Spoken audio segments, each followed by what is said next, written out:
finally picking that up, and Mirana got 4 stars. I know Winter was so happy to point that I am out to being so good. But honestly, I feel like on both teams, this game was a game of 4 stars. Every single fight, it's like we're seeing people be repositioned non-stop into getting saved. I think it was way more impactful for Falcons in the early game because it meant that Liquid were never able to cinch out the kills when people got repositioned. Yeah, and also, I mean, this game crit was just an absolute pinata. I think Liquid, like, they weren't seeing much in this game other than trying to just smack crit as much as possible. Right. 7 deaths to his name. A lot of the highlights was a Spirit Breaker charge into an Underlord ult, and oh wow, we then finally killed crit. But on the other side of the screen, you've got Skidder getting kills, Marine jumping around, never dying in the game, Amar, 12, 1 and 15. So as much as crit did tank a lot of that aggression, that was only the aggression that we ever really saw from Liquid, because the rest of the show was Falcons just running throughout the entire map, being so efficient with their farm and how they just kind of closed it out and just took every objective and what they wanted to do on their terms. Yeah, I think you can make a case for any player to be the MVP of this game for Falcons, especially because the game went as long as it did. Winter, who would you go for in this situation? And would it be Amar? I think it has to be either Skitter or Maureen. I think they are the ones that I think set out a lot of very, very crucial plays, especially with the dagger. They were able to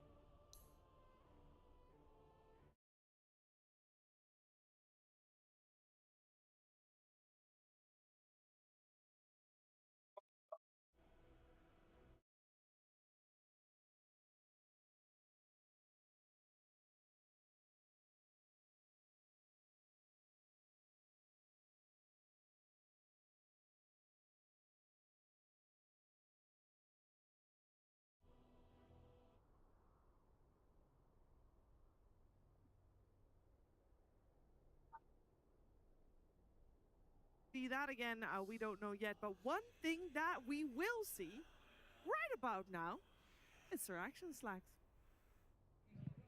观众朋友们，大家好！现在我们就在场馆内呢，在我们身后的话也是找到了一群粉丝，我们跟 Slug 一起要跟他们来玩一些 DOTA 的游戏。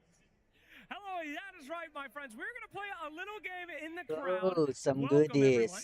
We are in the crowd here, and we found some folks That's that good. do not speak Chinese, correct? Yeah. Yes. Let's buy 0.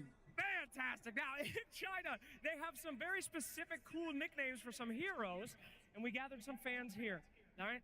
The contest is, they will say a name of a Chinese Dota hero, a nickname. You have to guess what it is. If you get it right, you both get a delicious Acceptable prize, behavior. All right? No. 所以我们这次的 Let's 话 say 就是 no. 会让我们的粉丝来教我们的这个外国朋友怎么来说我们中文 No way I 英 will 雄的 play 名字。 with 如果他们猜对了这个昵称的话，他们都会得到奖品。Okay, 我听得懂。Here we go. Are you ready for the first hero? 准备好了吗？蓝猫。Oh,蓝猫。蓝猫。What? No cheating here. All right. Well, first guess.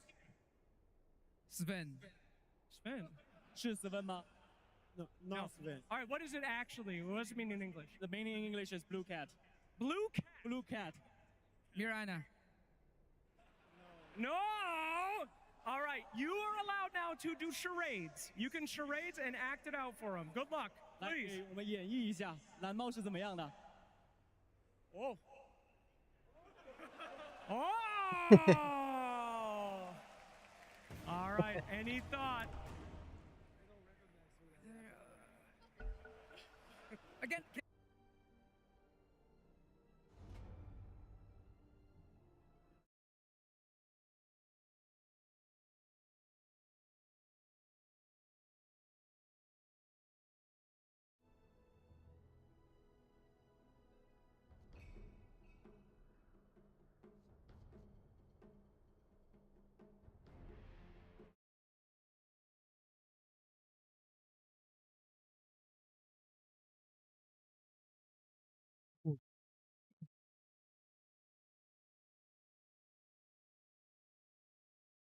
Five seconds remaining.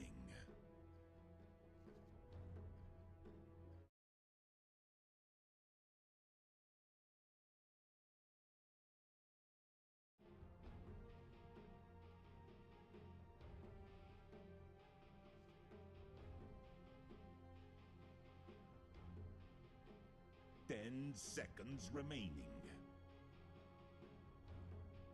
5 seconds remaining.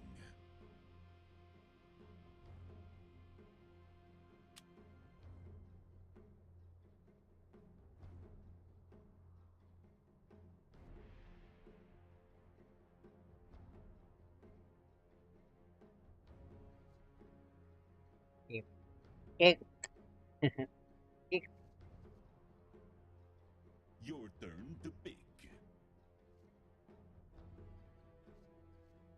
DK off. DK off. Should I pick? 10 seconds remaining. 5 seconds remaining.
The Lightning Revenant lives. The time has come. It's in the bag. Prepare for It's battle. in the bag. Agreed.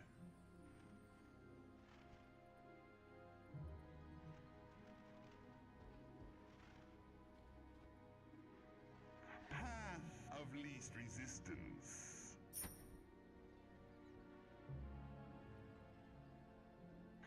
As you wish.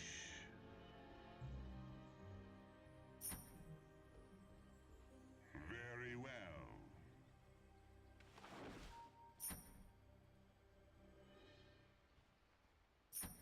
My current flows.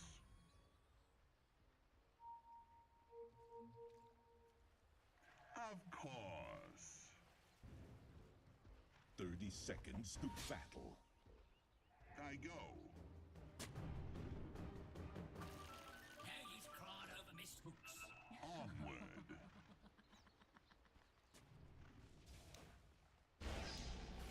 Forward.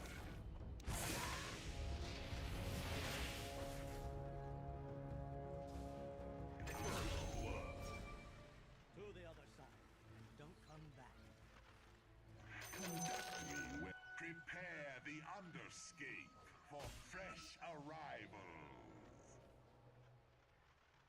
Quick as lightning. You thought. Path of least resistance.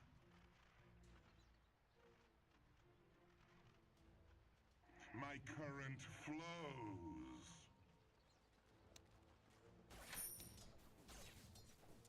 The time has come. Cheap at the price. Forward.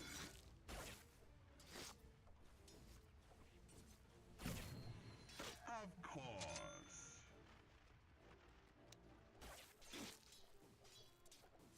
I go.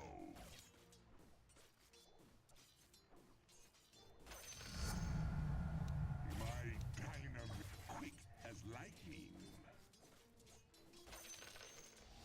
I'm under attack. Onward.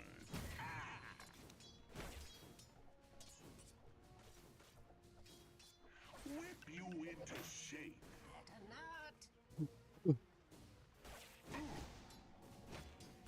Conduct me where you will.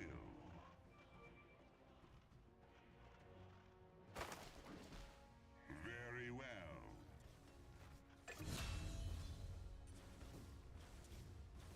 My lightning strikes.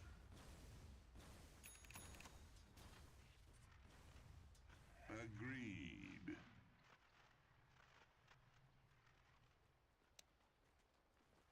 I go. Oh. Gold is a great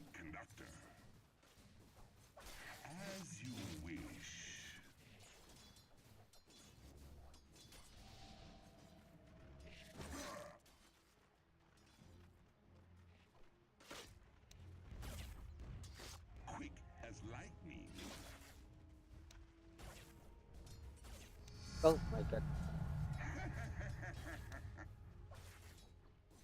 I bring the razor light. Ay, lagging.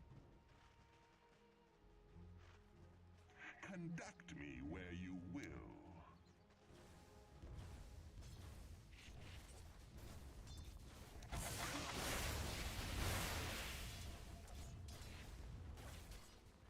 Path of least resistance.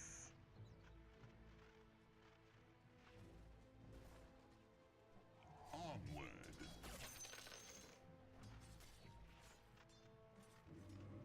I go.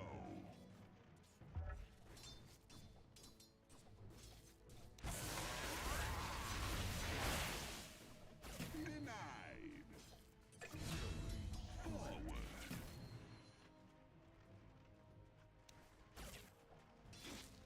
Of course.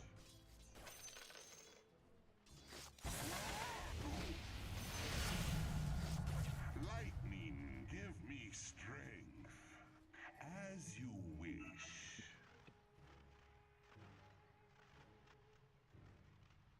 Agreed.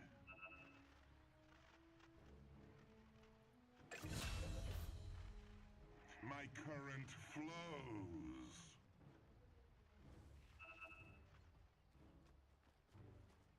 A bolt from the blue. Cut off. I'm under attack. The time has come. Ah!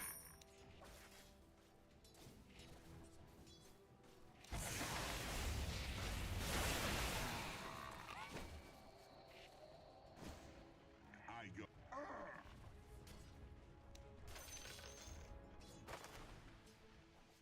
Agreed.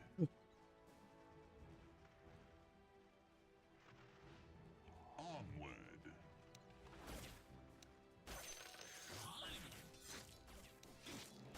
Path of least resistance.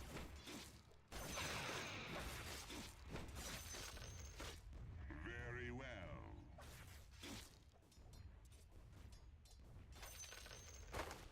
I go.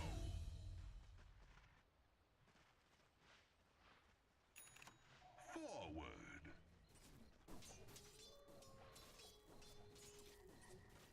Of course.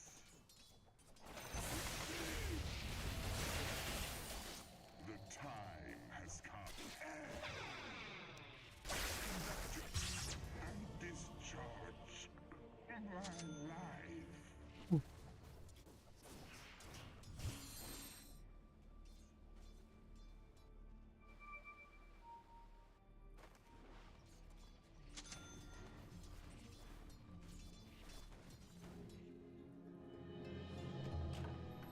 From the underscape, I Radiant's return. courier has been slain. My current flows. My energy grows. Conduct me where you will.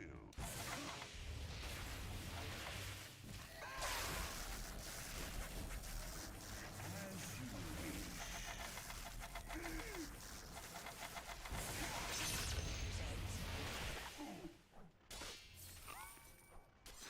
I go.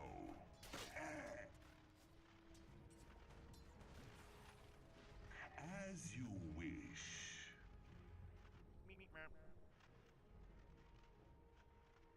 Agreed.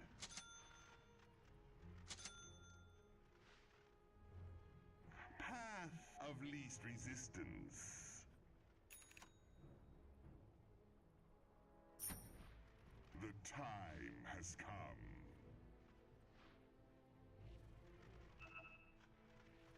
Quick as lightning.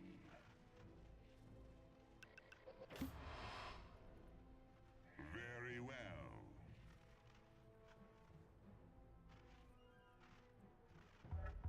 I go.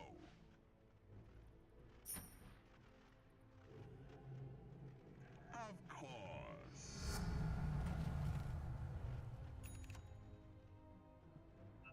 Conduct me where you will.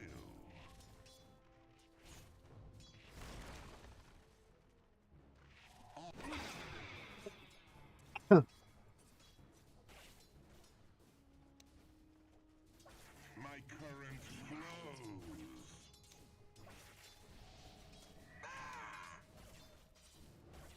What the heck? Forward. Edged out. As you wish.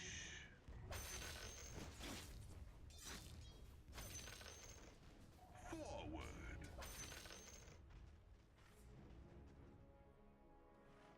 My current flows. Dyer's courier has been slain. Agreed. Double kill. Onward. Oh my god. Your life shall cast a shadow. Dyer's courier has been slain. I go.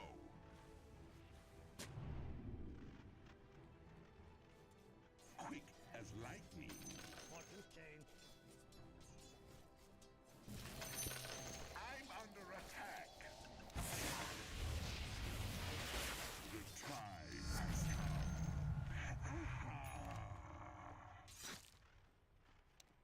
I go.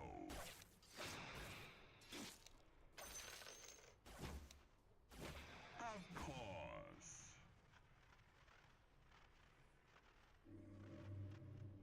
Very well.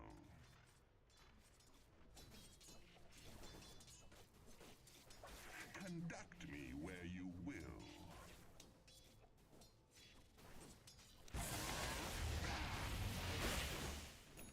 Path of denied.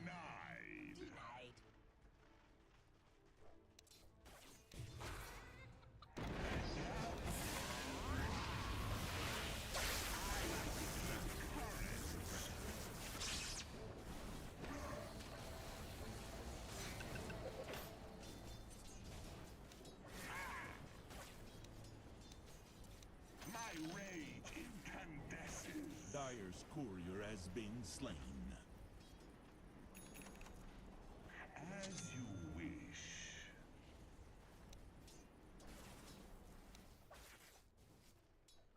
Feel my power.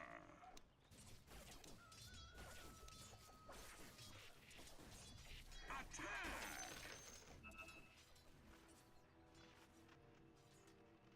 Quick as lightning.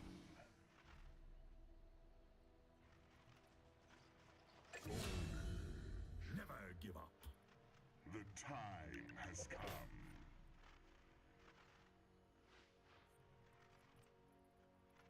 Conduct me where you will.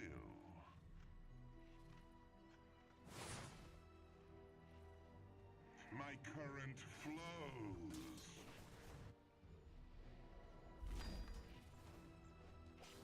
Very well.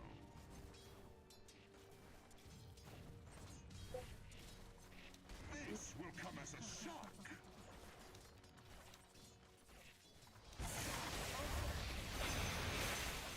I'll give you my power surges.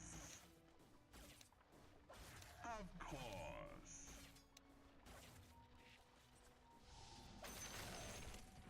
I go.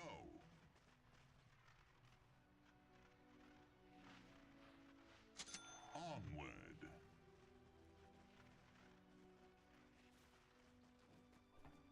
Forward.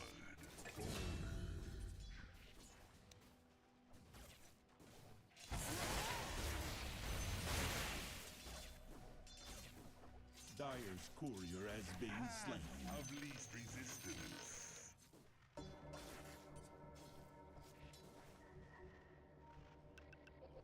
Of course.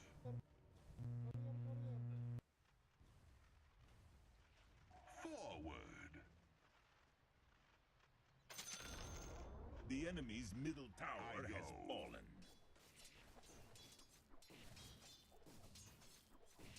Dyer's Agreed. courier has been slain. Very well.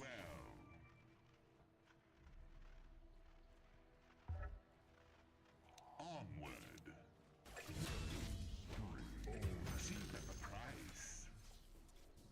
Your top tower is Direct under attack. current.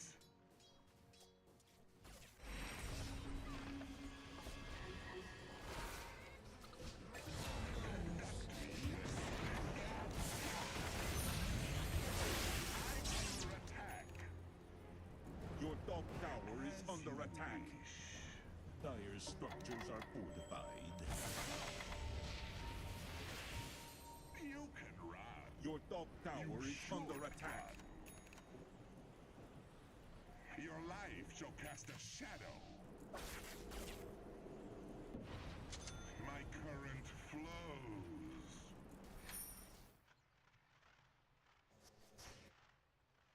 Your bottom tower is under attack. Time has come. Bilang niya para hindi Your bottom tower is under attack. I go.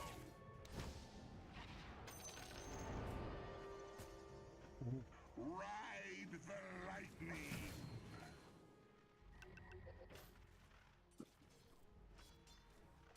Quick as lightning.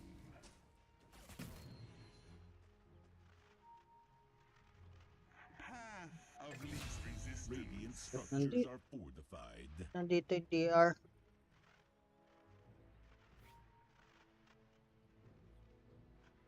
Of course.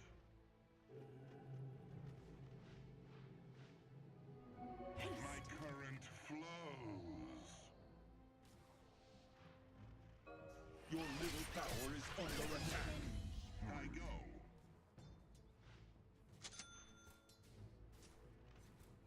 Conduct me where you will.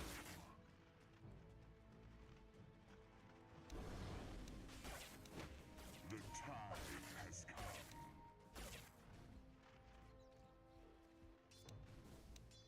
Very well.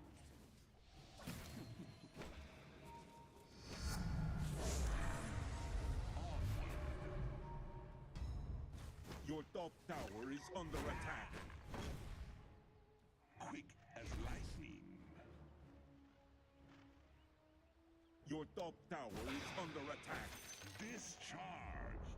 Your top tower has fallen. Agreed. Fly with me. As you wish.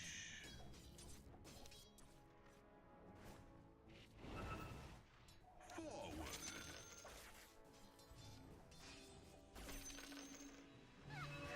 As you wish. Electric storm. Your middle tower is under attack. Forward. Dire structures are fortified. Your middle tower is under Of attack. course.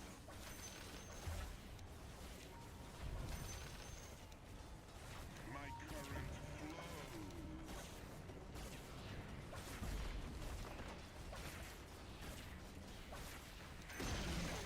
Where you will. Your middle tower is under attack. Agreed.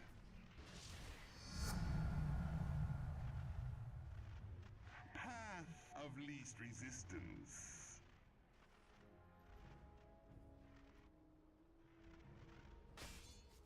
The time. I'll gate has up, I'll come. gate up. You can run. You should run.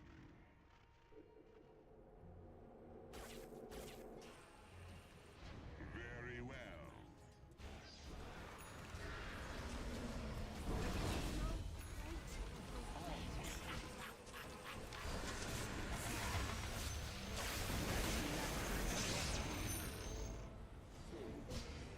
I go.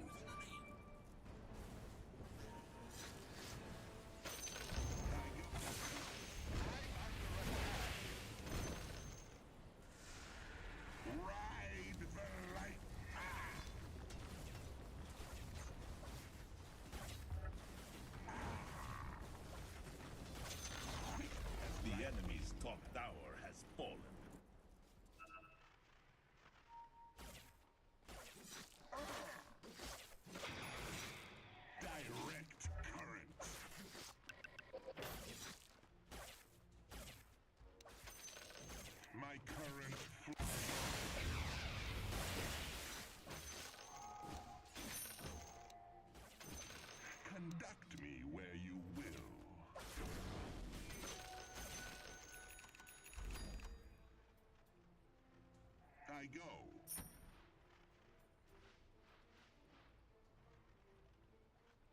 Path of least resistance.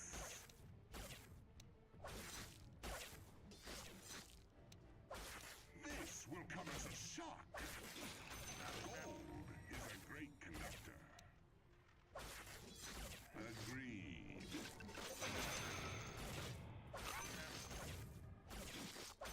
A bolt for the blue.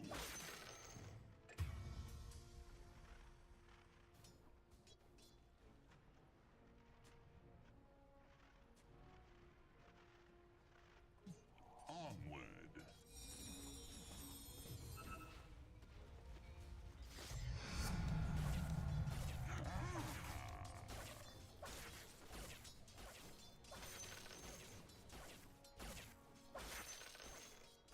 As you wish.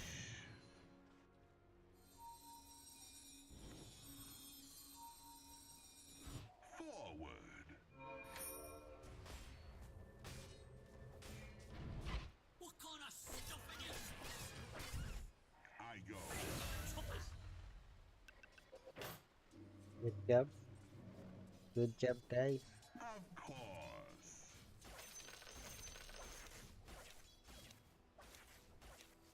Very well.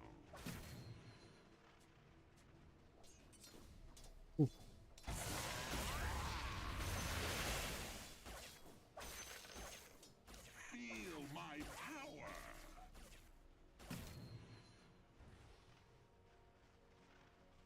The time has come.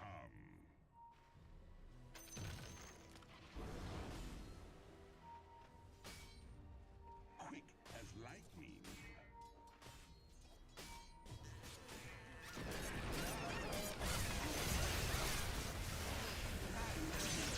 Incandescent. Zap your ass.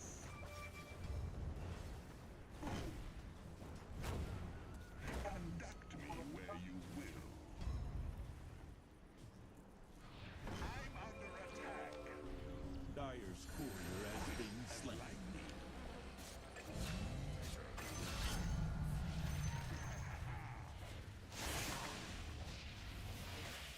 Very well. Dyer's courier has been slain. Whip you into shape. Radiant structures are fortified. As you wish.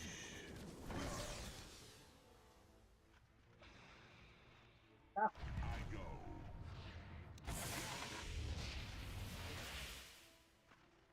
My lightning strikes.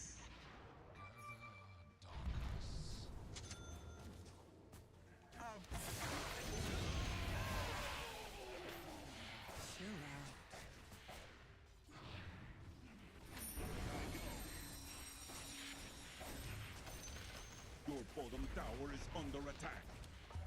Path of least resistance. The enemy's middle tower has fallen. Your bottom tower is under attack. Forward. Your bottom tower has fallen.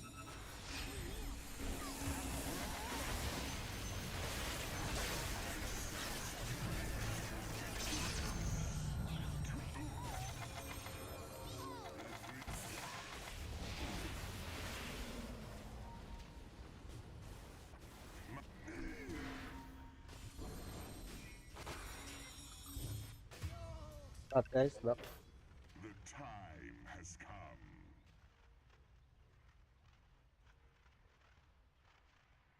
Onward. Dyer's courier has been slain.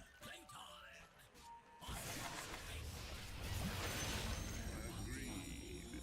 This will only hurt forever. I go.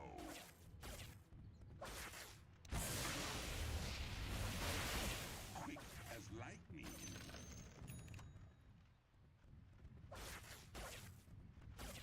I go.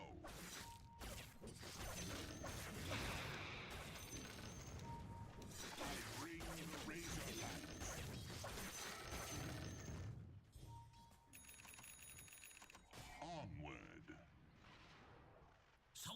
Disassembly required.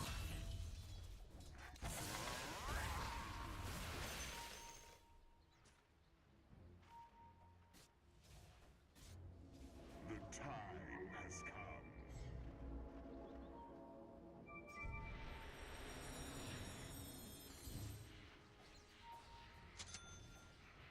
Forward.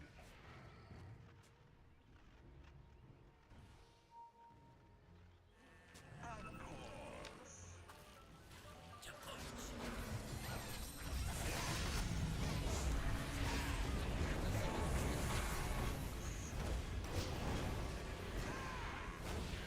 I'm slow. Very well.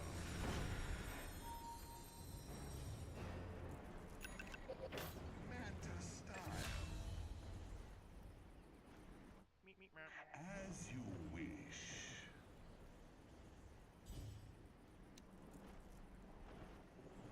Conduct me where you will.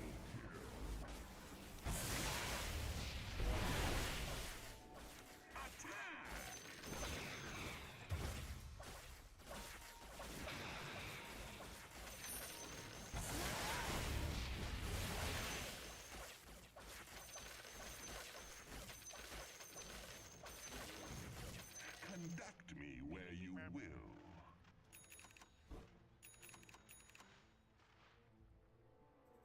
Very well.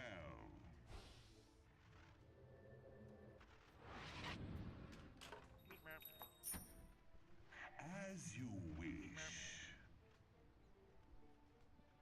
Dyer's courier has been slain. I'll take that. Onward.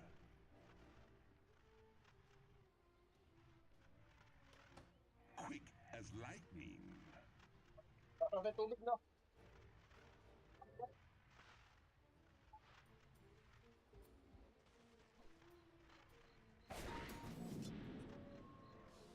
My current flows.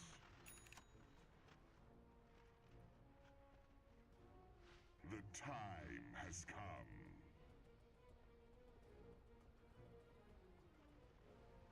Agreed.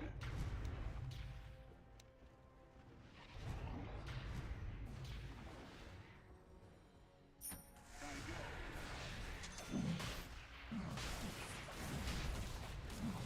I go.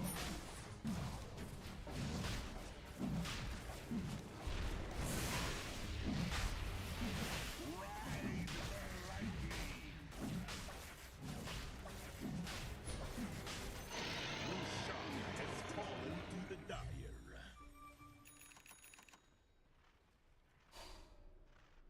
Path of least resistance.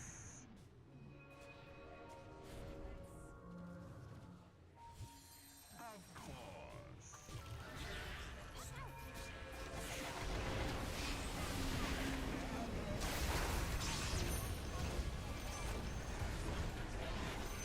Your middle tower is under attack.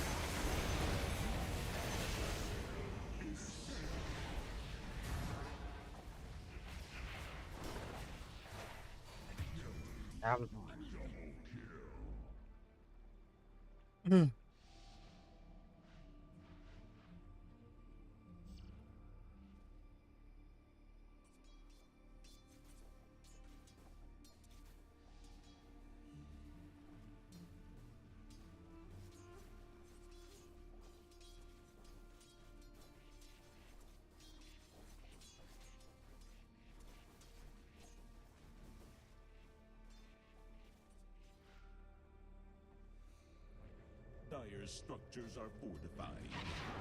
Your middle tower is under attack.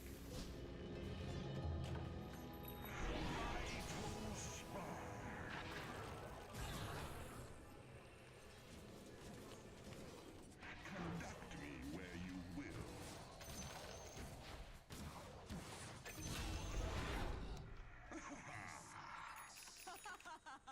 Onward.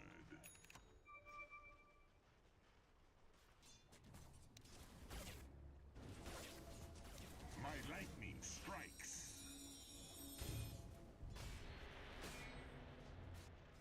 Agreed. Radiant's courier has been slain. As you wish. Gold is a great conductor. The time has The come. hidden ones have blessed me. I go.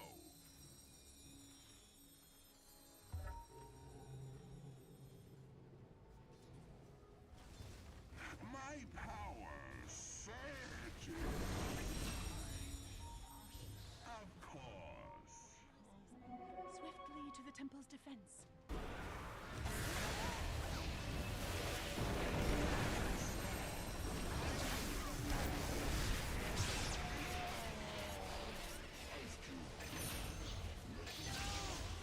Your death was a secret.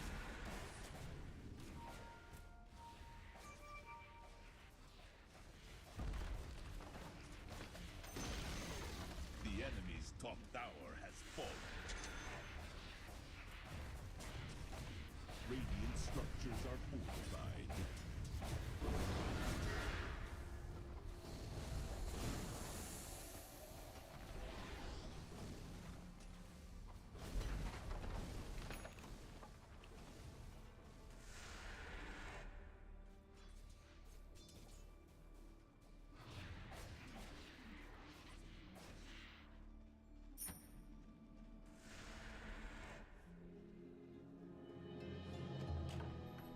My enemies will suffer for this humiliation.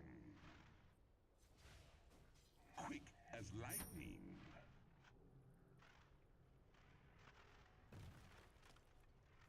Forward.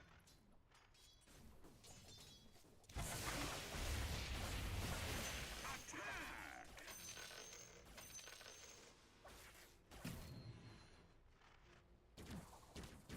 My current flows.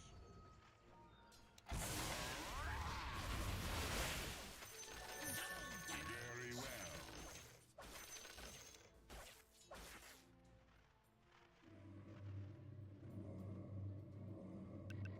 Path of least resistance.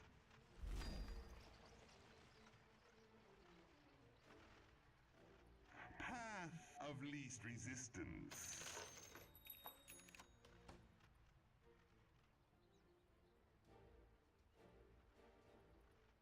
Forward.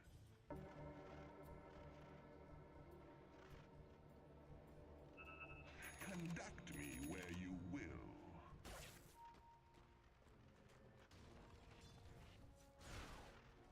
Quick as lightning.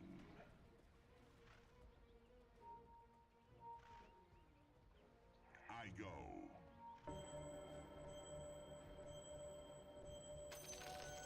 As you wish.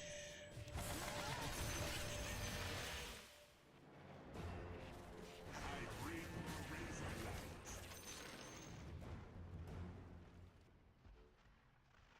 Agreed.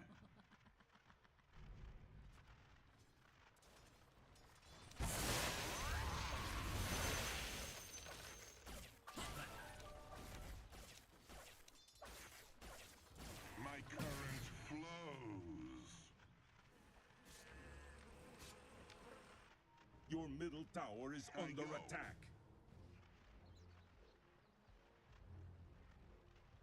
Onward.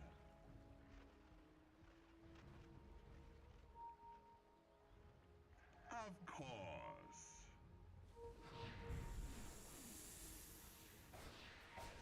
Very well.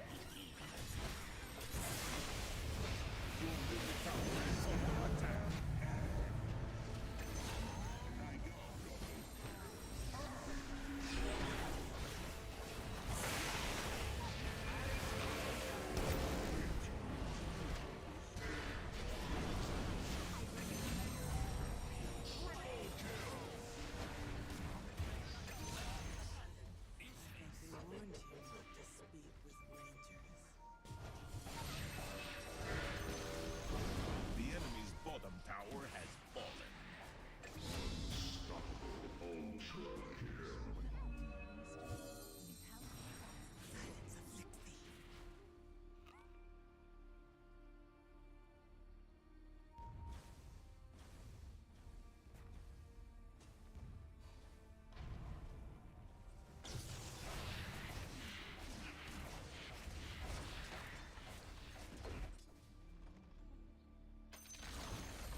enemy's bottom tower has fallen.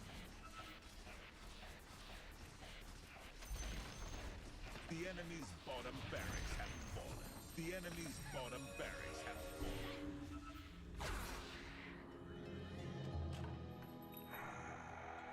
I rise again.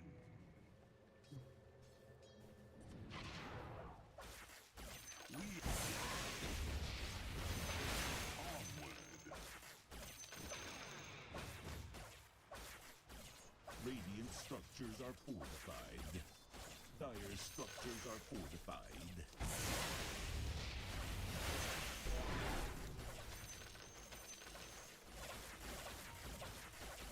As you wish.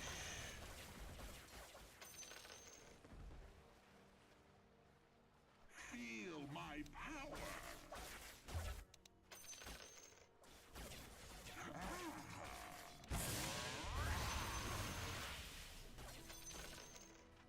I go.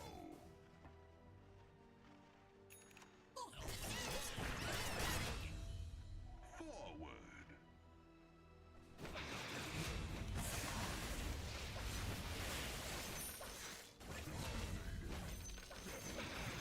Path of least resistance.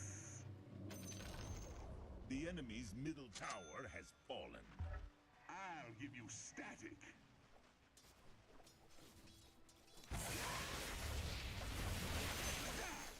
The enemy's middle barracks have fallen. The enemy's middle barracks have fallen. Your life shall cast a shadow.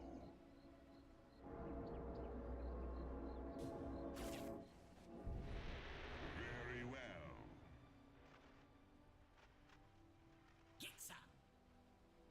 My current flow.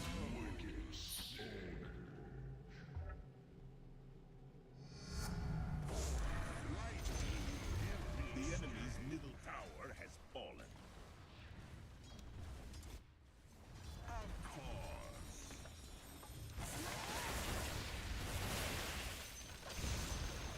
The enemy's middle tower has fallen. The enemy's top tower has fallen. From the blue. The enemy's top barracks have fallen. Mega currents.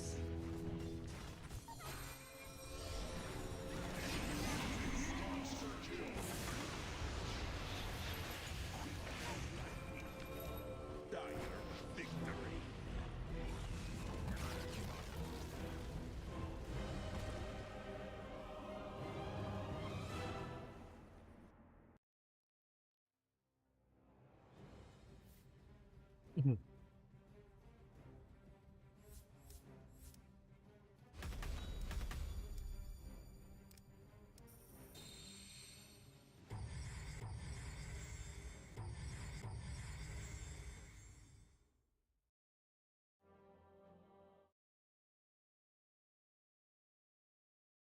Hybrid.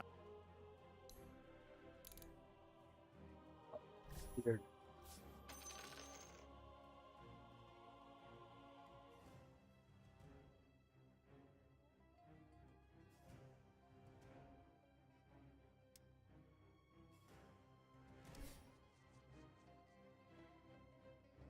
Mirana and Mount attending.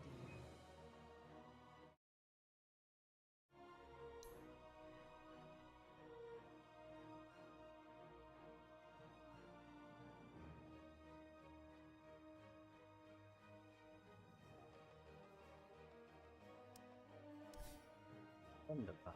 Look, Sagan, pray.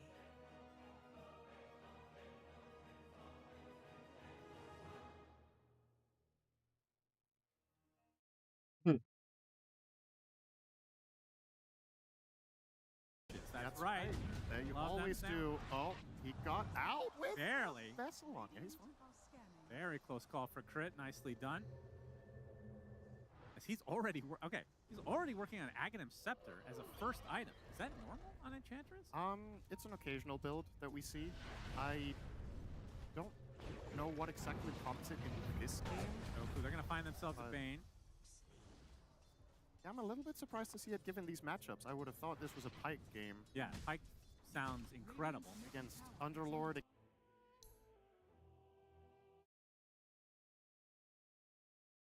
Right, and I mean, nobody has a helm on the other side.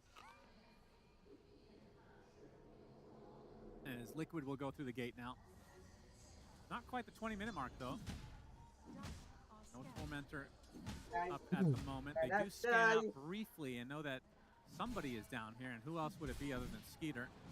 This would be a massive kill. He's actually running towards them. Foxy, Mask of Madness, which means he can't catch anything.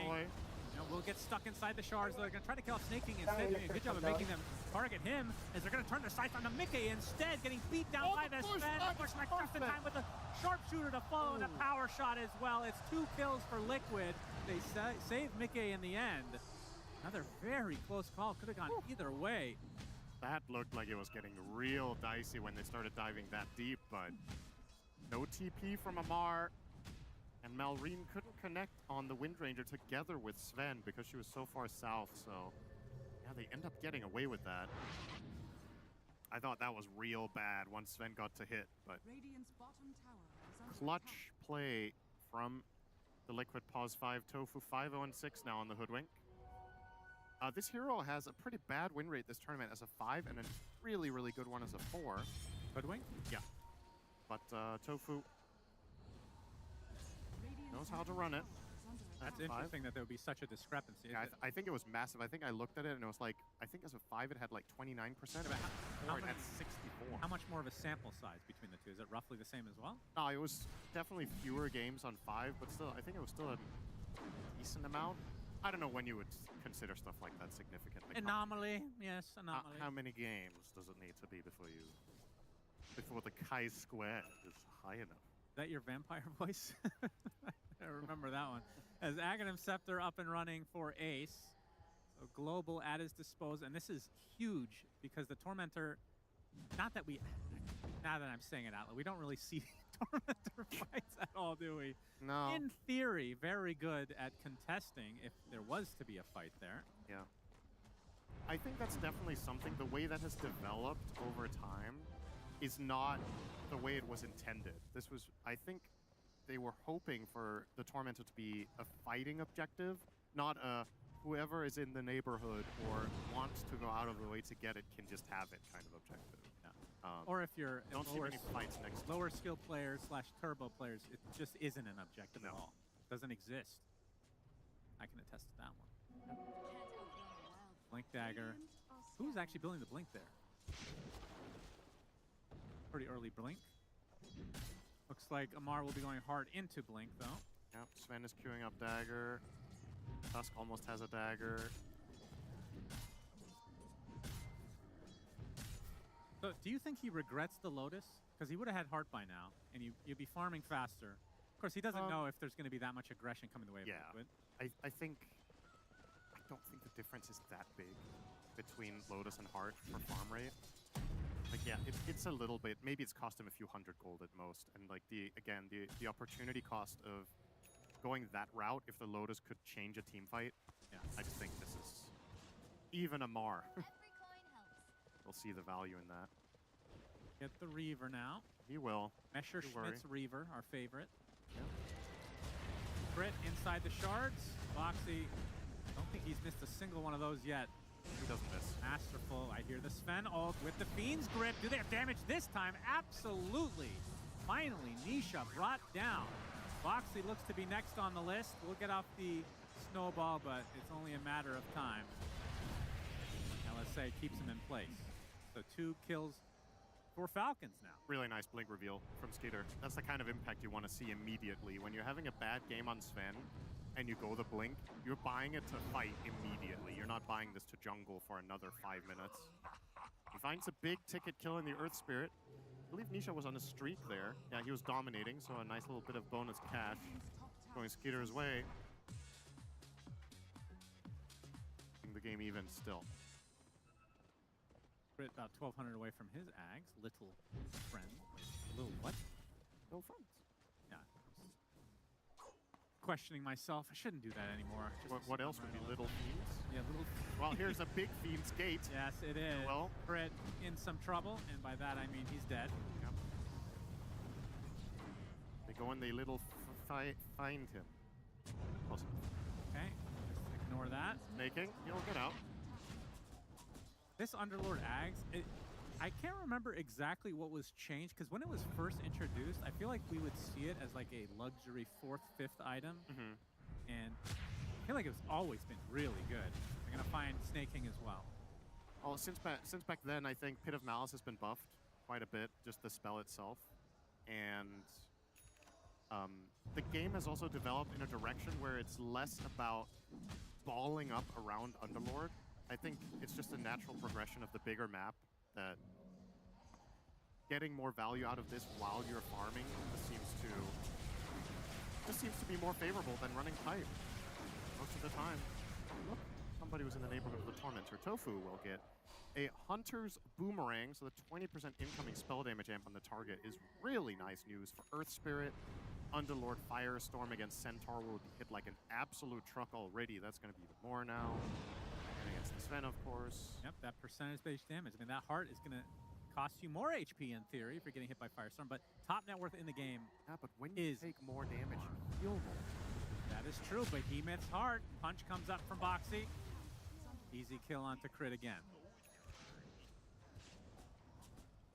Crit has played a lot of games on Enchantress in his career, but it's not the type of hero that I personally love to see him on, because it's less, less playmaky in the traditional sense of, initiating fights, setting up a great stun, or making a clutch team fight contribution, or it's more about early lane pressure and movement.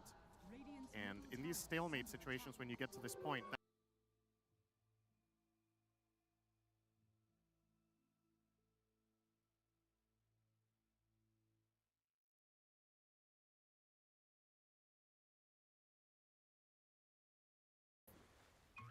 you're effectively relying a lot more on snaking, finding the setups in this game than in the average game. And he's found a couple good ones.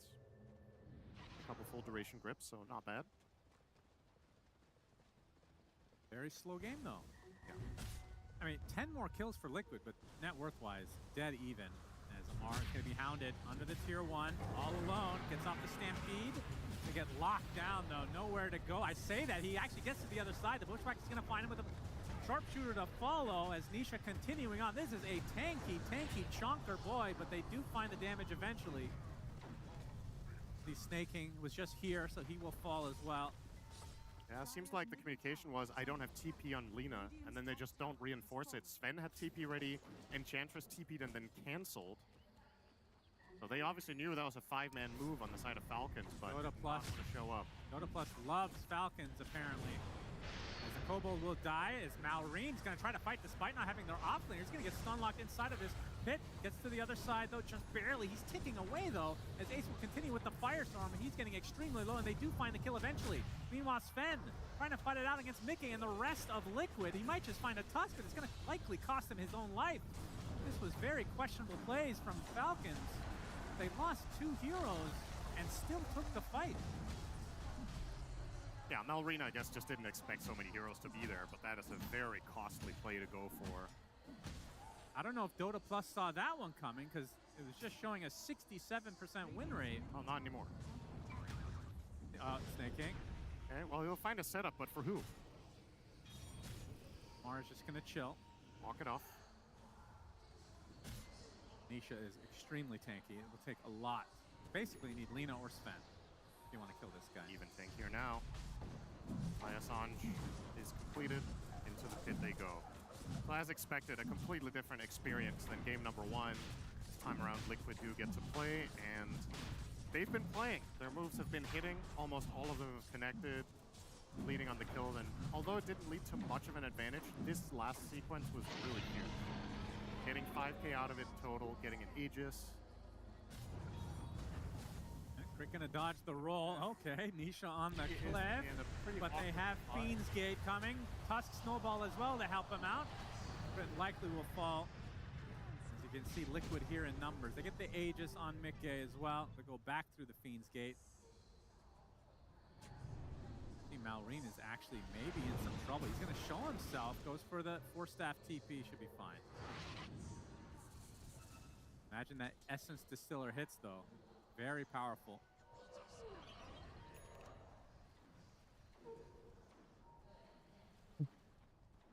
Foxy already showing off the blink, of course, with the 6K lead.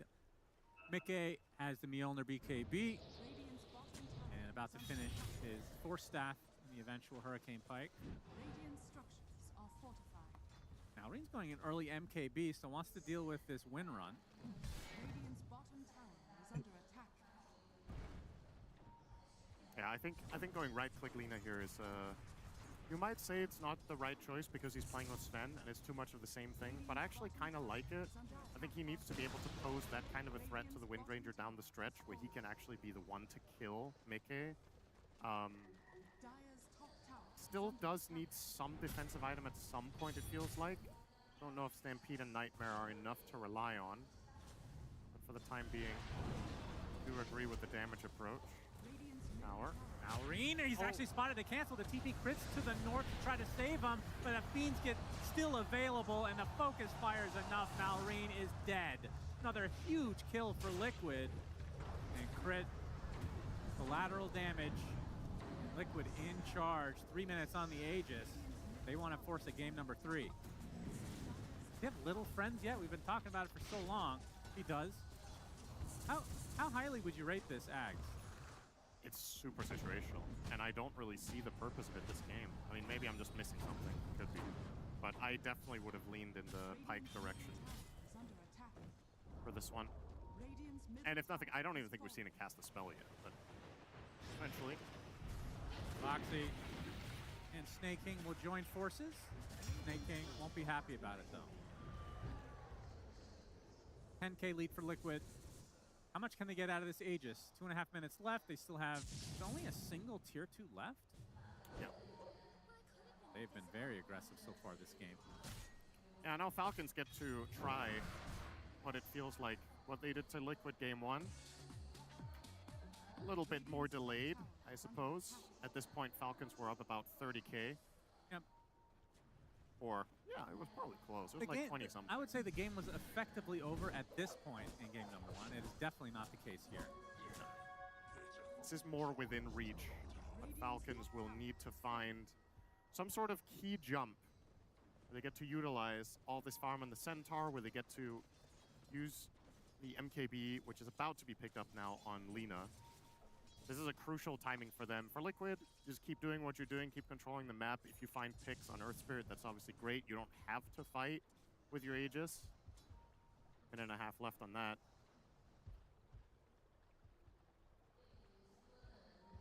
Yep, feels like one of those games where they just try to starve them out.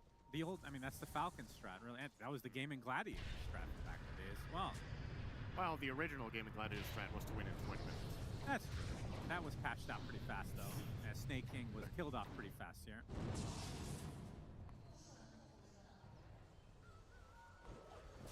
Fight the death. Falcons want to fight. They find Nisha. He pops a really fast BKB. Laguna Blade finds him, though. Nice block off. He's taking the damage. They get the kill. Will it be at any cost, though? The Nightfall away, not successful. They cancel the TP of Skeeter. They kill off Malreen. And Amar going to be stuck in a 1 versus 4. And that is going to be another huge fight for Liquid. In the driver's seat, to say the least. Still with that Aegis intact for another 30. They can maybe poke at the high ground. Crucial reaction from Nisha there. Getting that BKB off makes a huge difference. He would have died very quickly, and they could have probably got a much better position for the follow-up fight, but the reduced damage he took delayed that kill significantly, and then the reinforcements arrive. Now we're on to the high ground. Focus fire. Okay. Doesn't have great range because of Bane, but they'll still kill him anyway. No buybacks on the course, so you can do whatever you want.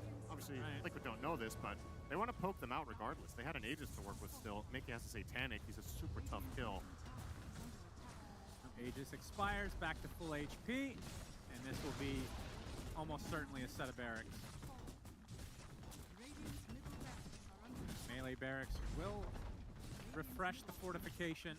Liquid likely to just back away, though.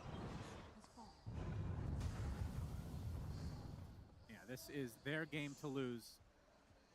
Falcons would have to have some sort of a massive comeback at this point. Being more and more out of reach.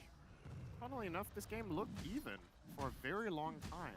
the entire lead has been built over the last 10 minutes. It felt like that one domino fight where Malrine showed up in a 3 versus 5. I don't know what that was about.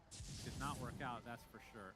That was definitely domino number 1. Mar looking for the hoof stomp, only finding one in the form of Tusk. Laguna Blade to the Underlord as there goes Sven pounding away, but Ace gonna get saved by the snowball. He's gonna go through the Fiend's Gate now, but they find the connection on the Mickey. It would be a much bigger kill. Pops the Satanic, but it's not gonna be enough. Looks like he'll get chomped down by the Sven, but Nisha, look at the magnetized damage as Ace comes through with the Firestorm as well. And again, 2 cores dead for Falcons. The Liquid getting the better of that engagement yet again. Snake King, 12 deaths to his name, and Crit follows suit on the other side. Liquid, they don't have their Windrunner, but sure they can still poke at the very least at this bot lane. At least force out the fortification. I mean, it's 50 seconds for Sven. Yeah. Should definitely be looking to hit at least a little bit. Amar will maybe be a little annoying. Might feel confident that they can't kill him because there's no Wind Ranger, but I'm not so sure that would be true. Even without Magnetize and everything. Let's see. The double hoof stomp into a buyback from the Enchantress, who shows up, and now all the damage being applied to this half-man, half-horse, Amar, somehow gets to the north. I don't know how that happened. I guess it was the Lotus being reflected, but he doesn't have any reinforcements. He's dead. 80 seconds, no buyback. As Boxy picks up apparently a BKB. Didn't notice that one. Now the retreat for Liquid. Oh, the Ogre actually cancels the TP of Boxy, but he is still A-okay. They're sticking around as Mickey about to spawn. Yeah, no, Boxy's still here. Now we can fight instead. Snake King, goodbye.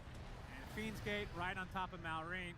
Even the neutral creep's working with Liquid. Another Pit of Malice right on top of him again. They get the LSA onto Mickey, but now the focus fire coming out. Malrine's just getting deleted right now. My goodness.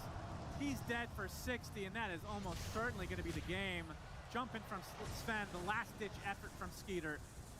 Ends up being a wasted effort overall. God's strength.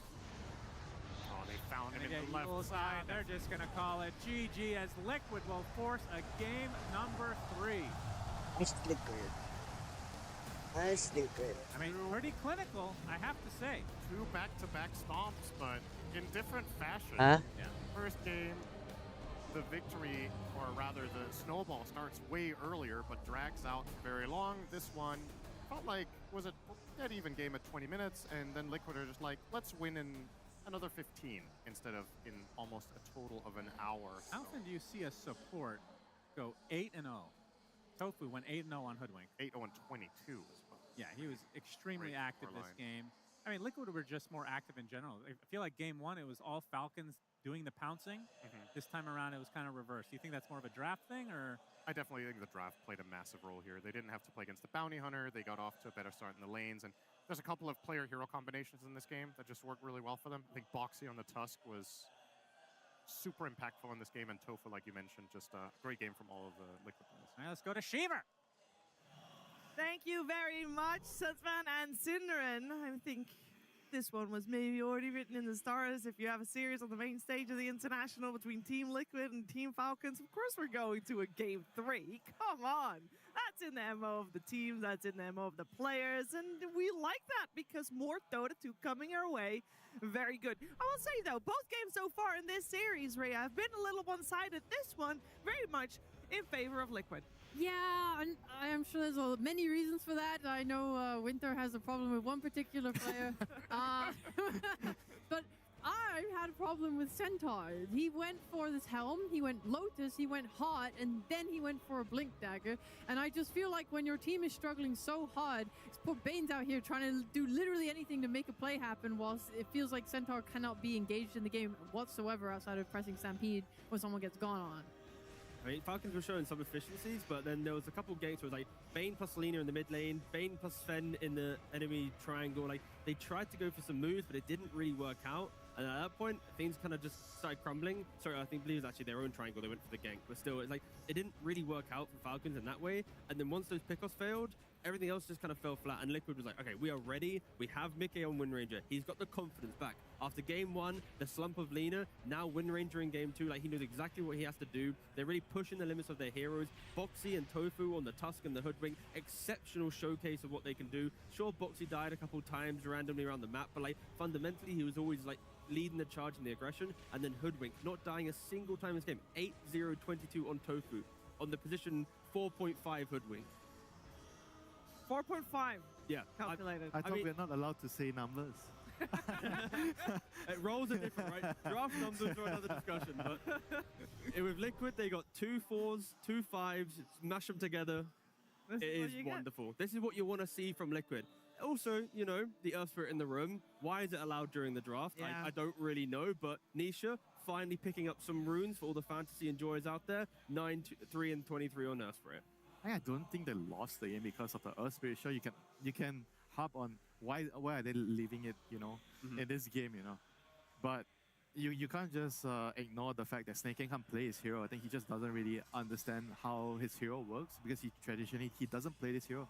This hero is not something that he understands how to play, and he's a very greedy player. That's why he's not suited at playing a hero like Bane. Like there's a couple of dash and a couple of moves that he was making in the game that kind of grieved his team so hard that I want to say like he almost single-handedly lost his team in the game because of the things that he's doing in the game. You can see the frustration on his face a couple of times as well in some of those deaths, but unlike Snake King with his frustration, you look towards Tofu again, like the stats that he was having in his game, right? On his Hoodwink, having the Yules, the Blink, just being really present, especially with the Distiller as well. Like, of course, that's simple support items, nothing too crazy, but 75% kill participation. Again, Hoodwink, super low win rate hero in TI so far, but again, another reason why you don't look at the stats. They all just lie, and Tofu is a great case of that. Yeah, he played a fantastic game, and there was definitely a stark discrepancy between the two teams in this game, and potentially a large portion of that game from the supports. We do get some criticism towards Snake King in this game, and unfortunately for him, we're also going to take a look at some clips that don't really put him in a favorable light, Winter. So we're looking at the evidence right now. I have to back the statement up with some evidence. Yes, you do. I mean, this was one of the few things that I felt like he doesn't really understand like the limits of the hero. He was trying to play with the catapult wave, but the heroes were like missing for such a long time. He died there, and then he respawned, and he came here because he died the first time. And then the enemy was able to enter and invade the triangle, attack his carry, and then he immediately TP'd to try and help him, but he couldn't get there on time. And those two back-to-back deaths kind of snowballed the game into a position where I think Skitter just didn't have a lot of space to farm after that. They lost control of the map, and it's all these small little things that just made the game so difficult. I mean, I agree with Rhea that the Centaur not getting a dagger is also an issue, but I think the primary problem they had this game was just being unable to play his hero. Yeah, it didn't look too hot for him, I'm sure. It's like the night vision thing. Like when you play Bane, the daytime and nighttime cycle, you need to understand what you're doing. This hero gets really active at night, and during the day, what do you have to do during the day? You need to make sure that you're using the vision and you're trying to just play a little bit more defensively and trying to just block ganks and make sure you don't die. I think he had a lot of deaths where during daytime he died, and those deaths were deaths that weren't really supposed to happen. He was trying to do too much. He was trying to do the nighttime stuff during the day, if that makes sense. And then he died because of that. So it happens, but good news for us, because it does mean we're going to a game 3. There was another moment in the game where Liquid was already doing quite well during the late stage, and as we already saw, it got out of control a little bit, but it also, Rhea, got out of control a lot of it a little bit later on. Yeah, I really liked this whole maneuver, because this is where I take issue with the Centaur Iron build, right? He's meant to be really tanky here, and what he does is he forces out BKB on Wind Ranger, because otherwise she'll just die to this retaliate. And he spends this whole amount of time. Bane comes, four-staffs him into safety. You waste so much time, but no one is reacting to it. No one's set up to punish the overextension from Team Liquid. And because they get this kill, they're now able to snowball it into a mid lane fight where they're now like 2 heroes down. You don't have the numbers. Your Sven is going in. Like, why are we wasting the BKB at this point and taking this fight? It's just not good. There's no Centaur. And then they're simply overnumbered, outpowered, and then just feed away, and at this point I don't think they really have a way to win anymore. But also in that clip though, it's like Amar had the ability to press Stampede or Lotus. He opted to Stampede run away rather than instant press Lotus. So if he ate the snowball, then went to snowball himself, bought another, like, say, 5 seconds, and then proceeded to take the fight, it could have been another story. So maybe a little misplay there from Amar. But also, the whole theme of this game, the 2 clips both of you showed, it's like Falcons fighting with 2 or 3 heroes, whilst Liquid has 5, right? And it's like Liquid excels in Dota when they have 4 to 5 heroes and they have that aggression. In this game, they had it. Falcons, though, it's like both of you said, they just let whoever got jumped. It was like, Amar's farming, you're dead, mate. I'm done. Marine's dying. Yeah, sorry, mate, you're dead. It's like they just let each other die. There was no like camaraderie. There's no hype from game 1. It was just a very weird Falcons game of like everyone just do your own thing. We'll eventually kind of sync up, but yeah, they were kind of blocked. Why are you letting your Centaur buy items that make him tanky to literally tank the gank, right? If you're not going to then punish it. It makes no sense. I don't know what their goal was with the game plan. A lot of criticism towards Falcons here in this second game. I will also get some more highlights for Team Liquid on this one because we saw the win rate of Ace's Underlord when he was picked. It was like his 4th game. Well, this was his 5th game of the International. But before this, he had 25% win rates, only win 1 game. And it is one of his strongest heroes, and he has had a great tournament so far. And I think this game we just watched, it's a game where we see like, oh, that's why he's considered one of the best Underlord players. Yeah, I mean, I want to see Ace on Underlords and Dawnbreakers and heroes that can just like be a farm and like farm the side camps, but still be present, right? Like, and of course, he's the farmy offlane. He's going to be more greedy than the others, and like he's going to scale and do all this other stuff, buy auras, whatever, all the other stereotypes you want to give to him. But like, realistically, in this iteration of Liquid, there are 2 heroes I like seeing him on.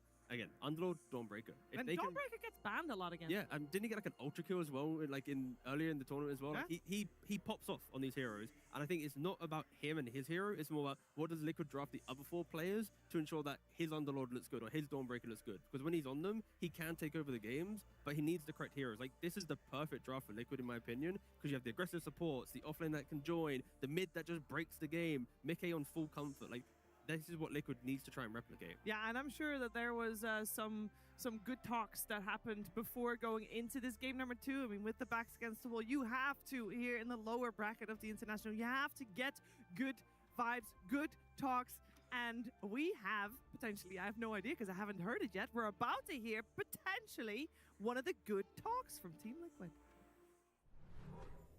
Nish, in your predictions, did you at least have us beating them? Yeah. He was fucking Marvin mid. This is so sus. Oh no, Spirit. Well, so much confidence. I thought this was gonna be, positive. I remember the Singapore TI where we heard all the wholesome speeches, but no. No, Nisha might not have believed in the outcome of that game, potentially. But, gotta respect your opponents as well. You know what? Actually, about that respect, we saw in game number 1, Falcons giving a lot of respect to Liquid and their ability to come back in the game. It's why the game lasted close to an hour and had 89k net worth in favor of Falcons when they closed, which, by the way, T, was the most ever. It's too much. It's just too much gold. It's just a big stat, all right? Falcons, they were greedy, all right, in game 1. Too much greed. Maybe that's why they didn't play well in game 2. They were so gluttonous after game 1. They were having to deal with the burden of that. It could be. The sugar crash. Yeah, the sugar crash. The sugar crash was very real. Because in game 2, Rhea, it felt like Liquid had no issue going high ground at all here in this game. I think that at some point they just had too many items and too many ways to fight. Like what is Falcons gonna do? They're also staggering their kills a lot. I think that like when we saw them go bot, it's because they already killed a bunch of heroes outside the map, and then there's only a Centaur to try and defend, and then Centaur's like, I'm strong enough, I can blink hoof stomp, and he kind of defends that tower for a bit to give time for the people to respawn, but then he's dead for 80 seconds as well. It just kind of kept snowballing where it kind of felt like a theme of the whole game. They were never as 5. They were never ready to take like coordinated fights. It's also the difference between Mickey on Lina versus Mickey on Wind Ranger, right? It's like on Lina, you jump, she's dead, done. Yeah. On Wind Ranger, it's like now you have to deal with the wind run, and now it's like, do I want to buy MKB on Lina? My Sven can't really itemize to deal with the Lina until I've got like 4 items because you don't buy MKB very early on. And even when the Lina bought the MKB, when she was right-clicking the Wind Ranger, you didn't have like a Daedalus or a Satanic or anything to really stand your ground, so it kind of felt like wasted gold until you had another 10,000 gold. So I think just the hero alone kind of hurts Falcons quite a lot in the draft. so much that they even pick it into the Centaur. So maybe going into the next draft, I think that hero needs to be considered, and I wouldn't even mind Liquid promoting it in priority somewhere, because even if they don't play it carry, I'm sure Boxy or Tofu will happily take it to a support role if the draft dictates, that needs to happen. I mean, there's also something I feel like it's really important for Team Liquid, where right now they should probably have Tofu always on the range hero on the off lane. Like, he should just be the 4. I think because you are picking range heroes on the safe lane, and Tofu doesn't like or doesn't want to play melee heroes, and Boxy is always on the 5. With Mickey on the safe lane. Maybe that should be the way they'll be playing. Well, just mid international main stage, let's just swap roles. Not exactly swap roles. I think before they were already kind of like this, but maybe limit the heroes so you always have like the Tusk. I think Tusk, Clock, those are the 2 best heroes for this setup. I imagine they are probably going to be thinking about it because the game feels entirely so different when they have the Tusk or the Clockwork. Yeah, we normally have a difference in farm priority between the 2 supports. That's why we called one a number 5 and one a number 4. But potentially Team Liquid, like Tigam said, it should just be 2 4.5s coming out. We got both teams coming back onto the main stage here, and it is 1-1 in this elimination series. Both games, the team that won, very dominant, very convincing, and I think we all can only hope that both teams have gotten the best from the games they won, and then they use that against each other, and we have a very back and forth competitive game number 3. I wonder how we're going to get that. Is there anything in particular, Tigov, that from the way we're going to look at this, that we can tell, like, oh yeah, this could be a lot closer? Because I felt like the games have been decided so early on in these 2 games. Yeah, I guess it's a battle between, if you want to simplify it, towards the mid lanes maybe, because Nisha had quite a quiet Invoker game in game 1. That's where Malmarine kind of popped off his Earthshaker. Moving towards game 2, we had the same story where it's like the Lina was quite quiet, had some failed ganks, and then Nisha's popping off in the Earth Spirit. So if there is a way that both teams can kind of stabilize the mid lane, you get a 50-50, they have even rotations, and you feel like their presence is equally met, that's when the game will feel like it's going to last 60, 70 minutes, will be an epic game that we'll remember for years to come. I would like one of I those. think it's the support though. The first game is the Bounty and Mirana stealing the show against the Rubik and SB, which couldn't do anything. And then in the second game, I feel like it's also the same case with the Tusk and Hoodwink overpowering the Enchantress and Bane. Maybe not so much of the hero, like maybe the player as well, the player-hero combination. But I think the support duos are going to be also, again, very, very important for both teams to figure out what duo are we going to go for in our draft, in the early picks. Yeah, maybe also a bit of more focus than on getting those supports on board earlier. Is the support pool really wide at this point, would you say, Rhea? Because a lot of the heroes that are getting banned out in this series in particular seem to be supports. I mean, on the side of Falcons this game anyway, they banned out the Mirana, the Keeper of the Light, obviously Tree and Protector. I don't think we can even... I don't think we even mentioned Tree and Protector once. What's the point? Today, He's not just getting get banned every time. Ooh, wouldn't that be like throwing in a wrench, letting the Tree in through, or is that a bit too risky for elimination? That's way too much. For a game 3 lower bracket at TI, right? Like, the hero that gives global damage block, insta vision, invisibility just to run around and do anything, BK piercing kind of roots and shenanigans. Never mind. I never mentioned the Tree. I mean, maybe there's some ulterior play where you trade it for a Largo who can lick double Lotus with the... Maybe.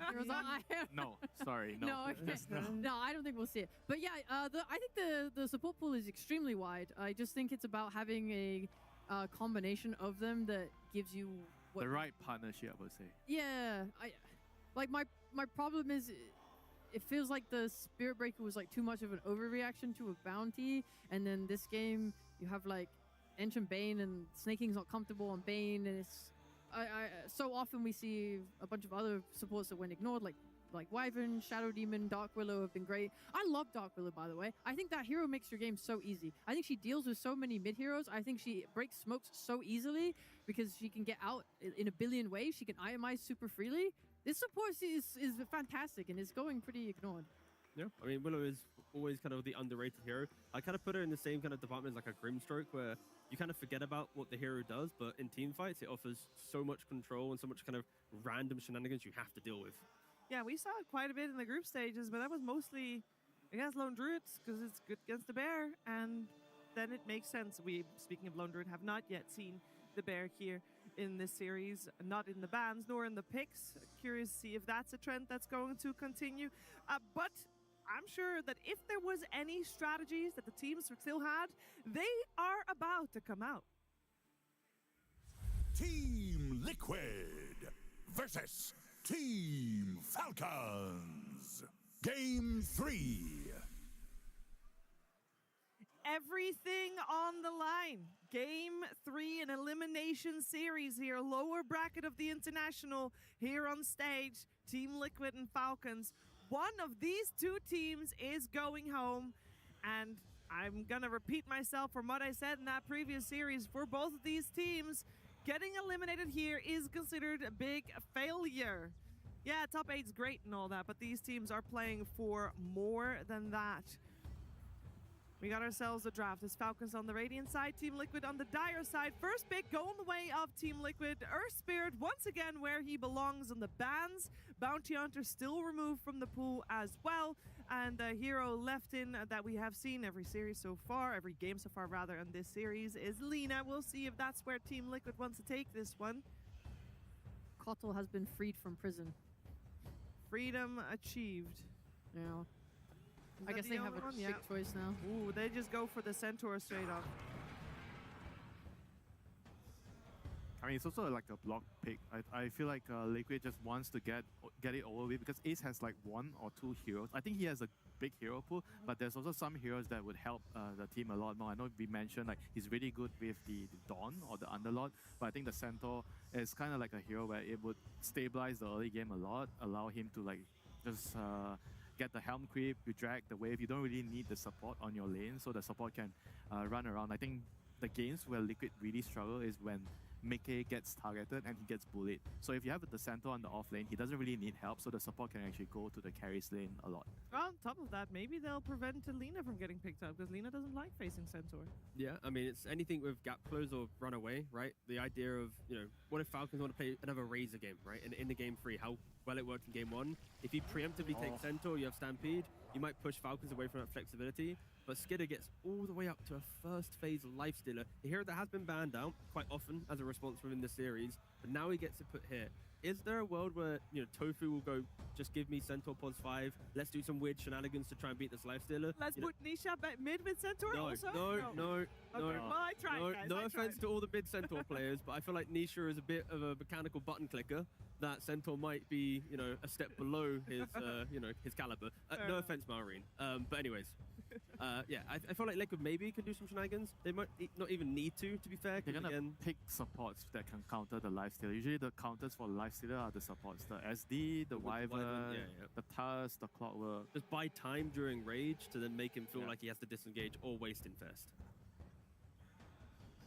And there are a lot of options here. We'll have to see. And Falcons, they're going to be able to ban some out and pick one of them, potentially. I think the Tusk is still a very, very big hero here. I think both teams are kind of like definitely looking at it.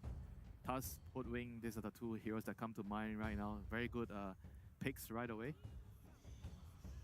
Yeah, if we're saying that we have a bit of more focus on which support duos are going to come out, you generally would expect them to come out in the mid portion where you can make sure you get the combo you want. You have to break them apart because right now there's Tusk and Hoodwing. If you don't ban either of them, you do not want Liquid to have the Tusk and Hoodwing later. So you need to pick at least one of them. And I'm feeling that they might have a higher tendency of going with the Hoodwing. Okay. Ooh, the Crystal Maiden, snaking special. I mean, first of all, I like the respect ban on the Wind Ranger. We already said how it complicates the game. You don't really want Lifestealer to have to think about, again, MKB. Also, getting the Lifestealer to right-click it, impossible. And now Crystal Maiden. You Frostbite a Stampede. All right. You're not running away. You're rooted. Good luck laning into Hoodwing first. You know, you have to get past the lane. You know, Crystal Maiden, not the best laner. Yeah. It's a very greedy hero. Yeah. I mean, as long as the Pod 4 has a lot of pressure, then yes, I can see Lifestealer. He tries to step up to wave. You get Stomp, Double Edge, plus whatever spells that 4th position has. You are going to... I mean, I still just feel like they just pick the Tusk and Hoodwing here. Both supports are just really nice in this situation. And maybe you could decide the laning phase later. But most likely you want the Centaur with the Hoodwing. In the early game is just going to be very difficult for the CM. Like, CM is just a very abusable hero. they'll get the Lina. And the center Lina is a combination that a lot of teams have been liking. The nice thing though with CM is like you have incredible map play. Like with the Shard, you're always shoving waves, you're always like finding economy out of nowhere, and Snaking's gonna be able to utilize that nicely. So he's not on a Bane anymore, feeling lost on the map. He's on a Crystal Maiden. He likes being able to play these heroes that get that additional item that can, you know, have that 4-star. That someone else has to fill that role, you know. Like what other hero on Pos 4 can legibly do it right now? There's no hoodwink. I mean, I kind of want to see something to deliver Lifestealer to the enemy team, whether that comes from their mid or like a Clockwork here is unbanned still. Oh yeah, it's Clock, Toss. There's still Dark Willow as well if you do just want to go more spellcasting supports and like play team fight. I think it's annoying for like Centaur who wants to buy a billion IMs and get tanky to play into these roots. Hard to run away when you're all rooted up for anyone. They'll get that Clockwork that you mentioned at the start though. Another signature hero from Crit. And a Razor to follow it up with. Yeah, so they're protecting the Razor by having 2 supports have incredible containment against Stampede, be it through Cogs or, you know, some hookshot, Frostbite. Like, there's enough tools now that Razor goes, okay, if I'm jumping a guy, support follow me and we will get this kill. And Lifestealer, he doesn't mind. There's so much aggression in the first 3 heroes that once he gets his Radiance, he'll slot in behind that and go, all right, guys, where are we going? I mean, if there was ever a Morphling game, this is a Morphling game. Razor, Lifestealer. Yeah, I mean, you pick Morphling and then you finish the draft with an ET. Do you think that's too greedy of a tricore? I see Morphling. It's greedy, but I can see Morphling like just doing so much in this game. And they have Centaur to hold out the early game. Like you are going to attract a lot of attention from the enemy. You're going to play the map. You're going to force them to rotate to you. And the Morphling is going to farm. And Lina is also going to be a problem. Lina is also another hero they have to address. You know? So there's a lot of problems. So even though Morphling could be greedy, it might not be so easy for Falcons to actually punish the hero. Would you pick that here, or would you leave that Lina as an option that is still flexible and go for another support player here? Never mind. It's the arena like similar to the Morphling because it's very good against both the Razor and the Lifestealer. I was also kind of thinking about it. Like it's very greedy, but in the lane you have the jump, so you dissuade the Razor off lane to pressure, and late game you have the Chrono against the Lifestealer. It looks like an XG draft, guys. Yeah, it definitely does. That's why the crowd liked it so much. Ah, potentially so. I mean, this feels like a staple, like Faceless Void lineup. You have 2 heroes that are gonna be happy to nuke and do damage into your Chronosphere, and it counters the enemy team. I like this so much. The only thing I'm thinking is your remaining hero for Falcons is probably gonna be Malrine, who is really good at playing these control heroes. Like we might see a Shaker, we might see a Sand King. I think both of these heroes could really pressure the map hard and make it uncomfortable for Faceless Void to play, who is typically quite slow. I mean, they're covering their bases. I like this ban. They ban out the Doom because I feel like Doom is a really good matchup into Faceless Void in the lane in the game, and they could potentially move the Razor to mid. So they have to make sure that they cover all the heroes that could potentially punish the Faceless Void here. It kind of helps though for Liquid that if they are to, let's say, hit a Chrono where they don't get a kill and then there's some kiting available from Falcons, they don't have the heroes that instantly, you know, break Roshan, go high ground, the game's over in one failed Chrono, right? Like this feels like the type of game that it can go back and forth. It can go, you know, the length of, you know, a full 60+ minute game. Of course, Liquid being a lot more comfortable the longer the game goes. Yeah, the pressure is going to be on Falcons once you have this CM Clockwork though. You are the ones that have to attack, and you have to try to make sure that Liquid does not get to just sit back and farm, because it's very obvious that they just want to sit back and farm. It's the deciding game. You do not want to put yourself in a position where you are pressured, you know, to make plays, to attack. I think it's always easier to play the defending side when you're playing a tie-breaking game or a deciding game. Yeah, I'd drop more wave clear though from Liquid, because if the game does get difficult, I actually think they just need damage. I still like the ET here. ET into the Chronosphere and ET with Hoodwing and Lina. I think it's a fantastic pick here. Or maybe AA. I don't know if AA might work. I wouldn't be complaining about that one. If you want like pos 5 damage, then you go for like the Witch Doctor from Tofu, right? And then you just put like the Void together, you dilate, you maledict the guy. Or you go for the Viper. Yeah, no, and you put the Lina support. Centaur support? Centaur support? Viper off? I don't know. We'll figure We'll find out. figure it out later. It must It's all good. It must be a Lina pos 4 then. Yeah. Viper mid. We talked about the center support. It's an option. We'll see how it happens. Falcons, they still need one hero, and they also will be thinking about where this Viper is going. They need a hero still, I would imagine, for Malrine in that mid lane. Mid Rubik. Is this a mid Rubik game? But Spicy. what time are you trying to put Falcons on? It's like, don't win by 25 and then, you know, get the airport home. What the? Oh man, the Viper makes the Razor's game so hard because Yeah, like, but we saw in game 1, he just wanted to run around with Refresher and hit. Yeah, it's so hard to pick the last hero here. Yeah, Viper's really good. They really put up quite a puzzle there on the side of Liquid for Falcons to try and figure out with their overall last pick. Whereas normally an overall last pick is seen as an advantage. I feel like this draft from Team Liquid makes their position just a tad bit stronger. Like the Pangos, the Slardars, the heroes that can give a bit more pacing to Falcons all get deleted by the Viper, right? Because he just goes to mid lane. I mean, you have to choose either you pick a hero that's good for the draft or you pick a hero to counter the Viper. So I don't think there's a hero that can fulfill both at the moment. I mean, it's Malrine, just like go primal, skip the waves, and just Sand King, skip the Probably waves. Sand King. Hey, we'll be just full skip the wave, full ignore everything in life, and then you come back into the game. But whew, I mean, for Falcons, like in the back of their minds, they know it's like one mistake, one like misitemization choice from their team, like Skid or Omar not being on the same page, not connecting with the damage, their draft will fall apart compared to the amount of scaling available on Liquid. And it is a position for Centaur and a off-lane Viper, so it's a melee body to enable the aggression of a Viper. So that still means we're going to have Sand King versus Lina in the mid lane between Malrine and Nisha. And we talked a lot about the mid lane and how impactful it's been in the last 2 series. How do you feel that this matchup's going to play out? So Sand King is going to not lane. Okay. He's going to try and grab the creep wave. He's going to try and drag it to the camps in the enemy's triangle and farm them. I think maybe you could see Tofu potentially like rotating to try and disrupt that. But when we see him play his best, he is able to just combine creep waves with camps, extra farm, get his items, and then rotate to the side lanes. It's going to be rough because you're going to have Skidder having the worst day of his life against Viper. So that's a rough one. Also, luckily for Malrine, though, it depends on the sentry warfare. Like, if he clutches up on the sentries, get the kill, and then there's no vision for Nisha, Malrine can just play the lane quite normally. It just really depends on how does Skidder survive the Viper shenanigans. Is Amar going to pop off again on his Razor like he did in game 1? So many questions toward Falcons, because Liquid have kind of cooked up a draft that is like, if you don't answer these questions, we have the Void. Like, a game 3 lower bracket Void, surely, probably statistically, normally wins. A big question then, because this is a curveball, of course, that Team Liquid is throwing Falcons this way. Is there a curveball, Winter, that Falcons can throw in terms of where the heroes go laning? Because nah, I think no.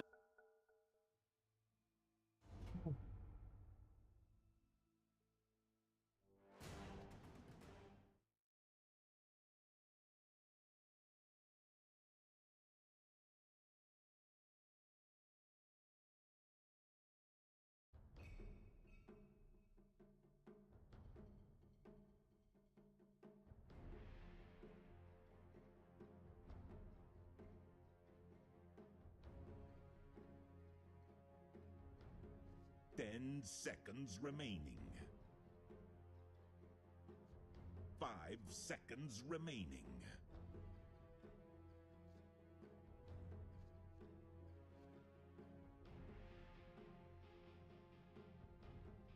Your turn to pick.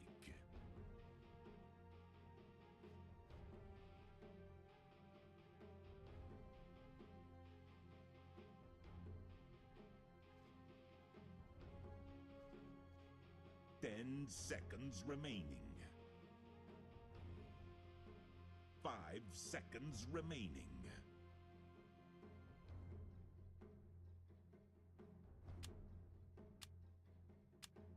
Your turn to pick.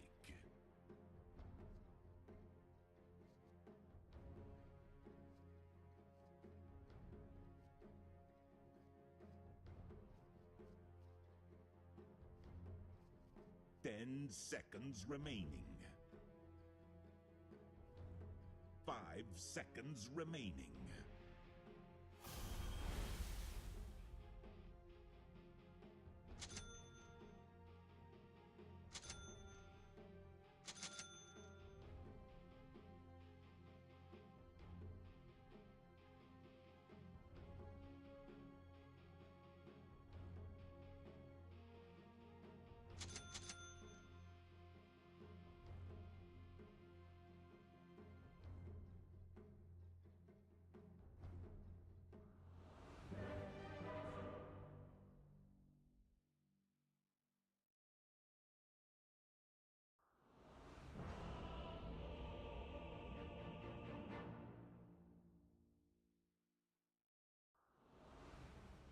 step from the sea. Forward. Prepare for battle. Agreed. I surge.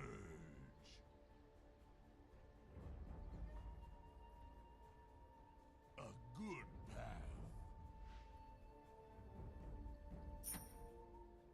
By the moon. It's in the bag. I go. To battle.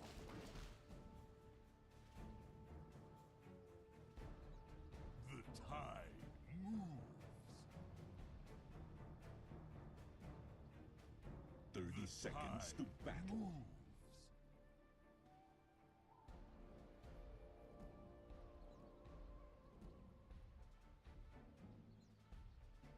On the hunt. Forward. To battle. Agreed. The hunt begins. I surge.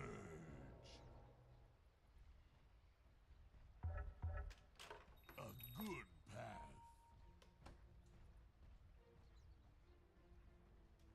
I go. By the moon.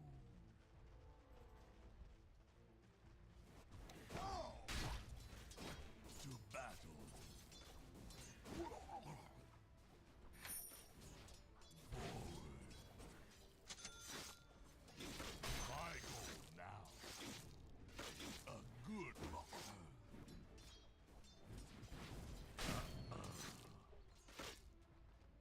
Agreed. First blood.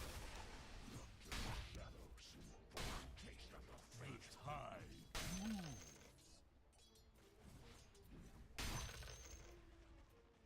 By the moon. I go.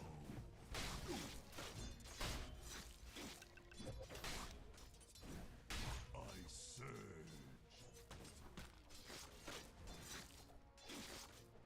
On the hunt. No escape.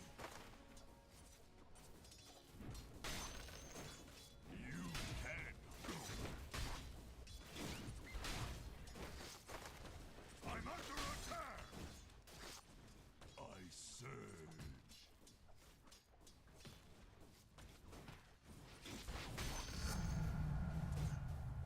By the moon.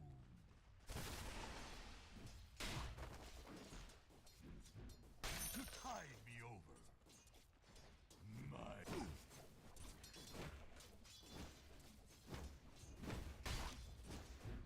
to battle. On the hunt.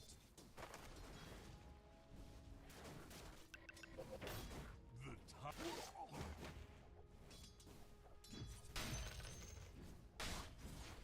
A good path. You swim against the tide.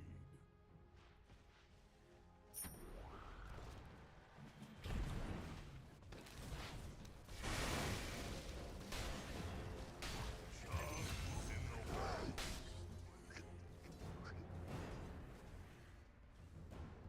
Forward. I go. I could eat a diet off. The tide moves. Radiant's courier has been slain. Forward.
surge.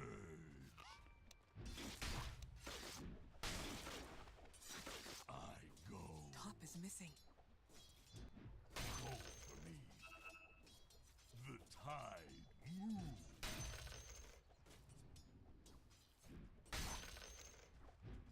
Battle.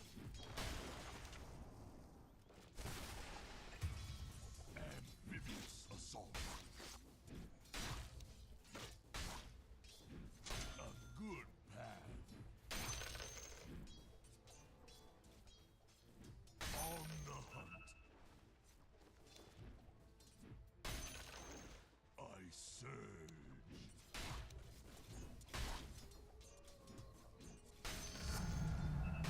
Eat an anchovy. I deny.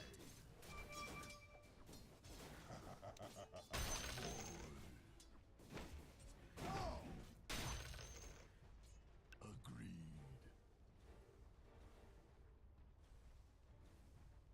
By the moon.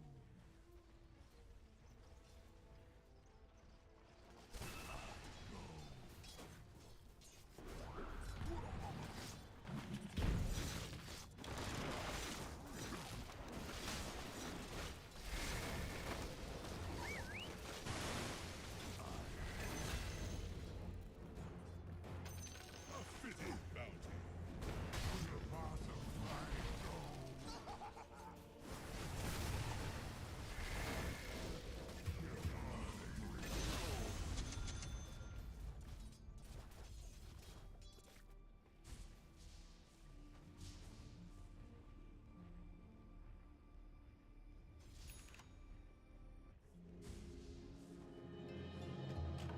Gotta keep moving, or I suffer.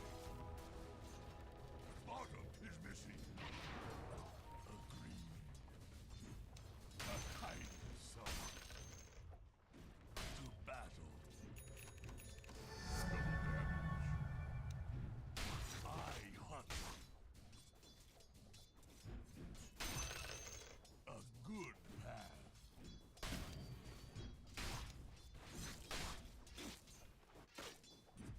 On the hunt. The tide moves.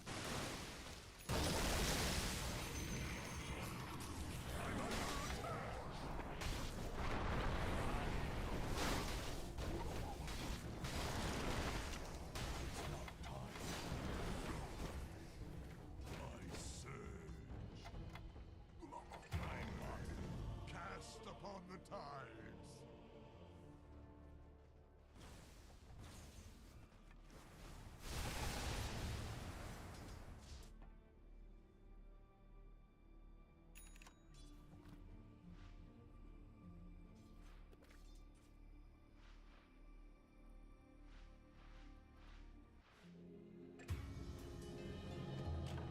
My skin breathes again.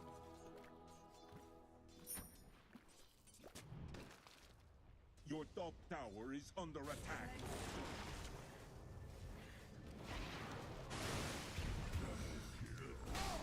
Feed the tree. Your top tower is under attack. Even I. Your top tower is under attack.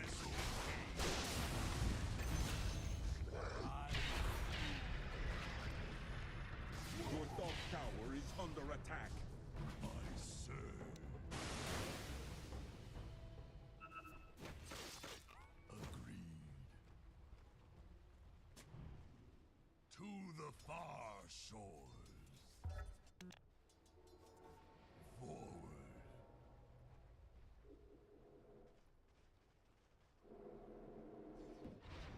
I go. East.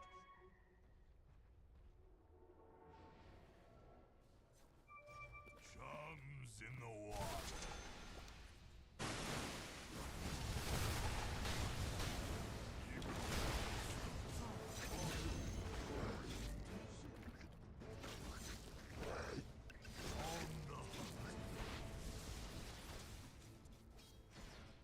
Your middle tower is under attack. Running won't help.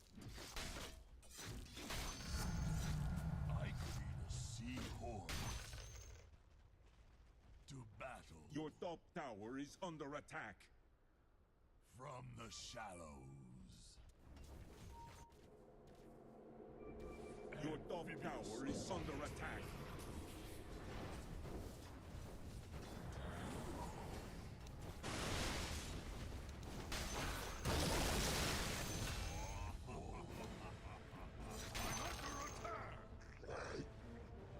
On the hunt.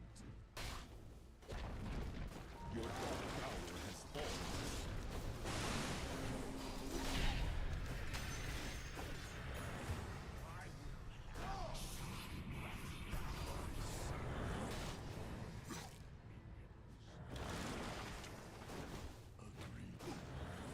Your middle tower is under attack.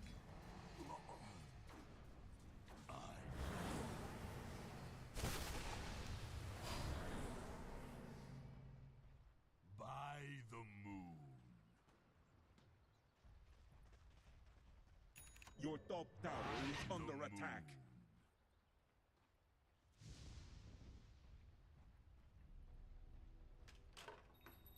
On the hunt.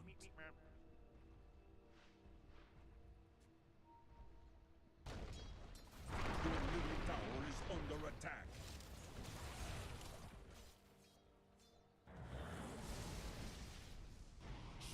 Your middle tower is under attack.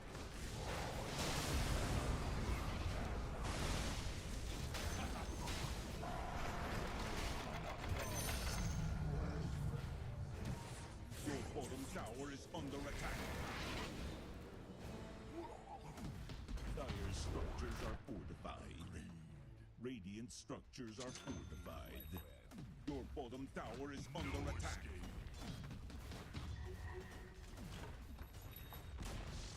Your bottom tower has fallen. I go.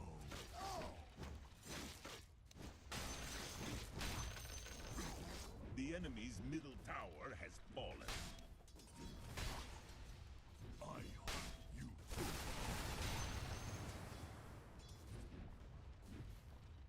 I surge.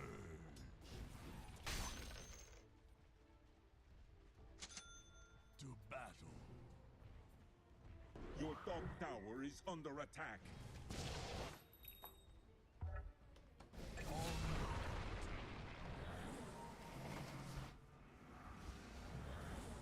To battle.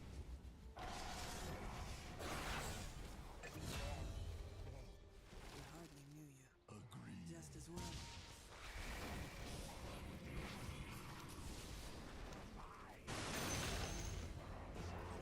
Think of it as caviar. A good pack.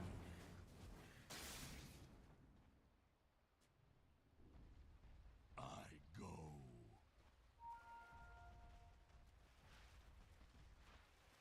The tide. I'll take that. Go for me. By the moon.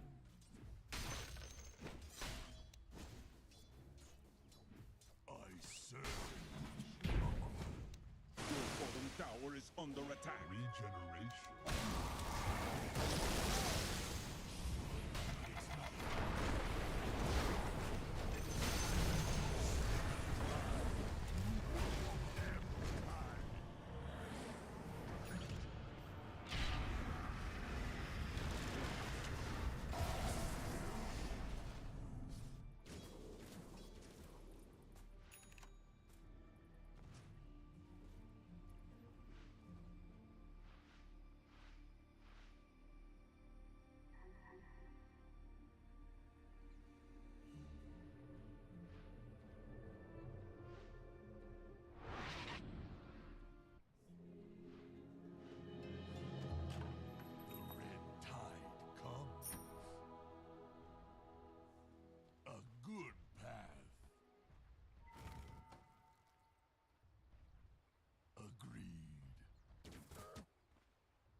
I'm under attack!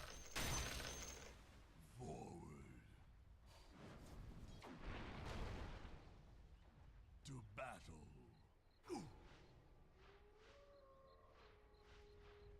The tide moves. Agreed. I serve.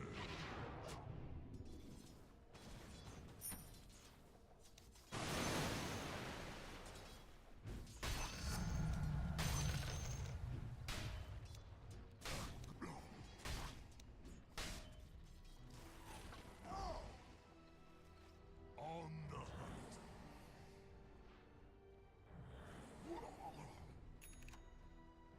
By the moon.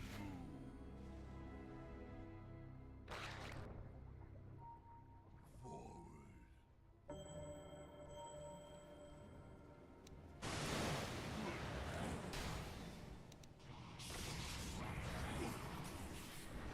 Agreed.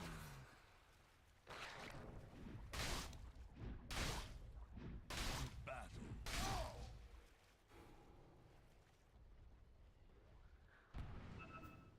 The tide moves.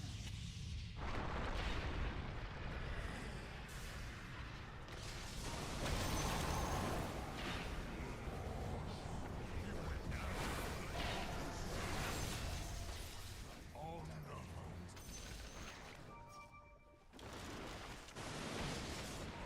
Surge. By the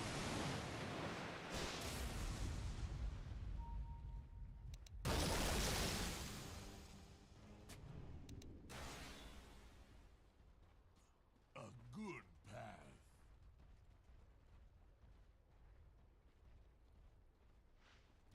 On the hunt.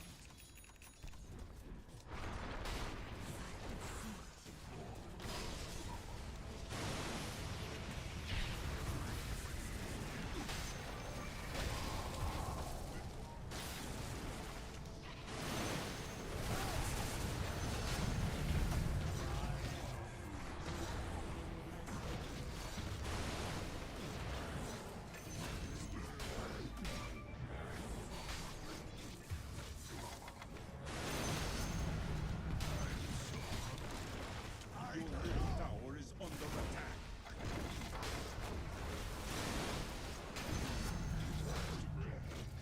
The crab.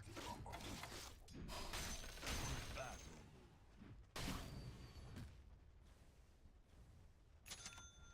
The tide moves. Agreed. I go.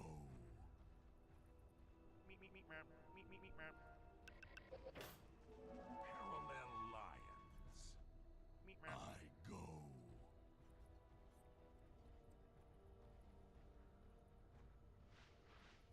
By the moon.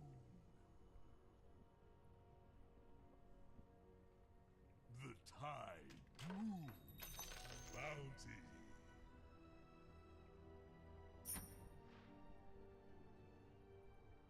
On the hunt.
Dire's structures are fortified.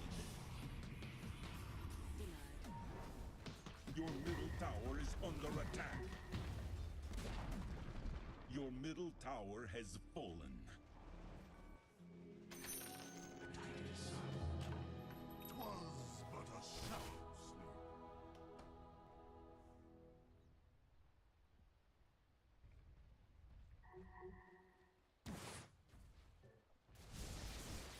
A good path.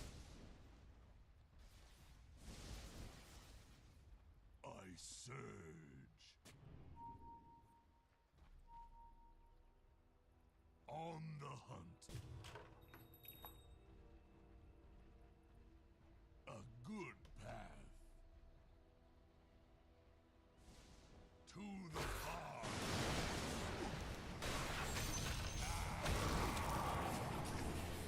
I'm under attack.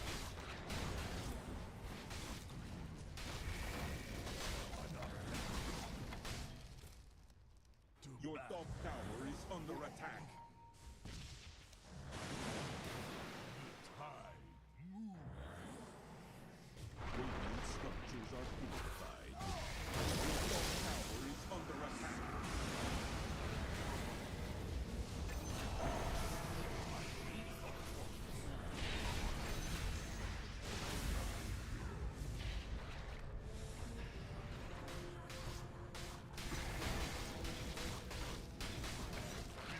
Assault.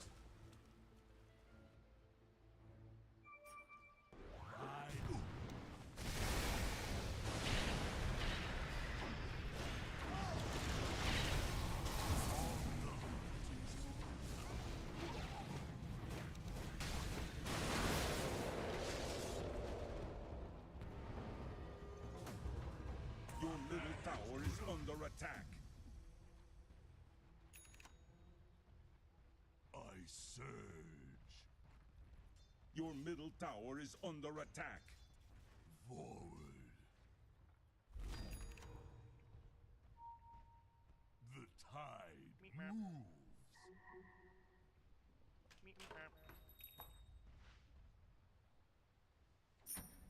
A good path. Now your tree. Your middle tower is under attack.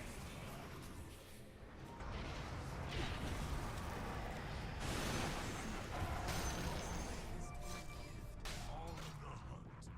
Your bottom tower is under attack.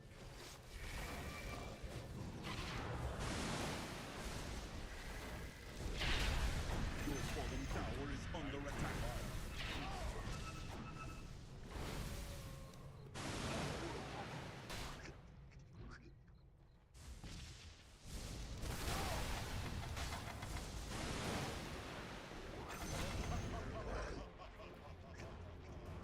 I surge.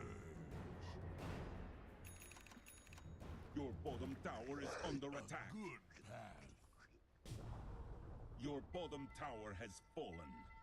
By the moon. On the hunt. Agreed. You're sunk. Chums in the water. Your top tower is under attack. I go.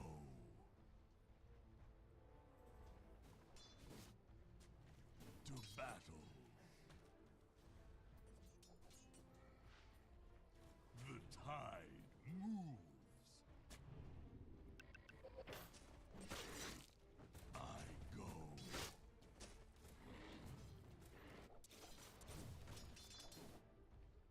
On the hunt.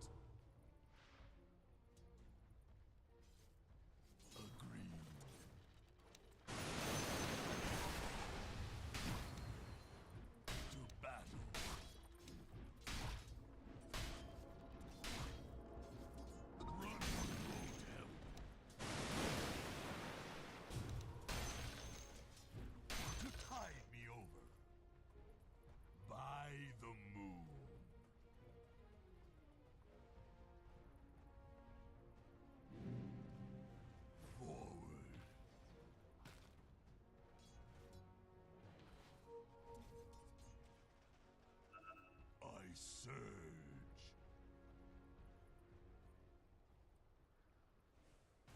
A good path. The tide moves.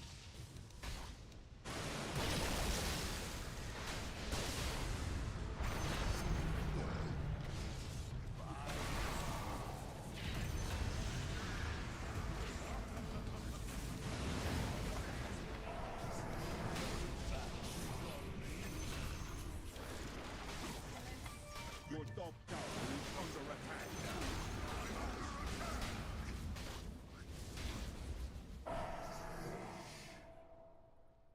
Your bottom tower is under attack.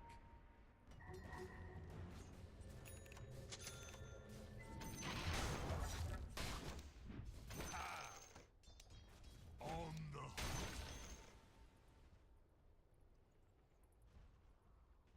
The tide moves.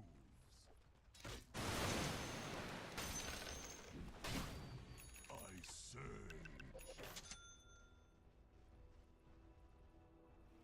Agreed. I'm hungry enough to eat a battery.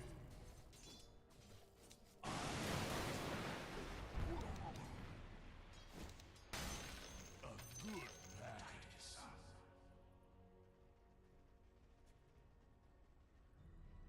I go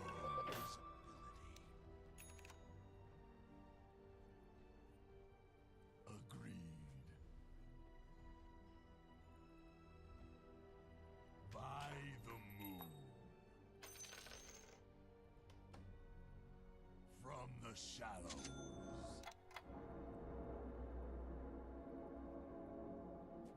The tide moves.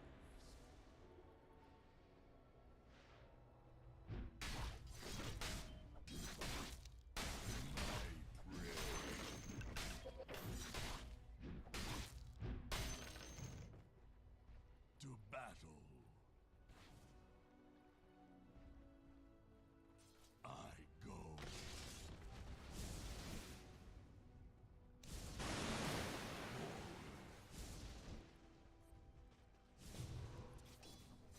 On the hunt.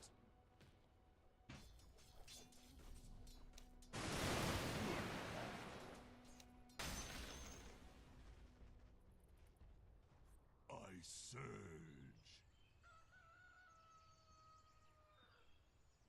On the hunt. I go.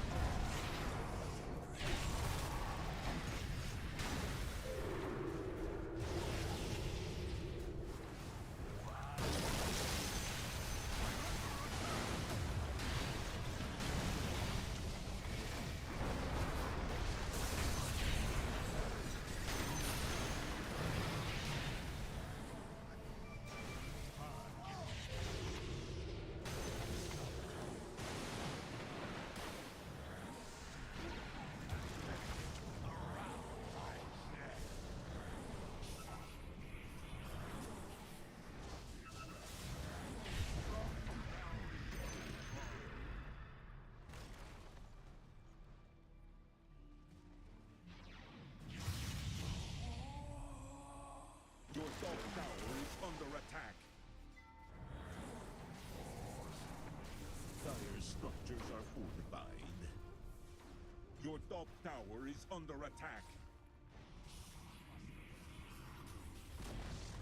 Your top tower has fallen.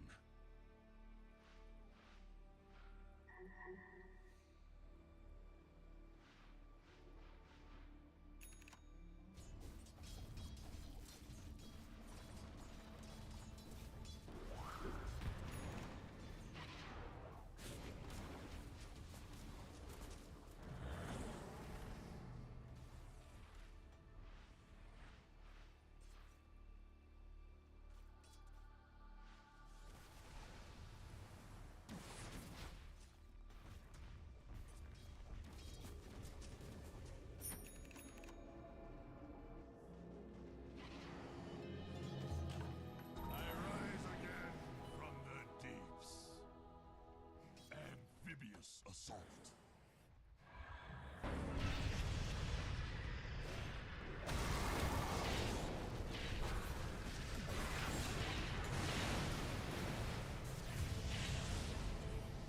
Your middle tower is under attack.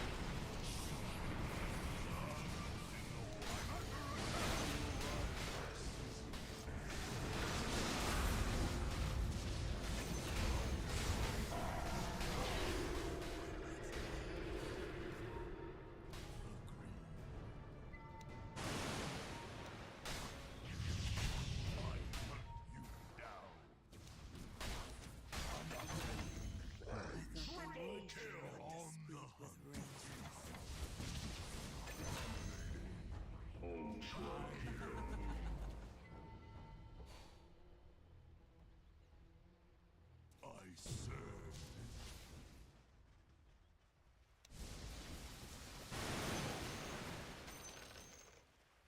I go. Your bottom tower is under attack.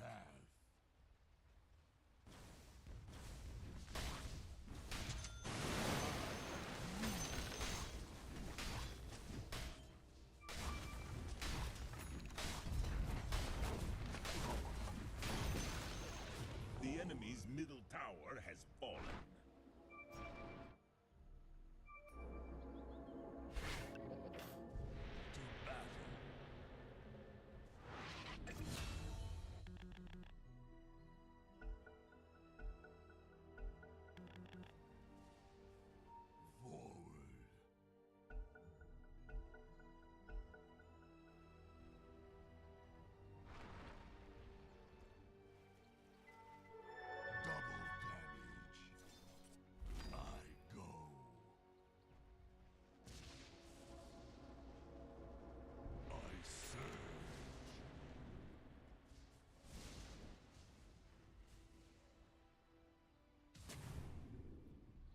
To battle. Battle.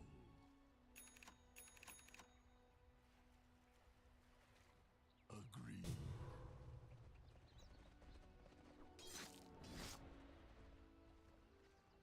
Bounty. On the yours.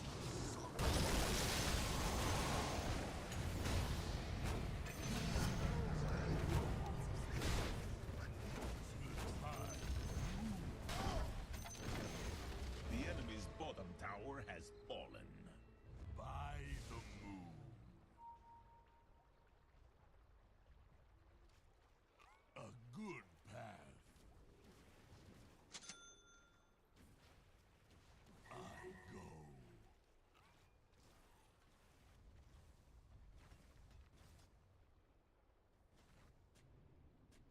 By the moon. The enemy's bottom tower has fallen. The tide moves. I hunt.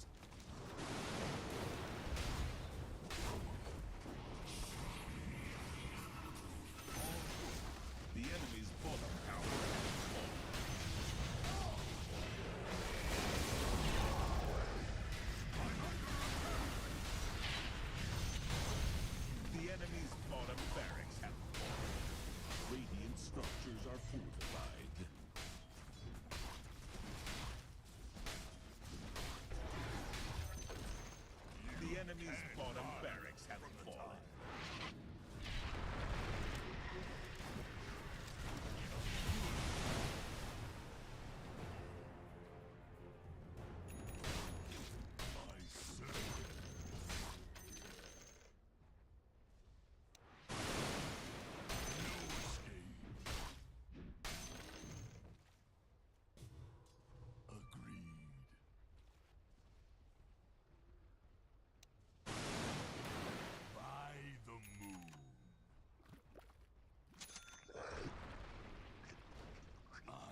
serve.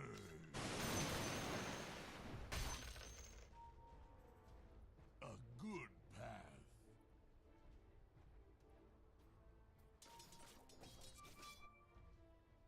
To battle.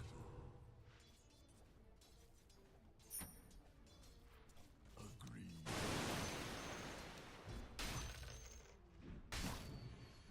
On the hunt.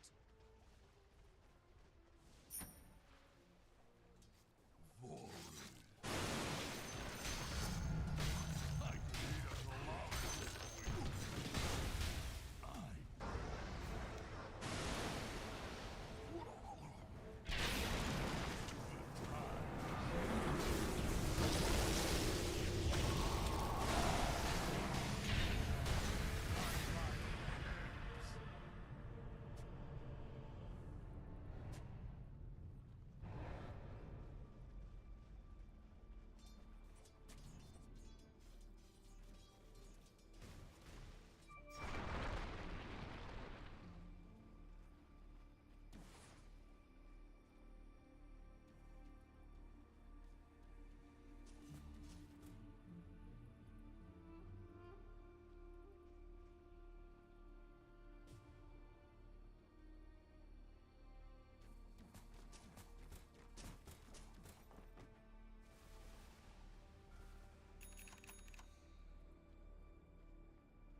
Your top tower is under attack.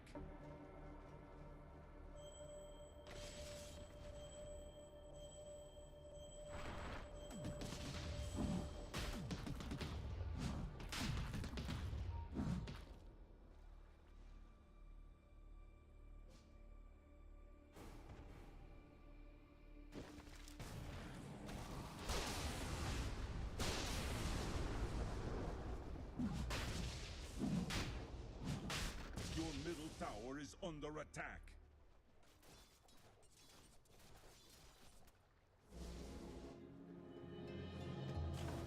Look what the tide washed in.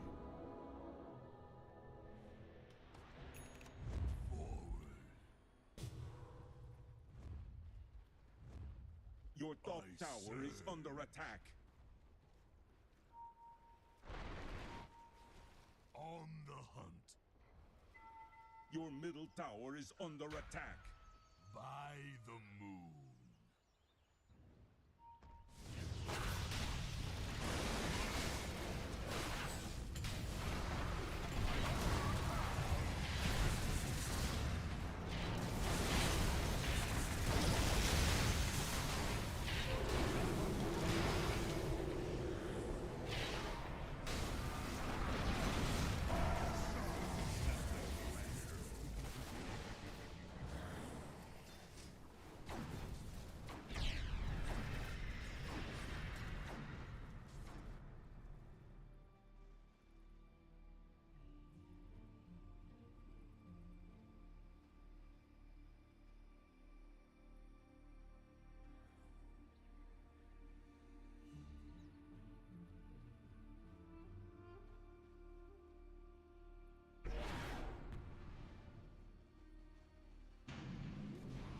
Dire structures are fortified.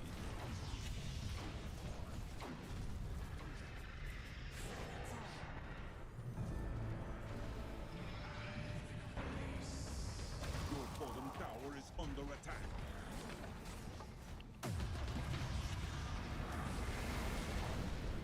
Your bottom tower has fallen. Your middle tower has fallen.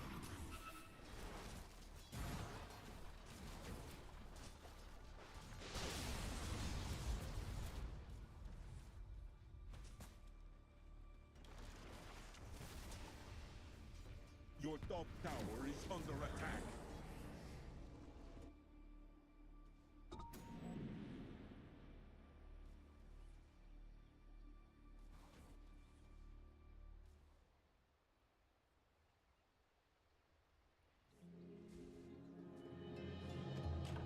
Fresh is good, unless we're talking water.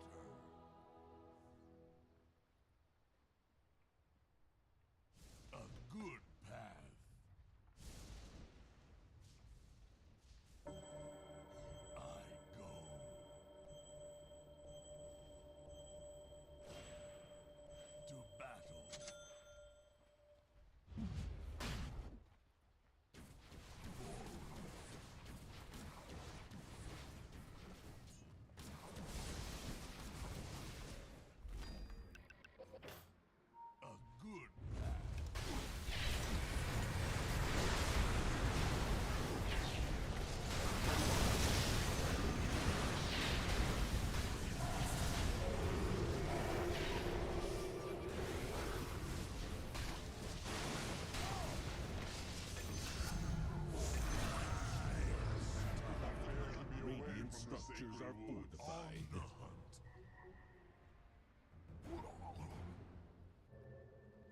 I surge.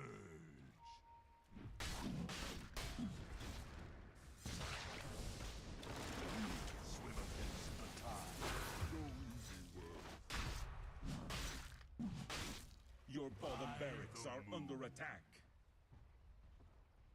Your bottom barracks have fallen.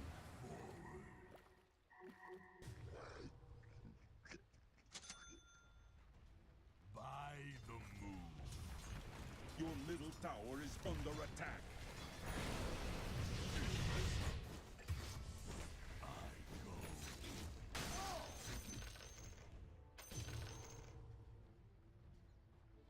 The tide. Your bottom barracks are under attack. Your bottom barracks have fallen. Agreed.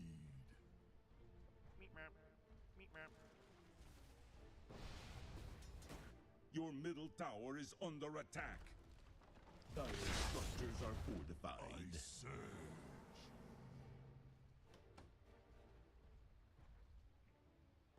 On the hunt.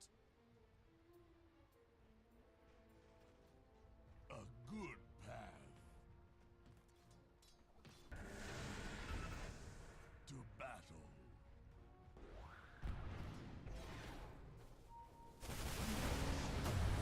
Your top tower is under attack. On the hunt. Your top tower has fallen.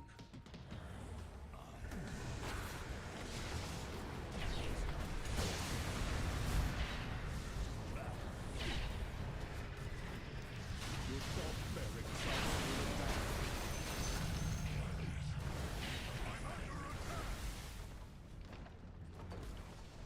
Your top barracks have fallen.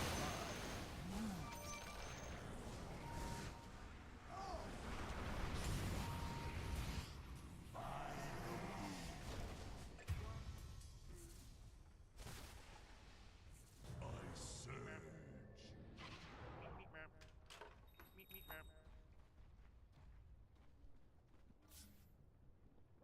Your middle tower is under attack. Your middle tower has fallen.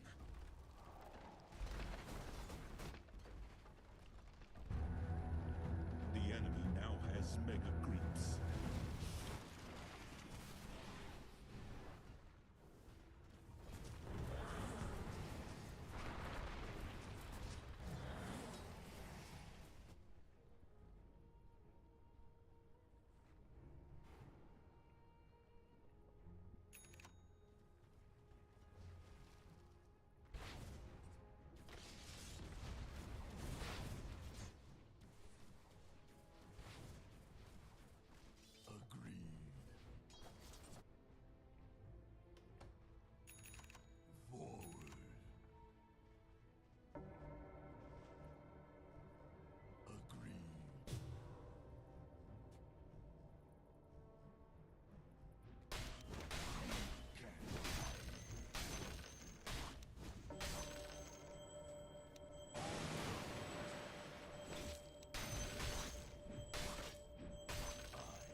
It's not time.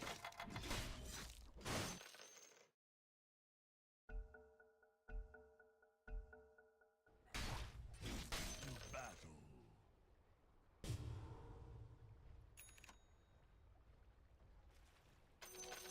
Gold for me.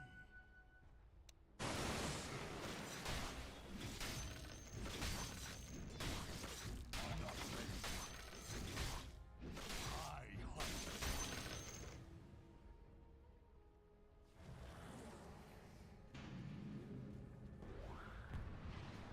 I go.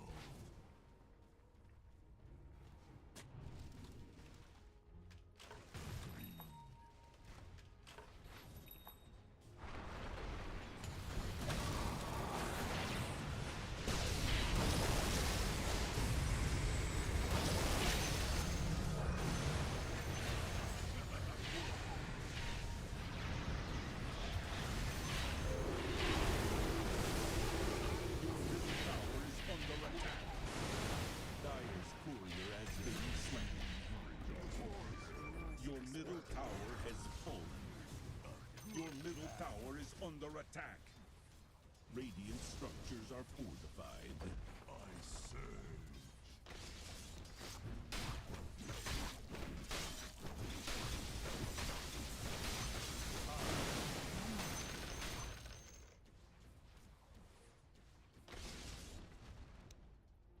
On the hunt.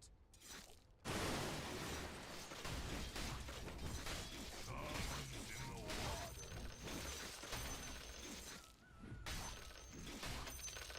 Forward.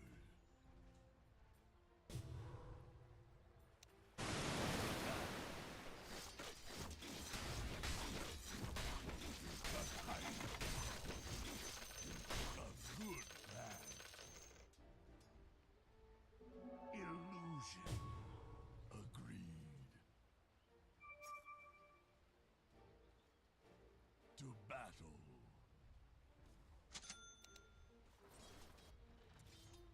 The tide moves.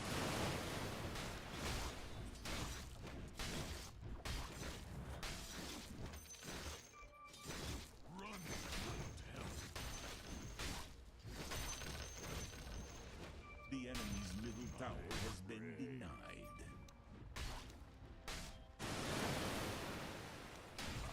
Go.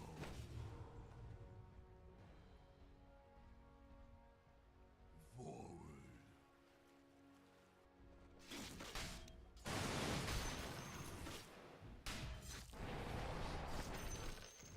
I surge. Money changes hands. You tag hard from side.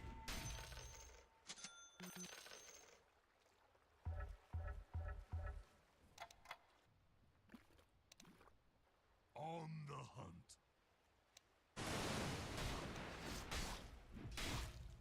By the moon.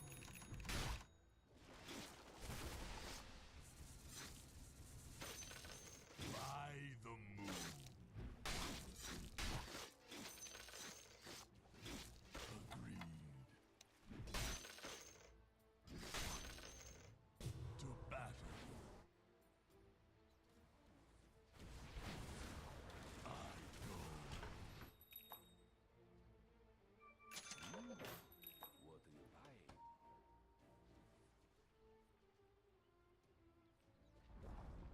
Your middle tower has fallen. Your ancient is under attack. The tide. Your ancient is under attack. Good path. I'm under attack. On the hunt. Your ancient is under attack. You're sunk.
battle.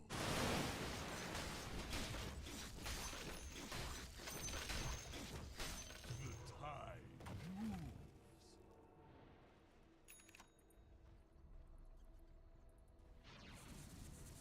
To battle. I surge.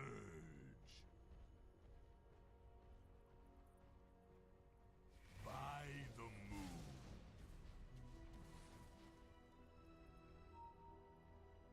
Forward. To the far shores.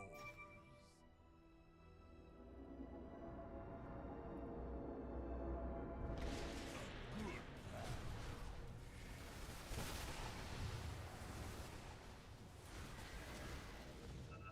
Agreed.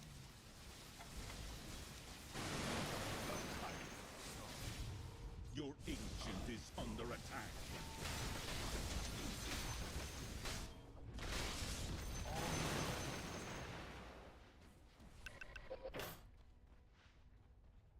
I surge.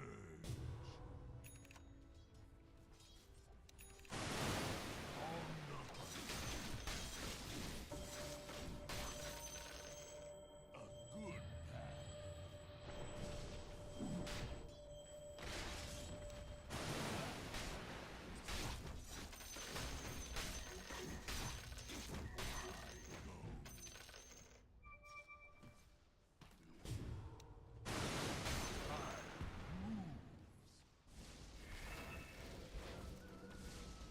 Your ancient is under attack.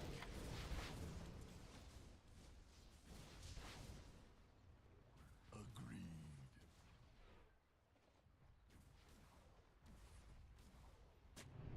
Forward. The tide moves. Forward.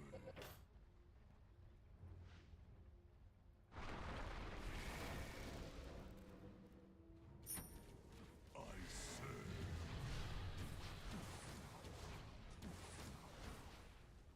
On the hunt. To battle. Roshan has fallen to the Radiant. Immortality. Good path.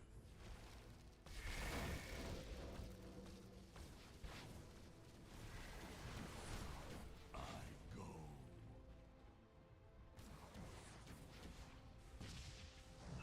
By the moon.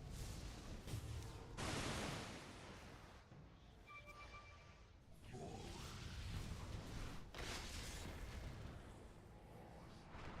On the hunt. I'm under attack.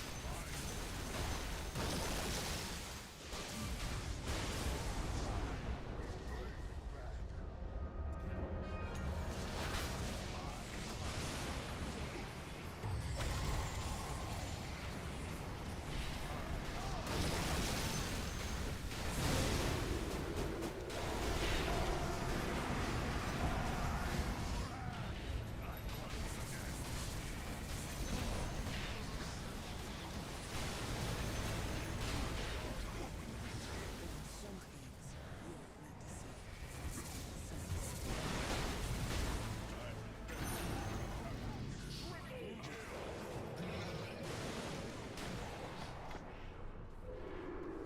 Your ancient is under attack. Not yet. A good path.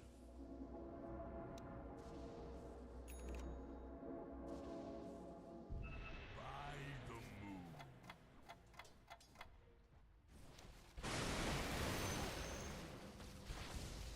You're sunk. Amphibious assault. I'm not ready. To battle. I go.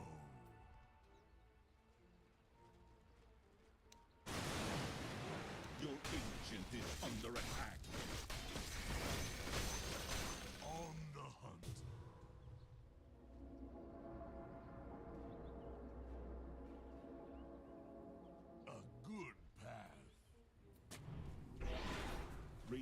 structures are fortified.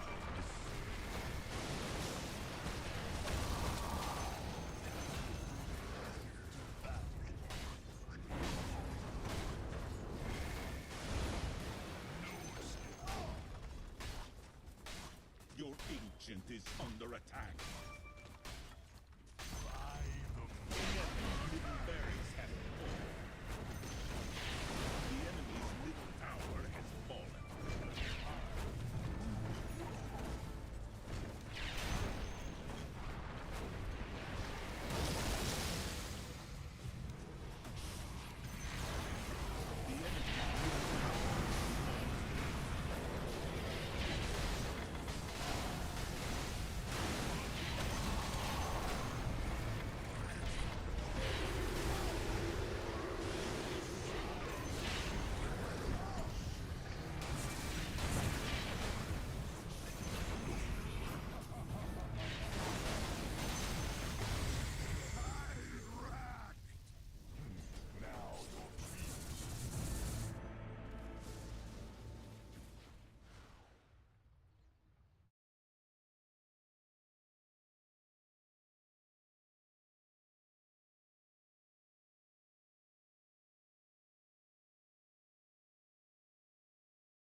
Your ancient is under attack.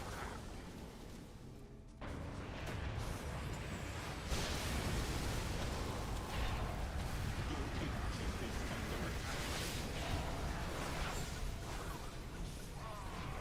attack. Smell of victory.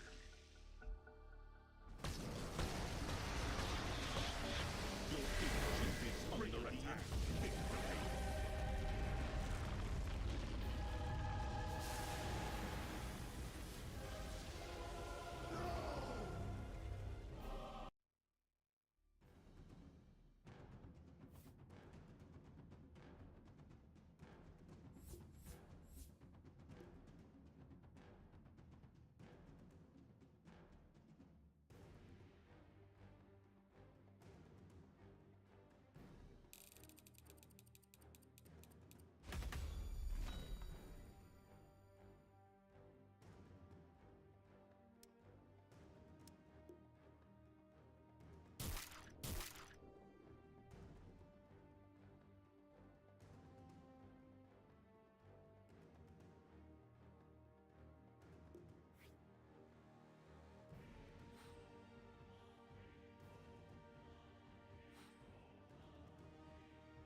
I've ever seen.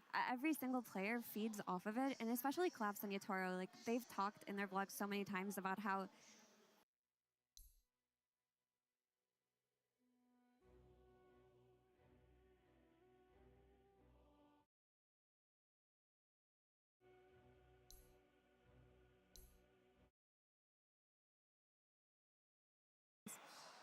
yeah.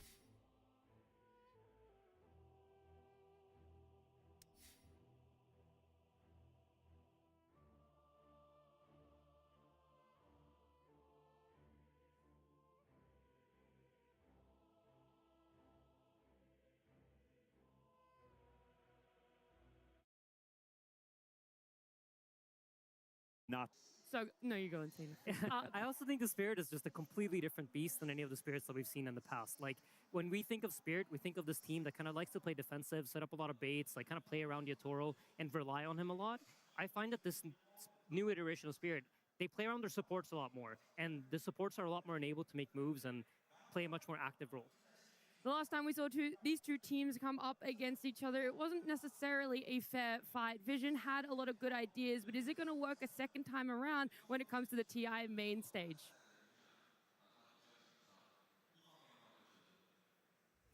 Team Spirit versus Team Vision. Game 1. A win here for either of these teams means top 3 secured, and for Spirit, that would be an amazing accomplishment to be able to get back to. After winning TI in Seattle, we hadn't seen them on the main stage. They definitely.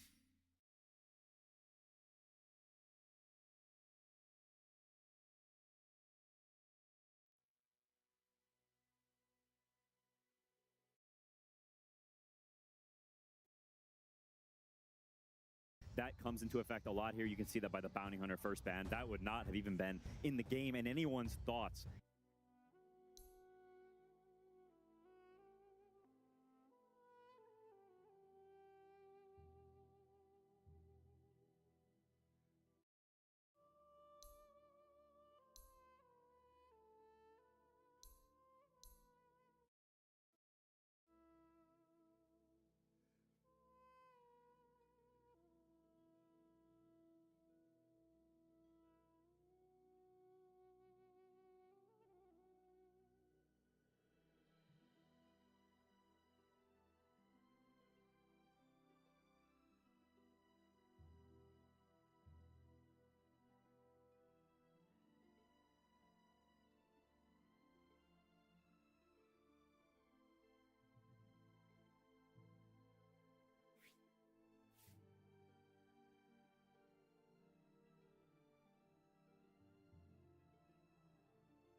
Class where every single game he was Hoodwink or Dark Willow. He was playing very standard heroes, and when we asked about it, he basically said, well, Puppy told me to play regular Dota. We've been playing regular Dota. It's working. If there's an interesting hero I can throw every now.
Them, but some heroes like the Monkey King, the Huskar, Necro, those heroes have counters in other lanes, and so you respond with other lanes to then get that gotcha counter pick a little bit later once you see more information, and you can make a more educated decision about which one of the counters is better against the supporting cast.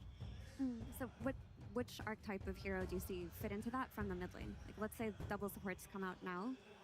do Vision show a third core, or do they just go for their supports? I think Vision probably is waiting till the end. But I'm not entirely sure. Like, I think when you have got a Nature's Prophet on your team, you don't want double turret. We've talked about that before. You don't want these double ranged hitter guys. So if something like a Necrophos or a Huskar gets a little bit worse, and you start looking at something more like a Monkey King or this melee dude who snowballs the lane, and you can get the moves rolling, a Satanic Farm and connect. When we saw the Slark the other day, that can happen. But I think because of the lack of Wisp for both these teams, it's probably, you know, a little bit lower on the priority.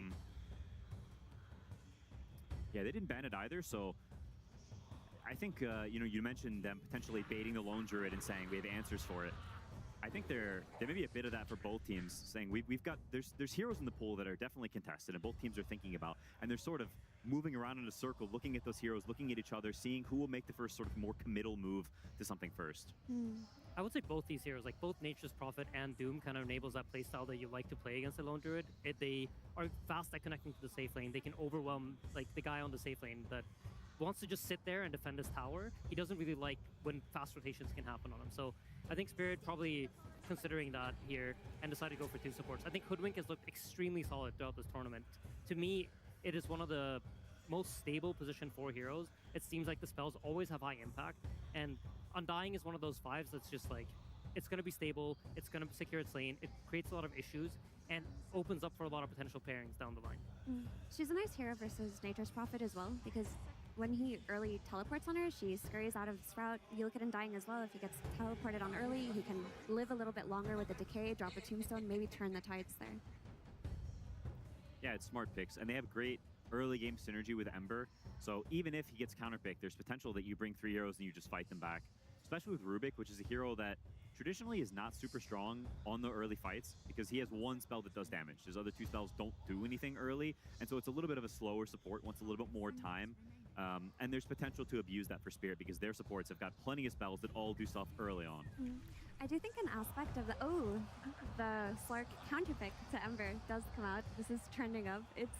Honestly, it's been a lot of fun to watch, so I'll never root against this. We were curious that if the lack of IO was going to be enough of a deterrent, that you're like, actually, we don't really feel comfortable that it will make it through the mid game out of mid lane that well, but no, Insane here, it's definitely going to be okay in Vision's eyes. I think it's related to the 2 supports. So if you think about how Slark dies, it's if you can find an instant Hex or an instant Silence on him.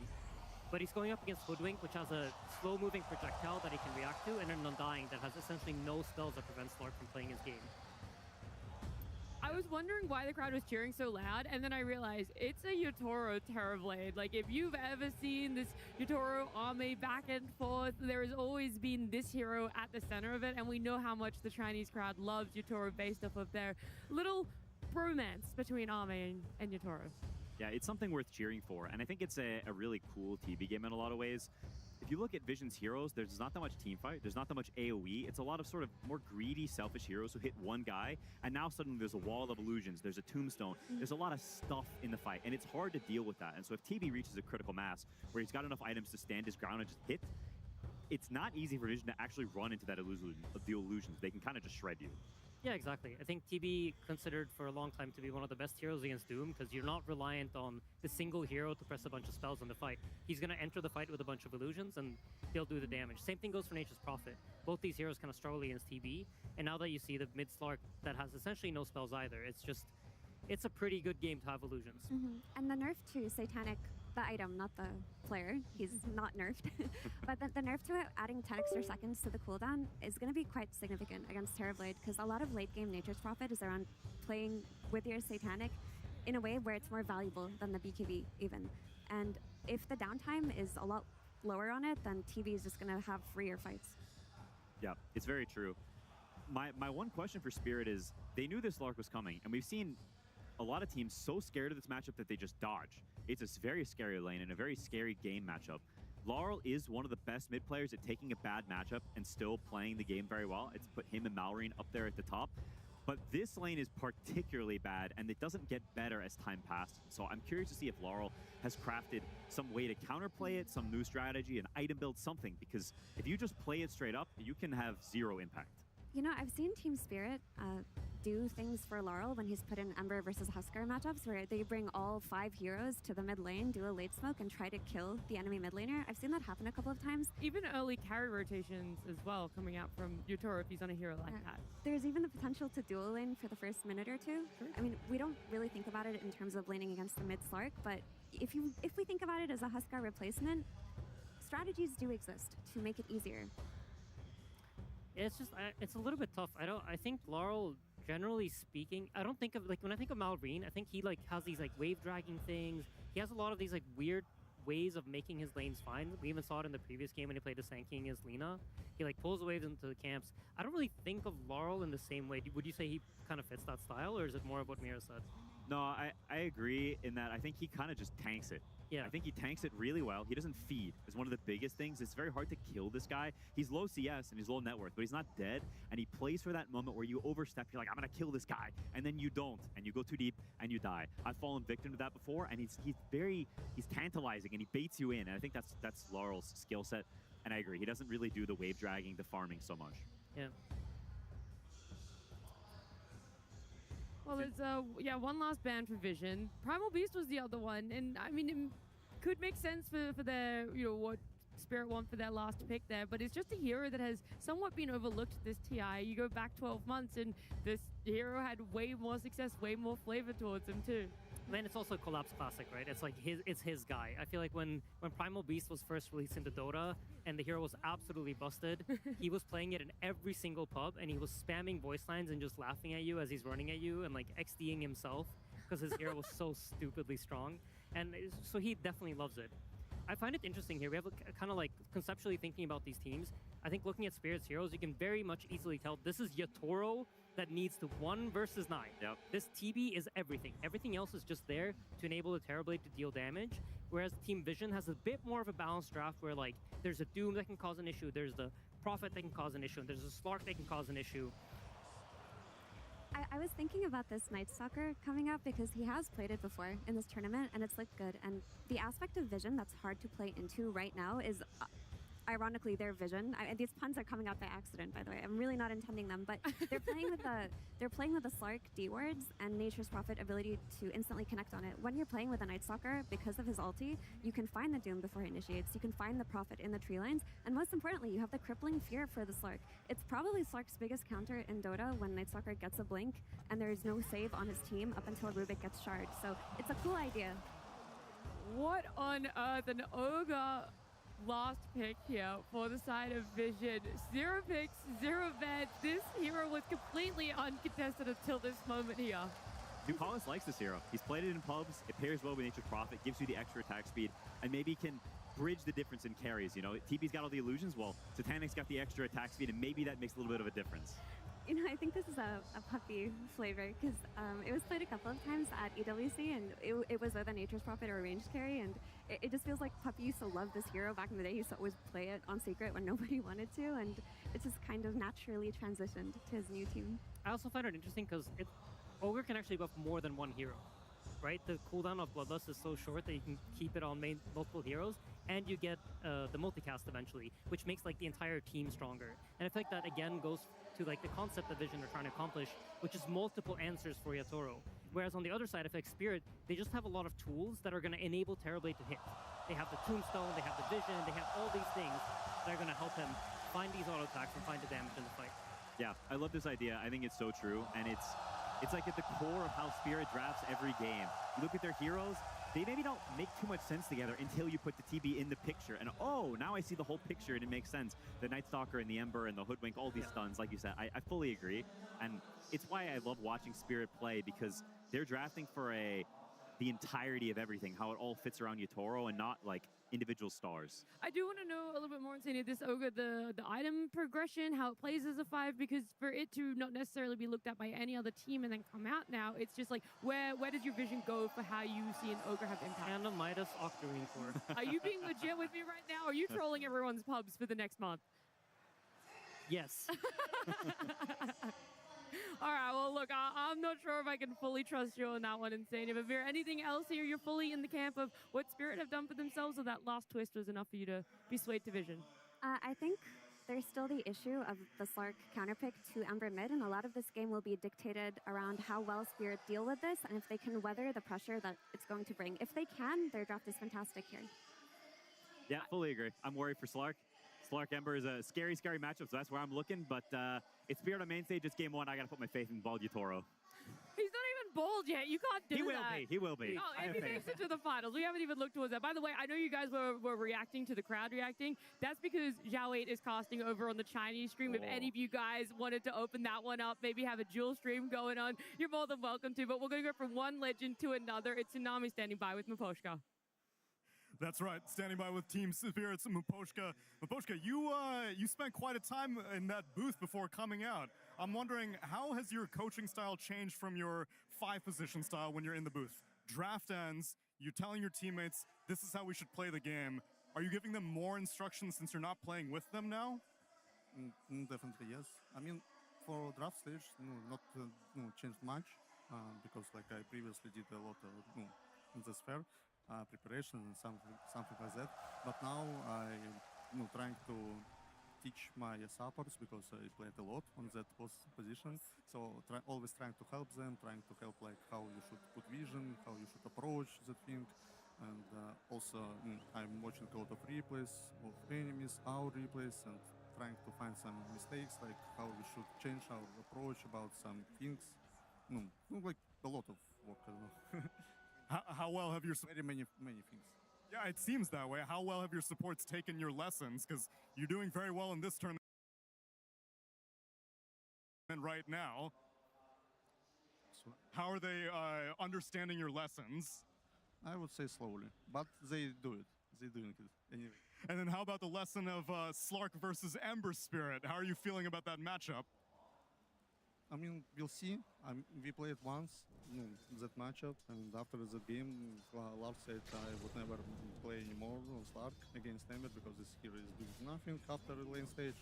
But we'll see how it will go from enemy's view. So, I mean, I believe in our draft anyway. All right, let's see if the belief pays out. Miposhka, good luck in game number 1. Hearing from a legend of the game, it does provoke the question, what does it take to become a legend? There's no doubt about Spirit's status as one of the greatest teams of all time, but to achieve that status, they did so by trampling over the gods of their time, beating players like Puppey and Faith Beyond to claim the Aegis. Same path now lies in front of Team Vision. To stay on the high road, they have to beat Yatoro and collapse. A lot of rings in this series here, and a lot more to potentially come for the young squad of Vision trying to seek their own. It's a tough team to play against on the main stage when the pressure's on, when you know these guys are going to clutch it up. And to me, these two teams, it's such a mirror match in some ways because they are both defined so much from that one position carry role. Spirit love playing around Yatoro. He is your win condition. He is what's going to define how this game goes down past that 30, 40, 50 minute mark. And I think the same can be said for Vision. This is a team built around the young gun in Satanic. You need him to pop off. You need him to have a good time. When Satanic is ahead of his opponent carry at 10 minutes, you win the game 3 out of 4 times. Straight up. And the flip side, when Yatoro is behind at 10 minutes on the enemy carry, Spirit only managed to win that game 35% of the time. So you're looking at these two carries going up against each other, and if the net worth gap starts to open up around that 10 to 15 minute mark when Vision want to explode the map and take the game over, especially between a Furion and a Terrorblade, this could be a very one-sided series. Spirit need to find a way to equalize that advantage, control the map, and not fall behind. I think Vision have been the faster team so far this event, and they're proposing a lot of tempo here between the Furion and the Slark mid with an Ogre to back it up. Extra bloodlust, some extra attack speed, extra movement speed, it all comes together. It does kind of link back to Satanic's entrance onto the scene, right? Like, he shows up when Yatoro wants to take this break.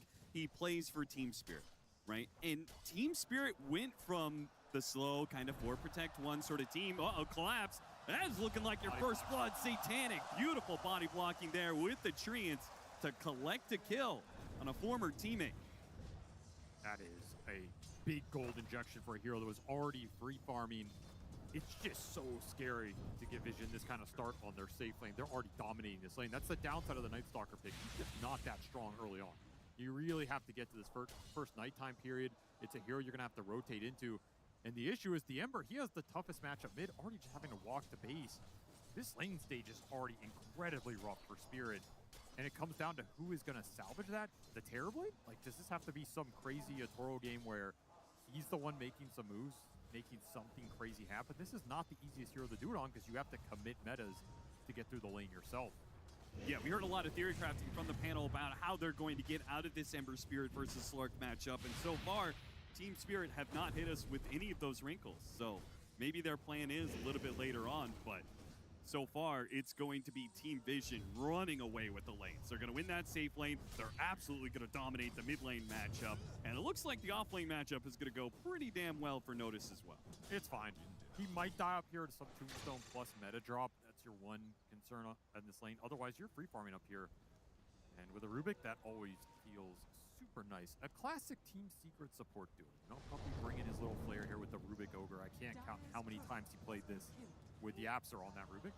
Oh, no one comes so close to drawing the aggro. Yatoro gets overwhelmed here. He does manage to pop his wand, stay alive. 9 class is now going to be the one in trouble, trying to deal with the Tombstone. Both of them are solo. They collect on the kill on 9 class, staying in front of Notice. Can they get the second kill? Rue, low on mana, will not have the decay to finish him off. Early raindrop boots stick for Yatoro, gets him out of trouble there. The reflection really hurts while you're trying to kill that Tombstone. That's going to be the toughest lane for Vision, and honestly, they're still pulling a little bit ahead there. As you mentioned, these other 2 lanes are where the damage can really be done. Laurel just forced into the jungle super early. No one having a free time mid. What'd you make of what Maposhka said about Laurel in this matchup? That, like, yeah, okay, Slark dominates the lanes, but, you know, going into the mid game, what is this hero really doing for you? I can kind of understand what he said, especially if they had scrims versus it and it went better. I don't think the mid Slark, without the IO at least, snowballs incredibly hard. Okay. However, I will say Vision, they're a peculiar team with it because they played so much with the 9 class Slark. Yeah. They're familiar at how to control the map, get the proper D wards, utilize the Vision. It can do a lot of damage here. I think no one's going to be very comfortable playing this hero, and it's not necessarily the worst Slark game outside of that Nightstalker. I think it's pretty obnoxious for the supports. There's not a lot of direct control. The Terrorblade matchup is a little frustrating sometimes with the later Death Shroud, and can't really get some big ultimate off. You go in, you try and Sunder, someone gets Death Shrouded, he ults. It gets a little weird. Yeah. There are some interactions that are annoying, so I don't think this is a game where the Slark is going to have muted impact. And if anything, I think Spirit are more dependent on Laurel being able to make moves. Teleport coming in. They really set this one up, trying to get the D ward on the ward, barely outside of that. Rue is already rotated over to try and help Laurel, but yeah, Vision just throw everything they have in this mid lane. They do not want to let Laurel get to this level 6. Fortunately, a high ground Tombstone is going to be whatever is Vision. Just walk outside of the AoE. No real punish coming here from Team Spirit. And that means a whole lot of damage on this mid tower so early on to the game. I mean, just keep the heroes here. Laurel can't do anything about it. Catapult stayed alive. You're not able to lane. Tower's just gone to Bloodlust Furion. Spirit read that move, and it still worked for Vision. That's a little concerning. Your only real turnaround on these aggressive Furion ports is Collapse matching that, TPing in, just running the Furion down. He is doing a really good job of taking this tower early. Yeah, he got a lot of damage with his Catapult, too. Vision, I think a little late to defend that, honestly. Especially if you're going to TP the Slark down here in the end. This feels like a little bit of a wasted port. Unless they can actually convince Team Spirit to fight into them, but of course, Nighttime Vision of Collapse should read most of this situation. I also think Slark is up to. This Slark going bottom is freedom for Laurel. It's like, yes, please, give me some time to CS mid without getting my regen drained. Yeah. Noticed he does have Doom available. You got to be careful up here. Don't want to linger too long with this Terrorblade and just give up that free kill. Speaking of free kills, Ogre is very oftentimes a free kill. Takes a little while to get him sometimes because he's a big tanky boy, but an extra bit of golden experience for Collapse. And for me, I feel like that's so much rides on Collapse being able to deal with this Slark. Like, if he can have a good enough lane, transition that into a mid-game where he's shutting down the Slark, get a Blink Dagger, AoE silence on him, those can be some pretty easy kills. I think the Night Stalker is absolutely the X factor in this one. How much is Collapse going to be able to do in controlling some of these night times, being a presence on the map, not letting no one just play a free Slark team, control runes, get the D wards, can he match some of the Furion rotations? There's a lot of potential there. You just have to pick your moments really well. At least you get a tower down here. He'll take it. Nice little extra gold injection for him.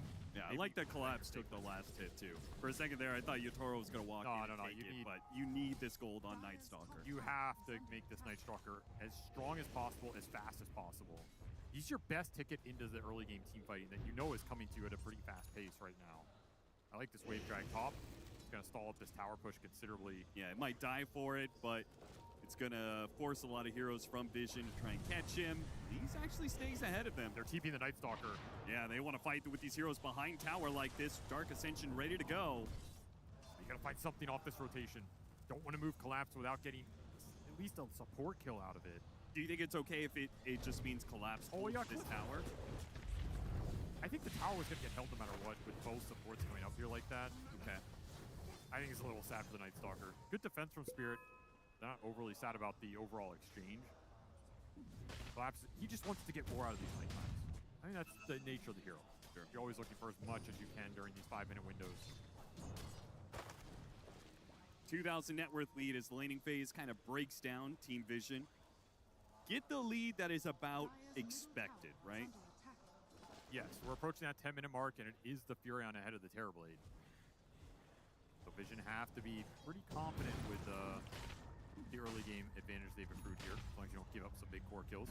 Oh, look at all those bounties. They got one apiece. Nice even exchange. Very friendly rune battle, you know? And we're back to daytime. So Vision, they ran over the first 5 minutes. Had to take a bit of a break with the Night Stalker threatening them. But now I feel like it's back on again. I honestly think this period was not that bad for Spirit. There weren't too many extra Furion rotations. They defended top tower. The Embers recovering a little bit, and you didn't give up any just extra bad kills with the supports, which means this support duo for Vision is not that they're super low level, but they could have been a lot higher level. And it's actually the Undying who's the highest level support in the game. So that's pretty nice here. You don't have this Rubik ult online. He's nowhere close to it. The Ogre levels don't really matter. You have 3 points in Bloodlust. That's all he's contributing. You can keep playing around this top tower. Might be able to stabilize this early game. That is a very fast defusal, though. Super scary. Any hero that gets caught alone by this Slark. It is daytime. So you're a little weaker on this Slark running around. And Spirit, they're continuing to dodge him. Laurel just pulling waves. Does not want to go anywhere near no one. First item Ghost Scepter out. That sounds like a little too pulling again. This time he'll be punished for it, but does have he gets a number of those creeps killed. Delays this push a lot. They still haven't taken that safe lane tower. They've been really annoying on that top tier 1. Of course, last hit to Satanic off the Wrath of Nature. There's where the tip is coming through. Yeah, of course. Classic. Give me that gold. Do you think these Furions like click their ultimate straight up on the hero when they're at 100? No, it's if he's really low, yes. Usually it's 1 or 2 units. Finally, this tower will go down. You could have committed your Dark Ascension to again try and defend it even further, but I think you bought enough time here. You're okay conceding it, using that Dark Ascension for either a turnaround play or defending some power for the Ember, something like this. It's going to be a defensive game for Spirit, though, until you're ready to just play through Collapse and his strength. He does have a blink. I mean, he's fairly farmed. But the game's dead. I do feel like it's one of those weird things that... Oh, not me. That evasion's so obnoxious, man. It'll cost him a few extra seconds, and Collapse does TP away successfully there. I do feel like, look, can they make moves with Night Stalker? Because it's kind of like making moves with a Tidehunter, right? Like, oh, we've got Ravage, guys. Let's go use it. Okay. It's not yeah, you make a move, you use that Ravage. Well, guess what? That Ravage is now on cooldown, and Vision could just run you over. I think the turnaround play is a lot more reliable for Spirit. You kind of know Vision are going to go into you, particularly this Slark with the Furion backup. If you can bait him in a little bit, TP in with Night Stalker Blink on the back line, that's where the fight's going to look good for Collapse with this early Blink Dagger. It's very hard to just force the issue yourself, though. So Vision do have to be careful overextending deep into enemy territory. Who's going to tank another gank? This is that type of Toro's fight. around to kind of help him out. They burst down the Undying so quickly, and Tombstone's easily dealt with. Yeah, Team Spirit not actually going to fight this. It would be all up to Collapse if he wants to make that call, and he did not have TP. Downside of him TPing the base there. Right. If that's 20 seconds later, I think Spirit would take that engagement. Otherwise, I'm just going to write it off. Base for the Ember, who did commit for first item Ghost Scepter, by the way. Extremely defensive itemization here. It does save you against a lot of this damage early. It's just always one of those things, okay, you survive, but what are you surviving for if you're just some Ghost Scepter Ember? Are you actually doing anything after you get out of the Sark count? So you have to build in some more damage here. Looking for no one. There's that blink. Got him on that AoE silence. They've got plenty of disables to follow it through, so an easy pickoff. Big kill. On no one, and they use it at a period of time where there's going to be a not that big of a daytime window. Still half the duration here. Might be able to find an extra support. Toro, he's in the vicinity. He's going to meta for this. Yeah, that's another kill. 2 kills off that Dark Ascension, and you got the big one in the Sark. And even going into the triangle here, take this stack. Very smooth connection here for Collapse. As we mentioned, like 30 seconds till nighttime. It's a pretty small window for Vision to abuse. Try and steal the Ancients. This is a little greedy. They absolutely should try and stop this, though. Nice, good. Okay, they have a Tombstone out. They're going to be walking into that one. Doom already used out on Yatoro. He needs some help here. Notice also needs some help. They're actually doing a good amount. Doom already dead. Satanic coming through with the follow. He should just be able to clean most of this up. Team Spirit on the retreat, trying to get as many heroes out. And they will get 3 of them out. So in the end, definitely okay for Vision. But if you put together everything, like the stacks that were stolen, feels kind of even. Not the worst gold exchange. I just don't like Spirit losing Yatoro there. I think you're okay losing almost anybody else other than Terribly. He's too important for how you're going to scale in this game. It is nighttime though. Rubik. Lab's continuing to do work here. He is really holding this game together with some clutch kills. Yes. Still, Satanic, he was the biggest beneficiary of that fight. 5-0 start for the Fury on 150 CS. I've seen this before. Austin, he's almost 3,000 ahead of the enemy carry. There's a limit to how much you can give this man before he just runs away with it. It really is the perfect way to watch the Satanic versus Yatoro showdown. Oh, yeah. Right? Yatoro just trying to hold the game going. Satanic with his aggression of farming every single bit of the map while also being a part of these kills. Rubik is going to die in the mid lane. Satanic, here comes no one as well. Can he hit a pounce to get a kill here? Nah, both these heroes are way too mobile. Coach goes right. This Sark is useless. He can't find the connections right now. Spirit are honestly playing really well around him. They're kind of initiating all these skirmishes away from where the Sark is. And maybe if you're no one, you're going to have to position yourself a little more aggressive on the map, but he's worried about this early Blink Night Stalker. Yeah. If Collapse finds him, just Blink Silence, the Sark's dead, so no one's trying to find this balance of being involved in the fights, being on the front line, the thing you want to do with Sark, and at the same time, you're afraid to give Collapse the jump. Once more, they're going to try and backstab this tower. No one, he shows this is dangerous. Gonna be no one. Caught inside the silence. Can he get out of the AoE? He was almost there, but no. Locked down and killed. The TP coming in from Team Vision. Still want to fight this out, but it's just Notice scaring back Team Spirit, preventing them from going for more kills and maybe objectives. He does complete out a Radiance on Notice, so as rough the game as no one is having these last few minutes, Notice is climbing the network charts. Oh, they're incredibly farmed. The net worth is not going poorly for Vision. You can feel the impact of this Night Stalker, though. Collapse is controlling the game right now. And that's buying a lot of time for his other 2 cores. It's not that he's pulling ahead, it's this Ember is all of a sudden having a fine game. This Terrorblade is getting to punish a tower mid. This is all a product of the Night Stalker finding the clutch pickoffs. Vision want to fight on this tower. They smoke up. No one TP's in. You don't have any hard initiation, though. No blink on the Doom. And Collapse getting the information. They see these heroes coming in on the left-hand side. Almost got him inside the silence. No one pounces away just in the nick of time. Team Spirit, do they keep this going here? Toss back, easy kill onto the Rubik, but up into the high ground. Are they willing to chase up there? Oh, he is. Collapse is willing to go up there, scouts it out, sees no heroes. They've already gone back behind their tier 2s. A really fast flip of who's controlling the map. It went Vision for the first, 5-6 minutes, and now it's Team Spirit taking most of it, but as you said, both teams are experienced enough to like keep the losses. They're losing some heroes, they're losing some map, but they're still keeping the economy relatively even. Oh, but if Satanic dies, that would be a massive dead blow. if he goes to He's his trying camp. to get to his BKB. This is the time for Team Spirit to kill him. He needs the hoodwink here. Does a lot of damage. Fighting back though, Collapse is gonna hold this ground. The TV goes out, they stop it with a bushwhack. Now a follow through with a sharpshooter. Collapse making sure he doesn't die. He's so strong. Oh my God! Wait a minute! He gets one kill when it shouldn't have happened. Almost got a second one, which would have been the improbable. Ultimately impossible for Satanic to stay alive, though. You gotta respect this kid. You really gotta respect him. He does a lot of damage. He almost triple killed him there. That was extremely dangerous for Spirit. I do not think they're gonna make that mistake again. Yeah, you're strong in the Night Stalker if people are running away from you. If they just stand there and fight you, you're a Blink Dagger. You don't really have any extra stats. Yeah, Satanic had no fear whatsoever. He saw the Night Stalker and said, okay, I see what's going on here. That was a terrifying situation. However, they do get the big Furion kill. It's going to slow down his progression, help the Terrorblade close that gap. This has been a very interesting game so far, and I still feel like Spirit are controlling it a little bit more, while Vision are extracting a little more out of the map. Bloodlust is definitely going to do that.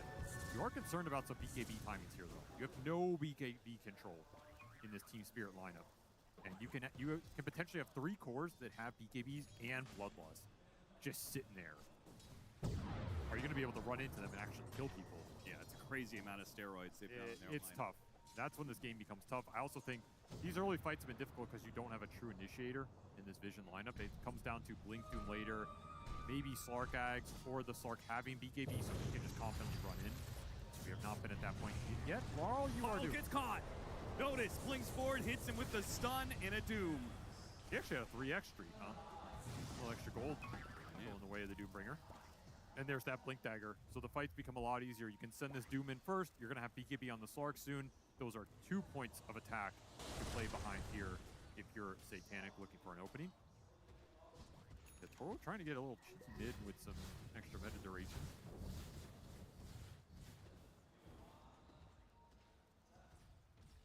Tombstone save is going to be huge in this game as well. Just being able to buy time on the target that gets doomed, stall out some of the Fury on right clicks.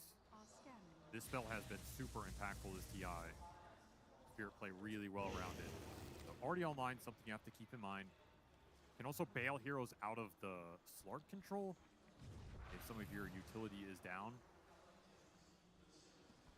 Trying to wade through this daytime. You have a Dark Ascension available, level 2 now for Collapse. However, I think he needs BKB to really stick in the fight.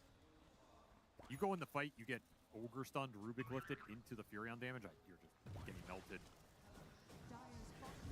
It is, Vision. I feel like Tormentor's got to be pretty important here.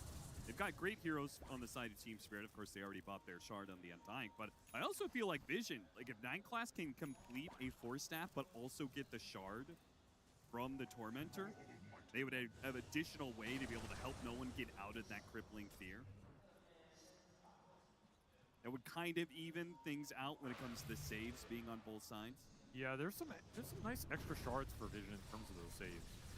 On the flip side, Spirit have already bought 4 of them. What? They bought 4 of them? Yes, there's only 1 left to grab, and it's that Hoodwink Boomerang. Yeah, I mean, all the Night Stalkers are doing it. It helps their farm. I guess everybody else kind of makes sense. Shield Rune. Oh, that is a dangerous jump. Yeah, Collapse. Yeah, I don't know if that you just saw that Power Rune and thought I have to get to that or what, but that was not a good start for a fight. Just didn't expect them all to be there right at the start. What can Vision get off that? A lot of time with the Night Stalker off the map. It is during the daytime, he's a little less valuable. However, I feel like every time you lose a core in this game, you're going to lose 1 or 2k net worth advantage as Furion just cleans up the map. Maybe they can just do Roche with some of the extra single target burst from the Bloodlust. The Midas is online for the Ogre, by the way, so Ducalis, he sometimes goes the Midas, sometimes goes more utility. This time he's going to opt for the Midas and just scale a bit better. How did he make that decision in your head? I honestly think it's one of the more difficult ones to make. I think it's about your read of when you're going to try and end this game. If you're going high ground around 30 to 35, you don't want the Midas. If you think this game is going to go the 40, 50-minute period, the Midas is better. Okay. It's really just about how well this game's flowing, how much of a lead we've built up. Are you gonna just run this over and be able to end it before any of the scale comes online? I think here he made the correct read. I don't think you're snowballing this game enough to just say, hey, I'm gonna buy 4 staff and we're just gonna go higher on this lane. This Midas will pay off. It always does.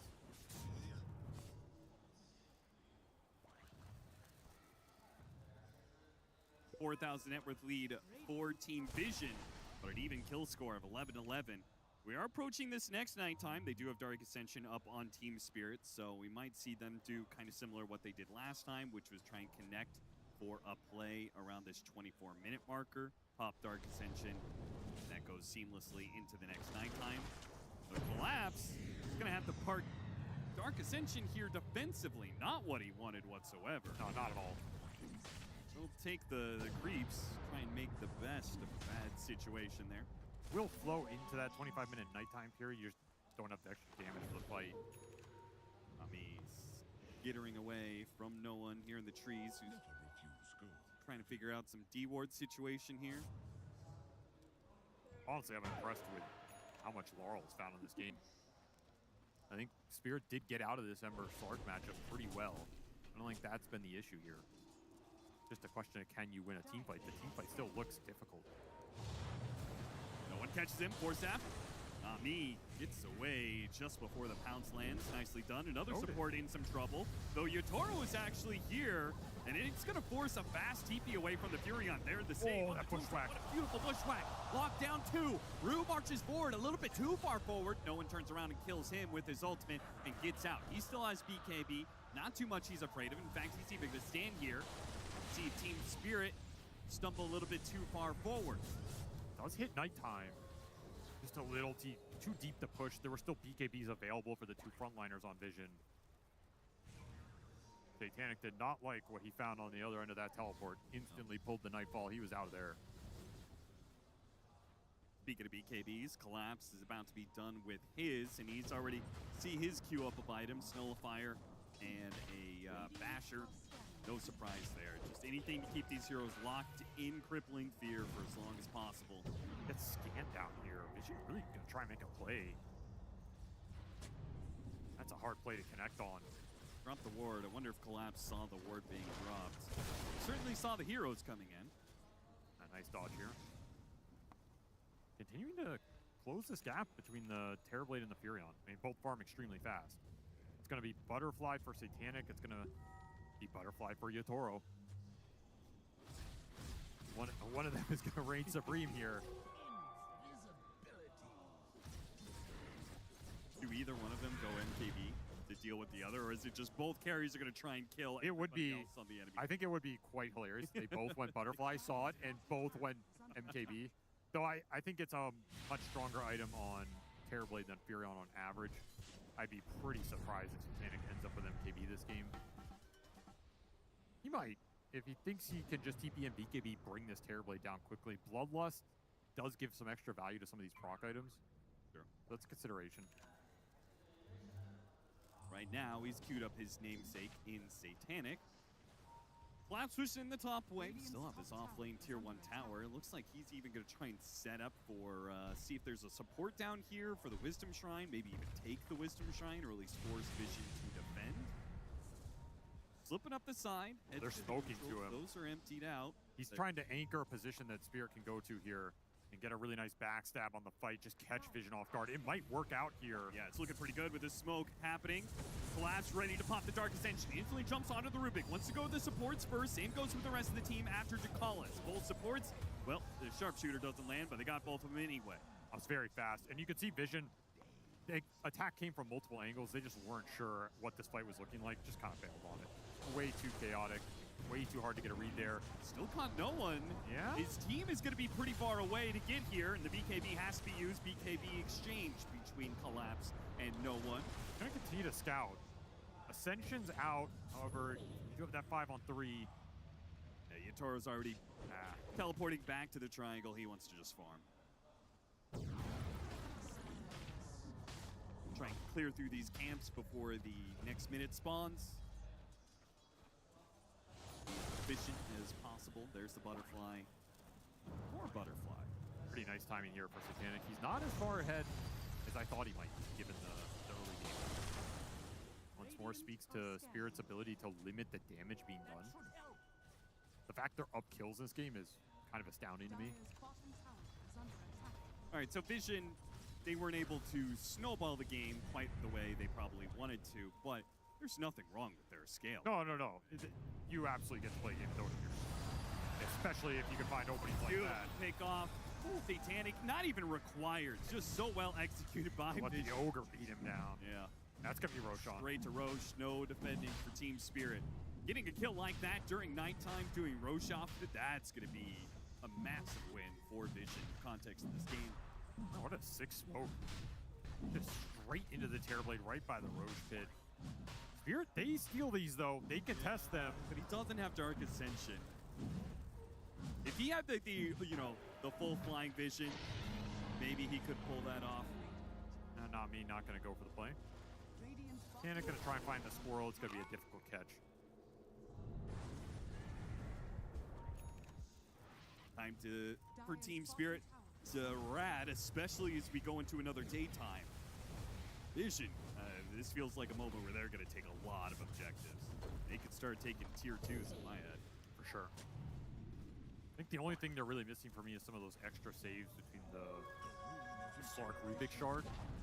However, if they're snowballing and they're playing aggressive, you don't need them here by any means. Yeah, if you're balled up, it's not like Team Spirit have big team fight that really punishes you, right? They've got, what, an AoE Void, an AoE Silence, Tombstone. Well, that's what I'm thinking. If you have Depth Shroud and the Telekinesis, you can throw the Slark out of the Night Stalker range. You can Depth Shroud someone the Night Stalker goes on. It becomes a lot more difficult to latch on to some of these squishy heroes and just bring them down to get a numbers advantage. Yep.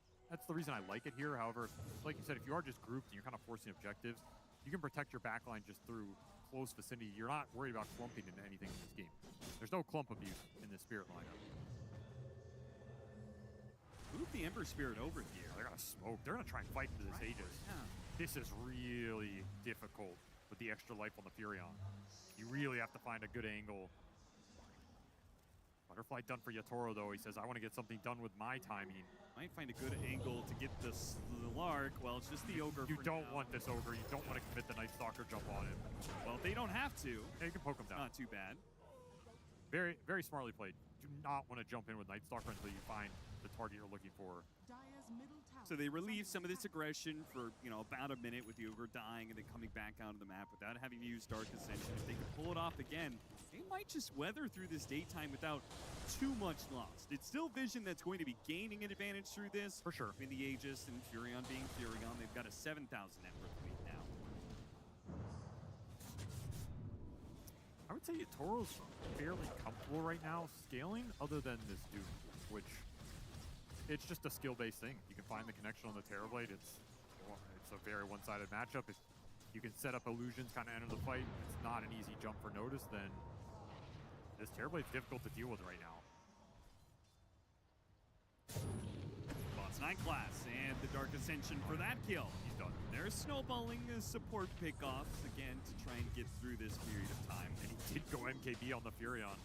Okay. He's going to commit for the ability to just bring Yatoro down as quickly as possible. Yeah, they get the Doom on him. He can't sunder. Furion then delivers the damage to kill that life. Tombstone save is the one wild card there. Yes, right? They can really hold down for a long time against Doom. Oh, the jump, the stomp. Initiation with the stomp there. A nice bushwhack. Is that going to be enough to save him? No. Panic teleports in. He goes straight for Yatoro with his MKB. Yatoro, he's dying. He's taking a lot of damage. So is Can't really thunder anything, but oh, whoa. They actually do manage to get the Ember Spirit. Satanic got low. They'll run down Rue as well. Managed to get 2 off of that one. Not too bad for Vision. Tombstone stalled a long time. You're just coming out into a world of pain. No way to really turn that fight. Yeah, Toro definitely felt that MKB beating into him there. You have the serrated shiv as well. So you have some extra true strike on top of that MKB. A really nice roll here for Satanic. Look how fast he attacks with his Bloodlust. That's scary. That's that Ogre power. It skews these carry matchups. We're going to keep the aggression going. Vision, they've done this a number of times. one of the teams that have closed out some of the fastest games here at TI. The question was, are they just that good, or is it part of their style? I think it's a little bit of both. Still a minute left on this Aegis. Not gonna risk the high ground push with it expiring. Yeah, he got the glyph out of him. That's good enough. Oh, Yotaro. Where do you go from here? He doesn't have TP. He's kind of stuck. He has to make a Sunder play and kill Satanic. It's his only option. And he might just be able to take away the Aegis, but no one will clean up the rest of the life. Another costly death. He's died twice on this bottom lane. Some of the deep wards for Vision really paying off, scouting the sides of the map. Yeah, DeCollis had that deep ward earlier on the right-hand side, and I assume that's what spotted Yotaro making his way down there. I can't believe he was out there without TP, though. That was a really weird situation to be in.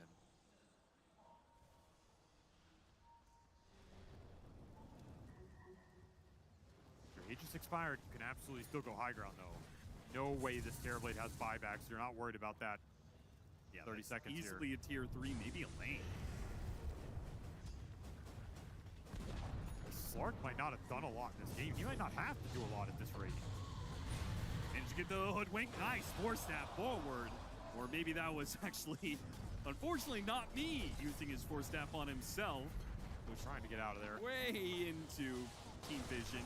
And with 10 seconds to spare, they've got a full lane of barracks and out, hitting a tier 2 now. Satanic is just picking up speed, going faster and faster.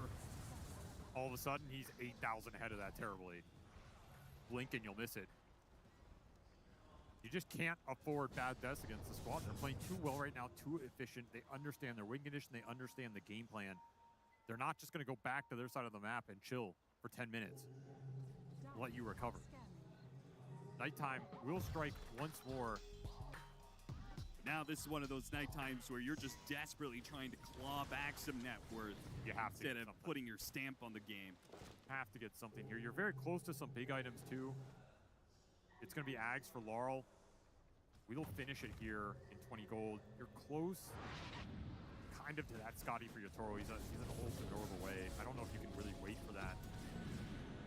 And you do have that nullifier on the Night Stalker. So this is as good as it gets for Spirit for a long while until that next Roshan spawn. They would love to take a fight right here. Find a nice angle, bring down supports, assassinate this backline, and then rally around the Terrorblade. Can they do a fight without Yotaro? Can Yotaro just farm his ultimate orb and the 4 just go hunting for heroes? It's getting difficult. Yeah, Vision aren't really splitting up too much, not giving too many chances. They're going to spot no one here. Instant slide, jump away. The Power Rune will lie unclaimed, taken by no one now with a regen. Full Hex on that Ogre, by the way. This might just absolutely paid off in this game. Get multi-shot on that. Link Scythe the Vice, he's huge. Rue playing around this ward. Clap's actually going to go for this kill onto no one, but the BKB makes it simple. He'll try and deal with DeCollis with a bounce around there of the Aghanim Scepter. He'll get back. Notice chasing after Yotaro. Through the Lincoln's out on Yotaro. They're trying to work their way through it, but he's up to the high ground now. Bushwhack to hold back Satanic. Team Spirit, if they can just get out with a kill on DeCollis, it's not the worst, but they're actually kind of hiding Satanic. They want to use the meta Still Ascension. thinking they can fight this one with the Dark Ascension to the high ground. No BKB on the Slark. Bought a 9 class. Telekinesis is himself out of there. Disengage is too good. Able to assassinate one support. That's all you get there. That really can't be good enough for Team Spirit. No, running into control issues. This Night Stalker was good for the first half of the game. Once the BKBs came out, it's a way different story. You also have the shards up on the Rubik and the Slark, so now you have the Depth Shroud plus the throw. Becomes way easier to disengage from this zone of control the Night Stalker's proposing. Yeah, they have such single target focus, right? Nullifier on Night Stalker, who's right-clicking people down, Terrorblade, swinging on one hero. These single target saves are going to be amazing. Psychic Headband puts himself inside the Tombstone. They're farming a Tombstone inside of the base here. Team Spirit can do very little to stop it. Very ult dependent. No meta, no Ascension. You don't have the damage to take that fight. They do finally get to that Scotty, and it's still nighttime vision. This would be very bold. They could just wait until daytime, but... This Furion is peeking right now. He's 25. He has the Flare's Boda. His damage is out of control. But if they lose this fight, it could be teams getting an Aegis off of it. What can Spirit do here? Meta in 15. They force him in. Force staff in, trying to hit the bushwhack. He activates the BKB in time. It costs not me, almost his life. Still trying to kill him here. He's trying to sharpshooter his way out of here, but no. Collapse. Or two dying. Nowhere to go. Collapse in some trouble. Fire blast it down. An easy kill. Pop through the Lincolns of Laurel. He's forced away. They're going to have to buy back for this one. They might be able to fight it, though. Satanic turns, stands his ground. Up against Yatoro, but the bushwhack token is trying to get him away, but no, he dies all the same. Now it's up to Team Spirit. They got to get as many kills out of this as possible. Got the stun. No one. They get hit as well. How much more? A TP away from Decalis, not in time. Collapse, unable to get the Void out. That'll be just 2 cores. They lost a lane of barracks. They have to get Roshan for this. Triple buyback plus a lane. A brutal economic blow. You don't lose Yatoro. That's the silver lining. It's going to TP bottom, try and fix the map, and you're absolutely right. You have to play for the Roshan here. The sad part for them is it's not going to be up another 40 seconds. There will kind of be a window if they really play to it. I think you have to. I think you will have to park someone in here and man up for it. Despair as Team Spirit go into the pit and find Roshan has not spawned yet. That's a rough There is spawn. still hope that they can get it. But Collapse. Got Hex. Collapse. Getting caught by the side device. He's in. And, whoa, Tombstone save. Could he possibly get out of here? Out of the Tombstone, he's going to be so low. It only takes so much for Vision to take him out. They're trying to push these heroes back, and he'll just hold inside the Tombstone. They might get something more. He's out now. Collapse. He's playing with them. He's toying with them, but he got doomed. The Doom is out. They'll get the Rubik for it. This kind of snowballed some kills now. Now Team Spirit do have a larger window to take this Roshan. It's up now. You have the confidence to do it without Night Stalker for 90 seconds. That's the dieback there. He did tank the Doom. And honestly, it's kind of worth it in some ways, because now you can take this fight without Doom available. I think you have to man up here. You have to take the opportunities when they're presented. Oh man, Roshan trying to get to the other side. Do they have to disable this? I don't know if they do. Oh, it's going to be really weird. He's full rushing out of the way. They're going to buy back. It's a disaster. It's an opportunity. If they can take it out, Roshan is throwing hero after hero. Moving to the Doom. They're being used by Yatoro. Meanwhile, oh my God. He just keeps on rampaging through these heroes. Rose trying to get away from Satanic. Yatoro's back to base. Vision will take the Roche. That could not have gone worse for Spirit. They did not have enough time to do it as Roche just annihilated them in the river. They were seconds away. If they could have just done it 5 seconds faster, they could have killed it even as Roshan was out the base, but instead Vision had the extra life on Furion, something that wasn't even necessary. And Aegis was a threat, a prayer for Spirit to have some sort of hold in this game against the extra life of Furion. It's gotta be over. I don't know how they can take this. They're gonna get Vegas here. Damn damage for the Slark was just the cherry on top. We saw no one laughing all the way to the bank. Watching Laurel throw himself after Roshan time and time again. Knows that they needed that extra life. It's Megas, it's Vision hitting tier 4s. It's a buyback from Laurel. And a desperate hold, trying to make the initiation on the Furion. Got him on the bushwhack, no real follow through. Laurel, he jumps to the back line, spotting Decalis, but he can't stick around, not against the site device. He has to play his distance. He's gonna make a run for it, try and cut some waves. He gets hit by a stomp, break through Lincoln, see if they can get the site. On his own. Fire blast on him, and now he's dead. Doom guarantees it. Too far, too deep. These heroes are too slippery. Just can't align the control and the damage. That's been the problem for Spirit all game. Without an Ember for 100 up against Megas. Metas was popped here. Vision, you can just wait out Meta. Yeah, go back in. They just hold this. They'll have plenty of time with the Ember Spirit still down a 4 versus 5, 4 versus 6 if you include the Aegis. Still have to respect the Terrorblade. Yatoro is having some very free fights, being able to sit in the back and just bring these heroes down quickly. Double pounce in, trying to catch not me. Core staff gets Yatoro out of danger. Meta down for 65 seconds here. Yeah, what is a melee Terrorblade able to do here against the range of the Furion? See it there. Sprout forces Yatoro into a Manta. Telekinesis toss back in, and he's in trouble. Gets off asunder. It doesn't matter though. They can just fight right through all of it because Satanic stands there and swings on his former mentor. He goes down, and that is too easy for Vision. They'll finish off the rest of these Team Spirit heroes without a carry. They don't have the damage to stop Satanic. GG is called. Team Spirit will go down. Vision A dominant Game 1 victory, no surprises there. Team looks almost unbeatable right now. When they're behind, they recover. When they're ahead, they snowball. And then in weird games like this, where it kind of feels even for a long time, it feels like they're always the team that finds that one kill, that one opening, and the second the levy breaks, you're down 10K, you're down 15K. Now you have to make some desperate move. That Roshan play almost bails Spirit out. Even if they get that, do they win this game? I don't know how much it shifts the odds. I think this situation for Spirit's just very uncomfortable. You're in a game where the onus is on you to make all these incredibly difficult moves with Night Stalker because your Ember just doesn't have a lane to play. It's all on Collapse. He finds some of those, but he just had to find so many. Too many problems. Vision constantly posed too many problems for their opponents. Though Miposhka there at the end of the draft talked about how Slark doesn't really do anything post the lane.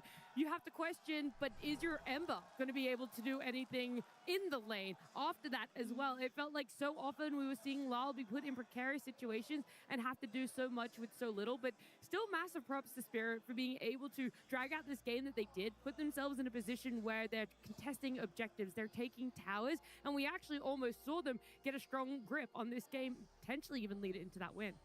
Yeah, I think it's an incredibly impressive performance from Laurel because his position is super hard, and we saw what we talked about. He didn't die. He's holding on. He catches up really well. His net worth is totally respectable, even in a situation where he's playing an impossible lane. I think it's a great show of resilience and the magic Spirit has, but I don't know. This Vision team is they're just on fire right now. Yeah, in a way, the Doom pick to me was the really genius aspect of how Vision played it with the opening in the draft. I think you alluded to it a bit, Quinn, about how they're going to set up for something even later on, and then the Doom kind of looked like the backup plan. They had the Slark up their pocket. They were going to shut him down later on. They didn't want them to pre-address the Slark in the earlier picks. And even if Laurel managed to recover it, that was where Doom existed. So many fights, even though Slark was being handled by the Night Stalker, Doom was dooming the Ember. And what can you do after that? Even if you try to recover, it's very hard to take those fights. Yeah, I mean, I think the prior draft, obviously, like, it played out into their favor, but I think this game is a lot closer than people think it is. I think Spirit, it's not a lot of things that needed to go different for them to actually win this game. I feel like we mentioned it already, but the way they recovered Ember's game with, like, some really clutch moves, because I don't think it's just Laurel. It's something to do as a unit, and they're really good at helping him find his footing back into the game. And in this game in particular, I think it was when you saw the Slark TP down to the bottom lane, they opened up the mid tower, it ends up actually favoring Laurel, I think, this whole rotation that they do there. And it's because of Collapse's pressure. And they're just, I think Spirit are really good at finding these key moments. And unfortunately, the game breaks for them when I think Yatoro gets smoked on and they lose the first Roshan. I think that really is the key moment that closed the game for Vision. But if you're playing a game like this, it feels really close. No, 100%. Collapse is a special shout out to him because I think he played incredible this game. I think one of the only players in the world that could play the way he did, buying Blink first, finding so many kills, and still having solid net worth, making space for Laurel, making space for the rest of his team to farm and catch up. Like, Yatoro had no pressure on him for such a huge portion of this game. It was honestly an incredible performance that ends up not working out, but I still have hope for them for the rest of the series. Yeah, I look at Vision, everything that they were able to do for themselves, and it is hard to pick a player or a hero that stood out just that little bit above because they were all doing everything they needed to do. This Slark is supposed to win lane. It does it. This Nature's Prophet is supposed to be able to either get on the back line, shut down whatever Yatoro wants to do, and Satanic played that beautifully. The supports are the ones where I always like to draw my attention a little bit more, Mira, because normally they do make or break, but in this game, it felt like they were kind of just there, almost in a way that we could have seen Vision succeed with a multitude or a plethora of different heroes for themselves. Yeah, Vision are so good at enabling Satanic within their drafts and their support picks and creating situations where he's at least 3k net worth ahead of anyone else in the game very early on. And even if situations happen in the game, like when Collapse got his Blink Dagger and started to find kills, even if this happens and they lose a little bit of grip on the game, they still have their carry 3k net worth ahead of anyone else. And it gives them that security and that failsafe where when the games slow down, it feels comfortable for them always. And Vision are looking really scary because of that. They've consistently picked Nature's Prophet. teams have tried to counter Nature's Prophet, and he still wins with it. We're going to talk about those later portions of the game in a little bit, but for now we wanted to look more towards what that earlier part entailed for Vision and how they were able to find a lead and a success for themselves in those lanes. The person walking us through that is Paj. Thank you, Nat. Yeah, these drafts have been very instrumental, not just in this series, but lots of other ones. We saw the Slark versus Ember matchup earlier in the Liquid series yesterday, actually. But let's take a look at the laning stage. It wasn't just that matchup. It was also this cool Ogre pick. Last pick, Ogre. Not very often your support gets to pick last, but what he's doing for his team is he's giving Bloodlust to the best player in the world, Satanic. And that extra attack speed and that extra movement speed allows him to bully the crap out of his opponents. And it also allows him to potentially get first blood here. Then do a nice Sprout into a Fire Blast with some right-click rundowns. That's how they got the first kill. And then as the lane continues, it's the same kind of story. The Night Stalker's getting hit like 6 times every time he might have one opportunity to get a last hit. So he gets bullied out of the lane, and generally really good starting farm for Satanic. But again, Team Spirit did do a good job stabilizing. But Slark is the guy that we need to talk about. He's the little fish in the room, basically. There's some small changes to the hero that you might not be up to date at, but he's got a new ability, his third one here. It basically steals regen from his opponents and gives it to himself. And his old passive is actually right here. It's near an innate. So he just gets this for free. So his melee trades are disgusting. So when you lane him against a hero like Ember Spirit, you're basically putting your regen down to 0 whenever Slark hits you. And that's going to make a bad outcome for you in your game. Take a look at this. 0 HP regen per second as he gets hit by Slark. So he basically can't lane in this matchup here, which makes his CS very, very bad. And even at the 6-minute mark, they're ready to pressure. The net worths right now are already looking kind of bad, and them diving under this tower, killing the Undying, backing and taking the tier 1. They got what they wanted out of this early game. They would have loved to have more kills, certainly, but this is basically the hero matchups that we need to be looking for in further matchups if there is an Ember Spirit that shows up, because it will get you off to a really bad early start. Thank you so much, Paj. We've spoken multiple times about the theory behind a Slark coming up against an Ember, and whilst it did happen in groups, seeing it here in the main stage get picked the way it did, they're trying to close out their second phase in the draft, be able to protect it as much as they can with the remaining bans they do, but at the end of the day, it felt like they didn't even really necessarily have to do that. I would love to see Spirit focus up a bit more on lanes, because Mirror, we do see that Night Stalker struggle up against the Nature's Prophet, but later on, what was it, around the 14-15 minute mark, still have so much impact, so we could see the ideas behind what Miposhka was talking about, what the teams wanted for themselves. Yeah, it did look like a really rough lane for Collapse, but what that hero was able to achieve in that game definitely justified the pick. I really think the big issue here and the big story of the game, like we mentioned, was the Ember versus Slark mid. That's truly where all of the issues were created. That's what changed the gameplay, and that's what forced Night Stalker to have to overperform. In situations like that, you don't really want to be in there, but it just happens. The Slark mid as a counter to Ember is kind of a new thing that's going on, and teams are going to have to adjust to it in real time. But, you know, as we can see here, this team fight, I think, happened after Collapse's pickoffs. But the game kind of looked like it was Visions all along. Yeah, it's tough. It's just it's a hard game. And they fought back very well. I think this Vision team, part of what makes them so strong is those early moves. You saw Purge talk about it in the video, but the fact that they're a team that consistently makes these. You see some teams, they make a move once every few games. They open a tower. Vision, every game, they're making a move, combining cores, opening towers.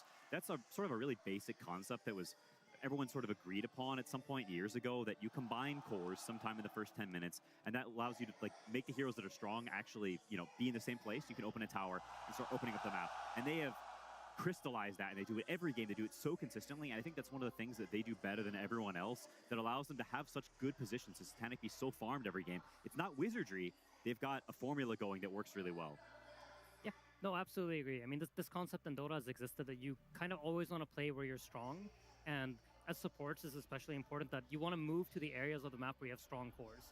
And what they're doing that excellently. And then when you add another core to an area, that area suddenly becomes like your fortress, and nothing can enter it. And that's what we see here. Like, they have Nature's Prophet winning his lane, connecting to Slark winning his lane, and opening up the mid tower.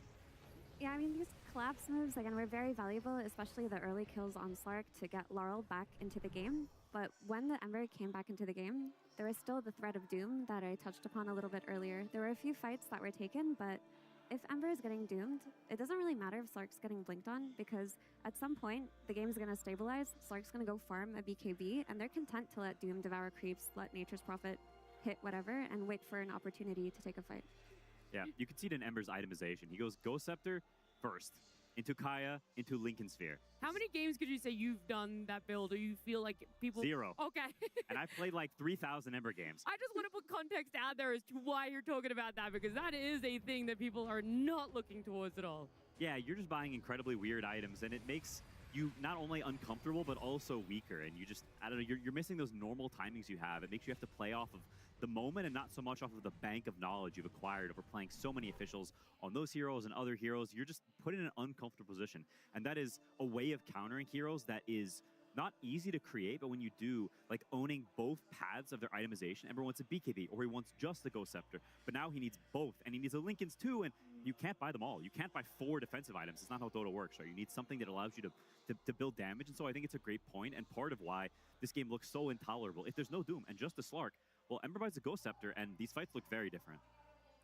So double whammy from Vision doing so much for themselves, and we saw in that clip as well there is, it was this lead or this comeback, whatever you want to coin it for Spirit, it was surmounting for themselves. The ball was really rolling, but Vision wanted to nip it in the bud. They go, we're going to smoke up, and the only target we're looking for at this point is Yatoro. We want that Terrorblade, and they find him. It's really hard in Sania these days to praise enough how well a successful smoke can go, because more often than not, supports are aware of it. Supports are in positions to be the ones to sacrifice themselves for it. So Vision getting it, is this like a big brain 100% on them, or also a little bit too, we could have seen Spirit be slightly more aware of it, and we're hoping they're going to be more critically thinking when it comes to a game 2. I mean, I think that kind of move, you have to credit Vision for it. It's essentially what's happening is Roche is there, and they're smoking towards the triangle, which is close to Roshan, and looking for any sort of kill that will allow them to get Roche, and they happen to find the most important target, which is Yatoro.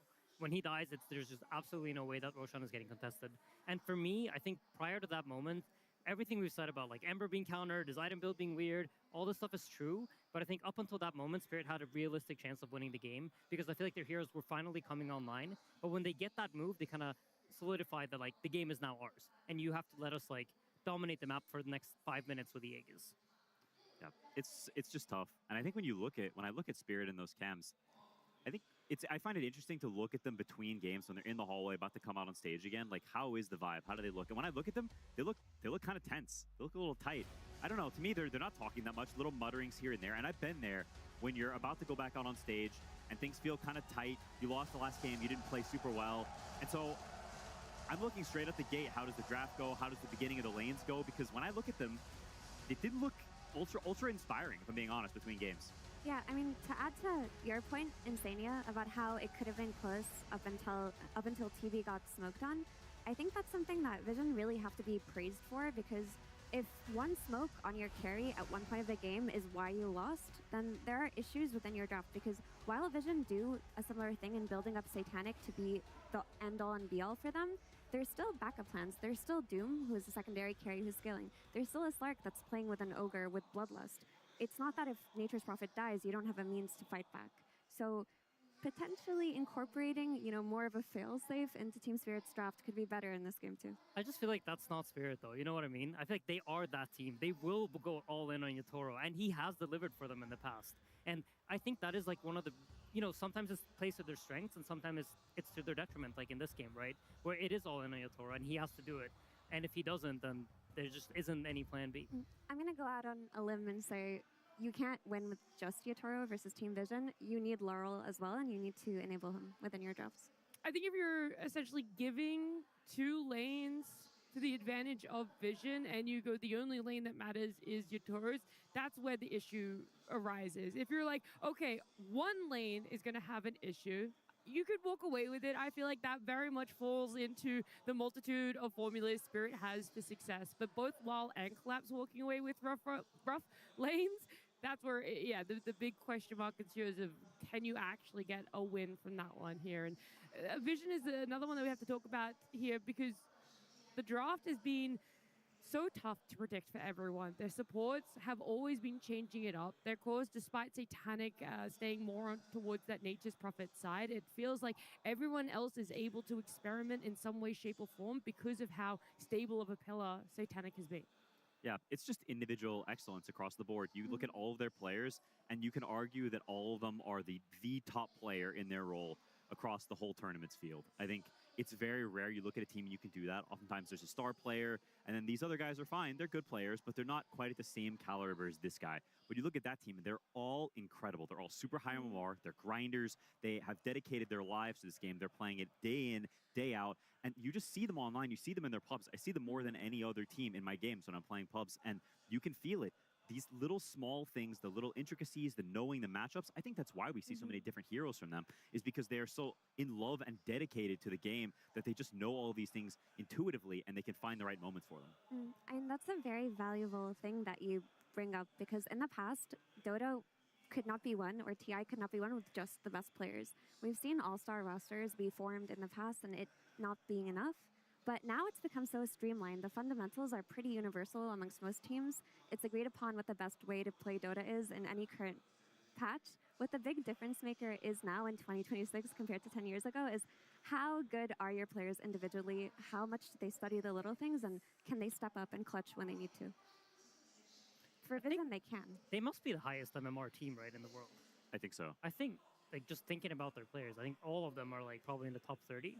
Top 50 at lowest, I think. Yeah. Wow. Top 50 at lowest. It's insane to think that the caliber of a team like Vision is even going to potentially falter here, but we'll see if game number 2 is Spirits. Team Spirit versus Team Vision. Game 2. It all starts with a draft. Looking towards this second game, we do wonder, is there going to be a reaction to what was let through in terms of bans? Do we have to look at anything new that needs to be taken out of the hero pool here? As this time around, we're going to have Spirit with the opening. Sorry, we're going to have Vision with the opening pick here. Game 1, it was Spirit who had that. So Bane being taken out, Lina being taken out, and the Slaughter for the side of Vision, whereas it is a Tree, Bounty Hunter, and Earth Spirit. And that is a change-up in the bans. And the Slaughter is a fun one because this is considered one of the counters to Earth Spirit mid, and Team Spirit are like, okay, we're not going to give it to you. We lost to it twice, you banned Slaughter. You don't get to have your Earth Spirit. They do leave the Nature's Prophet in the pool, though, so they could potentially be taken again. As like, Nature's Prophet owned that game, and he's farmed, and he's doing everything he should do. But at the same time, it didn't feel unbeatable to me. It feels like Spirit has potential answers for it. And I agree with Mira's point that I think the Doom and the fact they lose mid so bad, like, Nature's Prophet is strong, but he's not infallible is kind of how I feel. And they agree. They don't even take it. They say, maybe we'll look at it later, but not right now. It is a hero that they do like to have more towards the second phase. They want to see a little bit more. They don't necessarily like to open up with it. But we've seen teams in the group stage try and target Satanic's hero pool. And I promise you, you cannot do that. You could use every single ban against him as a player, and he will still find the best hero in the situation that can possibly be found and play it to an S tier level. That's just what you get when you have Satanic on your team, right? Yeah. It's the benefit of having him. But so interesting stat that popped up. Willow has had a 100% win rate for 9 class, and I think when I think of Vision and their style of drafting, I think they're generally speaking more of like a second pick team. And what they've done here is they've gone with a pretty casual pick. They picked a hero that they know is going to be good for their draft. It doesn't have to be anything special. It's not too defining, and it allows them to get some information leading into the next phase for what type of hero that they want. Yeah, this is also the second time we've seen this happen where someone first picks a support and there's a winner Wyvern on the the second pick after in response. We saw it yesterday against the Bounty Hunter, and I think this is another situation where this doesn't really make a ton of sense. I think Spirit just really prioritized the Wyvern because in game 1, even though they had first pick, they weren't necessarily willing to pick it for themselves, and they banned it. They used one of their 3 bans to take out the Wyvern. It gets let through here. It's not picked up by Vision, so they clearly place some importance on it. No one else necessarily is, or something we aren't seeing, for them to be able to confidently say, this is what we want in this trade. I do think an aspect of this Wyvern that we talked about a little bit in game 1 is that Lone Druid is a hero that has to be on the mind for both of these teams. They both played it yesterday on the main stage, had incredible games on Lone Druid, and Wyvern is one of the only supports that you can pick comfortably to play against it. So if you secure it early for yourself within the draft, you've pre-solved an issue. It's not the only solution, but it's one that teams do like. There you go. Stand out. It's a very fair point. I do think at the same time it's weird to pick a hero that is really good against physical damage and against heroes that commit, against a hero that kites you, that plays sort of far back and is exclusively magic damage. Like, I think that's, like, the hero, Wyvern has no interaction with Willow that's particularly good, other than cursing a guy and taking her out of the Shadow Realm by force. My take on that is when Team Vision pick Willow, or at least what I've seen, is that they pick to lane. Like, when 9class is on Willow, he wants to play with Noticed, and that's when we'll see kill threat heroes like Centaur come out. I think Centaur should be on the radar of Team Spirit, and Wyvern, while he doesn't interact with Willow, can counteract a lot of the lane harass that comes out of kill threat lanes with the Cold Embrace. That Cold Embrace early on does a good chunk of healing. It does do a lot of healing. And to add to what you said, like, Wyvern hates playing against these position 4s that like to pull waves. Like, when we saw the Bounty the other day, he can pull the wave, he can make the lane weird. So if you have a hero that wants to lane up against you, you're almost always very happy to play that matchup out. Yeah, that makes a lot of sense. And I think Spirit, like, to be honest, they lose last game because they're behind early and they're playing on the back foot and it's just a tough game. Like, they have to play extremely well to close it out. And so maybe their takeaway is, our scaling was fine, scaling wasn't an issue, but we have to actually get to play the game from a reasonable footing. And so they say, okay, maybe it's slightly worse scaling, but we're prioritizing the laning because we think that's what we need. That's their course correction from a game 1. Yeah, no early pick Ember. It's good for Laurel, you know? They can do it, but it hurts. There was this conversation throughout the year. Spirit have undergone a number of roster changes, so keep that in mind when I say this, but they were no longer the Spirit of old. They were no longer that Spirit that could surmount when it comes to late game. They weren't necessarily that different beast they used to be. I feel like in the last game we saw glimpses of the old Spirit. I feel like what they were trying to accomplish was, you could sense Miposhka's impact, right? Because I think that is the type of game that Miposhka shined in. And like, I really feel like the last game, they had opportunities, they did a lot of the right things. It just unfortunately came down to a couple of small moments that completely flipped the game. But this time around, I think, like Mira said, they're not putting all their eggs in one basket. They're going with Doom, which is like almost guaranteed a second core in every single game that you pick him. And he has this, like, again, inevitable time bomb that's coming in the Shivas on the Axe. Well, that is a hero that I feel like has been missing for quite some time. I don't know if for the good or the bad here, but it's nice to see some different carries have their moments. But at the end of the day, Drow will always be there if you can get your hands on an Undying as well.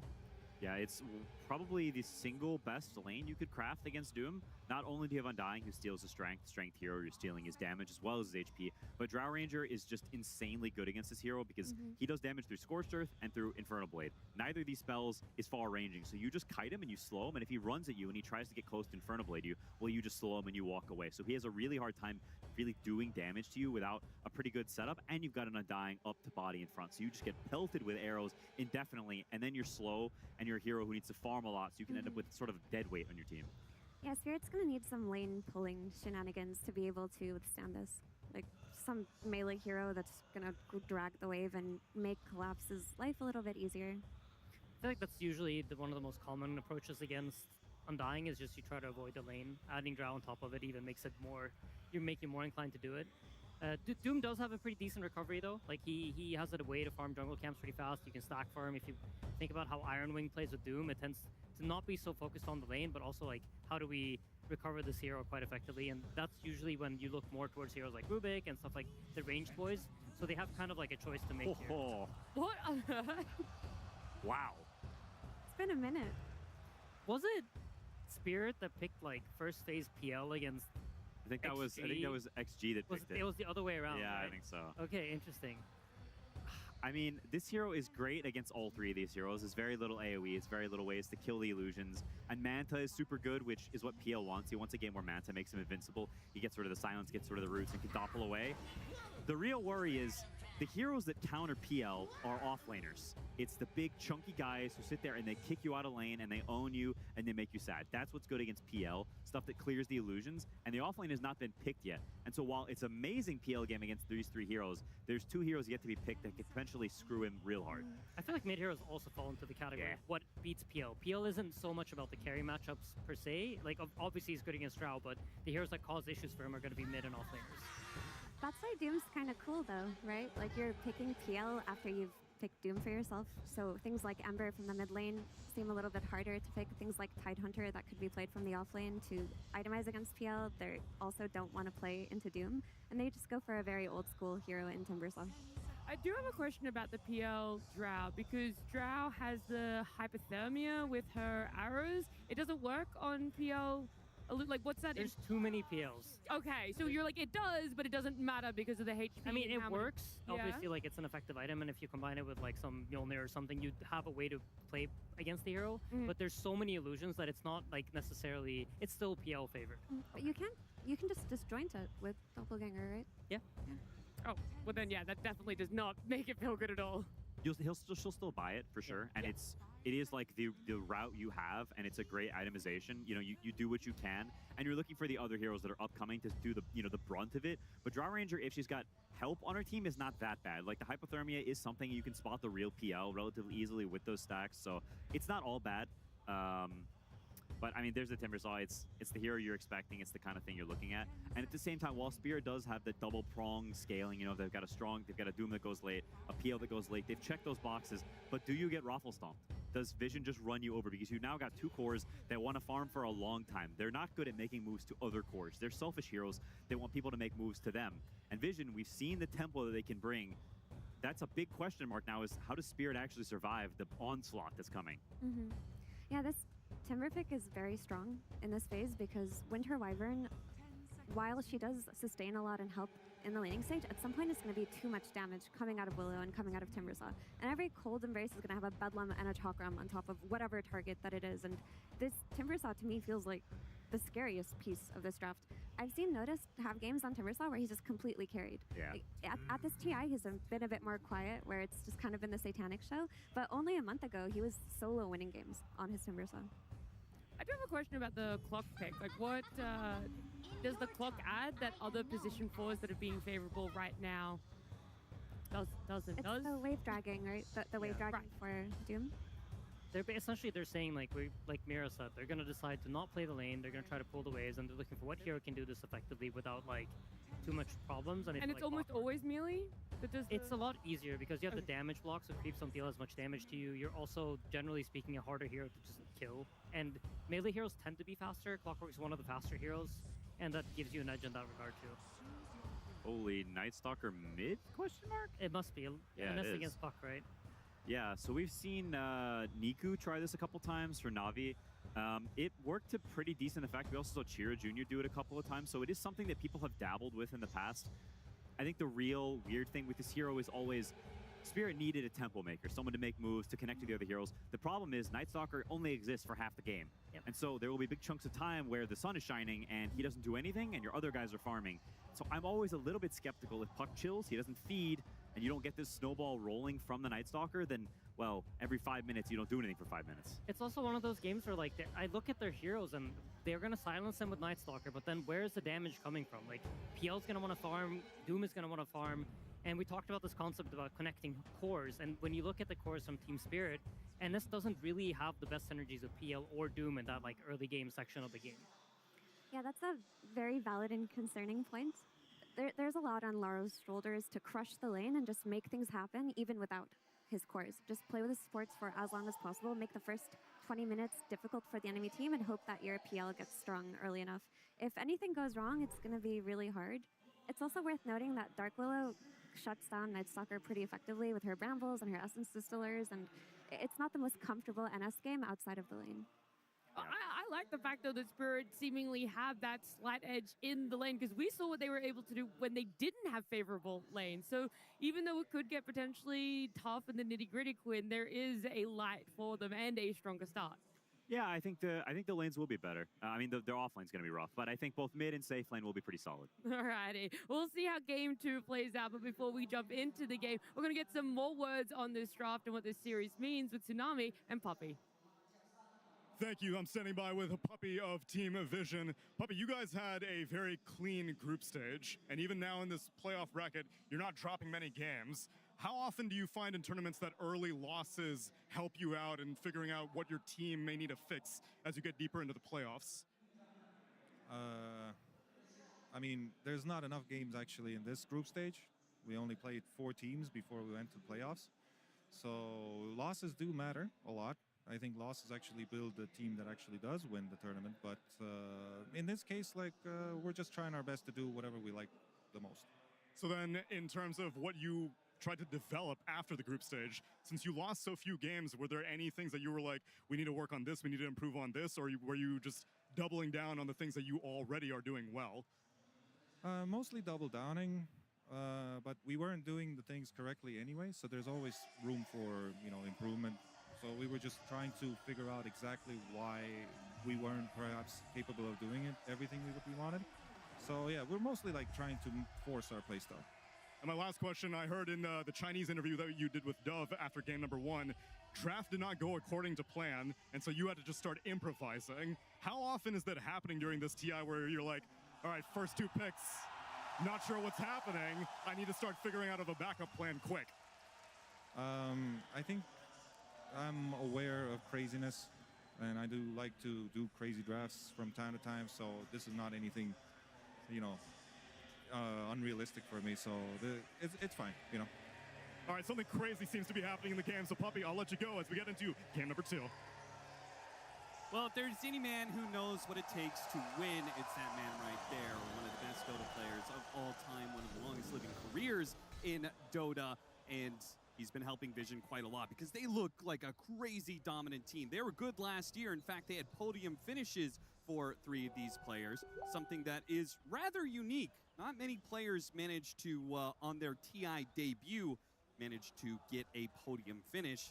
And even rare, of course, is winning your very first TI. But what's also pretty rare is back-to-back podium finishes after your TI debut. And that is on the table for 3 of these players for Team Vision. Certainly making a run for it here. They are the team to beat right now. They're the team to beat in this series. Spirit have got to step up in this game, too, if they want to take on Vision and the Puppy drafts. Because honestly, I favor them again. I think their draft looks easier to make moves with. The connection seemed a little more straightforward. The 2 or 3 man kill squads, the lockdown the puck's going to provide with the damage coming in. My big concern for Spirit here is I see the counterplay they have. I see the counter picks they went for. What is going to deal the damage under the control? I think it takes a long time for these 3 cores to build up and start to connect towards each other. And I'm really surprised they went back to the Night Stalker again. Because to me, this is a hero that it's difficult to execute on any position, and once you don't win with it, it tends to get written off really quickly. So maybe it speaks to the confidence Spirit have in both their drafts and themselves, of being able to look past game 1 and still go back to a hero that is very difficult to run right now. On the flip side, could be a little bit of hubris. Yeah, I'm glad you brought that up because I was looking at that Night Stalker and going, okay, did they have a conversation about like Team Vision's playstyle? Night Stalker is their solution and it has to work in a way? They might have put some extra emphasis on it in this matchup. It is a backline assassin. It is one of those things that can kill unkillable supports quickly, make the game a lot more straightforward to play if you're looking for a numbers advantage. Can also sometimes cause some issues for carries if you can gap close them early and just take the man fight. They also did show the Yatoro hero very early in that second phase with this PL. Gave 2 core counter picks. Also not something that I think Yatoro likes to do that often. He doesn't like to put himself in a position where you can decide how much scale he's allowed to have. And that is the choice that they gave Vision in this game too. So he's really gonna have to play this PL into some tough answers, make the hero work in the team fights. He's one of his signature heroes. If anybody can do it, it's absolutely him. Yeah, and that's really interesting with Miposhka drafting especially. How often do you feel like Team Spirit did that when Miposhka was doing the drafting and playing on Team Spirit? Maybe not as much, or at least they were better at securing his game, I want to say. Okay. I think this version of Spirit is better at some of the random skirmishing. The supports are super mechanically gifted. They can definitely play a little bit of a faster game if things start rolling. However, I feel like the piece that's been missing for them in some of these is getting over that finish line. Actually getting to a point where Yatoro does scale past the point of no return and you just win that game. I think we saw it last game. This Terrorblade's getting bad. Did he ever feel like the true threat he was supposed to? I felt like that game always felt tough going into some of those counters. Not me. He was wondering where his core is at. He's going for the kill. Kalas wasn't certain about getting this kill. High ground tombstone is going to make things difficult. The zombies are building up, but they get the kill all the same. That's a first blood to Kalas. Might go up high ground and kill the tombstone here. Still have some decent time to do it. It's worth a lot of gold. And they'll have some neutrals that look are at low too that they can farm. Expensive death. Give it to Class plus 125. Eats one of the little creeps. You get the extra mana aura. Not a bad sequence here for the Doom. And honestly, that's one of the things in this game. They took the Doom very early after it won that first game. To me, this hero has looked pretty strong on the main stage. It did lose some games earlier today, but I think it was still a force in all of those games. Ami making some moves here. Unfortunately, does not have the speed to get the water rune ahead of no one's puck, but not a bad idea. Eating away a Yatoro Courier, so he misses out on the Gloves of Haste in a matchup that is already quite difficult. I mean, the Timbersaw. Did you see that coming? When you had all the picks in the world, did you think, okay, Timbersaw's got to be the pick up against Phantom Lancer? I think it's a totally reasonable one, for sure. It's one of the better answers. You always have damage. He doesn't threaten you. This is not a mana burn Phantom Lancer anymore, right? Right. That version, I think, had more gameplay against the Timber. You could take away his mana. This one, you're pretty much just completely impotent. It's also a really good matchup against Wyvern. Wyvern hates playing against Timbersaw. None of your spells do anything to this guy, so you debilitated the entire lane. Tombstone, get a blood grenade. If they can land the Bramble, Laurel might just die. In fact, Laurel has to run away from the Brambles and try and fight them, but they just get run over here in this mid lane. The supports not bringing the same kind of firepower. Might get the Clockwork here. Dodge the orb. Trying to dodge the orb. 1-2 more hits. He's going to get run down. No one gets a double kill for that one. What a nice timing to make this play. Right before the nighttime hits. The two supports on Spirit are not going to offer you a lot in this turnaround play. And you're pretty happy leaving your side lanes. Drow against the Doom is going to freefarm. Timber against the PL is going to kick the Toro out of lane. Top 3 CS all belong division here. They get the double kill mid for the puck. And now if you're Laurel, you have to come back to this lane a little behind in XP. Worried about where their supports are going to stay around here, defend against your move. And that's another concern. If you just defend the Nightstalker gameplay here, who else is creating pressure in the first 15 or 20 minutes? It's not Phantom Lancer. And the Doom is in a lane where you're pulling waves and playing that a little defensively. You might be able to find a Doom connection. It's a long cooldown. So Vision are just going to have to keep checks on Laurel, and I think they're pretty cruising here in the early game. Maybe find a little bit extra here. Bramble connection. Rude trying to play the cliff line area. Vision are just going to give up on the chase. Well, did find a shield rune. Honestly, probably the better rune you can get here without the bottle. Just to exist with it mid. Super tanky. Nice little double mana burn there. Maybe almost a courier. No one gets control of that before it goes too far. Are you going to try and use this Nightstalker, though? Who are you bringing this Nightstalker to find some extra kills during the nighttime? You got to do something with him, right? This is not a game where you just want Laurel to sit mid and trade farm against Puck. Yeah, in a way, it feels even harder for this Nightstalker to stabilize the game for Spirit It's going than to run it did in top. Game 1. They don't have any ward vision on this, so in theory, this move can land. But right now, no one. He's hitting an empty lane. He's going to make the call. Hey, this Nightstalker just ran somewhere. We had the ward on the bottom jungle. He didn't go that way.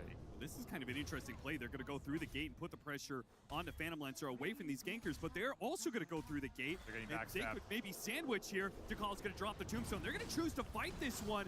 The cogs immediately go out. Satanic is spotted. Are they going to run him down, trying to deal with the Undying, with the tombstones first? Notice coming in with his level 6. It's scary hero to fight into. They're going to leave the Clockwork behind. Got the tombstone. Laurel will chase after some of these heroes. Gotta find something off this away from the Phantom Lancer. He's good. And Nightstalker, none of these heroes are isolated enough that he can get a kill. So Team Vision playing against Nightstalker 2 times in a row. They know what to do. They just clump up. Don't give him the opening. Tension runs out. You still have some Knight to play with here. Well, it's going to be slowed down. Body blocks, cogs, nicely placed by Not Me, pushing back these heroes. And they're the ones, they went for the aggression, and they are the ones who die. It's Rue is the casualty of Satanic, and now that the pressure is relieved from that Nightstalker, he goes back to top. Maybe the best thing.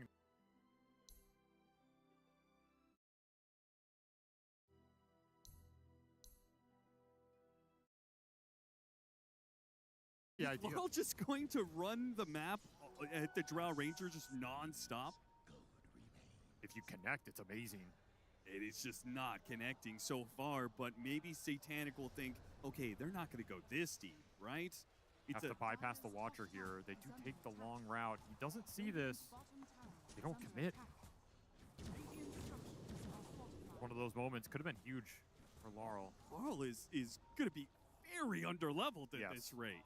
He's full committing to the roam. This You go for Takalas, they have to get this kill just to get some levels for Laurel.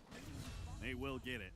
I feel like the last time I saw a roaming Midnight Stalker at TI was what, TI3, like S4 type of gameplay. Yeah, I literally thought like to myself, this looks like Cinderin on main stage. Playing I don't know about Midnight Stalker Cinderin. and roaming around, that was 100% what he did. I don't think this looks like Cinderin. Let's keep the bar high, but I agree. This is a really old school style of mid-roaming gameplay.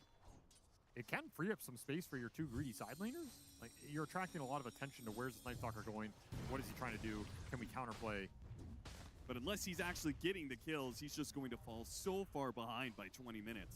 So you got to be careful with it. Don't want to overdo it here. Not the worst nighttime. You have Dark Ascension available. Collapsing super deep on the map. How do you end up there?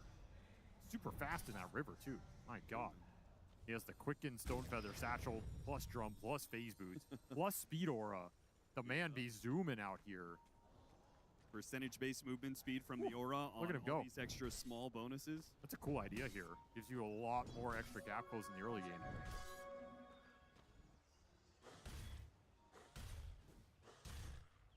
Notice did take that bottom tower eventually. Automatic kick out on this Phantom Lancer. Nothing Yatoro can do about it. And he is real fat on this Timber. We've seen him take games over on this hero. Toro got level 6 at 10 minutes. He's hitting neutrals without Doppelganger. Like, he is very slowed down, even more than Laurel. Yeah, it's looking like Collapse once again has to put Team Spirit on his back, shoulder the burden to try and close this net worth. Toro bottom. First crown on the real one here. And no one commits for the kill. They do get him. Punish is going to come through from Laurel. Dark Ascension with the silence. Easily cleans up no one. They didn't even get the last hit on Yatoro. He died to the neutral.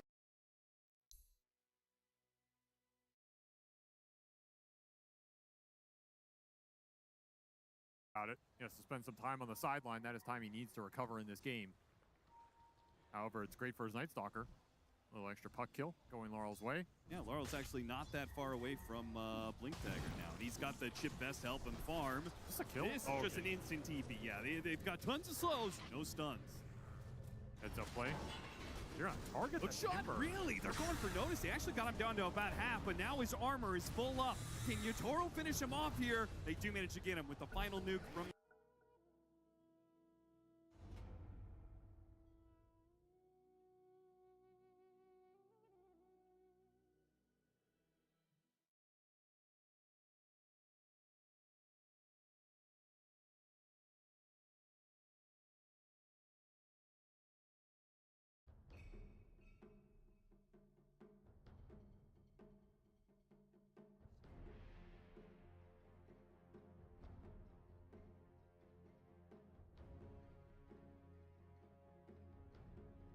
Ten seconds remaining.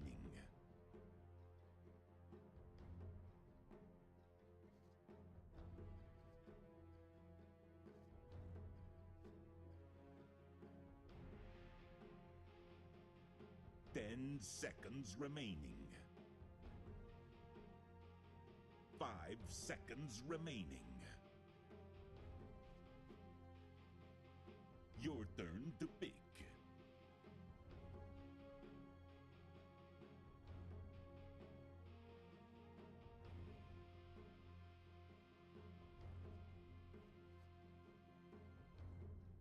Ten seconds remaining. 5 seconds remaining.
never reaches. I glide on. Prepare for battle. Ahead.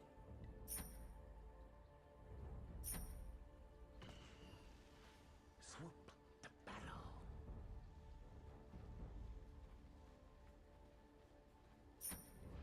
Swiftly.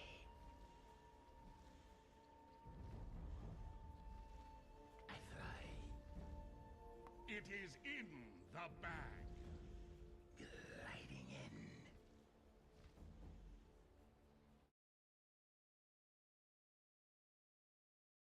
I roam. It's in the bag. Overseen. I fly into a rage. 30 seconds to battle. Unleathern wings. Yes.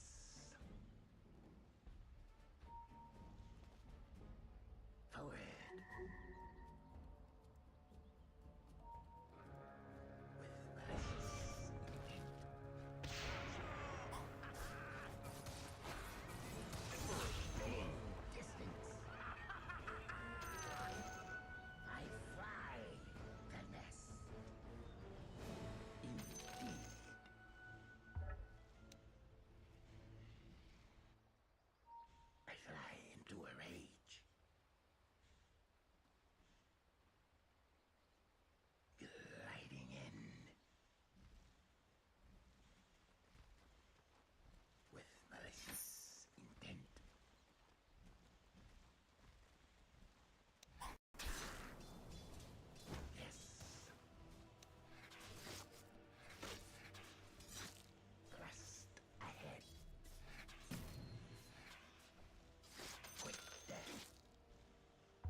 Your middle tower is under attack.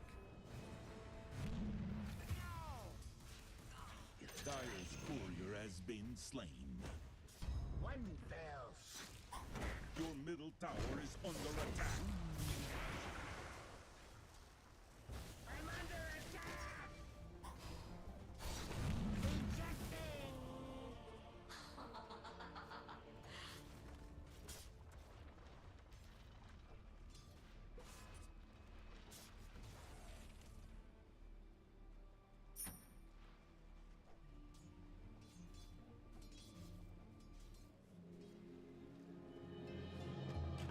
I slip deaths in shaken.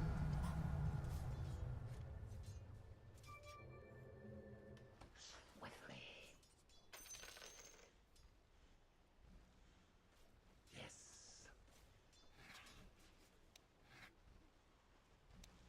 Forward. More for me. With malicious intent.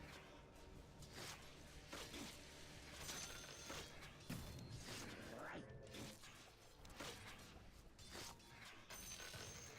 My fangs rip.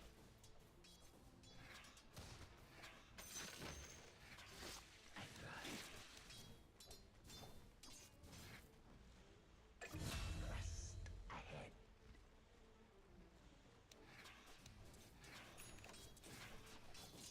Your middle tower is under attack.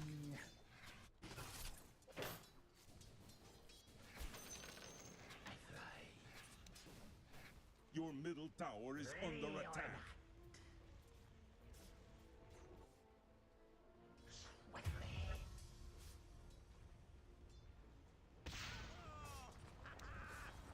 I fly into a rage.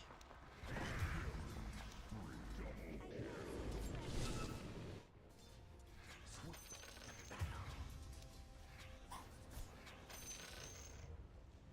Your bottom tower is under attack. I roam. Your bottom tower is under attack. On leathern wings.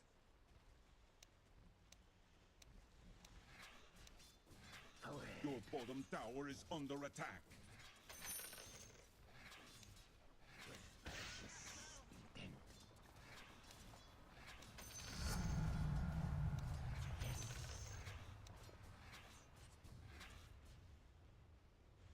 Gliding in. I glide on. Thrust ahead. Gliding in. Yes. Yes.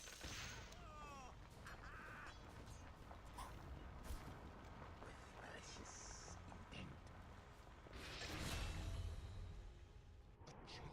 Forward. Overseen. I roam.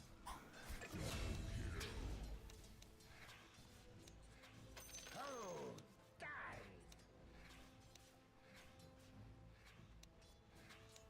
Poison burn. I fly into a rage.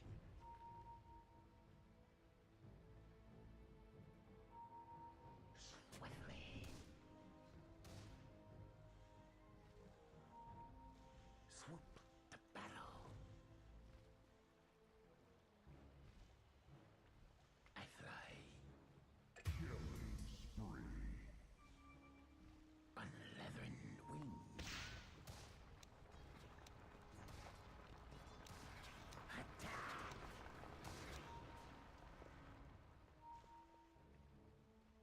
I Your glide middle on. tower is under attack.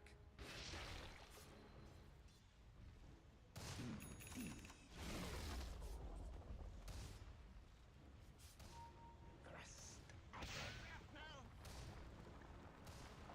Your bottom tower is under attack. Swoop the battle.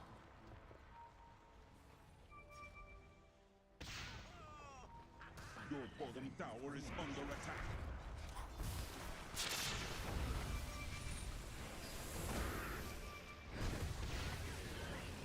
Your bottom tower is under attack.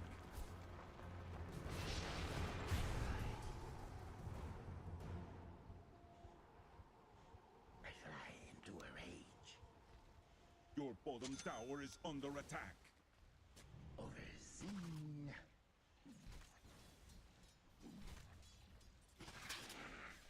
Yes. Yes. I roam.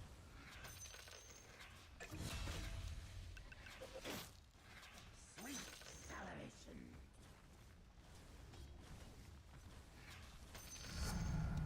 My flight muscles.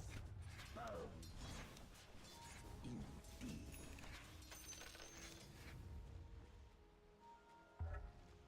Swiftly. I glide on.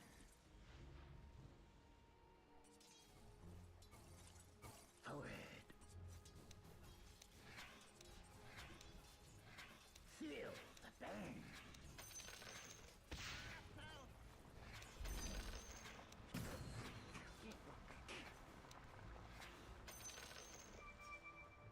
Yes.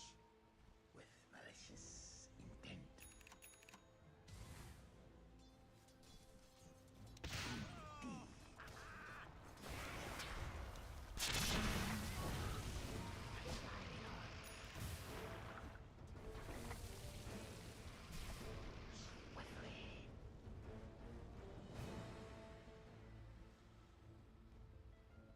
Gliding in.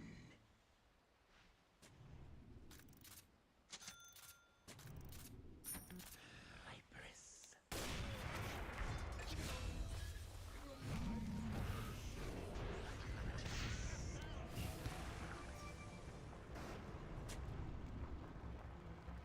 Your bottom tower is under attack. I roam. Your bottom tower has fallen.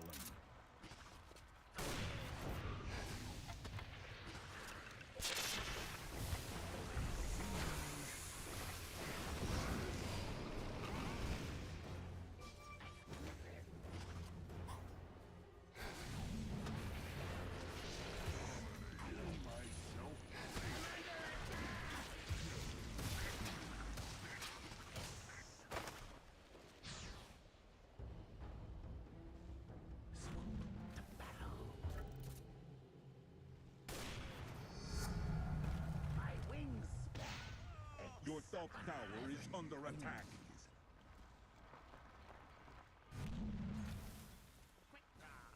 Forward. Your top tower is under attack. Radiant structures are fortified. Your top tower is under attack.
top tower is under attack.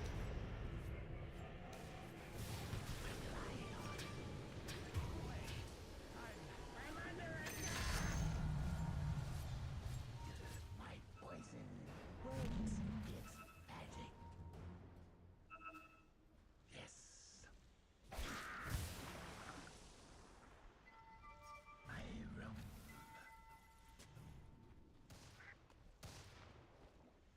Thrust ahead.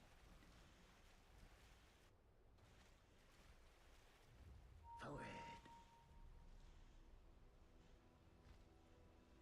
Swoop to battle.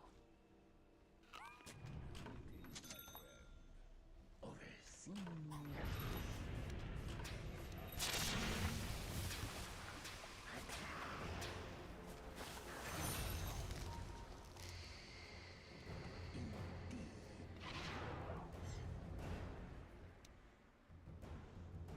With malicious intent.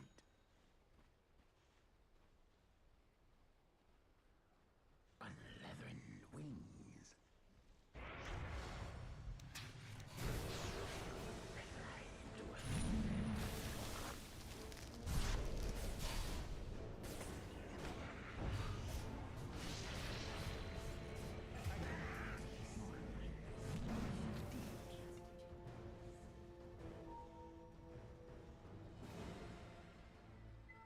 swiftly. I fly. Favorite customer. Thrust ahead.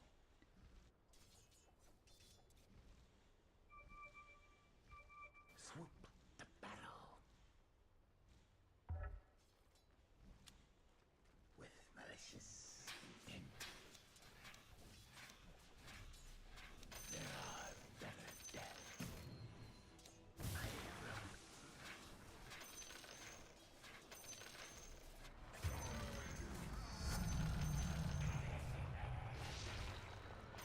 Tis mine.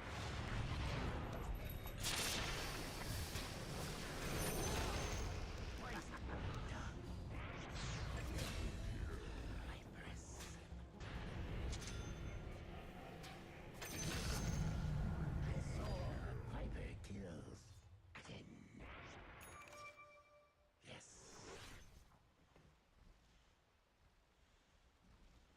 Overseen.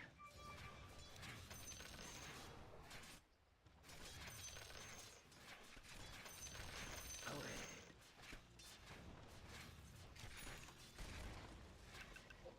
Unleathern wings.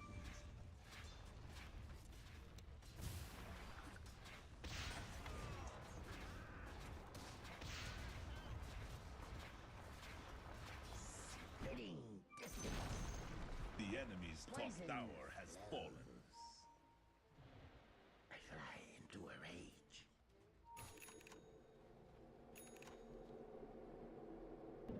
I glide on.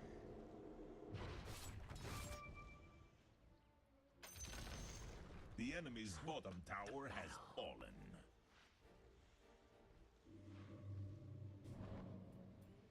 I roam.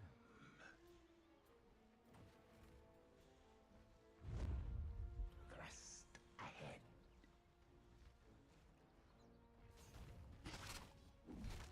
I fly.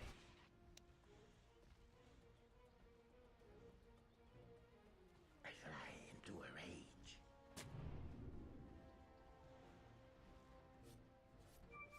Indeed. Gliding in.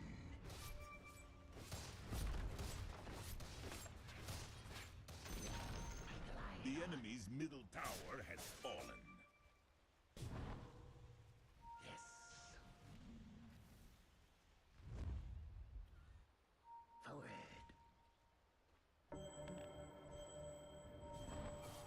Malicious.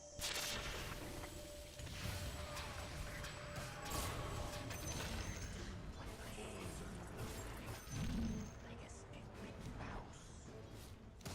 Unleathered wings. Pursued by poison. Overseen. Regeneration. Swoop to battle. Forward.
Dire's structures are fortified.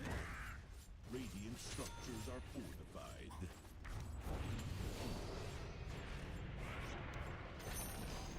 The enemy's top tower has fallen.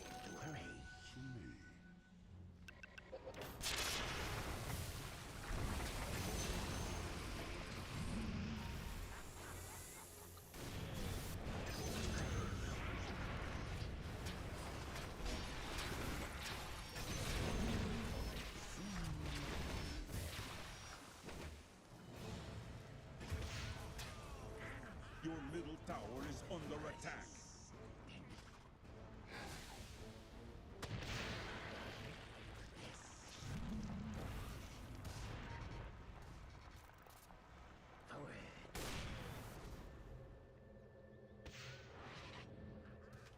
I glide on. Yes.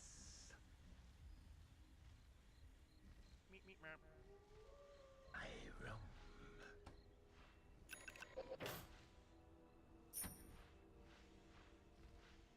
Overseen.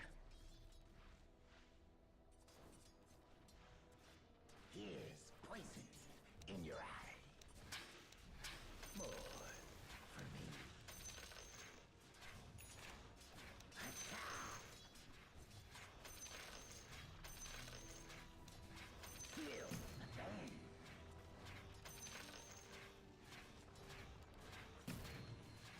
Sweet salivation. Thrust ahead.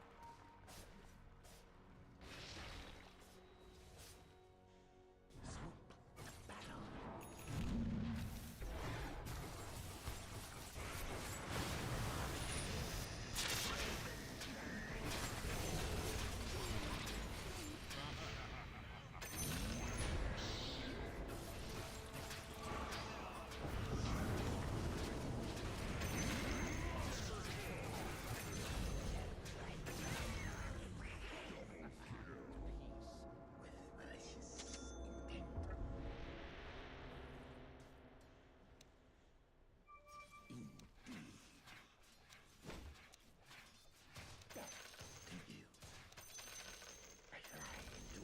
The enemy's bottom tower has fallen.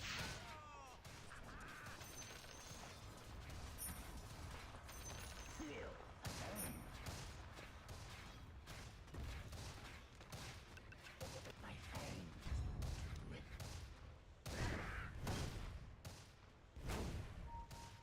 Swiftly.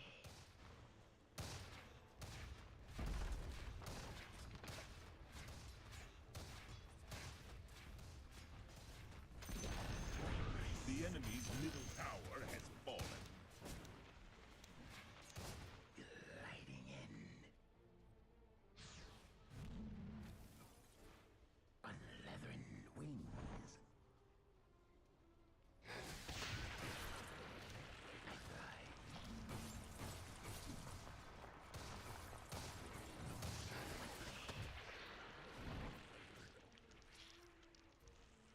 Forward. Overseen.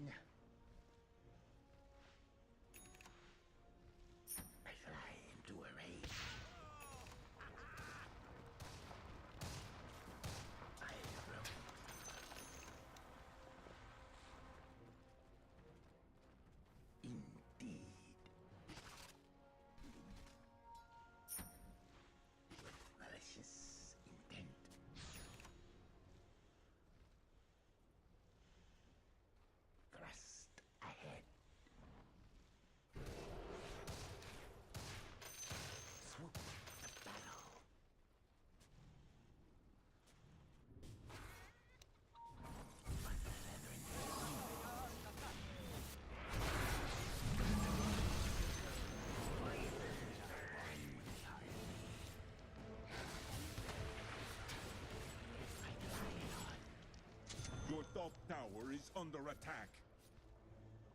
Gliding in.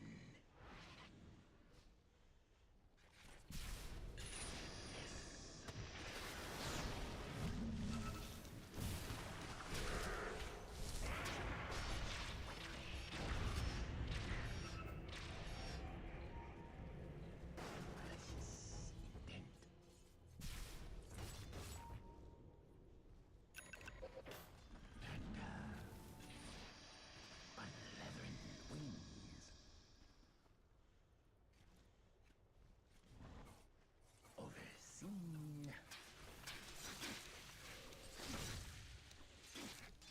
Gliding in. There are better deaths. I roam.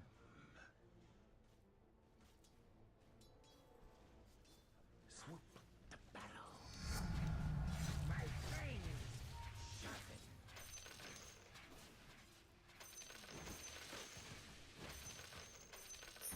I glide on.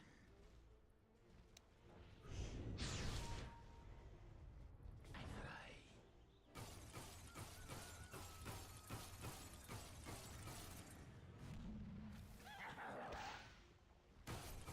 Forward.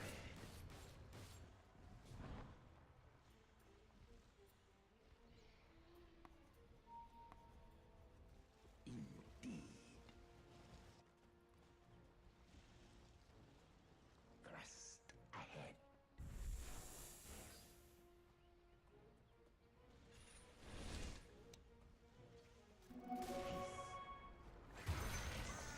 The enemy's bottom tower has fallen.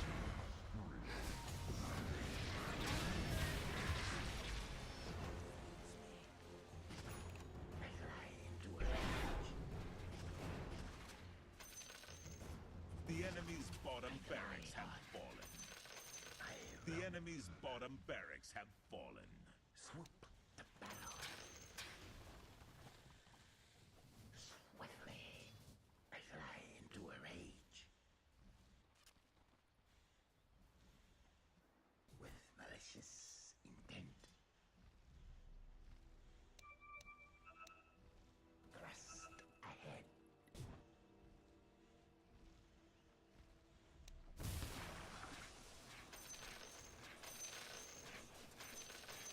Here's poison in your eye. Overseen. Pursued by poison. Unleathern wings.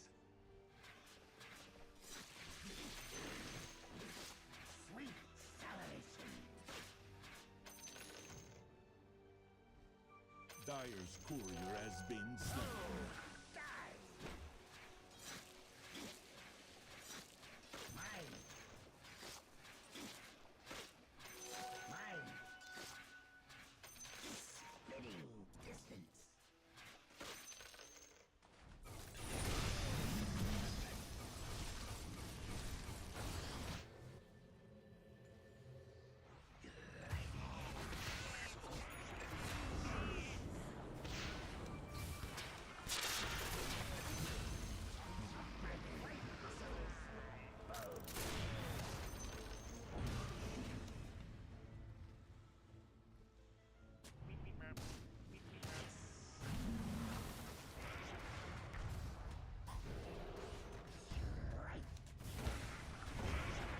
Dyer's structures are fortified.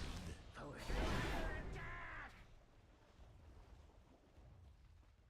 I fly.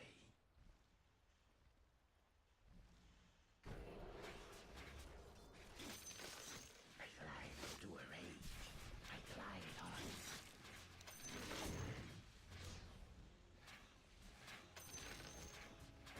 Forward. With malicious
enemy's middle barracks has fallen.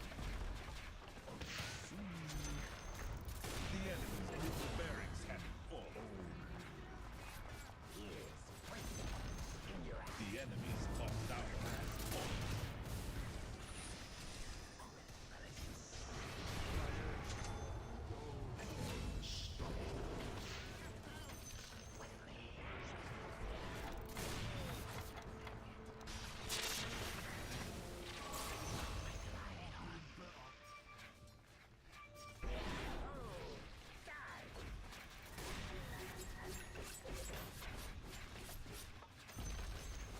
The enemy's top barracks have fallen. You now have mega creeps.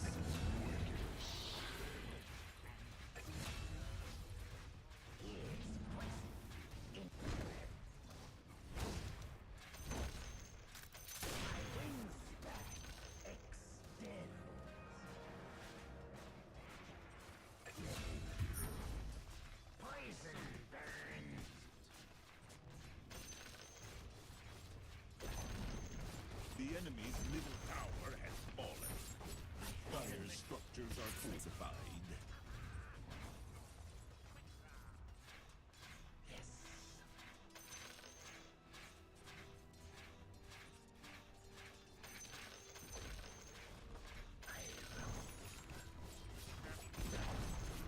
The enemy's middle tower has fallen.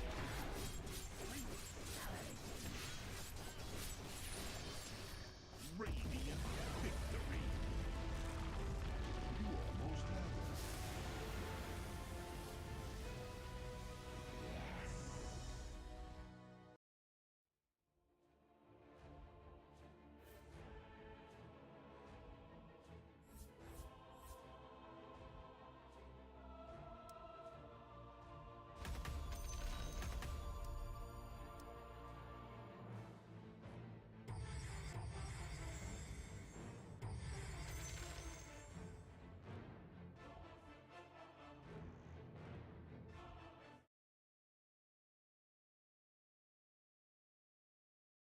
Good old Satan's back in the game.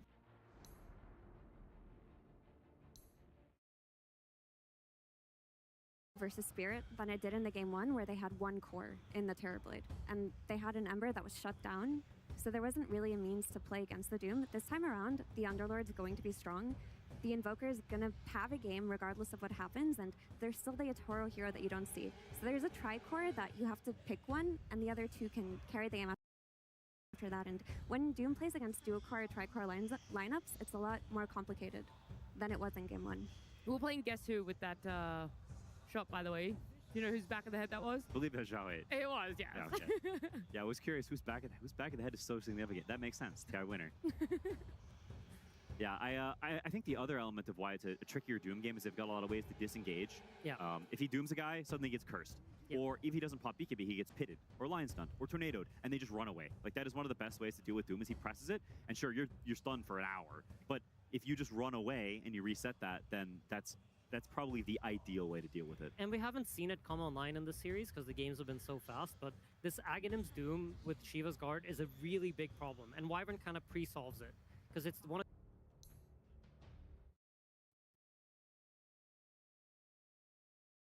quite a scary like endgame end boss Doom in this game. Oh yeah, you know who's missing though is Yatoro.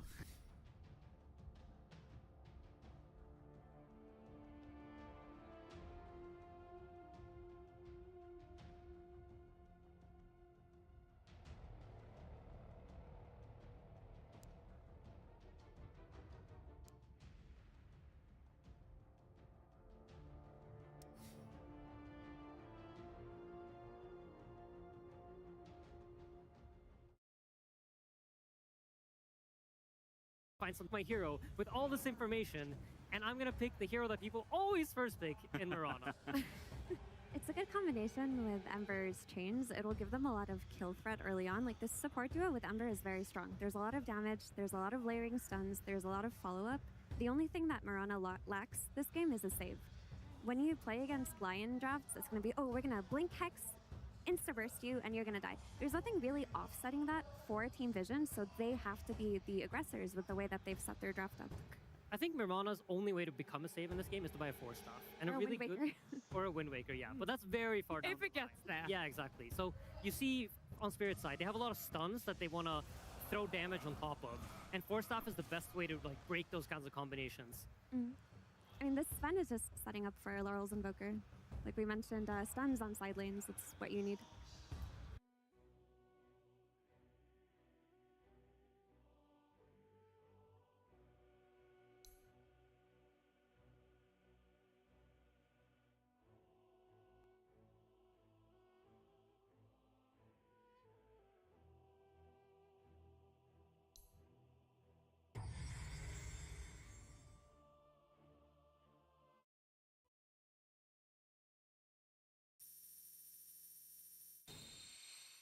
How you can combine heroes in different ways, because it's not overly clear. I do like it though, conceptually. Like you have the Lion plus Pit set up on the side for Sunstrikes, then you have the Sven and the Wyvern who are also going to be able to give them to Laurel. And this BKB timing will be strong. Like you've got the Warcry armor to fight into a Shadow Fiend. His biggest strength is, minus armor, and you're protecting your whole team. The God strength is really good against Doom, because if you get doomed and you've ulted, it doesn't matter. You're still going to have impact in the team fight. So it makes sense. Yeah, and to tie back to Quinn's point earlier, nobody's unkillable when you play against Sven. And nobody's unkillable when you play against Sven Invoker. I feel like Spirit has all the damage in the world, and they're going to have options to play this game out.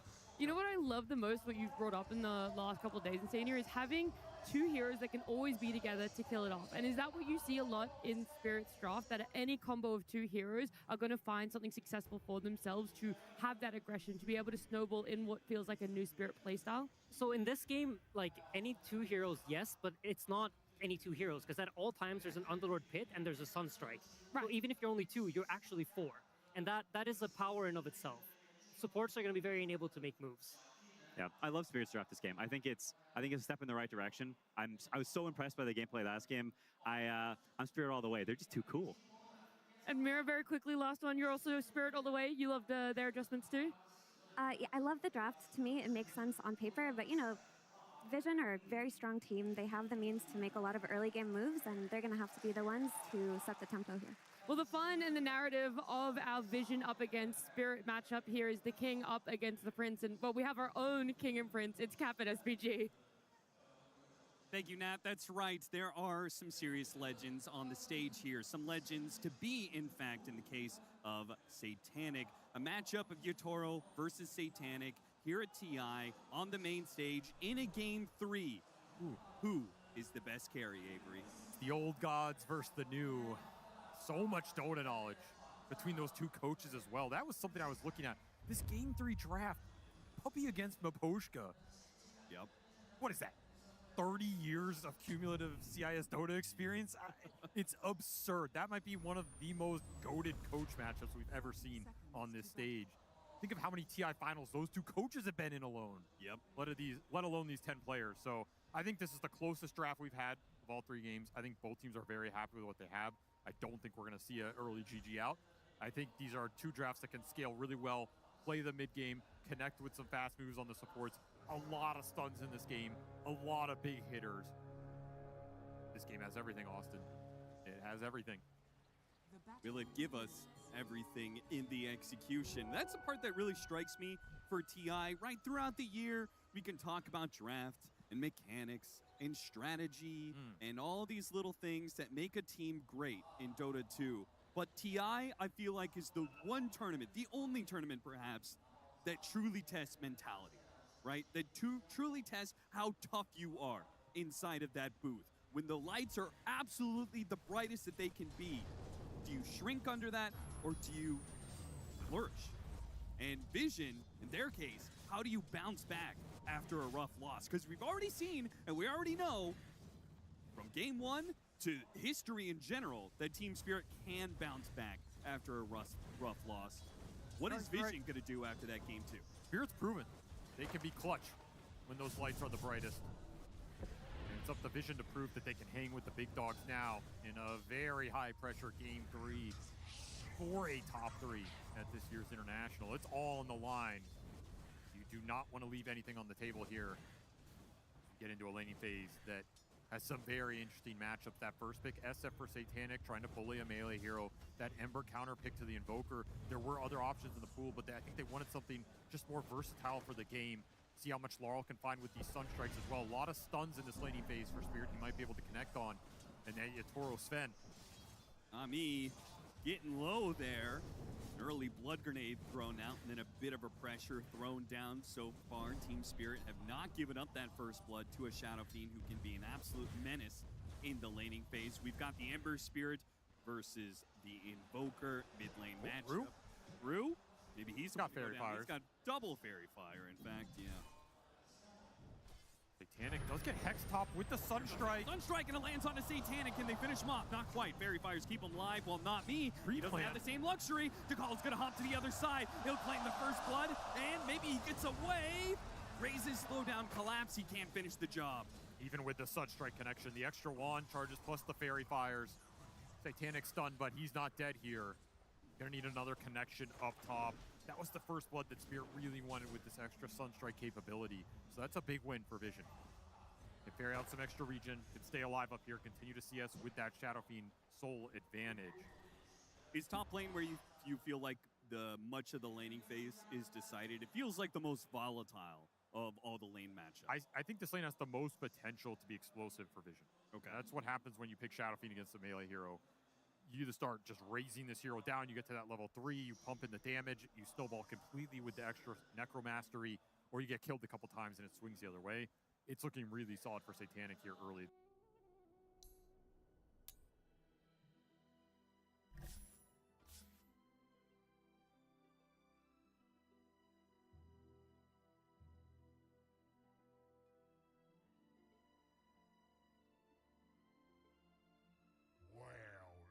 What we've got here. You just gonna let him bash your ancient like that?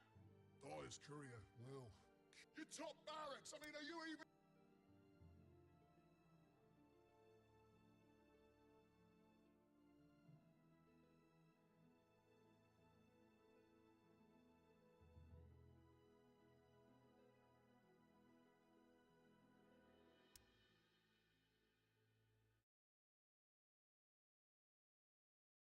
For the Doom target to look for the second half of the fight.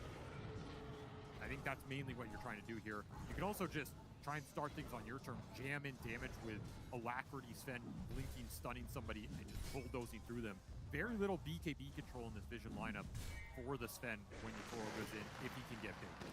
Got him on the Bramble, blood grenade slowing him down. Notice Steve, though, he, maybe a misclick there? I think he went the wrong way around the trees. He popped, Scorched Earth, but didn't really get anything for it.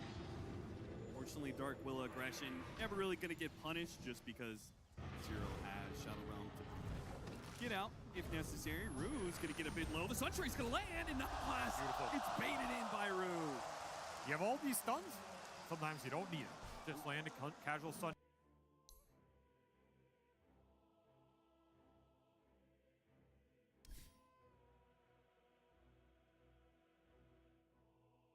Teach them obedience.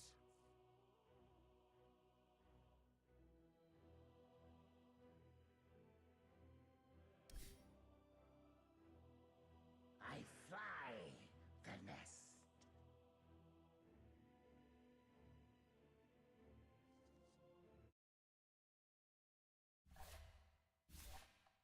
Yes.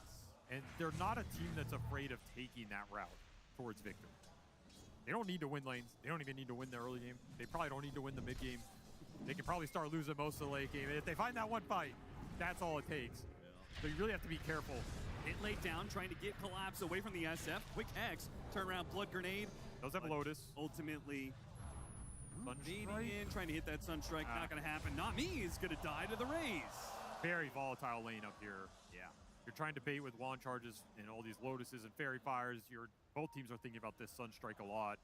The aggressive man up from Satanic pays off here. And Yatoro, he's just getting his regen burned down here, even if he survives. Well hit. It's going to be close call. Couldn't get through the Cold Embrace heal. TP's Does a bit a lion. too much. Not me. TP's in. What'd you make of the lion pickup anyway? Not a hero that we see a whole lot of. Definitely an outlier for this event. It was performing pretty well over the course of the year at various points, and then just fell off for this tournament in the last month in general. It is a good Sunstrike setup. It is a hero that historically has worked well for Spirit. Not necessarily this iteration, but just as a team concept. Always gives you that instant hex potential, which is, again, if you're playing with confidence, if the other team is perhaps tilting a little nervous, Lion does take advantage of that. I think it could pose problems for the Ember in this game. Maybe the Doom on the Blinken, if you don't pre-BKB, which we've seen a lot of this event. Yeah. Things like this. This hero can make a huge impact from a low net worth position. Still a difficult hero to execute, though. So again, you're looking towards these Spirit supports to really mechanically play well, give us a performance like they did in Game 2, and then this support duo can really cause Vision some problems. If they just end up in some open skirmishes in jungle areas or get run over on the map by this Ember, they could become a liability pretty fast because they need some early items to really come online. I think both of these supports need a blink to really play the fights well. I love that. Yatoro using the line. You're not panicking, are you? Well, Vision don't seem to be panicking in this laning phase. They are walking away with a 3-laning phase win. As you said, Team Spirit have never been a team very dependent on a laning phase. This is a very big lane win, though, which is causing you a little concern. Mainly just how much the Sven is getting bullied bottom. I think Underlord getting bullied, whatever. Invoker's always going to lose some of the early CS. He'll make it up with some Sunstrike kills. Just Yatoro getting bullied. It's uncommon to lose your safe lane in this patch. You don't see it happen to a lot of teams and players when you have so many options at your disposal to just dominate the lane. So that's a big sacrifice to make. There's some payoff here with the Wyvern coming online later. It's giving a lot of room to this off-lane duo for Vision to maybe gain some momentum and snowball this game. I feel like that's only going to be compounded by the fact that Vision also have a more active mid, right? If you're already down off of lanes and then you get those first couple of rotations from the Ember Spirit, which the Invoker can't really match, it's going to be a problem. Always the risk with playing against Ember if you don't cheese him out of the lane.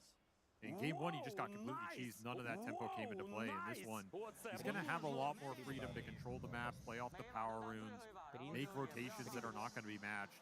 You really have to keep no one in check, keep him in the back of your mind, not overextend, and make sure you don't feed away some double, triple kill to this Ember in the first 15 minutes here.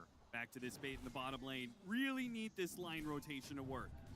The big committal down here. You're leaving that Underlord alone top, which has been a brutal lane for him. Oh, and the ward's going to get dropped. They just immediately going to de-ward it. Not me. Spotted by that one. The Underlord Collapse is trying to pull waves, but okay, they say, all right, two can play that game. We can also try lane, try and catch Collapse, stop him from pulling at least. I actually really dislike that TP from 9 class. Because this is not a lane the Underlord can enter no matter what. Sure. You can leave the SF up here solo and the Underlord can't enter. So if anything, you want to bring supports elsewhere in this game. And this is relieving pressure from the Sven, who was the one suffering the most. Notice is tanky enough to survive, though. Double gauntlets and 2 bracers. He just, raw HP is all it takes. That is a tanky boy early on. They are going to be able to rotate these supports into mid, which is a great point of attack. Anytime you kill this Invoker early, he's just a sitting duck. Ember automatically gives you the gap close. It's a 6-minute power rune as well. So there's a lot to fight for here on the side of Vision. Good use of the Forge Spirits to pull the creeps back. They will not be able to contest the power runes at all. A regen for an Ember Spirit. This is already starting fantastic for no one. Meanwhile, a lot of time. 1 CS for Satanic. He's just absolute free farm up there, which, you know, I don't know the exact stat for how often Vision win when Satanic has an empty lane, which is effectively what this bit has been, but it's got to be quite high. This is what Vision wants. They want the attention around mid. They're 2 side laners to just free farm, scale, and let no one control the pace of the game. You're going to rotate the supports back top. They want this SF kill with the Sunstrike on top. This would fix so much of the damage. They've got him in place. The Sunstrike's going to land. They surely have enough damage. They're going to stop the Requiem. That's good enough. Wisdom Shrine is getting contested off this kill. That is the bigger prize. Spirit needed that early SF kill. However, they're going to sacrifice some experience to get the job done. Both shrines are going to go Vision's way here. The level 6's supports on Vision going to be a whole lot faster than Team Spirit, that's for sure. they can get more core pickoffs, cover that experience. That was just a really, that kill was almost more important for Collapse than it was shutting down the SF. The Thunderlord needed something out of this laning phase. Yeah. That was a big boost. He's going to get to farm another wave, pulled his camp, kind of reset the wave. Satanic, he's got to think twice about stepping up here again if you don't know where these supports are lingering. Nice little rotation. And honestly, Spirit, they relieved a lot of the pressure in this laning phase that was going into the Sven too. With these Vision supports going top, Toro gets the farm bottom. These little things stabilize that game. This was a 2K lead for Vision a minute and a half ago. They weren't able to snowball it more. So the game's stabilizing for Spirit right now. Gotta, again, look towards the Ember, look towards the power runes. Try and connect something with no one here. That class pops out underneath the tower. Quickly Hex stunned, but they do not try and kill him, knowing that the Ember Spirit is going to be trying to run them down. Another power rune to work with. I mean, the Ember Spirit is just going to be the strongest hero in the game for quite some time if he's able to get every single power rune. He's going to get every power rune. You're just not contesting two supports behind this guy with an Invoker and a Winter Wyvern. It's not happening. You're just hoping he doesn't get the early haste and amp damage, which he didn't. He got Regen Arcane. A little weaker here for sure. Blows. You do have Doom available. Spirit jumps after Not Me, caught him on the other side of the tower. Easy pickoff.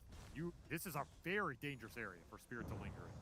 I think you're either getting something done here or you are just defensively bailing Laurel out. But you don't want to just linger around the river against this Ember. It's a death sentence. Yeah, he's basically playing Forge Spirit instead of his hero. His hero is always pretty far back, and he just keeps using the Forge Spirit to draw the aggro.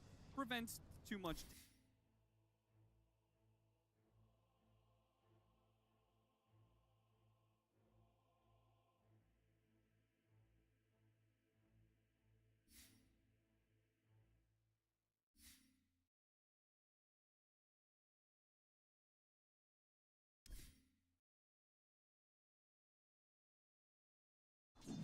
One of them being a flag bearer as well. Spirit are getting some nice D-wards. That is giving you some extra gold here and limiting the damage Vision are inflicting with December. Me pushes out past the tower, immediately punished. Now, the slowdown isn't enough for Satanic. Oh, they got him on the Bramble and the arrow. Landed both of those abilities, and 9 class will return the tip back to Not Me. December is starting to be a massive threat. This 10-minute power rune's gotta be a good one, unless it's the illusion spawn. It gets taken. Oh, man. It's his first power rune of the game. No one not happy about that. Again, you're looking for the haste and amp damage in the next 2 or 3 here. You really wanted those for the Ember. So the fact Laurel gets to steal one of those away is huge. Base for the Sven. Spirit just trying to defend right now. How does this Sven versus SF matchup kind of go as the game moves along? Sunstrike damage, is it enough? So tanky. Yeah, he just, man. Full Bracer build makes him too much for Team Spirit to handle, even with the extra Sunstrike damage. Oh, Satanic. Oh, if only they had a Sunstrike. Yeah, they needed it. Used it bottom, it would have made all the difference. Instead, Collapse almost dies. They did get double support TP bottom. That's huge for Spirit. Limiting the aggression going through the Ember right now. 9 class finds a courier kill, but that's it. Chase after Yatoro with the Moonlight Shadow, kind of trailing him as he works his way through. Oh, Not Me. Does he have enough here with Sunstrike? Sunstrike's back off cooldown level 4 in the X-Sword. I think Mask of Madness has healed him up so much. No shot now, that's for sure. Radiant's bottom tower is under attack. Meanwhile, Rue getting chased out of bottom. They do not want to let anybody linger behind this tier 1 tower and just absorb XP. Playing around the neutrals, will be able to get the cold embrace. Actually, they're going to think about gating in. SF is coming through the gate, but he managed to get stopped by the Lion, but Underlord is not going through that gate to join what is a death sentence in this bottom lane. Gonna have to concede some early fights here for your Spirit. Just try and find trades. Vision know it. They're getting real aggressive right now. Vessel is around the corner for no one, and that's when the presence around the map is going to pick up significantly. You bring SF into any of these engagements and let him convert on the objective. No one's going to want to defend these towers once Satanic shows up. You'd have to really preemptively smoke there to make it happen. Yeah, you kind of gotta jump him first, kill him fast. And that's a lot of this Sven matchup. You You mentioned the carry matchup in this game. Sven can absolutely deal with Shadow. You just jump BKB, God Strength. SF doesn't fight you, especially in this game with Alacrity on top. It's a huge carry differential. So you have to hit some nice timings here if you're Satanic to really get the most out of this matchup. Of course, SF's always going to scale. It can be a massive threat. So he's going to have a number of timings early on when the Sven is still kind of building up.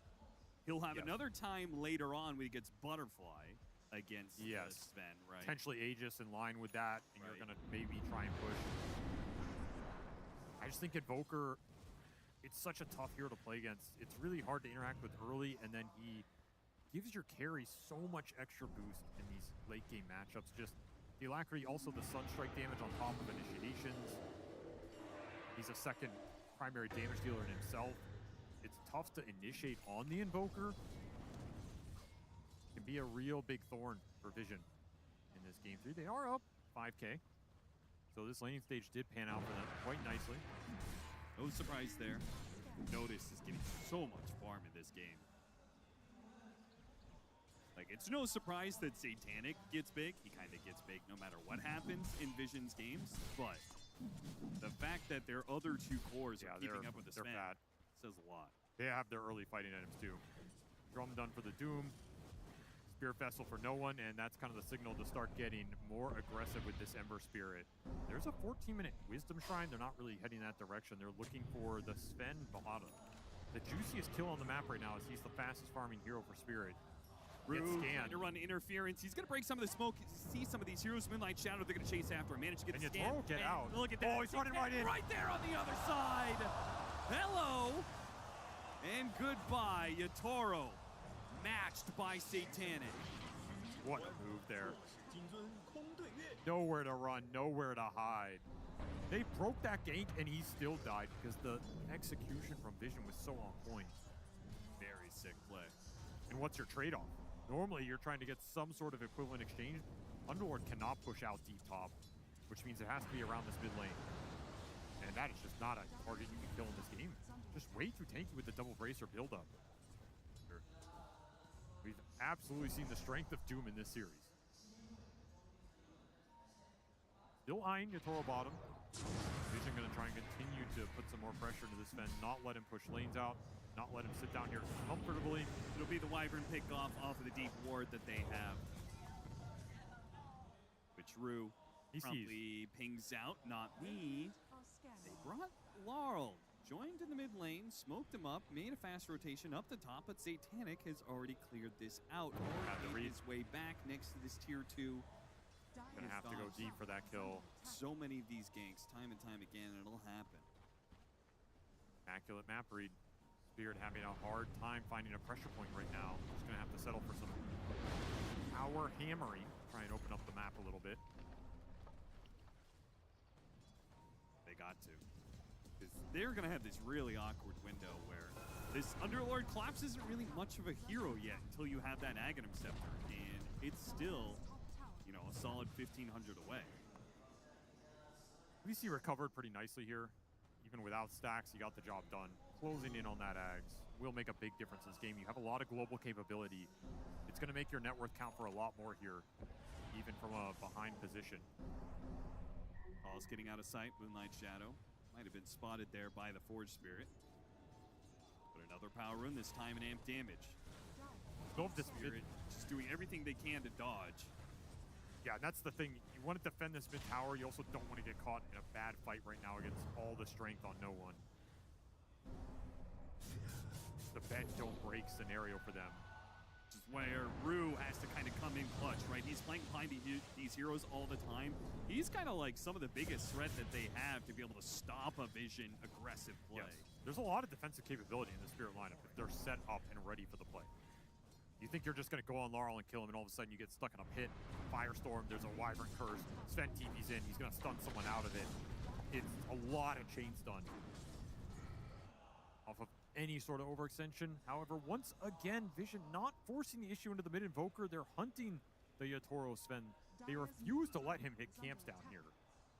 And even without the ward, which did get dealt with, They're still gonna try and find heroes in this area. Rue kind of spotted Sven a little bit out of sight. Team Spirit are beginning to group up around this tier 2, thinking maybe this is an opportunity for a fast kill, and they've got it with a Sunstrike. Here comes 9 class though. Trying to keep Rue alive, throws down a Winter's Curse, actually backs up and stunning the rest of his team, but it doesn't matter. Team Spirit, their defense, they parry Vision's aggression perfectly. Nice map read from Yatoro. This time it's him knowing the gank is coming in and Spirit just set up on it, and that's where that fight is dangerous. You do not want to overcommit around these towers into all of the muck that Spirit can propose. Which is where this game can feel a little awkward for Vision. You have all this strength. How were you able to use it in the last few minutes here? You lost net worthly. You're just watching Invoker recover off the Ancients. You're watching Sven recover off of some of these smaller jungle stacks. Weren't able to kick him out of bottom. The fact that Yatoro can sit down here is really important for Spirit right now if they want to give the Ancient priority to the Invoker. Only one of these cores can take those Ancient stacks, so you need the other core to be able to farm somewhere. And the Invoker cannot go anywhere on this map right now. So it has to be Yatoro finding farm deep on the side of the map. That's why Vision are hunting him down here. This is very efficient for Spirit in terms of the recovery. And eventually the Invoker pays that back out to the Sven, right? He gets Boots of Travel, BKB, then he's able to play out on the map with his Shard, with Ghost Walk, pushing waves, and then the Sven gets to farm the nicer parts of the map. It'll switch at some point. And at that point, the threat on the map goes up a lot for Spirit with the gate global capability. For now, just kind of play through. Yatoro does have Blink available, is level 13, he's strong. Gotta remember this Sven has the Sunstrike behind his initiation too. There's a lot of burst damage coming out off this jump. Vision just gonna try and dodge this play right now. They're trying to just get to triple BKB in this game. It's gonna take a little bit of time here. However, they get there. They're very strong with that timing. They can absolutely take a team fight into a Roshan. Kind of a crazy backstab, especially the fact it's just the two of them. They don't have a tier 1 tower to play off. No heroes can TP in. Yatoro trying to get the initiation and he missed. A fast Shadow Realm from 9 class, and Yatoro's going to be stalled up. This is going to get real rough for him. Terrorize, push him away. Nice arrow. Beautiful stuff from Dekalis to combo with that one. A play call from Yatoro and Rue goes horrifically wrong. Vision are gifted into a fantastic fight. So hard for either team to make aggressive plays in this game. Very quick reaction from 9 class. Completely kills this play attempt. And you're able to bring all your heroes into it. And guess what? Tormentor, 20 seconds. If Vision want to just man up for an objective here. They were in the area. Opting not to. Now Vision back up to a 6,000. Every kill is going to count for a lot when both these teams have so much lane push and farm capability. Maybe they get this mid tower. Really like to glyph this. They refuse to give this up. Jeez. It's a very strong objective in this game with the Invoker and all your defensive capability. Can really bait Vision onto this objective and try and get some extra kills out of it. Mid tower is also the one that controls that triangle, right? For sure. See that Dark Realm come out just in time, and now all of a sudden, if you're Yatoro, you're like, please get me out of here. And that's going to be a problem for him. He may have the matchup against the SF, but you've got some very, very mobile heroes in the supports. The Dark Willow and the Marauder, both difficult to kill. Ember Spirit, obviously highly mobile. Be difficult for Yatoro to find openings for fast kills like he wants. Also just needs BKB to deal with a lot of the control here. The Brambles, the Moonlight Shadow, Doom's waiting for you. There's a lot you have to worry about right now. That's not a problem for Satanic. Mask of Madness, Hurricane Pike, BKB. He's going to start working towards a Silver Edge. 13,000 net worth for him. Not me. It's a risk, isn't it? Is this a bait? Is there an opportunity here? He's waiting for some support to come by and he can impale, finger, Sunstrike, but instead, Vision are making a move. Finding Rue, who tries with the flight to find an opening, TP out, not going to happen. It's a big smoke break. This was double BKB timing for Vision on the Ember and the SF, and they get the Wisdom Shrine on the other side with the Lion. So honestly, Spirit, they dodged that pretty successfully here. He's out of mana now. He's going to peek his head out. Nope. Okay. Stun, TP. Should be fine. And doesn't have it. Big space created. Dodging this BKB window for Vision, which only left them with, you get some deep wards out, And you're getting to the point in this game where you're going to start to threaten a Roche after any big 4 kill. Laurel trying to make a big without play. KB inside of this Aghanim Scepter, the combination of the Ice Wall and the pit. You just don't go anywhere. It doesn't matter. Before, in the laning phase, right, all that extra HP allowed him to survive through the burst, but that is not really a problem now. Team Spirit have ways to just hold you there and never really run out of damage. Game's starting to feel a lot more comfortable for Laurel. We're going to see him impact the side lanes a lot more. It's been centered around mid. That mid tower died. He got a lot of time out of that. The farm Ancients recover off of a rough lane. And now he's going to start to do Invoker things with that Ghost Walk.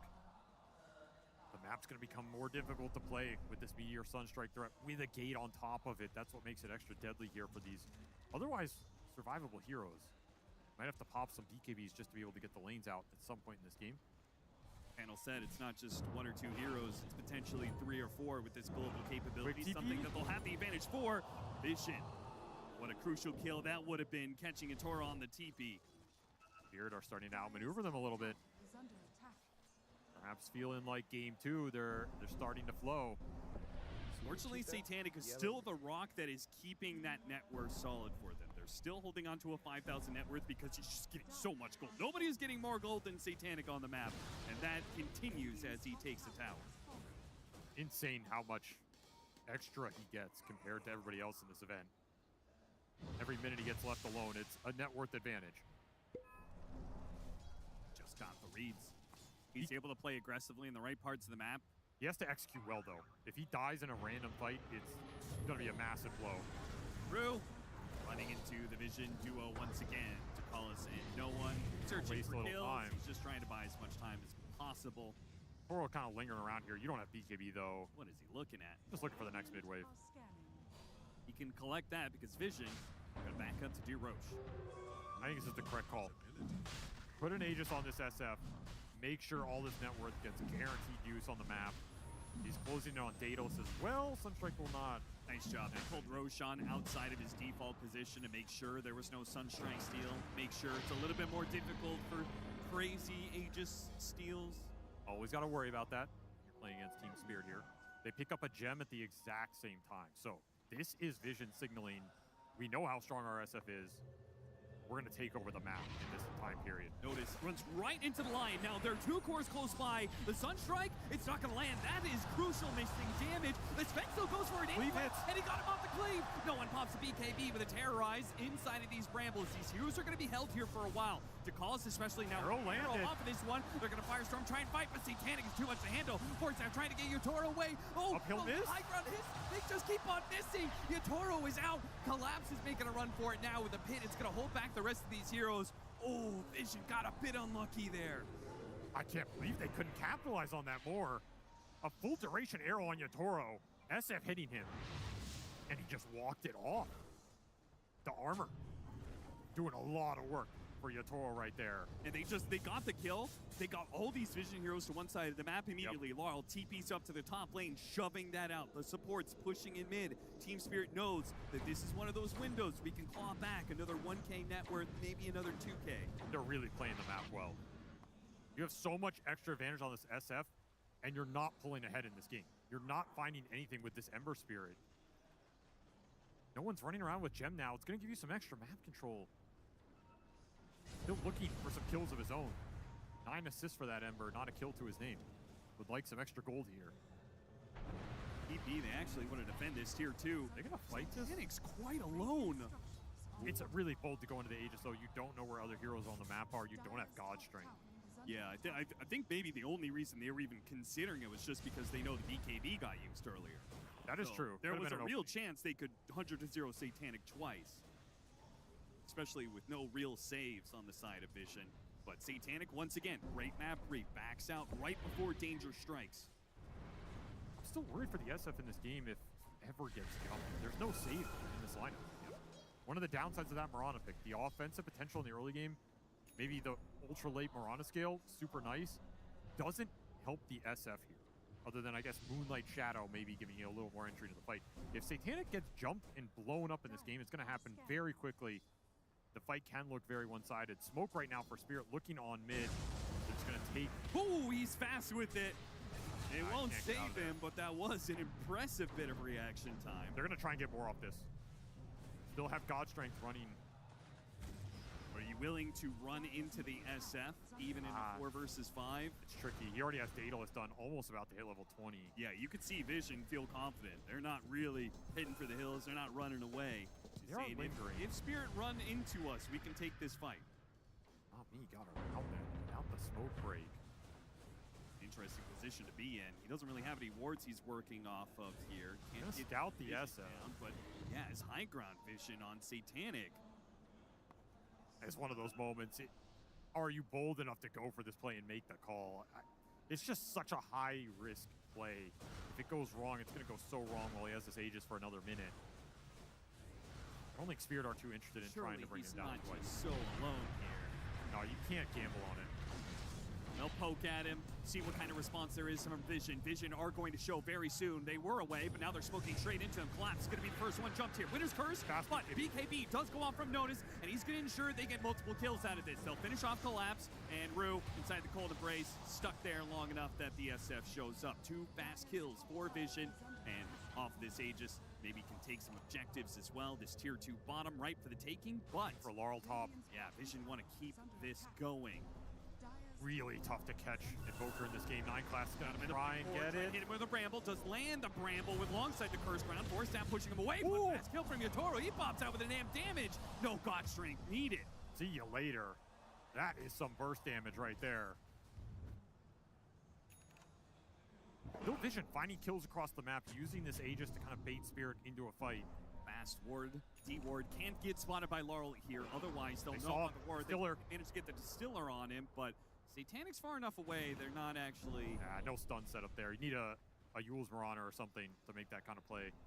Aegis going to expire here. It was somewhat a successful Aegis period for Vision. Kind of a difficult one to use. You're not going to go high ground with it. You did get that tier 2. Crazy to me how this SF is here. He's got high ground vision and he's playing right, of course. So, but it's still just kind of crazy to me that he is playing so far forward when the rest of his team is so far back. You got to extract something off the map with how strong you are. Yeah. You can't just sit back and let Invoker Sven farm up in this game. They're not good matchups for you. They put this first pick SF in a little bit of a bind. He's not going to feel insanely comfortable scaling here on his own. It has to be a team effort as you go into that late game. It was really surprising to me they placed those double high ground wards. Those are like the most obvious D-ward spots. They both Normally, when you do that, it's when you're so much control of the game, you're not leaving the enemy side of the map, right? I agree. It's too bold for your position. If you're going to place those high ground wards, you need to stay on their side. You need to defend those wards. Instead, they conceded both of them. There's a gem running on this Invoker. And now you're flying blind for another 5 or 6 minutes here. Which is deadly against lineups that operate off of single target jump burst. You got a good scan. Ember Spirit's gonna jump after it. Spots the Winter Wyvern. A great kill to start this fight out. Curse will not save you. Got doomed. And he got doomed. He got off the God Strength first, and BKB, he'll go for the TP out. Okay, he's gonna live. Fine there. Everybody else, BKB, Laurel also TP. The Nightfalls get him out of trouble. The cores get out, the supports do not. And that's the type of fight that Vision are looking for in terms of just sending the Ember on supports. He already has an Ags done. What are you going to do about that? You pretty much have to land some clutch Hex or something if no one BKBs early. There's nothing you can really do about it. It's going to create a lot of space in the fight, break the formation early. You're going to get Vision on the Sven, and the second the Sven gets tagged, SF has free entry into the fight. You're not worried about getting jumped on Satanic. No one has a really important role in this game for Vision. Maybe the most important on this Ember in terms of just setting the fight up, being a nuisance, giving Vision, letting Satanic have the confidence to go in. The other route is to put an Aegis on the SF and let him hit a building. And we'll see if it ever comes to that. AK gold lead now, starting to build a little bit here off the back of that as we approach the second Roshan in this game, a minute away. That's where losing some of those wards is going to cost Vision a bit. Next Roshan fight, you're not going to have the extra obs to place in the river.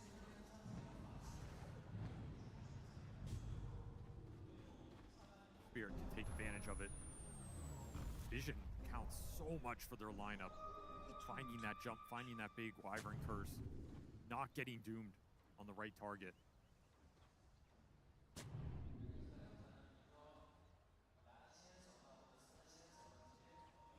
Not sure where Vision are right now. Just trying to ghost push the waves bottom, play off the map mid, try and break some more smokes here.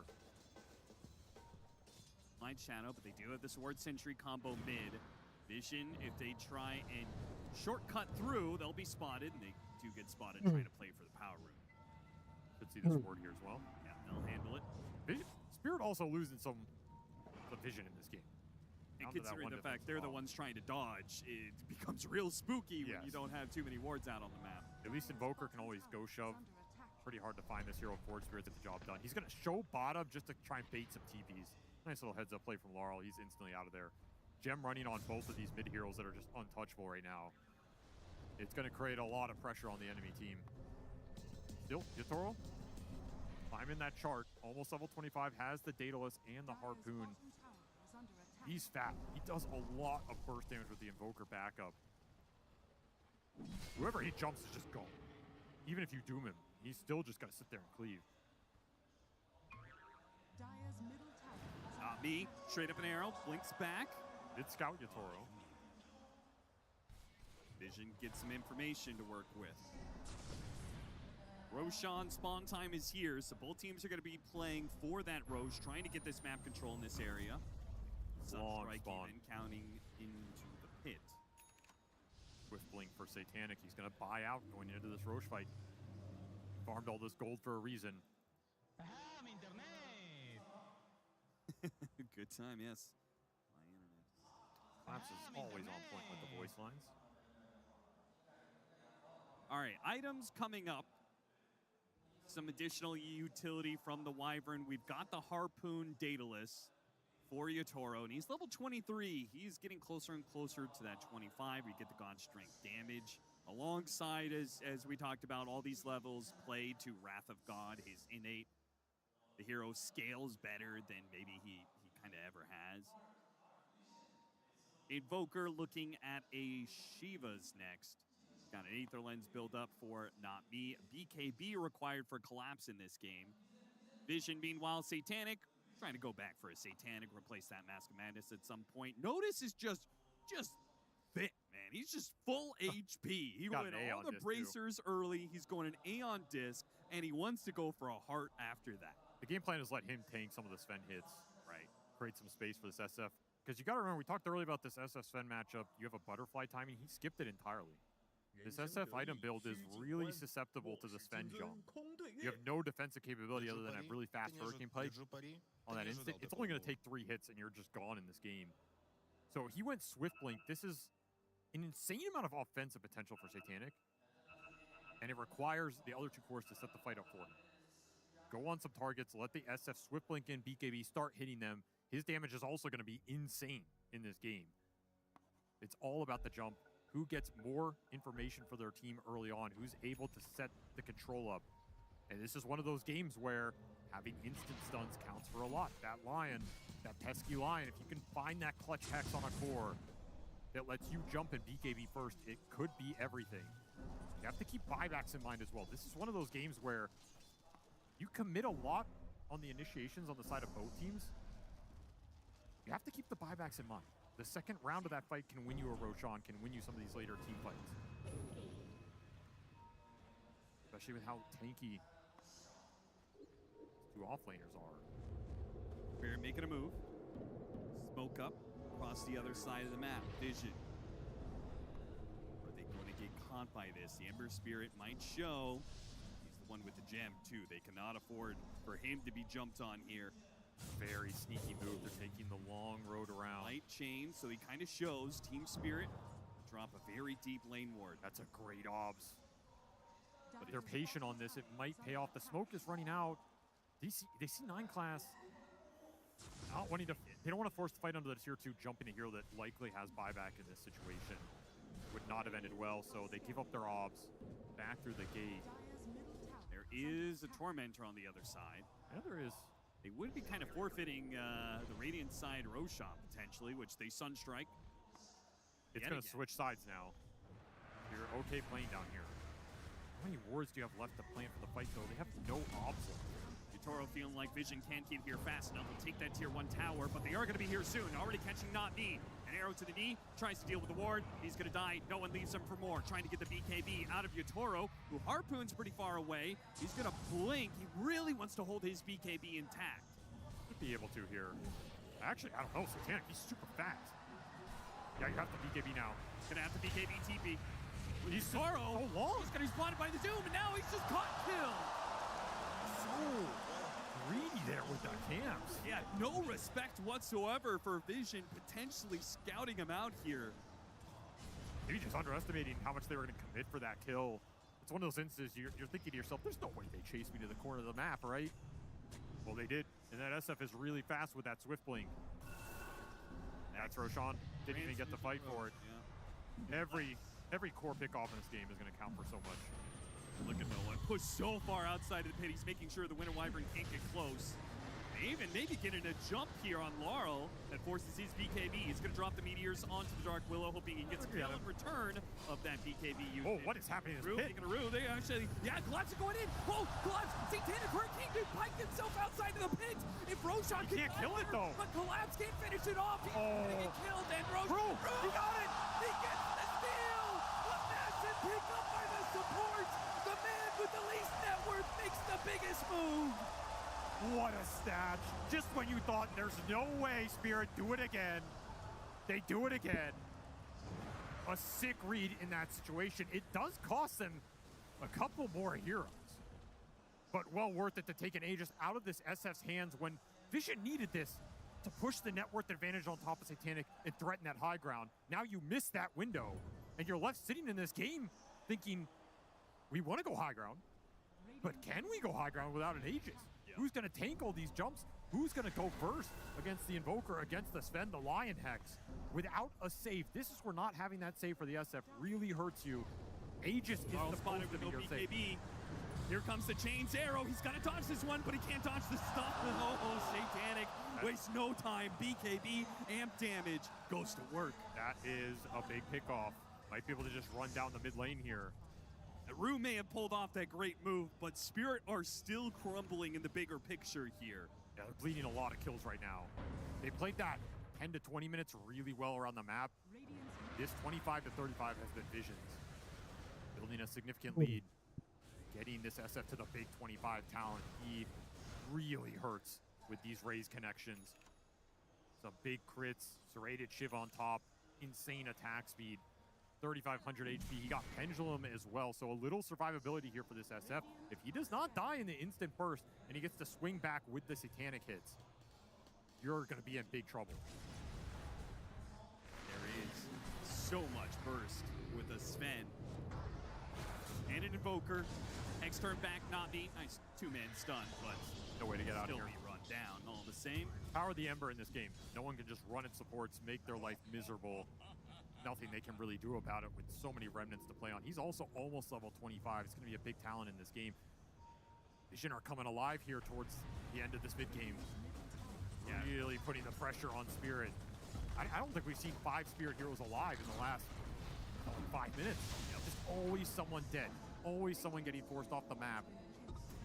Oro loses his courier. Didn't have a Satanic heart right now or anything, but there's the heart. Notice is getting bigger and bigger. He's able to play more and more of the front line. The bigger threat he is, because he's kind of like, I mean, this version of Doom, right? It's kind of similar to the Centaurs we see with the Shard. A little bit, ignore him, and he does double edge after double edge. In Doom's case, it's this Infernal Blade that has percentage-based damage. It does a lot. If he just exists, he's killing you. He gets to Doom you as well. He's got that new 66 damage talent at level 20. Juicy. I was just about to say, can you go high ground in this period? Because surely that was second Roche, you got Banner, right? Yeah. No, Rue got the Banner too. He got both? He took both away. Just extra value on top of that Aegis snatch. That's insane he got both. Though I guess when everybody's cursed in that pit, you have some time to click everything, right? So you killed that Banner play as well. Pretty nice here. First Banner's not as strong. However, you'll take anything extra you can get here, down 15K. Maybe we could see a replay of that play at some point in time, because it was so sick. And honestly, could have gone better for Spirit if Vision were not very disciplined around the initial gate in from Collapse.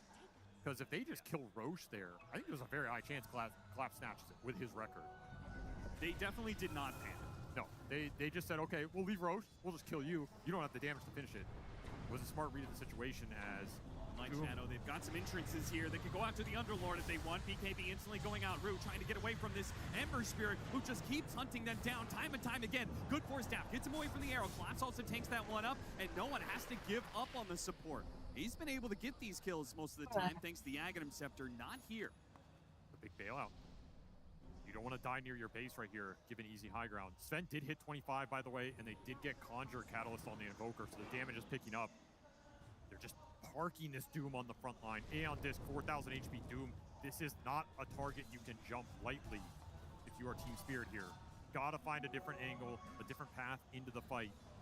Wrapping all the way around the Nine Class, no. Nine Class is gonna break this beautiful stuff. Instant Shadow Realm, instant Brambles, and now Spirit are in an awkward spot here. They're gonna use the gate to hold back Notice. That's not the target though. For the kill, but yeah, he's got that hard. He's so tanky, he's so hard to kill. Ember Spirit jumps right in, got him inside the pit. There goes the Lion, dealt with him rather easily. Satanic is having a free game right now with the Ghost Scepter onto the Sven. He's not hitting anything. He's gonna try. Connecting. Oh, now he connects onto no one. Now he fights Satanic. A battle of the carries. Who's gonna win with the help of Laurel? They get it. Yatoro once again. There's the buy. Whoa, the arrow. It's gonna land. Now here comes back Satanic. He's gonna get his revenge. He's gonna get the opportunity to kill Yatoro right back. The buybacks are too powerful here. And the arrows from Ducalis debilitating Spirit at every turn. And the buyback is not the same for Team Spirit because of the net worth advantage from Vision. He doesn't have it. Yatoro doesn't have it, not for 500 gold. Even if you use it here, you don't have God Strength. Yeah. Not the same battle. Vision are going to get some base damage here. You're going to have to defend. You do have a great high ground defense lineup between the Underlord and the Invoker. You have a lot of outspam here. No BKB on Satanic, no buyback. If he somehow dies here. And they slow this down enough. They minimize the losses. Still have Doom available. Vision into going too deep. Refresher on top of Laurel. He's going to buy out. Drop the board.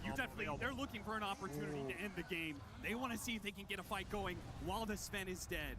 It's too hard to go super deep here, though. They're going to go for him. SF in some trouble. Drops a meteor. Great force staff. Meteor, but the force staff got it completely out of there. Now the Doom's going to be dropped on Laurel, and Spirit thought they had a chance, but it was a total bait. And Vision, a massive opening now. Go buy on this Invoker. 250 gold short. But they could end the game potentially. You got to go more here. You have the momentum. This game is flowing in your direction. You're getting a lot of economic damage. Gate to the bounty runes to try and get buyback. Heads up play. Invoker is so close. He's 60 off. And Vision, I think off of that, say, oh, the Sven is up and they went to get the bounty rune. That must mean that Laurel has buyback. Yeah, you got it back there. They respect it, but maybe they don't respect it. Maybe well, go back. This is Butterfly. Surprise late Butterfly for Satanic, saying you don't have the evasion pierce on this Sven. I can take the man fight now. Buyback still not available. 20 gold for this Invoker. That's going to be 2 lanes. You have a tier 2 top. Vision are going to have to call it quits here. Up 20k with 2 lanes. They're feeling a lot more comfortable than they were before that team fight. And that's the power of buybacks in this game. They're a big deal for both teams because you have to just full send your initiation here between the Doom and the Sven. Yeah, like SF died so casually in that last fight, but it was right next to tier 2. It didn't matter. They just won it just purely through the power of net worth. You've got a 30,000 net worth SF twice. And the only advantage you get as Spirit in all this is, okay, SF doesn't have buyback for 5 minutes. Vision can dodge for 5 minutes. Sure. There's gonna be a Roche spawn in that interval. That's the only downside for them here. It's a fast Roche, so you might have to fight this without the SF buy. Is it even worth it? If you're gonna dodge for 5 minutes, well, that's you can dodge the Aegis time. Yeah, you can give it away.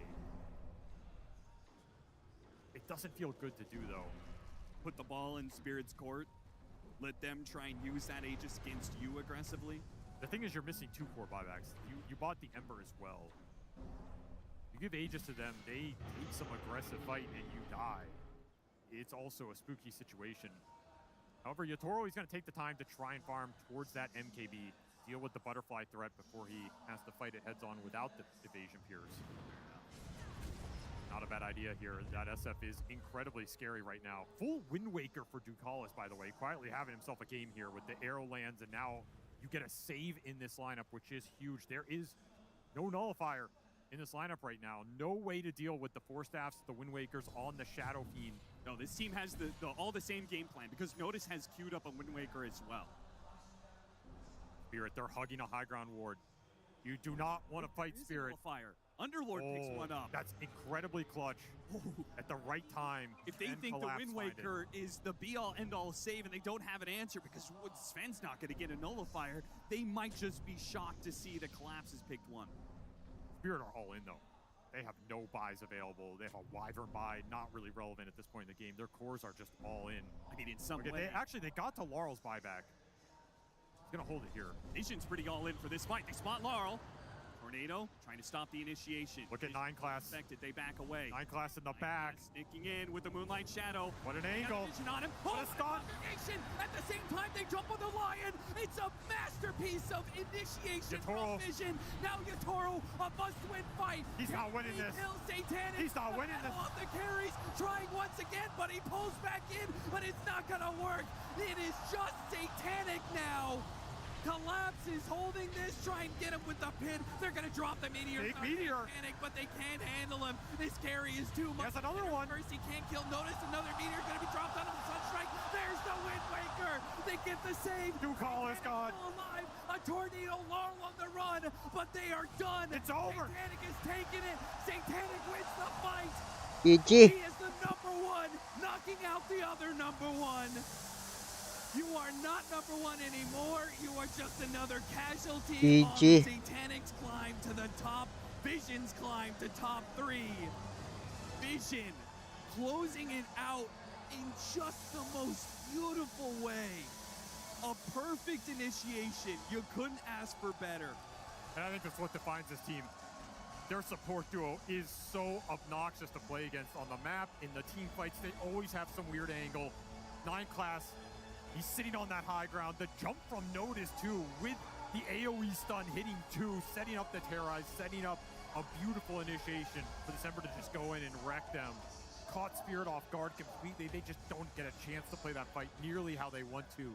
Their lineup is super predicated on getting the jump, having the vision. They're not able to find it. They full sent it with all the item buyouts. Vision come on top in this series in a very close, very clutch game 3. I love the way they wanted to. The fact that they didn't have the buybacks from these heroes. That could have been. They just sent it. Completely throwing the game, but it didn't matter. They played with aggression still. Confidence. They played to win. They played with confidence. That's what you need to claim an Aegis. Yeah, you want to be a championship team here in the arena. You got to play like that. You got to play to win. A step forward. No one on the main stage ready for an interview. 这一场精彩的比赛。 不仅仅是 Team Spirit 和 Team Vision 2支队伍粉丝的狂欢，也是所有 DOTA 2爱好者们的狂欢。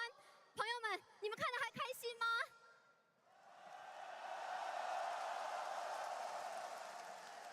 No, and that was a very, very fun series to watch with one very quick game. That game 2 had a real fast GG. I wonder if you could tell me about it. 我们想来问一下 No One 第2场比赛，他们很快的就敲出了 GG， 在现在的版本当中，其实不常看到，可以跟我们讲一下发生了什么吗？ I think they surprised us a lot with PL pick and the last pick NS, and I think they just outplayed us in the second game super hard.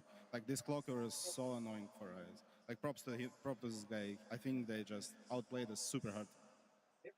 第2场比赛，我觉得我们感到有一点点惊讶的是，他们选出了猴子，和他们的最后一手选择也让我们感觉有一点难处理。而且在比赛当中，我觉得他们比我们打得好太多了，他们直接是实力上碾压了我们在第2场比赛当中。而且他们的这个发条技师这个英雄也给我们造成了很多很多的困难和阻碍。所以在第2场比赛，我觉得我们没有打过他们，所以我们就敲了。 I saw you did an interview on your team's vlogs where you mentioned that once upon a time, getting the Aegis was your singular focus. Since then, as you've gotten older and wiser, perhaps, you realize it's not just about that. It's about having a good time with your team, about making good friends and enjoying the journey. And I was wondering if you could tell me about that journey and how you made that realization. 在他们自己的 vlog 当中 ，No One 曾经提到过，过去的他曾经将举起冠军盾作为自己唯一的目标。现在他可能随着年龄的增长，并且变得更加睿智了之后，他开始享受和他喜欢的人们一起打比赛，和他喜欢的人们一起做队友。那现在 Tsunami 想问他说 ，No One 可不可以给我们讲一下你现在在这个队伍里面的感受 Well, through the young kid of me, I just dreamed about the wins, about the win of edges and stuff. And like time keep go, and my life getting harder and harder because like you get grown up and you need to do a lot of things to your life, and like you starting to realize that it's not only about the wins, it's actually the journey that's the most important. Yep. 在我年轻的时候，我曾经傻傻的、天真的以为胜利是我唯一想要达到的目标。随着我年龄的增长，我在现实生活当中也发现，我的这个生活上可能有很多生活出给我的难题。在这个时候，我意识到，其实最终胜利的那个目标好像变得没有那么重要了，而更加重要的是通向胜利的这条道路，这个旅程它怎么样？ And in that journey, you've been playing Dota for a very long time. And Dove, I was wondering if you could maybe check the crowd to see how many people have been watching this man play Dota for years and years. 那么在 No One 成长的道路上，我相信有很多的观众，有很多的粉丝一路陪伴着他，从他过去的队友到他现在的这支队伍。想问一下，现场有哪些观众朋友们是一路陪伴 No One 看着他成长的呢？ And to all these people who have been following your journey for all of these years, what does it mean to be able to play in front of them yet again and get another top 3 minimum placement after this event or after this game? 在所有支持你的粉丝面前，在现场，在上海，在他们面前赢下这场比赛，锁定了你们 TI 2026前3的名额，对你来说意味着什么呢？ I think to me as a human being, this is everything, to be honest, because like that's what my journey about, you know, like to be here, like, and to end up in this position, if I can, of course. So it's incredible to play in this in front of this crowd. Thank you so much, guys. I love you all.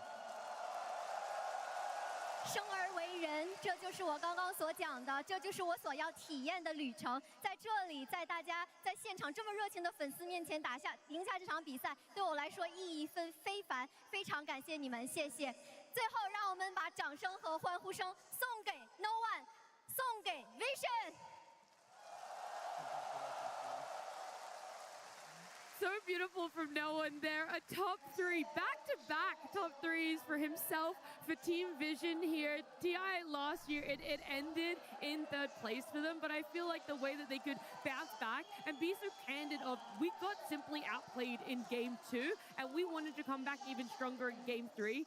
To be able to execute it, to be able to have the game that they did, to now secure minimum top 3, and maybe even make it into the grand finals through the upper bracket. I just love this growth of No One, just the journey he's had and just everything that he's giving us this year at this TI. I mean, watching No One talk, you can't help but feel emotional alongside him. He has been around for so long in Dota, has had so many phases, from his dominance on that Virtus Pro roster that was winning every single major for 2 years, to taking a break, to then joining some wishy-washy, flip-floppy teams for a bit, and then finally finding a home in Team Vision after all of these years, and still finding a way to keep up with the young kids.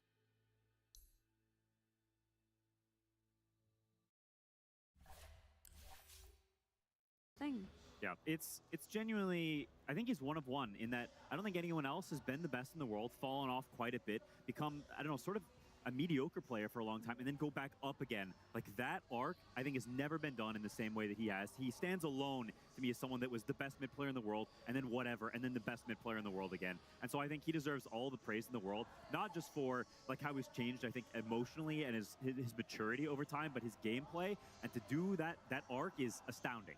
I think also alongside, you mentioned it quickly there, but he's also grown a lot as a human being throughout these years. Like, when I think of VP No One, it's like toxic kid, you know, like you would play pubs Most with mid him. laners are, right? Maybe, but I think he stood out even in that regard. You know, he was impressively toxic in pubs back then, I have to say. And the person that he's become today, I feel like is someone that his teammates can look to for support. He inspires them, and when he talks about his journey, I feel like it's not only as a Dota player, it's also as a human being. And what he's learned about, like, how to be able to appreciate the moments and appreciate his teammates, and even just, have a positive influence on the people around him so that they can also shine. I think that's one of the things that has probably helped him grow so exponentially as a person is you now have young people looking up to you. You don't get to be that young, cocky mid laner anymore. You have to set an example, and bringing in someone as young as Satanic under your wing, you have to make sure that your head's on your shoulder because you need to ensure that this player who is going to be such a pivotal role in your team is going to be doing the same thing, that they're going to be able to bounce back. I love just the laughs, the emotions that were happening at the start.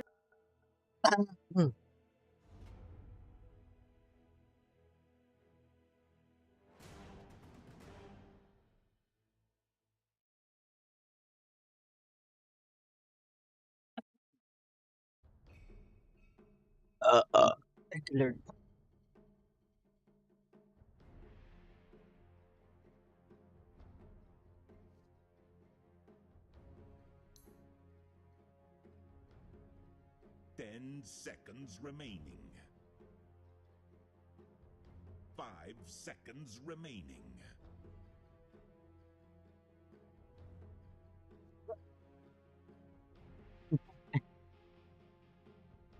What?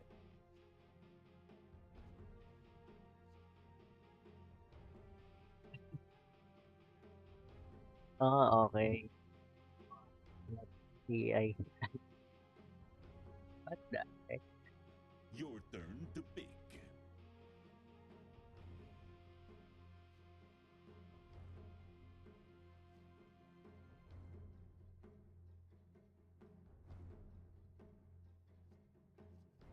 Ten seconds remaining.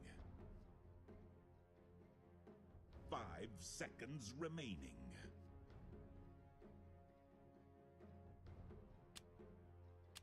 Your turn to pick.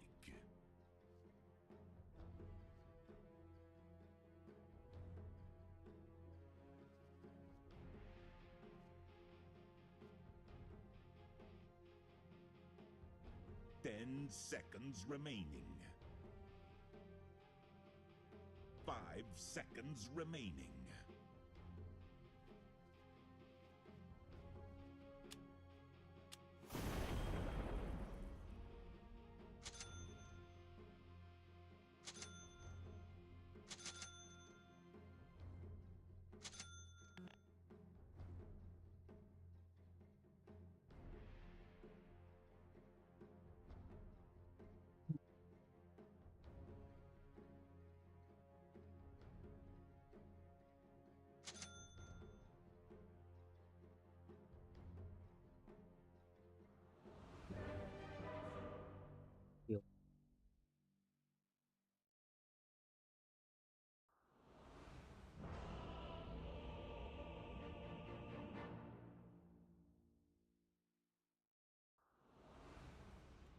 The Lightning Revenant lives.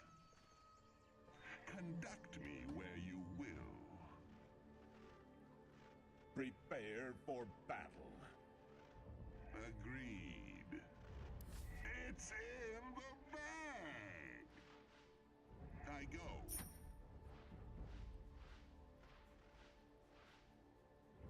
Path of least resistance.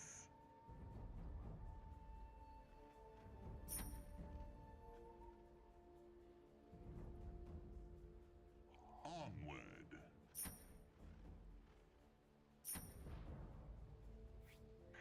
As you wish.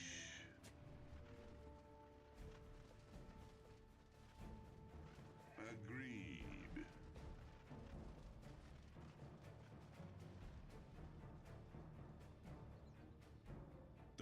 My current flows.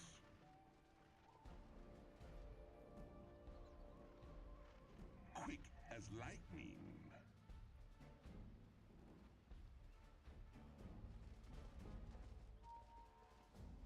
This will come as a shock.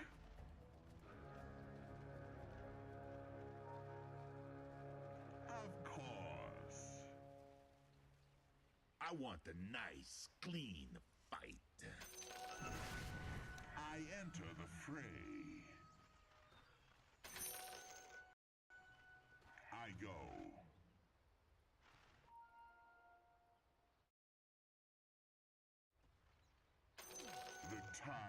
has come.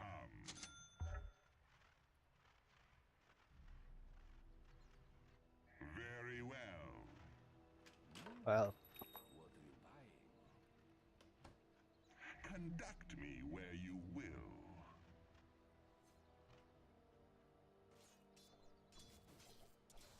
Of course.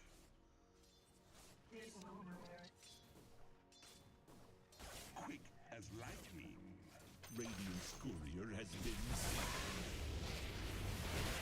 I go.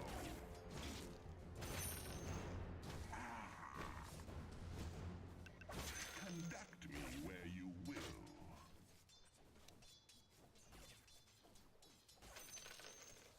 Forward.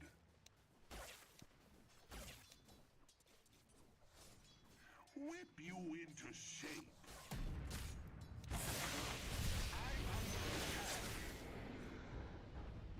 My current denied.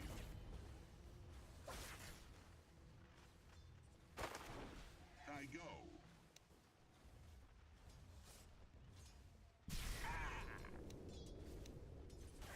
As you wish.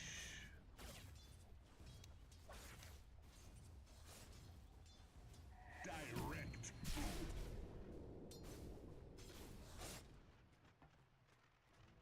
Very well.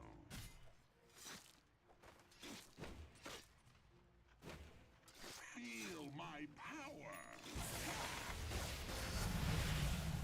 Lightning, give me strength. Agreed.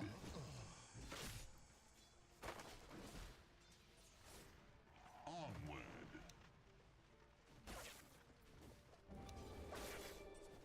The time has come.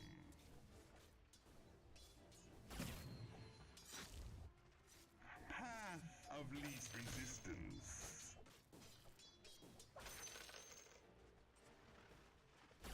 Very well.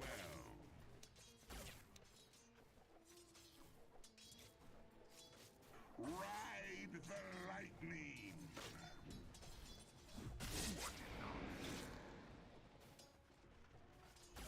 Nothing for you.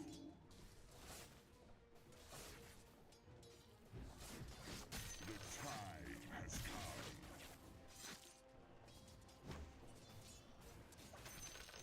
I go.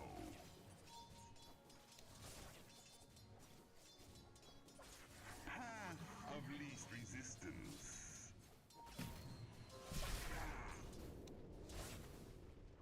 Agreed.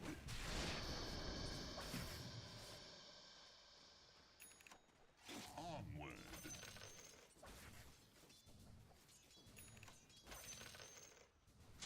Forward. Mine.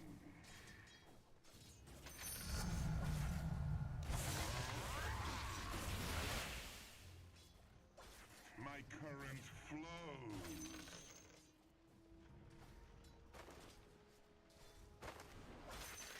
As you wish.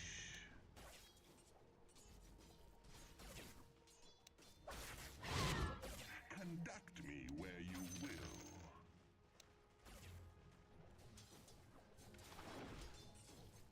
Radiant's courier has been slain.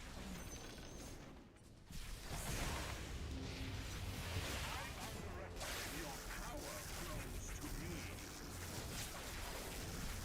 I'll give you static.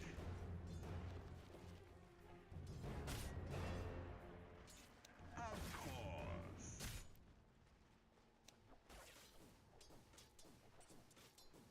This will come as a shocking. I go.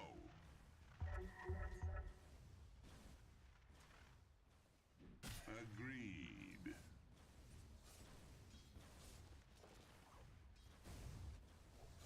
The time has come.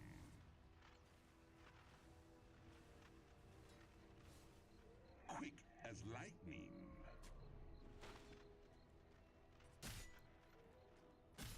I go.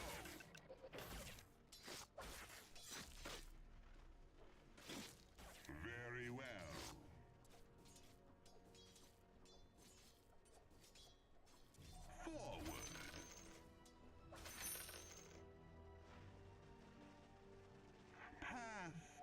least resistance.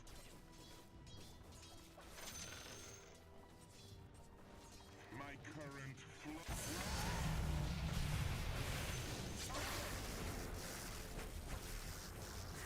As you wish.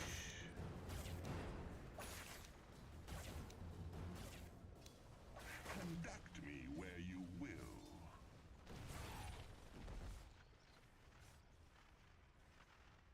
I go.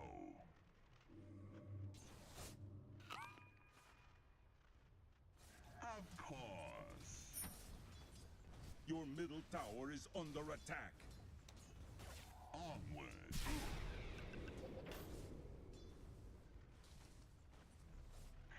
As you wish.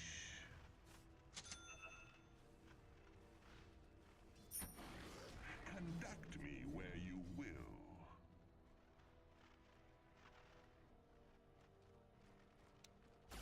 Of course.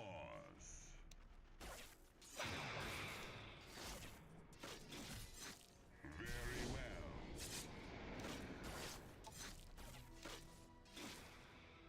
The time has come.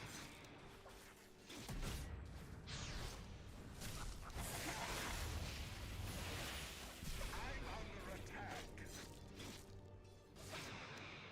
I like to forward.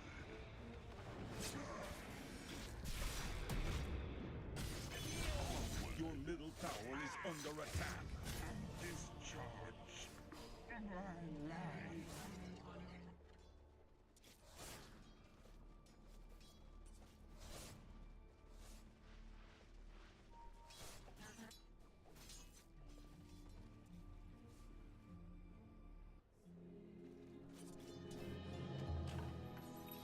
Vital spark.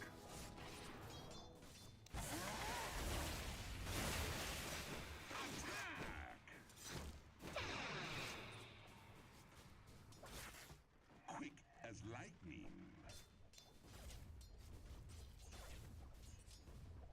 Cheap at the price.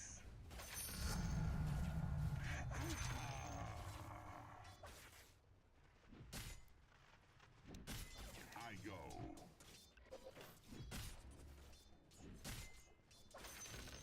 Denied.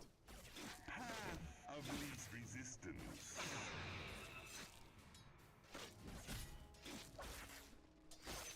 My rage incandesces.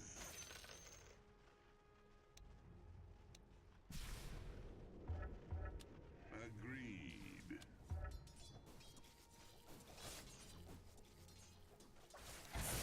Your middle tower is under attack. Agreed.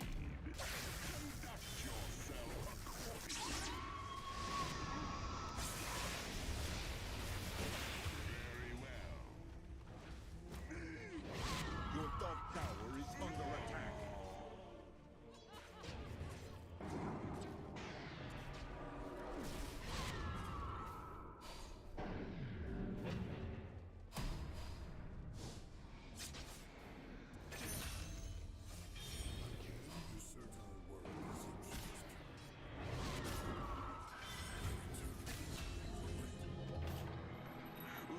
Recharged.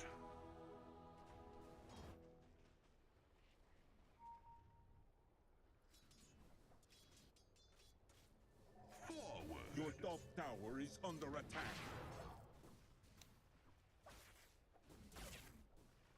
Onward.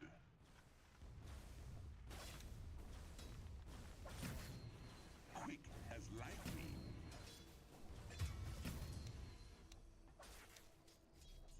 I bring the razor light. Gold is a great conductor. Conduct me where you will.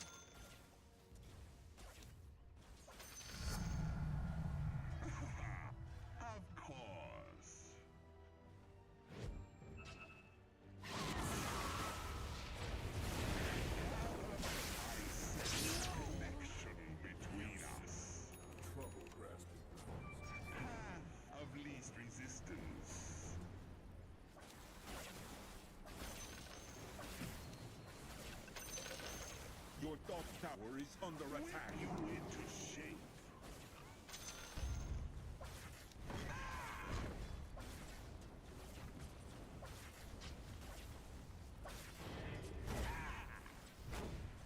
Radiant structures are fortified.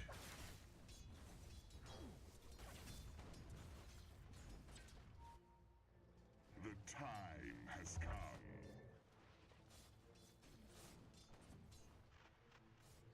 I go. A gift from the goddess. My lightning strikes.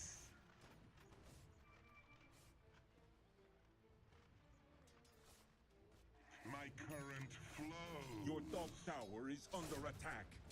I'm under attack. As you wish.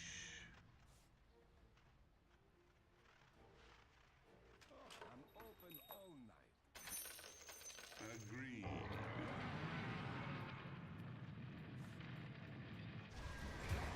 Onward. Your top tower is under attack. Path of least resistance. Double kill. Direct current.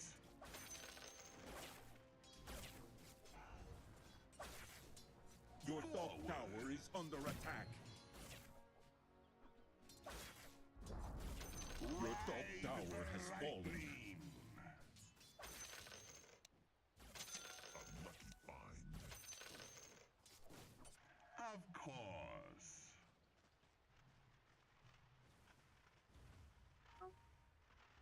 Very well.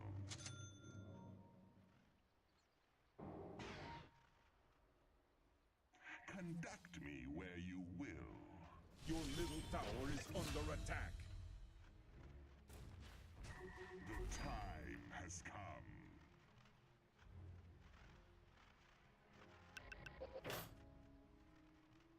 Quick as lightning. Your middle tower is under attack. I bring the razor light. Your middle tower has been denied. I go.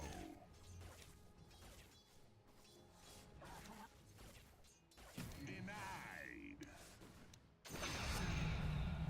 I feel energized. I go.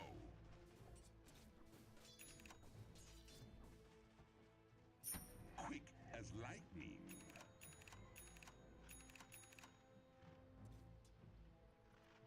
Of course.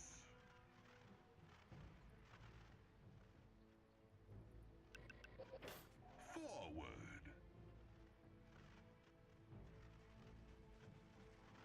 The time has come.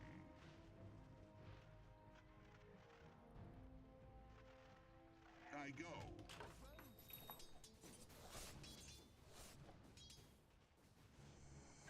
As you wish.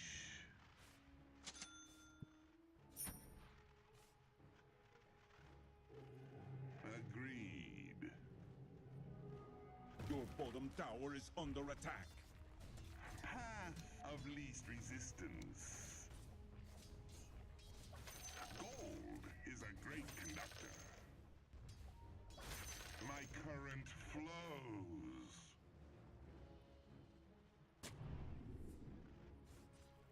Very well. Gather clouds.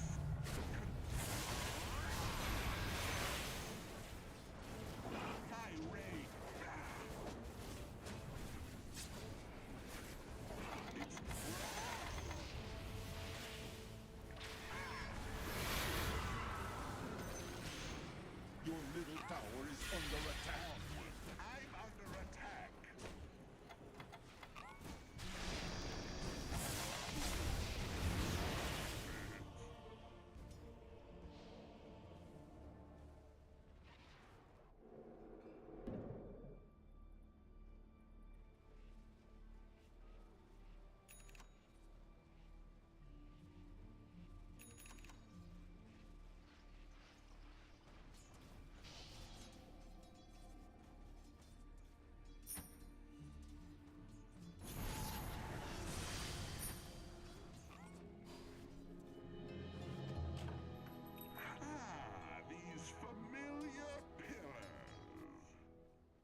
of least resistance.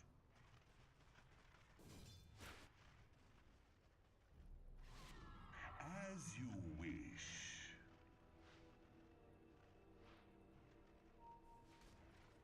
Quick as lightning.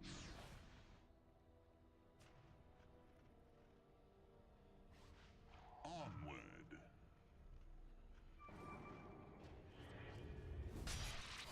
I go. Your middle tower is under attack. Electric storm. The time has come.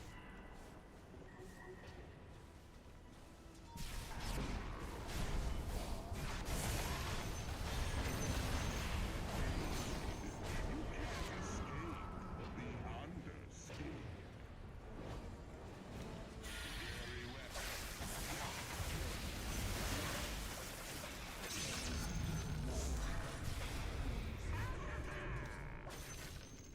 I'm under attack. I'll give you steady.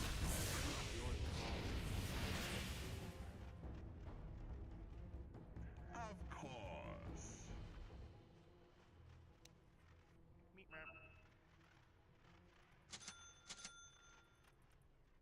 I go.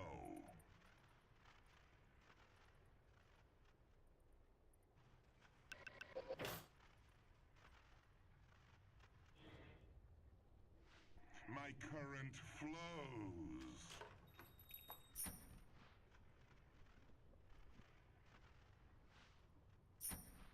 The time has come.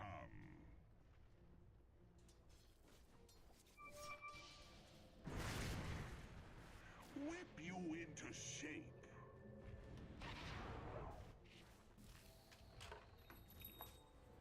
I go.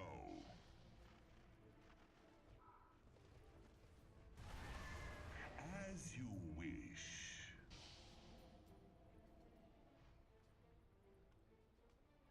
Of course.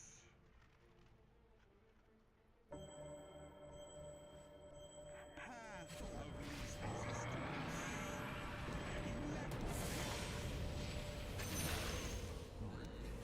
I go.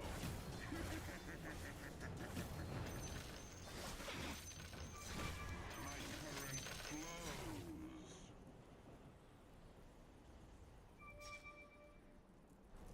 Forward.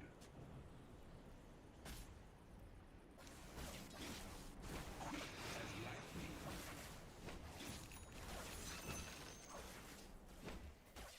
Very well.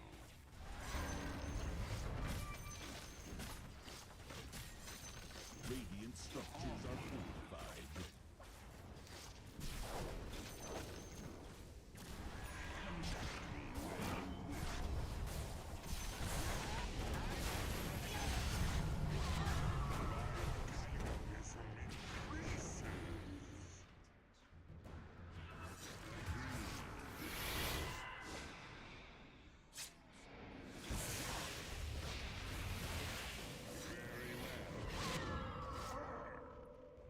Your bottom tower is under attack. This. The ecstasy of Your bottom tower agony. is under attack.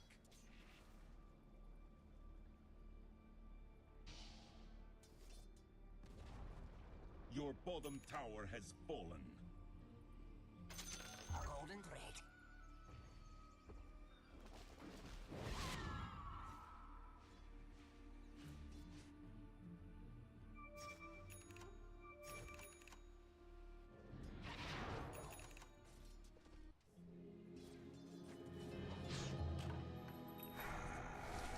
I rise again. Quick as lightning.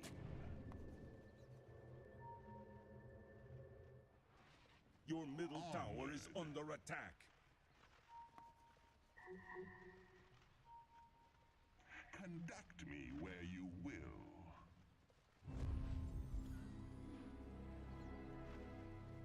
Agreed.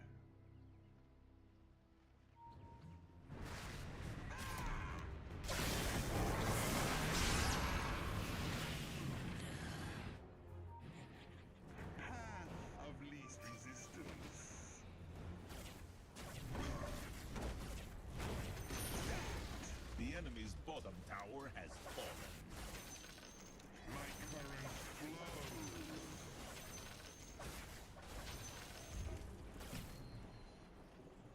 I go.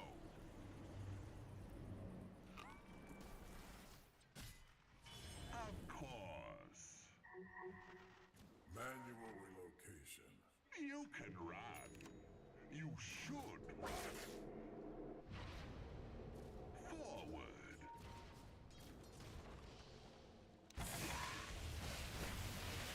I go.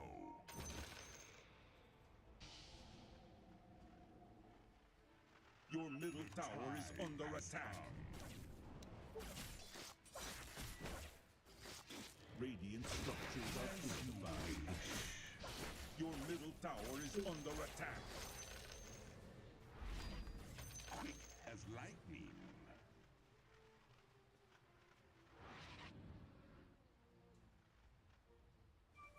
Forward.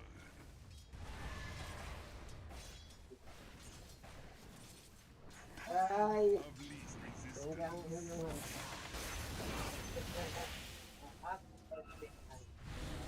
My lightning strikes.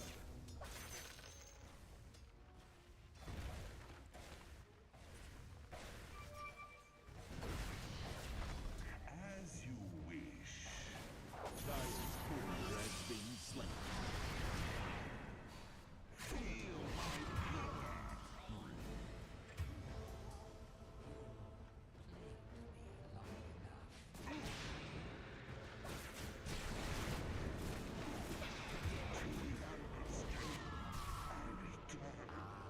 Sweet sepsis.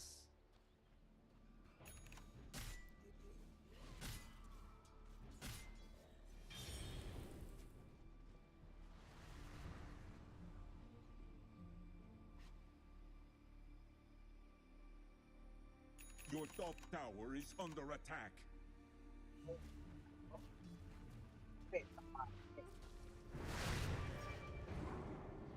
Your middle tower is under attack.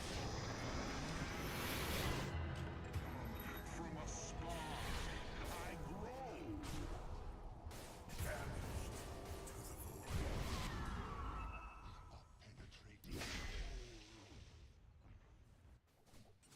Very well. Your top tower is under attack.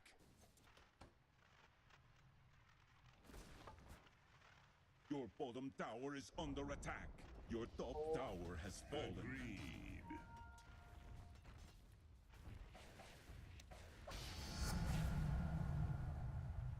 Attack!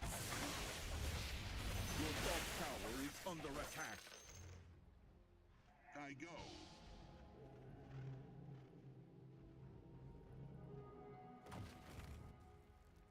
Conduct me where Your you top will. tower is under attack. My current flows.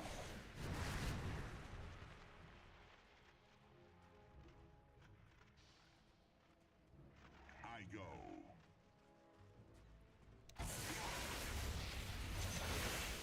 Of course.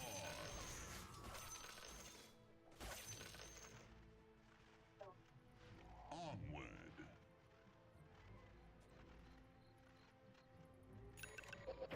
Manta style. A bolt from the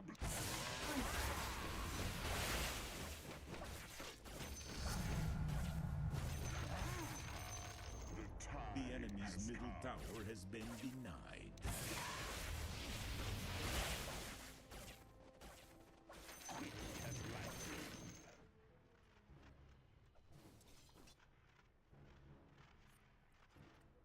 Forward.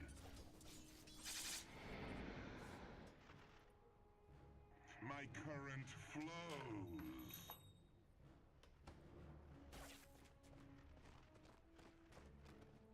I bring the razor light.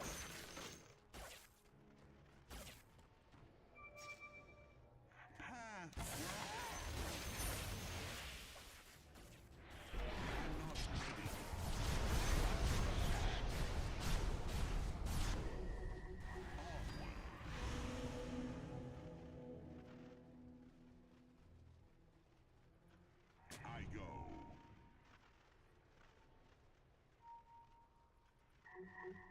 Of course.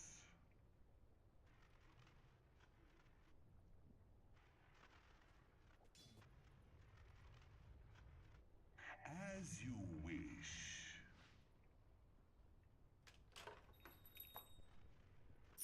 The time has come.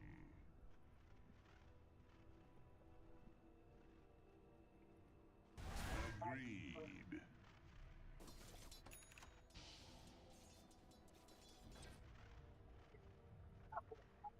Conduct me where you will.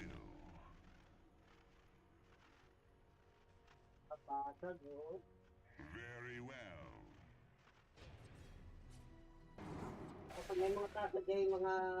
I go.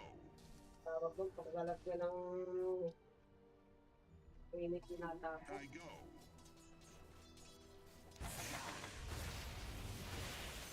My lightning strikes.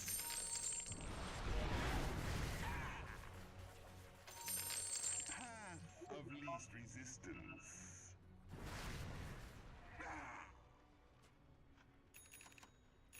Onward.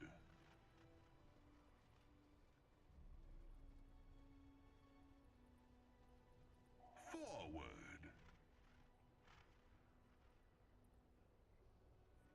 Agreed.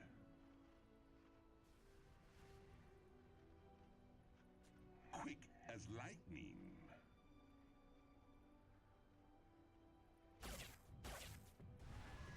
Very well.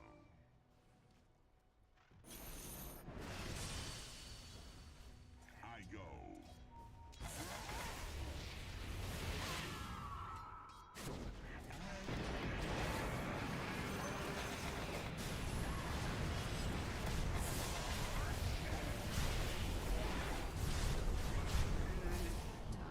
Sends me home. God, kala ko wala Your nang middle tower is under attack. Ventus ba yun?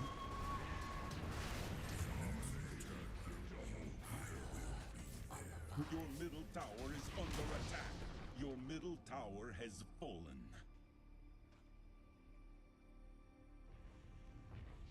Your middle tower is under attack. Radiant structures are fortified. Your middle tower is under attack.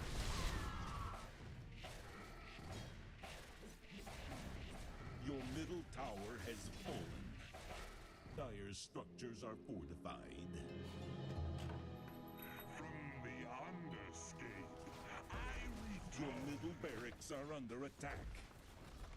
Conduct me where you will. Your middle barracks have fallen.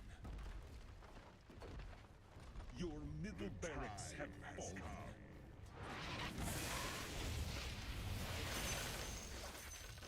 Of course.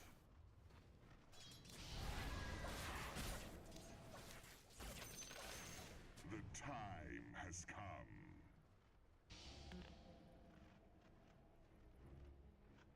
I go.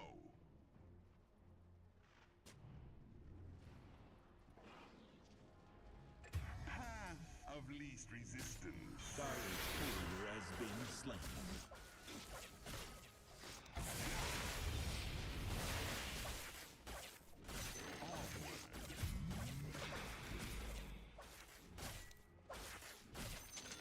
Quick as lightning.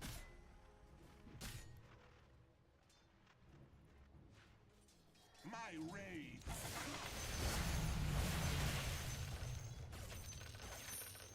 Your top tower is under attack. Dire's structures are fortified. Yo, what up, my James? Your top tower is under attack. I'm good. I'm good. Your top tower is under attack. Your top tower has fallen.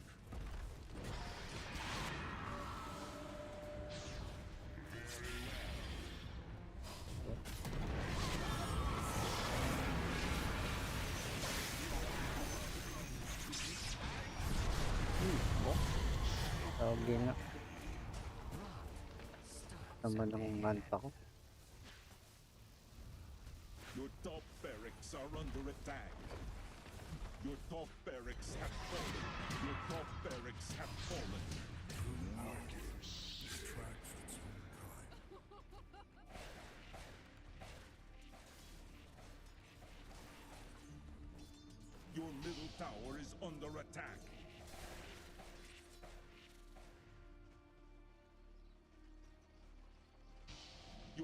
tower is under attack. Your middle tower has fallen.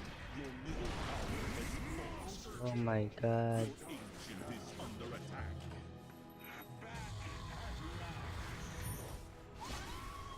Your ancient is under attack.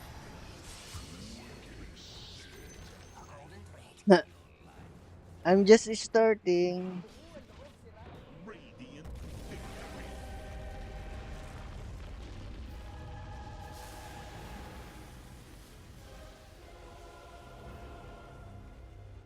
I think since last week.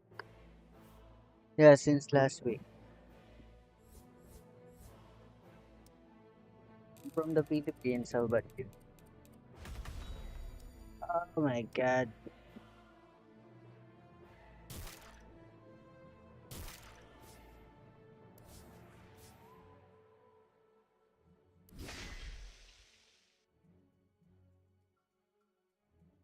From the Philippines, how about you?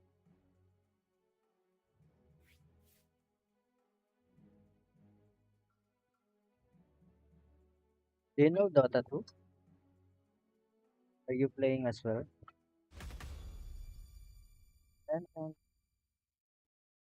First, I didn't say we were like not confident. We were Hmm. confident, but we didn't have any expectations. And it's just the attitude, right? Like how we.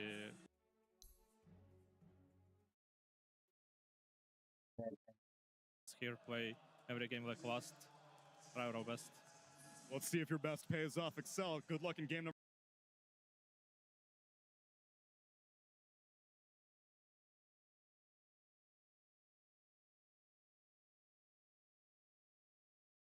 Can't hear me well.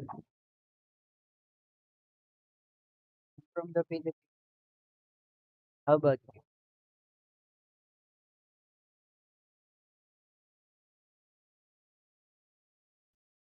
Ever since we saw them in the qualifiers for international, it was clear that this iteration is better than ever. There's some magic going with them for sure. I know me and you covered them a bunch during that call. And it was like, oh, these "Whoa, guys- these guys are doing it. Like this Lorenoff edition, he is incredible. Samael on the carry, Things pretty are just good. working. So I'm really looking forward to this one. I think we have, yesterday we did see this kind of similar thing where it's this team of burst damage versus this healing type of strategy. This one, sure, there's some different nuances that come into play, but it could come into that similar factor.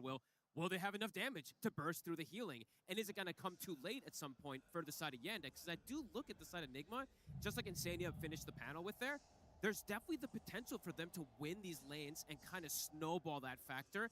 And they have that insurance policy, the BKB Enigma. There's no BKB cancel in this game. They'll have to itemize for it somehow, or the TB just has to be outside and be able to wail on him from the distance, can't get caught in it. We'll have to see which one ends up working out, which idea ends up being stronger. Let's see what it's going to be. Tons of magic damage, though, is for sure. I think this might be two lineups with some of the most magic damage I've seen in this. Oh, absolutely, absolutely. There's going to be a lot of potential for early to mid-game brawls and brawls that, Hell yeah. for some of the more fragile heroes earlier on, like the Terrorblade, might be tough to get through, but obviously Watson on the Terrorblade, one of his best. He is ready to survive through numerous situations to get to the point where he's going to be ready to carry Team Yandex. Overall as well, interesting thoughts obviously from Axel, and understandable, I guess, or would you say maybe a risk that you actually might regret taking looking back, leaving the IO in because you know it's not going to be this core IO that's been kind of busted. Sure. It is the support IO, but it is GH IO, It is. and historically, you don't want to play against GHIO because he's kind of good on this. 100%, but they didn't give it for free. They did get the OP Earth Spirit, right? So they do especially have that vessel carrier, that hero that just dictates the pace, that can just be that momentum carrier.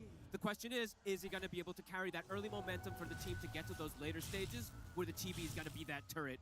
I'm curious to see how it's going to go, because Lorenoff, sure, Storm has had a bit of a difficulty in this tournament. Yeah, this is one of his special heroes. And the lane overall versus the Earth Spirit, it's good for the Storm. So looking forward to see how these lane matchups do end up going. We have 3 bounties going the way of Nigma. So as we said, if they can get the ball rolling early, can be some very good signs for them. For sure. But yeah, I think this mid in particular, as you say, Lorenoff on the Storm, the rough games of Storm have been pretty rough. It has looked to be on a completely different level to the Spirit, the wrong way round. 100%. Spirit's just been dominating Storm. It's like, well, I guess there was nothing else left to pick. Let's try the Storm. And then a lot of teams, I feel like they do regret trying the Storm. We'll see if it's going to be different here today for Enigma Galaxy. And we do have to mention for the Storm, right? Look at the control that there is. There's going to be the Underlord pit, the Arrow, the Earth Spirit silences, the Bushwhacks, etc. There's going to be a lot of things to trip up Lauren off, but let's see if the heals, right? That's the thing that they do have the answer. So, yeah, really looking forward to see how these lanes go down and see if this Underlord DM actually has a decent lane, because this one does feel tough. This Underlord versus the IO Necro, it's kind of like an infinite resource lane. That's that the thing, right? It's how do you pressure this safe lane Necro when he's, Sumail's got the backup of GH on an IO. The answer These two, a few levels in it, even at straight away level 1, right? We're unlikely to see Sumail die unless big mistakes happen. Maybe they'll have some early rotations coming in to sort of add that extra member into that top lane. Malady wants to make some moves through the Twin Gates. But even then, it's not going to be easy to pressure this Necrophos in the laning stage. No, not at all. They're just going to have to, this is more like them just having to withstand it. You pick this Underlord for the overall game, to have these buff-ups, to have these auras, and obviously the Aghanims versus the Storm eventually is going to be fantastic. But yeah, the lane, it'll be a slower start for DM, and to be real, DM in a lot of these games for Yandex has been very crucial how his early game can go sometimes. Yesterday he had an insane game on the Tide. Sure, he was versus side lane Ember, which was great for him, but we'll see how it is when it's slowed down. And what's the bottom lane going to look like? Is it a situation where Devi, early on, is he going to be able to sort of be left on his own, and is there going to be the freedom for Omar to make moves across the map, or does Omar have to stay down here and kind of keep this Enigma safe? You want to stay down here with the Enigma. You want to use this as like a pressuring hero with the Eidolons. This hero, sure, you are still about to BKB Black Hole eventually, but laning phase, you want to at least try to play with the level 2 Eidolons. A little difficult versus the Terrorblade and the Mirana because they can hit them pretty decently from that distance, but I don't want to see Omar moving around too far away from here. Definitely want to try to slow down this Terrorblade start, and not even just the Terrorblades, let's be honest here too, right? Just Watson's start. Yesterday was such an absurd performance from Watson in both games. Kind of super carried. Exactly, especially in that first game. The first game. Turnaround with his performance on that Wind Ranger, absolutely on another level. Top lane, actually going to get a chance to make a bit of an attempt for Sumail, and they've got enough damage to bring him down. First blood for Saxa. And sort of a situation where GH might be in trouble on top of that. We'll be able to tether over to the creep wave, so it should be okay, but a kill that I don't think Enigma Galaxy was expecting.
Lanes that aren't supposed to win, so really impressive coming out from Saxa here.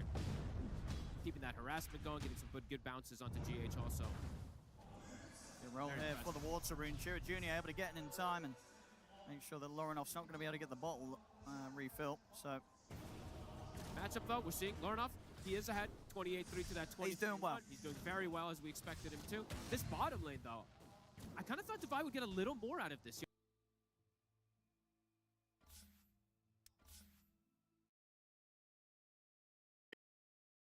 Jr. finding a lovely opportunity to get on top of Lorenoff. Gank comes in from Saxa. They're going to be able to bring the Storm down. I mean,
10 seconds remaining.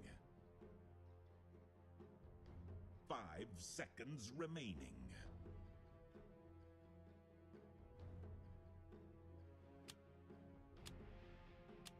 Your turn to pick.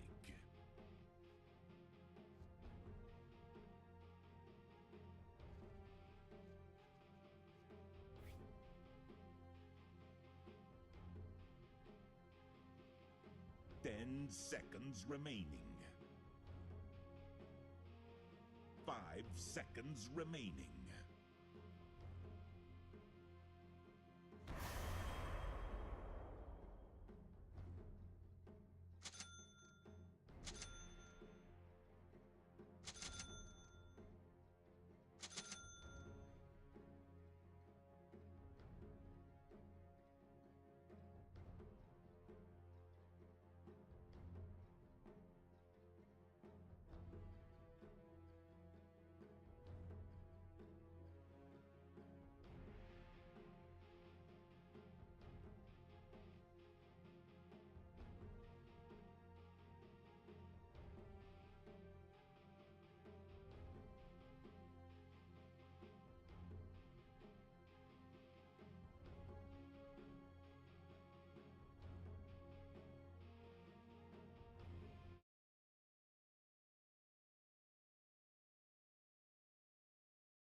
I rule the Abyssal Horde without mercy. Prepare for battle. Because this one is in the bag.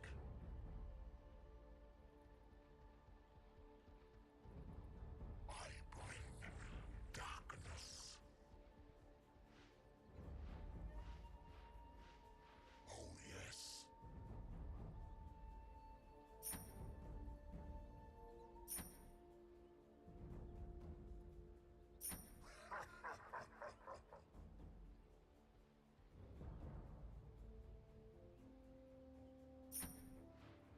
Yes.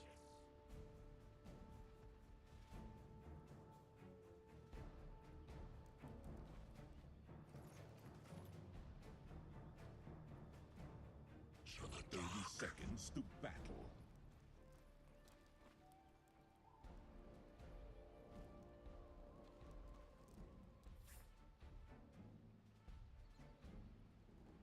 with pleasure.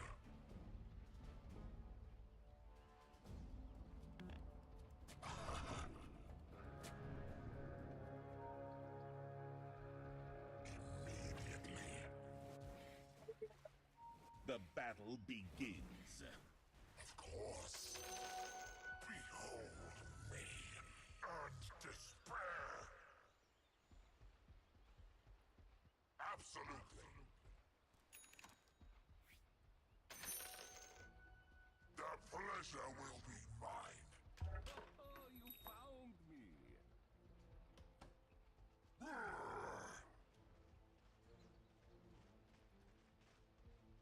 I come to conquer.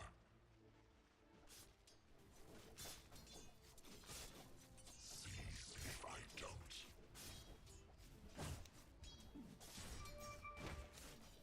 Oh yes.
tower is under attack.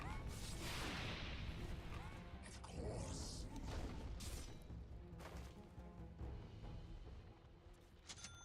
Face me!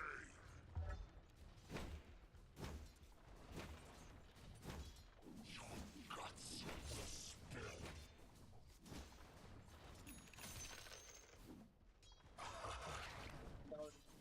Invalid.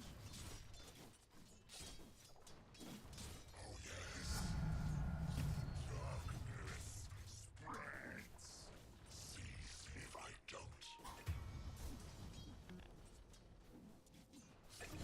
Oh yes. Bleed. Out of mana. Immediately.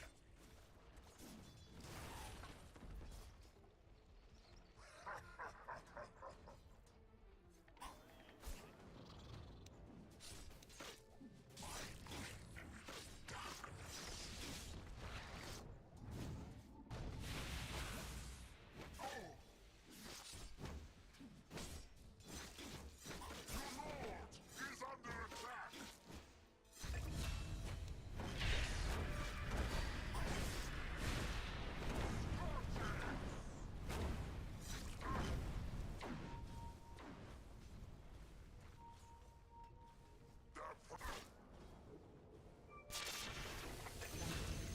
Your middle tower is under attack.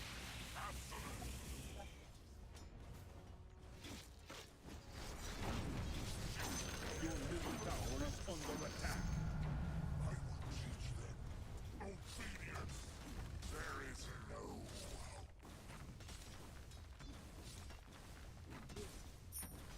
There is work to be done.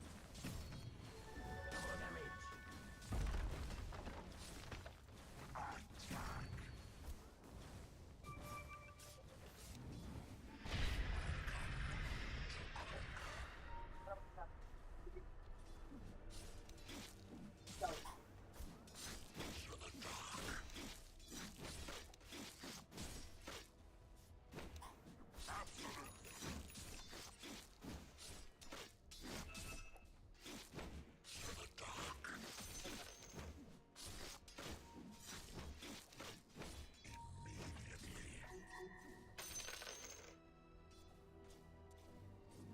There is work to be done.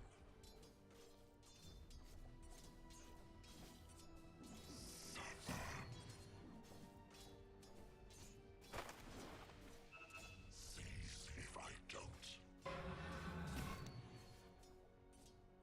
Another falls. I come to conquer.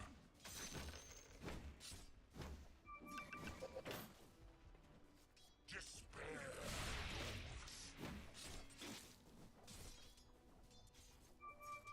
I bring darkness. Yes.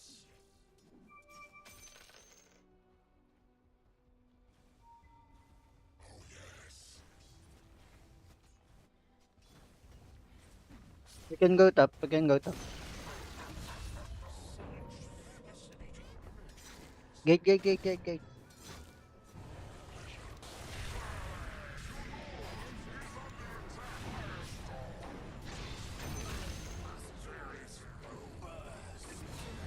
Your middle tower is under attack.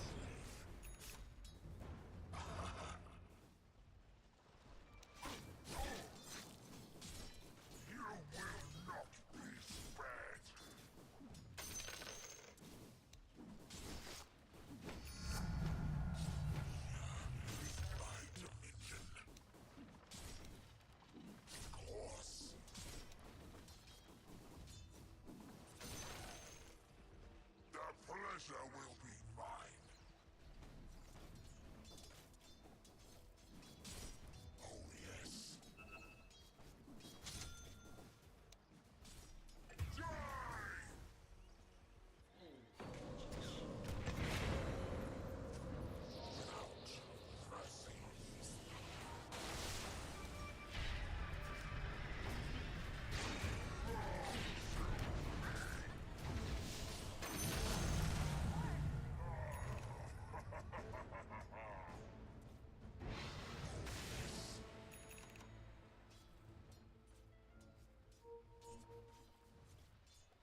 structures are fortified.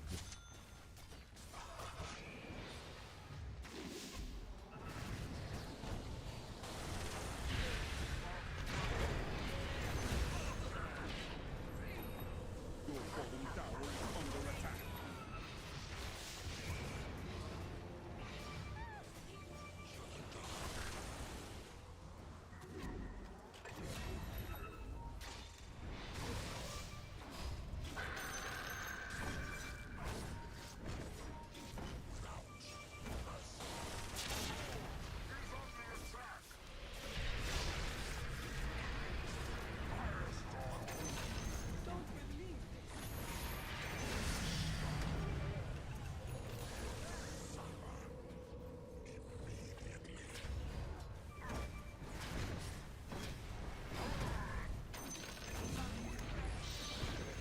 The enemy's top tower has fallen. I come to conquer.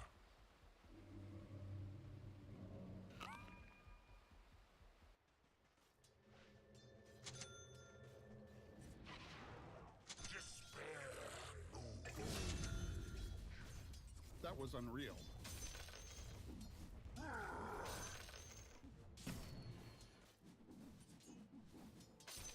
Absolutely. Your middle tower is under attack. Yes. Your middle tower has fallen. I bring darkness.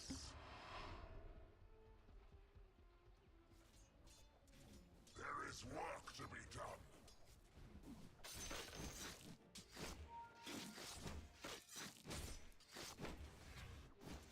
See if I don't.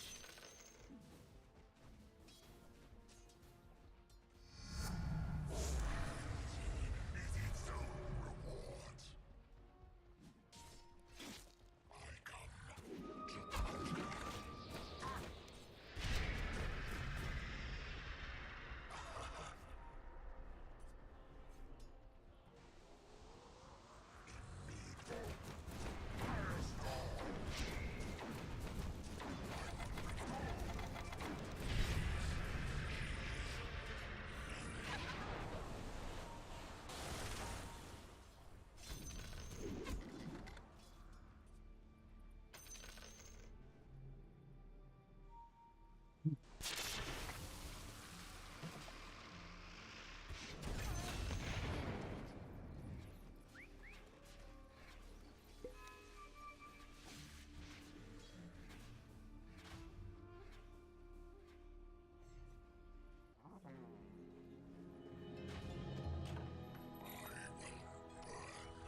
Their plans to cinder.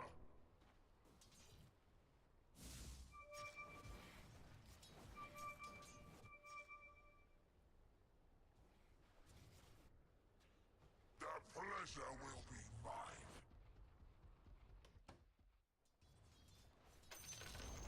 The enemy's middle tower has fallen. I bring darkness.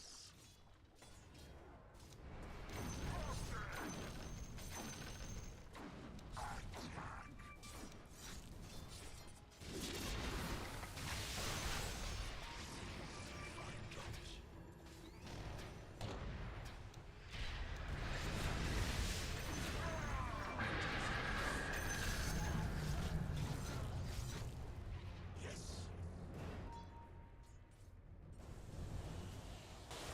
Of course.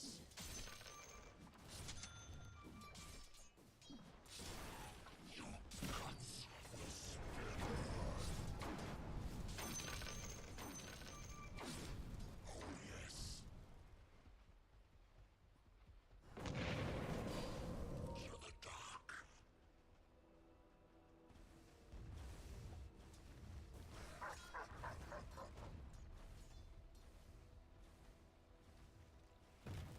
That should help. There is work to be done.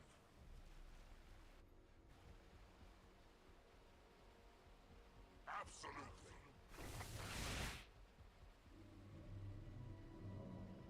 Without mercy.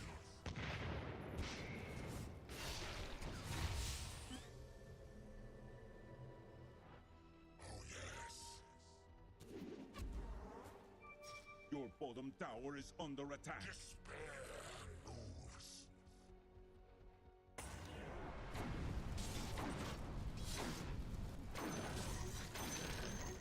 There is no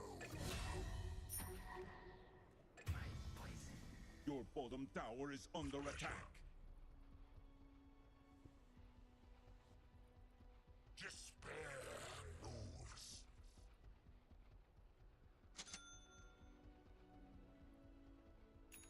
Of course.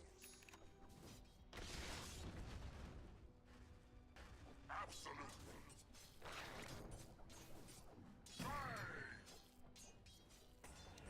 There is work to be done.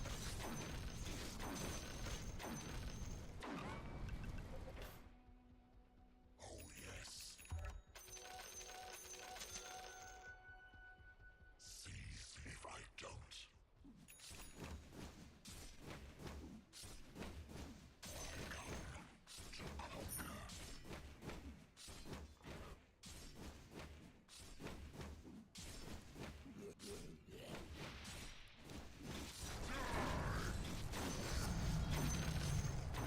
For the wicked, there is no hope. A lordly scepter. I bring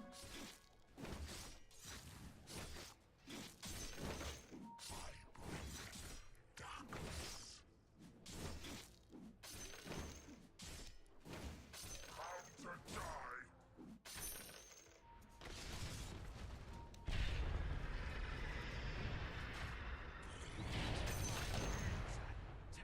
The reward for your insolence. Yes.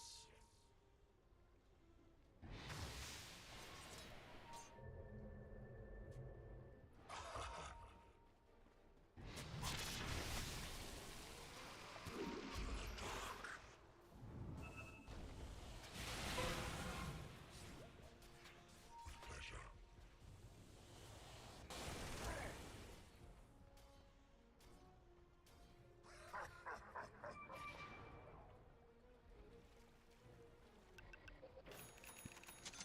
Immediately. The pleasure will be mine.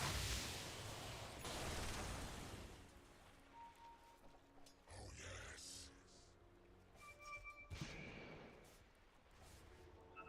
Without mercy.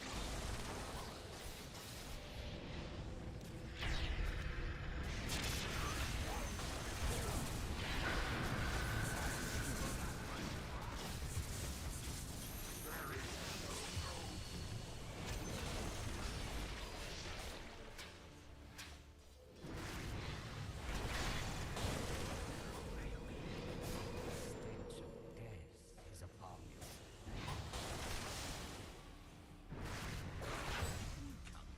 Este es el combo de la muerte.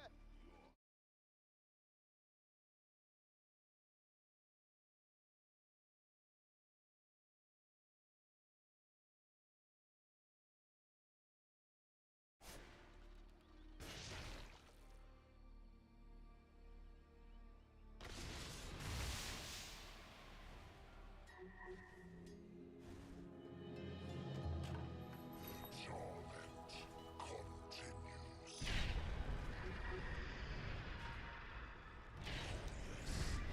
Your bottom tower is under attack.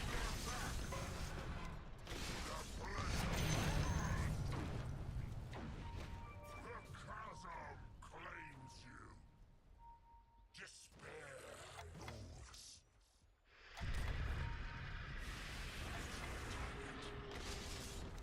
Attack!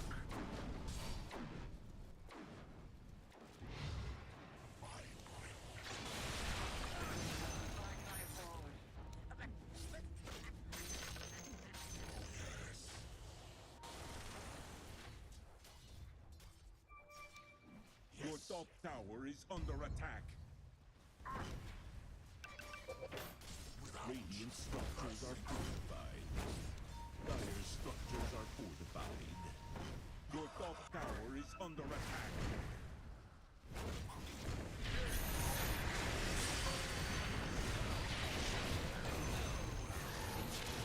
Your top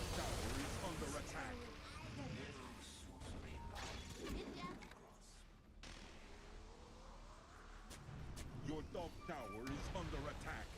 Your top tower has fallen.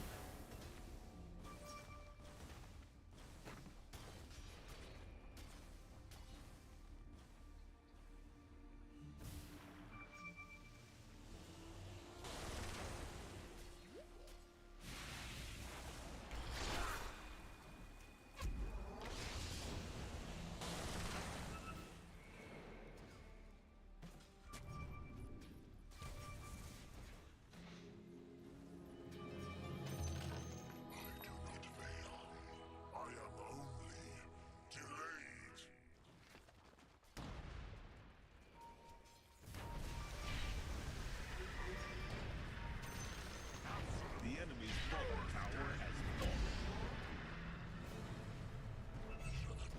Care, guys, care.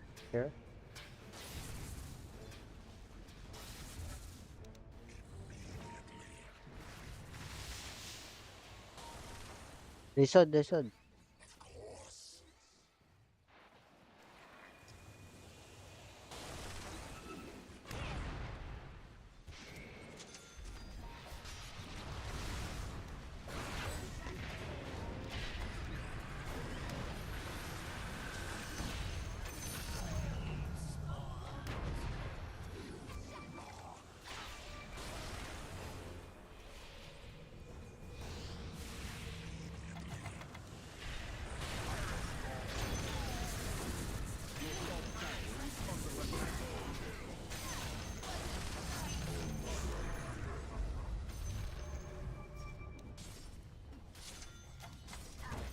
Radiant structures are fortified. Oh, yes. Absolutely.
The enemy's middle tower has fallen. See if I don't. I come to conquer. The enemy's top tower has fallen.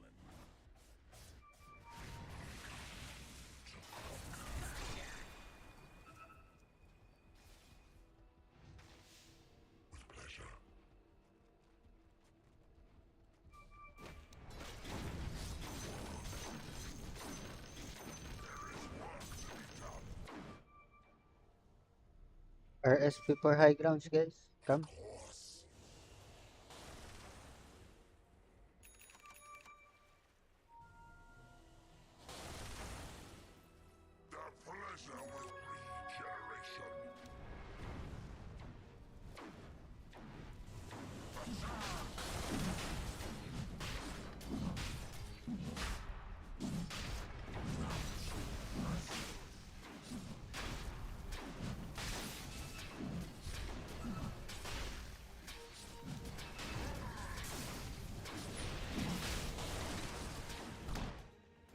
We go top. We go top.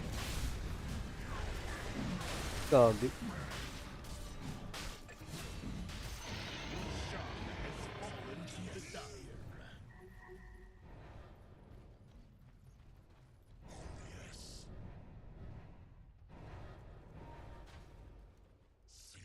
If I don't.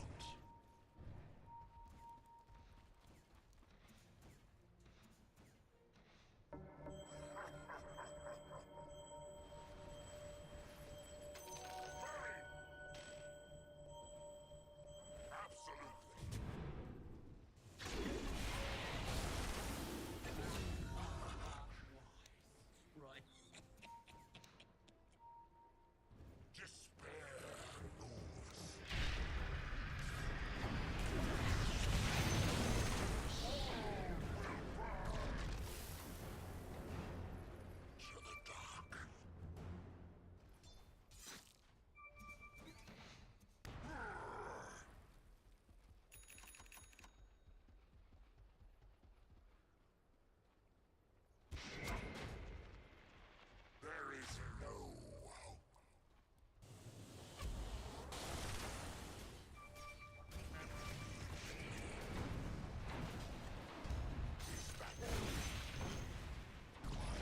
Your top tower is under attack. Is under attack.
Go, go, go, go, go, go.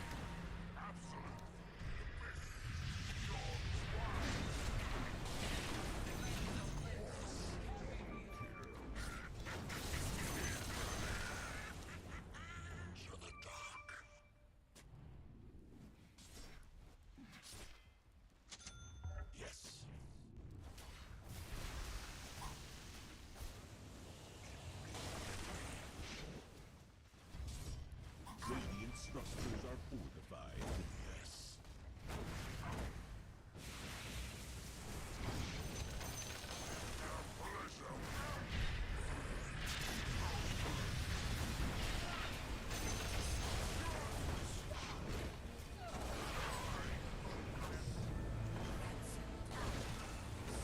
Care, guys. Care.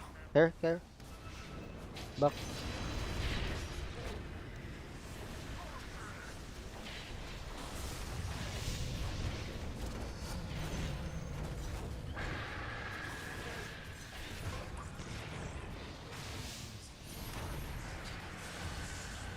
Oh my god.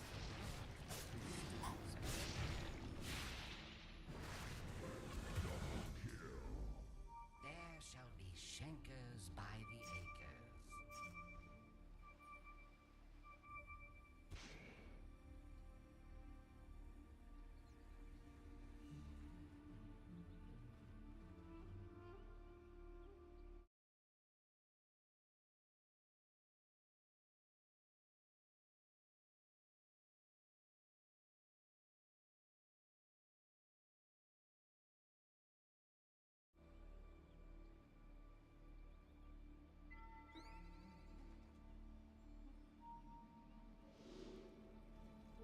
Double damage. Your middle tower is under Viper, attack. we can kill. Ah, keep on top.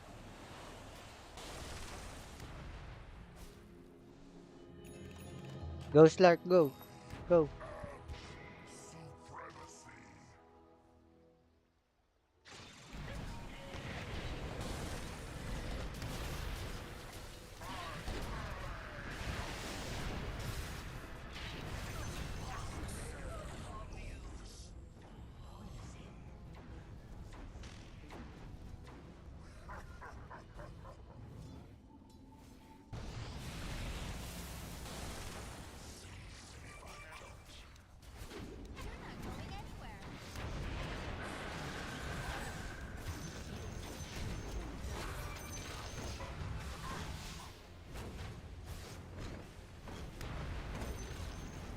The enemy's middle tower has fallen.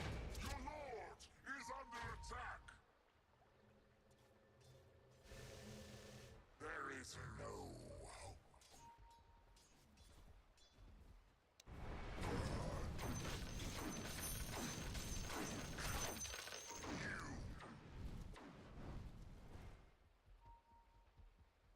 There is work to be done.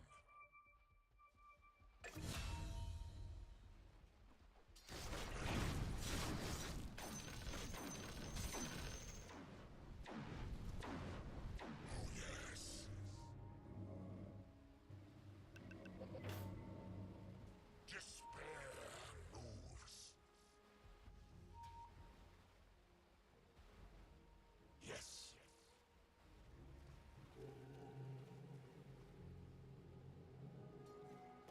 My power, their misfortune. Scorching. Without mercy.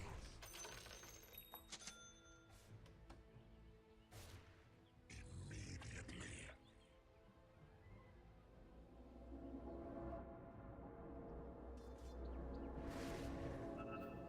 There is no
Your bottom tower is under attack.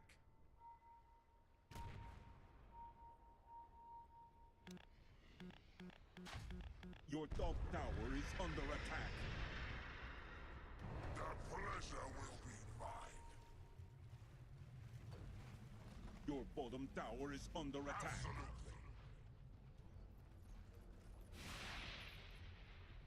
Oh yes. Your top tower is under attack. To the dark.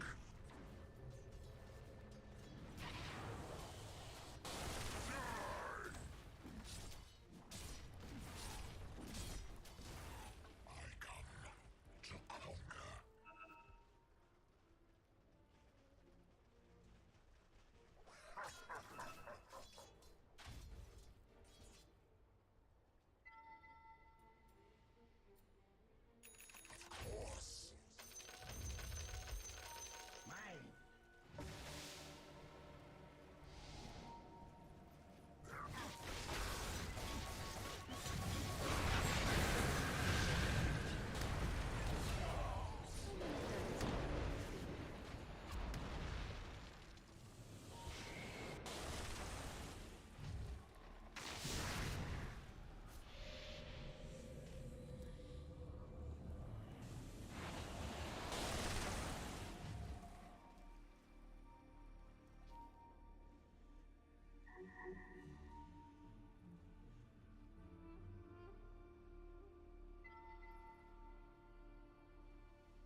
We can go, Slark. We can go.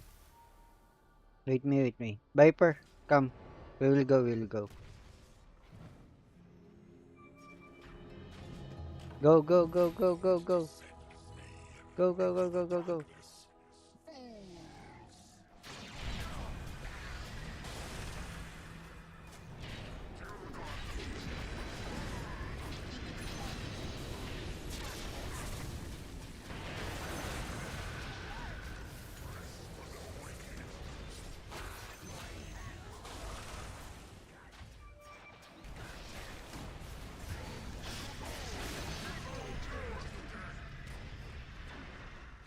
Push.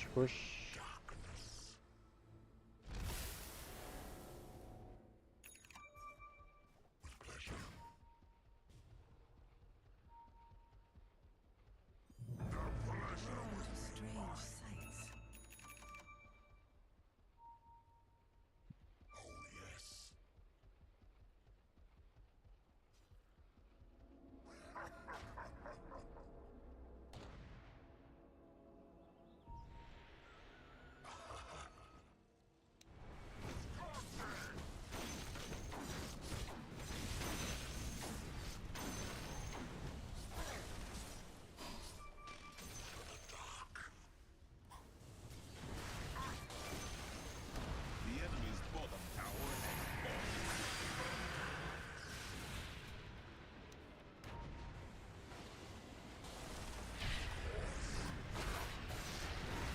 Guys.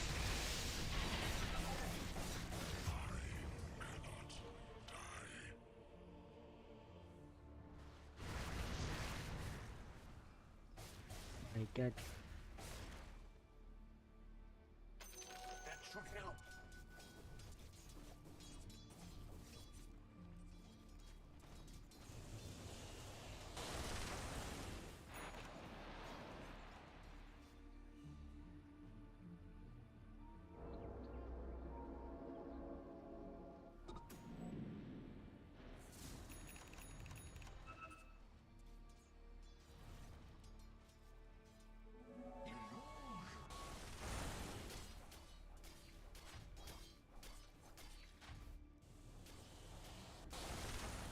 Parang tulak ko ito. Radiant's courier has been slain.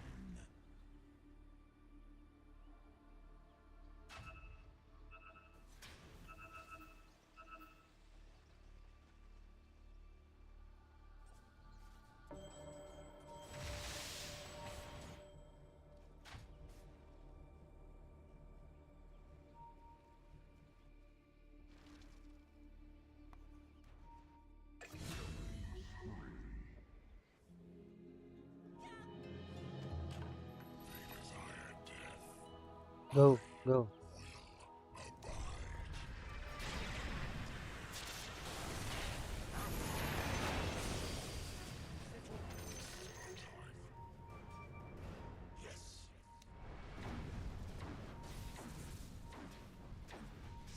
Yes, sir.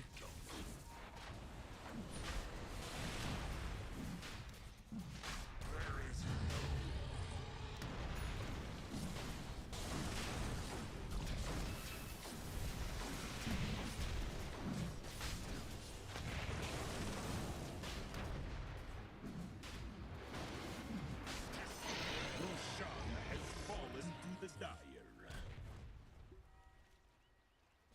Without mercy. Haste. Oh yes. There is work to be done. I come to conquer.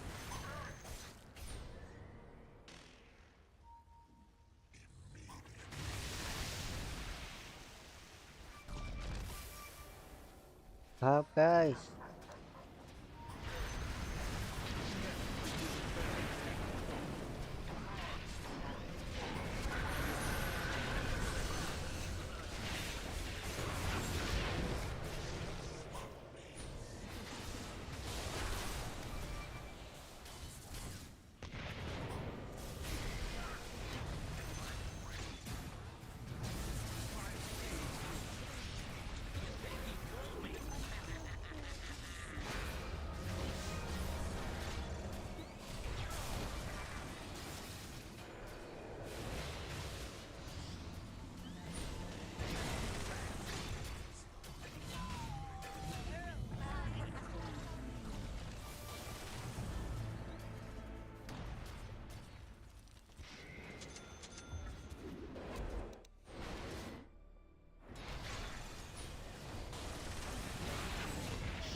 top tower.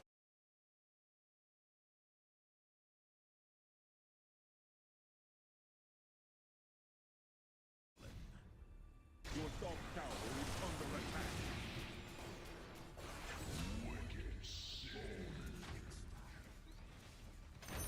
This is a good The opportunity enemy's to bottom learn. barracks have fallen. You are doing very well. I'm very proud of you.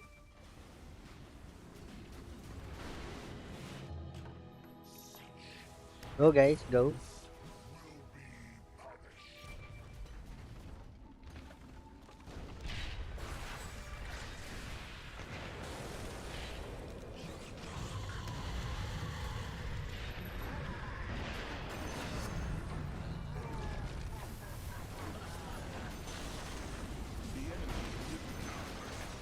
The enemy's middle tower has fallen. That was unreal. Dire victory.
A rocket ends up getting the kill there. The Vi only getting the one target with the black hole.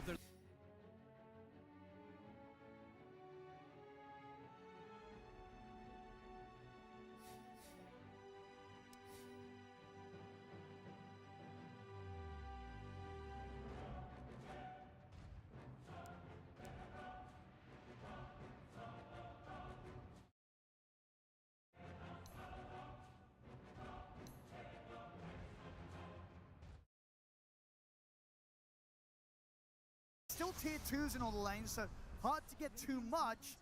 3 buybacks to win those. It was an expensive fight. But they get the full cleanups again. Even though it's a single hero black hole, causes some buybacks to get the kills. Pressuring tier 2. There is a glyph. Can't get too much more out of it. But they're going to get some time for the black hole to come back up. They are. Right? 60 seconds until TB comes back. All 3 cores, when they come back up, black hole's back at the ready. So the fight condition is absolutely there for Enigma. Has the relocate cast delay. He doesn't have the the attack items in this game. He is transitioning into a core pretty hard on GH as well. But Yandex not overreacting with buybacks themselves. So in this next fight, they do have this win condition where these triple buybacks were used from Enigma. So they have to be careful how they do commit for this next fight on the side of Enigma as well. It's so impressive. Enigma Galaxy. I love to see Sumail just blinking. I mean, this honestly, I feel like there's no other team really that's playing the way that Enigma Galaxy is here at the International. They do it in their own style, and it's hard to sort of comprehend, but it works. It really does. They've finally gotten to the point where they have a net worth lead, which I said in the past, that could kind of be the kryptonite for them. They kind of play best when they're behind. See what happens now here for Enigma Galaxy. And they secure themselves this Roche fight. 40 seconds. Black hole, it's pretty much back up. Started to get some more protective items. I like this from GH. I saw him queuing up a couple of different options. I like the Aeon Disc. Needs that extra protection because he can get full focus.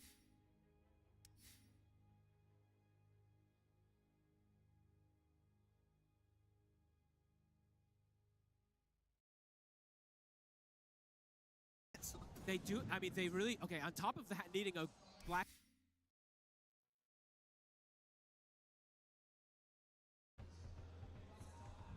Yandex looking for the Roche. 5 seconds. Octarine. These black holes are going to start to come up faster and faster. Roshan, can they contest this? Oh, they're definitely gonna go. I mean, it's risky, but that's with sort the of, way that they've been playing. That's the name of the game here for Enigma Galaxy. Sumail start to inch forward, give some information. They see Chira. All right. Tries. Force him off the cliff. Enough to sort of force Yandex to step back. That was a meta used by Watson again. So that meta, 3/4. Nigma might look for a smoke wraparound and fighting while that meta does go down.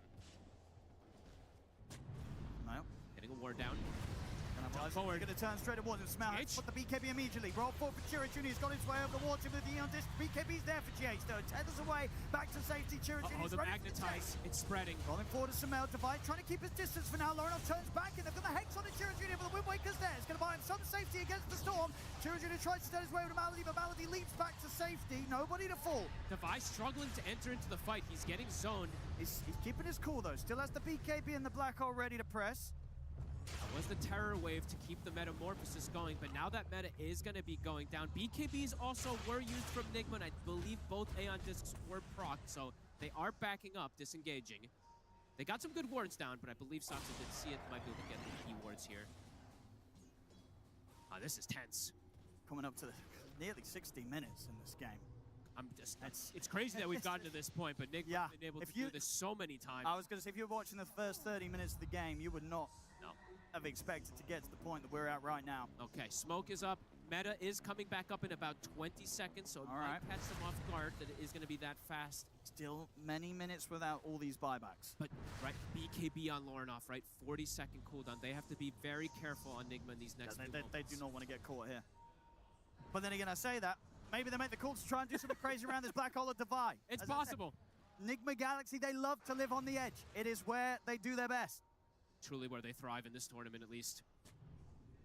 Words being placed out, Malady knowing information is going to be the biggest thing in this game. Seeing where this Enigma is. Big Roshan too with that refresher shard. This is a very strong one for either team if they're able to get it. 11k gold on Watson, 12k now in fact. What does he buy? What does he sell? Save for the bots too to potentially come back in the fights. They can bring the numbers. How long are these buybacks looking? Still about 3 minutes left on the big ones. Sumail has the Wind Waker, has extra protection for himself.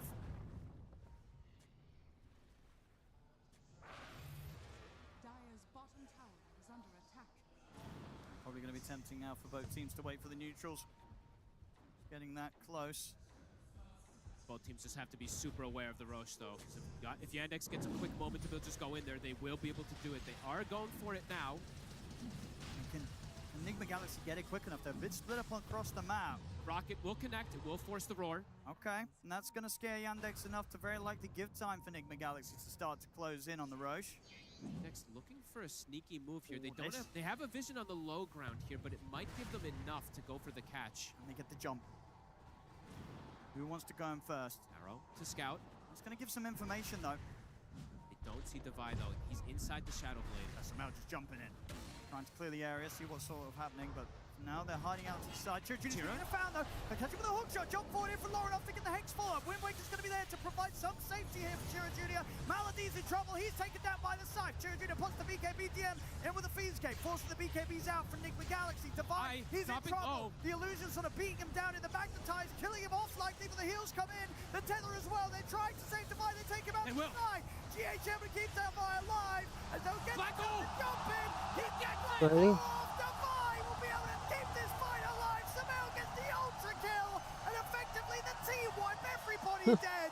Divide's back at the end, but nothing to be done. GH with the save.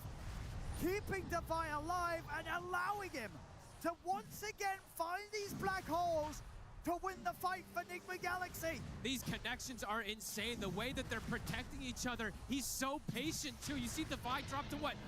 5% HP, didn't use the BKB, somehow holds it. He believed in GH. And a good guy to believe in. He was right to do so. GH, I mean, his IO. Sumail getting the ultra. Look at this. Look at how low he was. Was that Lorinov jumping in and giving him a healing lotus? I think it must have been. I think it was. Yeah, Lorinov had that. And look at this play. Perfect connection. Multiple core. BKB black hole. Beautiful. Enigma is just clutching it up. This is crazy. And Defy barely breaking a sweat there in the booth.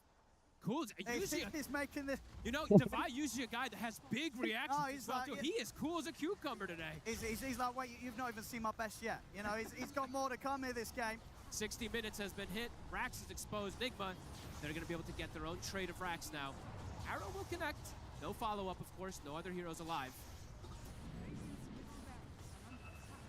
And Rax for sure. We get the melee. Their buybacks, they're all back up again. These buybacks have absolutely worked out for Enigma, being able to keep this game going to this point where they're getting these connections. And now again, Black Hole's back up in 12 seconds as soon as Yandex's heroes respawn. You can see Yandex, they're trying to find the ways, right? They're trying to get this, either the kill onto the Enigma, trying to get him to force a BKB and reset, but just patience for Divine. Yeah, somehow, some way, he always finds them. Beautiful plays, honestly. It's insane to see that they're able to do this in this type of game, in this type of pressure. At some point, as we said, it was a 20K deficit from them and still able to take these fights. All right, the baubles, they're going to start coming together, right? Okay. Lornoff, he's got the bauble. So his is buffed up, that tier 5 bauble with the timeless. This damage is going to get pretty insane from him. Any other big ones? See, not everybody making the choices yet. Divine, I mean, now he can actually kind of pump fake with the Minotaur Horn as well, too, to have that extra protection for the Black Hole. So sure, you don't have Refresher anymore for the double BKB Black Hole, but you do have this little extra tier 5 item. Book the Dead for GH. All now hitting that level 25 in comparison to Yandex.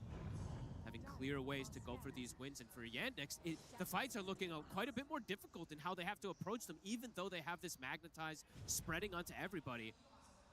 They just can't deal with the threat of this BKB Black Hole. Apparently not. Apparently not. And it's still the second half or final kind of quarter of the game that we've seen so far is just looked to be Enigma Galaxy on another level when it comes to sort of these late game maneuvers. Yandex looking a little bit lost with some of these plays.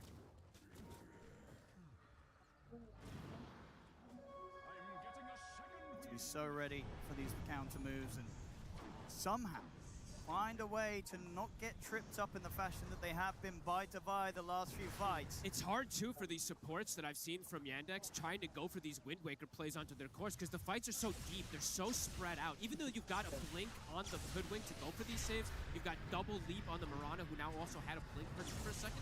They're not able to get into Wind Waker save over and over again. Either they're dying at the start of the fights, or it's just too far for them to get to some of these cores, so they are having that difficulty.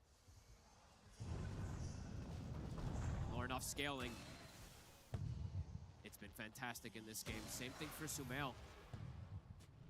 Maybe not with the most traditional looking scaling draft, but you're absolutely seeing the power of it. And level 30, Lornoff is about to hit they're that getting as well. there. They are getting there toward these big ones, and some of these heroes have some pretty insane ones. Even the Io at some point, sure, as you said, not building toward damage, but all these things will come into favor as you do get all this together. Yandex, DM, next pickup. I'm actually shocked it took this long. I was going to mention this earlier, but he's now going back for the Krellis Crozier. I thought this could have been a big pickup for them in the mid game, but it still can have a big effect in this game at this point. Can eat some of these giant heals that come out from the IO, or even from the Necro, as we've seen. All these little things have been mattering for Enigma. Yandex starting to slowly get the confidence to get back on the aggressive here, stepping onto Enigma Galaxy's side of the map. They still need a way to just find this Enigma and like Blink Hex him or Blink Control him and burst him in one shot. It just hasn't been the case now for like 25 minutes or so. He's been able to sit back and get these holes off. Jump, Watson. You get the jump onto him. He's Reaper. deleted. Looking harder and harder for Watson. Yeah. It's just him versus the world, and they have so many ways to just stop him. That's a Reaper from full HP. They are confident they have the follow-up. 100 seconds. Do what they want here, Enigma Galaxy, at least bring the other waves in. Sumail's gonna have Dagon 5 as well, too. He's gonna almost be able to do it alone versus Watson in some of these situations. If he's tethered up, the burst damage is absurd. Off to the side, they found Saxer in the trees. Lornoff Another one. ready to finish him off here with the help of Divine and Sumail. This is just so impressive from them. 60 seconds. Not having to use the black hole for these kills means they've got it at the ready for the move, and he's got the refresher too, so multiple sets of it. I mean, one of the buybacks we've seen jumping into the base system. I mean, he's so confident. He's not afraid of anything right now. He knows how much backup there is from the rest of his team, and how much Yandex, they're starting to really fall apart. It's really impressive to see, like he's done this so many times in this game of just blinking forward, giving so much information. When they're in, they're going to hex on towards him. Or enough. Able to get him out now by looks like the stone form, trying to keep him safe on the underlord, but he's got it. The black hole comes in. He's got the lockdown on it. Chira Jr. Wind Waker comes in to keep Chira Jr. safe this time round. Devi has to back off. BKB comes through that roll forward for Chira Jr. They've surrounded and brought down Devi. The Enigma gone. Can Yandex get more? Chira Jr. caught outside the base. Another Wind Waker. Can he roll out as he comes back in? He's stoned. He turned himself to the stone form, slide away from them into the roll. He'll be able to survive them this time. Gets away from Lorinov. Watson's respawning. Lorinov slowly getting a little bit of mana back. Chira Jr. is actually backing on top of it. Lands in with the stun and the silence. Samel comes up. How about the side? Jumping in the Wind Waker. Another save comes in. Chira Jr. is going to be fine. Nullified down on the Samel. Yandex, they'll punch back here this time round against Enigma Galaxy. Cost them a buyback on DM, but it will push them back. Stuck around a bit too long there. DM using the buyback. Watson having the time to be able to respawn. Devi jumping in for the black hole this time, but gets punished immediately afterwards. Has to be careful how he does use these. Seeing, of course, just how much the Wind Waker pickups can do from Saxa and Malady here to just bail Chira Jr. out of numerous situations. Feels like one of the first times they've actually been able to use it, though, right? They've been having so much difficulty just getting in position to be able to assist their buddies. You see, if Watson is actually able to attack, his damage is still ridiculous. It's just in multiple of these fights, he hasn't been able to. And Saxa gets stoned. I mean, Chira Jr. is going to roll forward to get the silence onto them. The BKBs come out from the two of them. Back up for DM Malady, and now Watson moving in for the side. Lorinov gets reload out. Going to take him out of it. Smart reload. They do not feel confident to be able to try and force for anything more there. Can't stop it. Yeah, they couldn't prevent GH from getting that bring out. They couldn't break the tether. So much money on Watson. He just doesn't have slots. He's got to get the Moonshot right. Still hasn't got that yet. Nope, not yet. He's just probably thinking how he wants to replace it, what he wants to do with it. What does he change? I don't know if he can rely on DM to be that nullifier for him, because they do need it, it feels like. Yeah, I feel so you maybe sliding out the Hydra's breath. Perhaps, right? But the nullifier. I don't know. It's hard to say what he wants to really do and which one he wants to replace here at this point. Multiple Krullas being queued up. Chira also looking for that option. Game.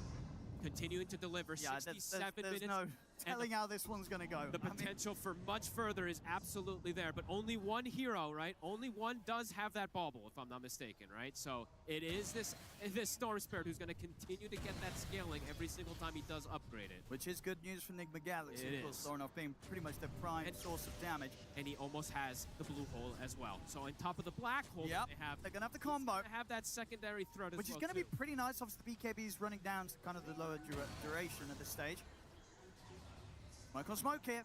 That pull also, Owen, this Aghanim's pull with the bauble, when he gets enough bauble, it lasts a very long time. It can end up lasting 6 seconds or so if he gets the next bauble as well. Tense moments. DM, of course, using that buyback in the last fight. Yeah, he is very important for the team. Both him and Sax are going to have those 4 minutes of cooldown on those buybacks. Everyone else pretty much having theirs. Enigma Galaxy completely clean on the buybacks. Anything else Devi is looking for in this game? He's pretty much hitting critical mass himself. Most of these heroes are. Arcane Blink, he's got the bots too. I mean, Devi wants to join the fight very late, right? He might even just be playing Shadowbladed hidden in the map, and then just bots too into the fight on top of a core so he doesn't get caught. Because he wants to be nowhere near this Terrablader Nurse Spirit until the fight kicks off. Can't get caught first on this Enigma.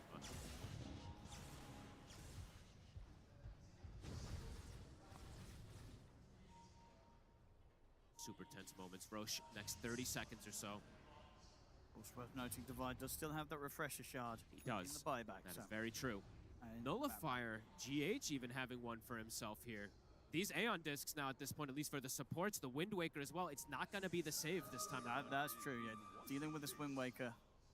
Because no one else had it, right? Yeah, he's the only one. It's a little awkward for an IO to go ahead and do it sometimes, but he's a kind of tanky IO. So. Yeah, he doesn't die immediately in these fights. I mean, honestly, the last few ones, he doesn't die easily at all. So GH will get to press these buttons. He'll get the Hex off, get the Nullifier off, very likely. Omar now with the Aghanims, with that level 25 talent. Also some good scouting with these triple rockets. Does see a lot of Yandex in the area. Power rune.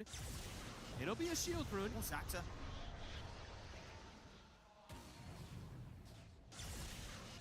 Roche gonna start shifting. Yandex immediately starting to pivot toward it. There's that blue hole. Storm now having it at the ready.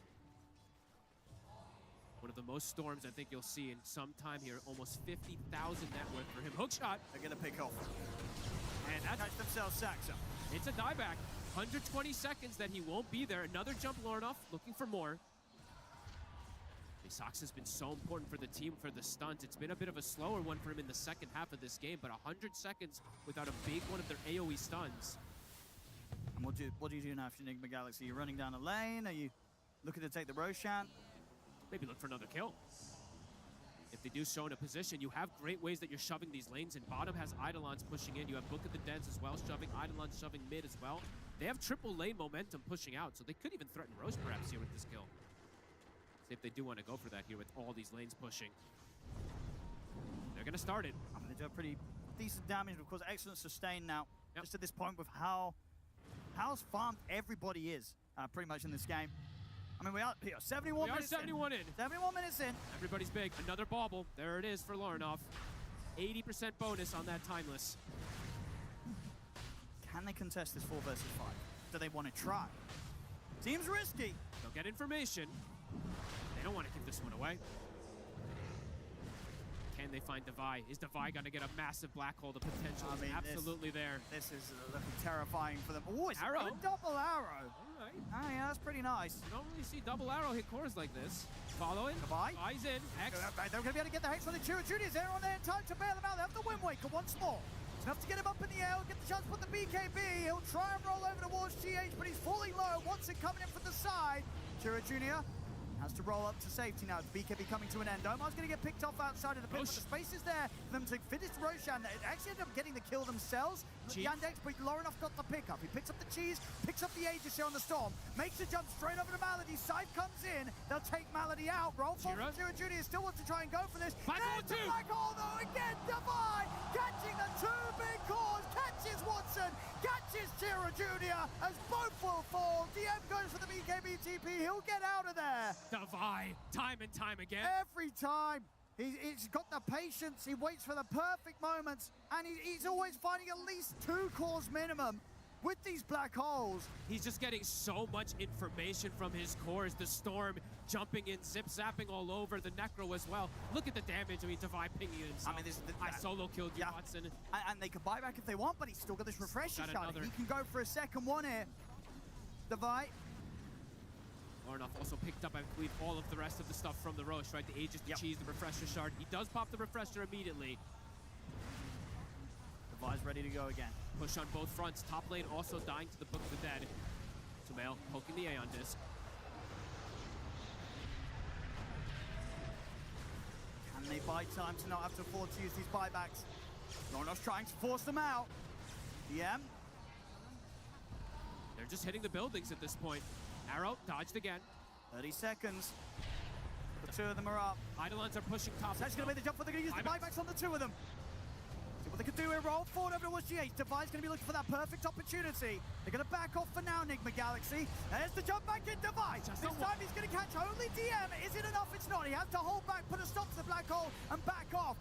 Lornoff's caught by this mass silence here. Multiple. He's been sextupled silence, this IO. He'll somehow still be able to TP out there, GH. Chira Junior going to hold himself in position here with Lornoff looking to get on top of Watson. Watson trying to stand his ground here with the BKB. He's able to get the Sun Thunder. Himself back up to half HP. Lornoff low on the man, caught by another round of the silence, but he's surviving through it. Lornoff will fall, but the damage is done to bring Chira Junior out. Watson.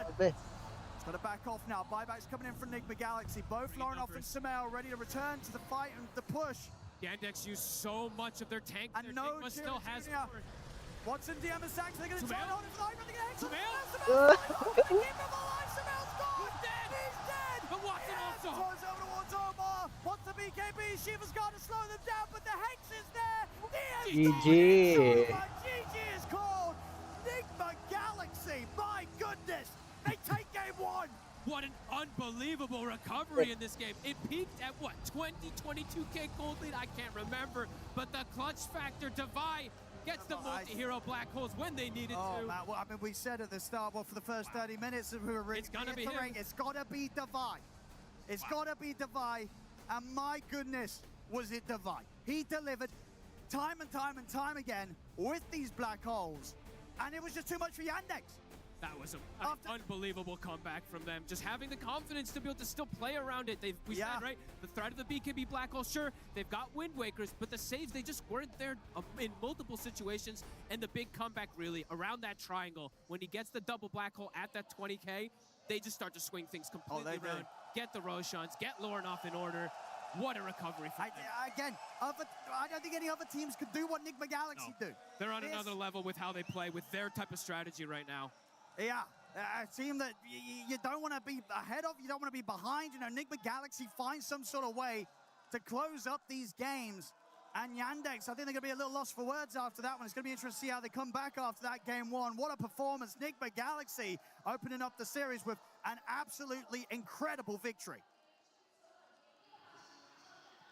The beauty of an Enigma right there. The fact that at any point, it doesn't matter what net worth lead your opponent has, you can always get a black hole that will change the game, that will turn the tides into your favor.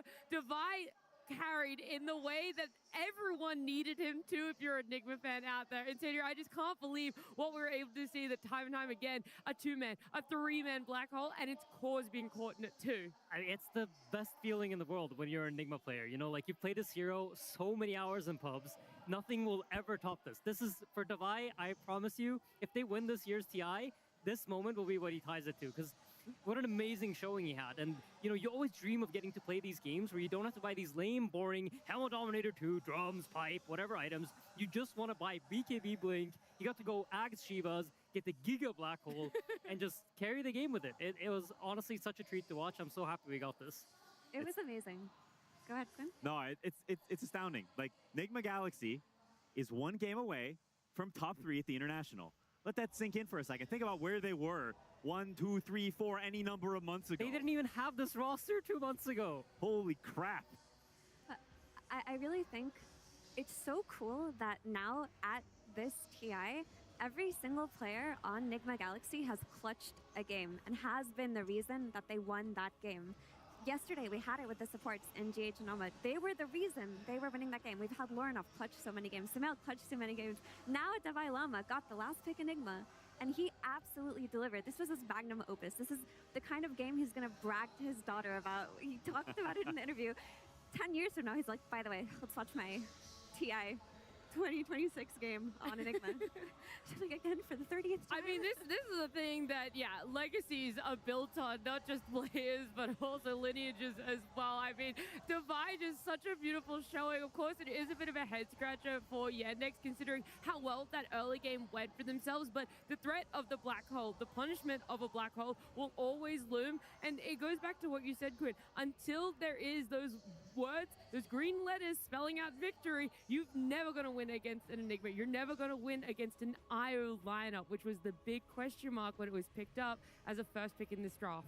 Yeah, it looked like they had great answers for it through the entire game, but they just couldn't close it out. They were dominating. They were honestly batting them around like a cat playing with his food. It didn't even feel like it was particularly close for a large degree, and then suddenly 1 fight, 2 fight, and you start to like feel the doubt creep in that maybe this game's not over anymore. You see Sumel's face. I think that's how we all felt at home. It was, I don't know, it's a crazy game, and I think what Mira said, and the casters as well, how do you recover from a loss like this? Because this is, like, it's the opposite of what they had the other day against Liquid, where they come back from a game, they win the game, and then they get the momentum to snowball the next one. Now you've had a game that was totally under your control, and it slipped through your fingers, and now you're left like, what the heck do we do with this?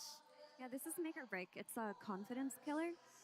And, I mean, if Yandex are going to make top 3, they're going to have to be able to clutch it out. So if they don't have the confidence to recover from this, then this isn't the stage for them. I feel like a team of their caliber, honestly, they will find their footing back in game 2. I think at the end of the day, you're just going to chalk this up that we messed up some team fights, and that's all that happened. We don't need to think about it too much more than that. But honestly, Dalai Lama, obviously the MVP of this game, but I have to say, Sumail at TI, he has this killer instinct that I don't really see from any other carry player. Like this moment on the top wave where he travels in, jumps in, kills Earth Spirit, and just dies is just like, but then it ends up being like sets up Lauren off for all this team fighting stuff, and he enables his teammates so much by having this killer instinct, and I love to see it. It's my favorite thing about watching Sumail. Yeah, it's the second time he's bought a blink on Necrophos as well. He just blinks in, and also the way he uses Scythe. He's not waiting until people are at the last sliver of HP. He's like full HP, has confidence in his team to deliver the damage. He blinks in Scythe, full HP, and then whoop, gone. Like, it's, I don't know, he's clearly very good at this hero, can push the limits super well, and I totally agree. Some people just have it, and this guy has always just had it, and it's taken him a while to finally get back on a team that also has it, and now they can have it together. Yeah, I think that speaks to his understanding, too, of Storm Spirit as a hero. Like, to get Storm Spirit's excellent jump, to get Enigma's very good jump, you need a hero to just blink in and cause chaos. You need someone who's willing to sacrifice their body to create the situations to set up for multiple man black holes, to set up for those electric vortexes with the Agnum Scepter. He understands that, and that's why he was able to do that for his team. Method to the madness that is Nigma Galaxy, but on the flip side, Yandex, they were very methodical in their early game. They knew exactly how they wanted to play lanes out of it, and everything was going perfectly for themselves until those moments. But we want to wind it back a little bit. We want to have a look at all those perfect moments for Yandex, and the person to bring us that and break it down for us is Purge.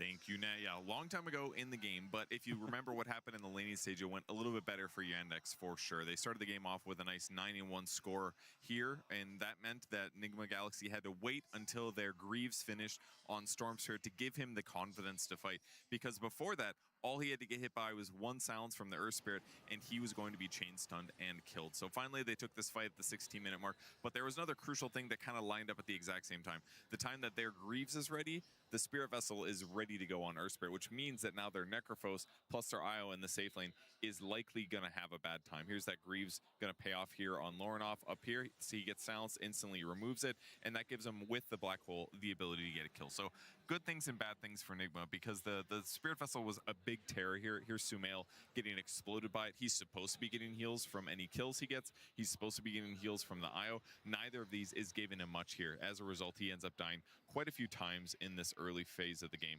Another Black Hole here ends up getting interrupted early by the impending arrow, and they actually take a pretty good fight here, despite things not looking the best. But that's because the Earth Spirit wasn't able to be at this fight. This easy kill that should have came onto the Necrophos just wasn't there, because the vessel that was rampaging them just wasn't an option. But I just want to take a look at the kill score really quick. It was 17-5 at some point in this game. You would think that would be completely one-sided, but the reality was that Nigma did a really good job zoning enemies. Omar here is going to break the smoke, this gank attempt, and in the meantime, every single other member of their team was hitting creeps. They know that their fighting isn't as good in their early game, but they knew that in the late game, it was going to be better. But one more thing that I wanted to show you guys, the pickoffs from Yandex here, this really cool observer ward spotted the Necrophos moving over. They had to continue getting kills, or this farming playstyle of Nigma Galaxy was going to get out of control. It did eventually, but they had a great early game with a ton of kills. It just wasn't enough.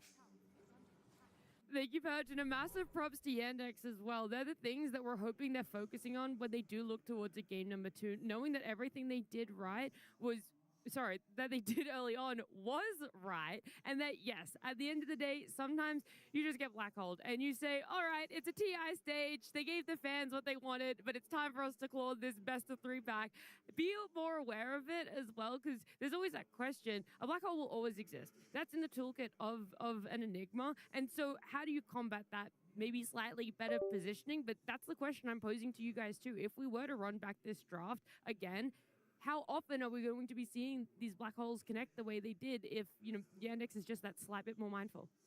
I mean, I think the biggest counter to Enigma is not a counter to, it's not an actual counter to black hole. It's not something that cancels it. It's awareness. It's a consciousness of where he might be and where everyone else is standing. Because to be honest, I think the TI stage got to them a little bit in this game. They're clumping in ways that are very, very silly, and he's getting big black holes because of it. I mean, this one, he's just way too deep. But I think in a lot of instances, Cheer Jr. and Watson are just standing very near each other, and that just can't be happening. You have to understand that this fight is hinged around this one spell, and you position for it. And I really think it is the TI pressure that just gets to you. You lose yourself a little bit. You're trying to continue magnetized, and suddenly you're both black hole and you're dead. This black hole to me was the big game changer. Like the one where CJ overextended and got black hole, that's fine. It's fine to trade your Spirit for a one-man black hole. You were still doing great. But this one here is where Enigma Galaxy felt like the game could be theirs. A few minutes later, they turned it to another one. But you can't give up your lead in a way on these heroes, because while you mentioned awareness is very important, it's just the nature of Yandex's heroes. Like, Earth Spirit plays in the middle of the fight. It's how he is.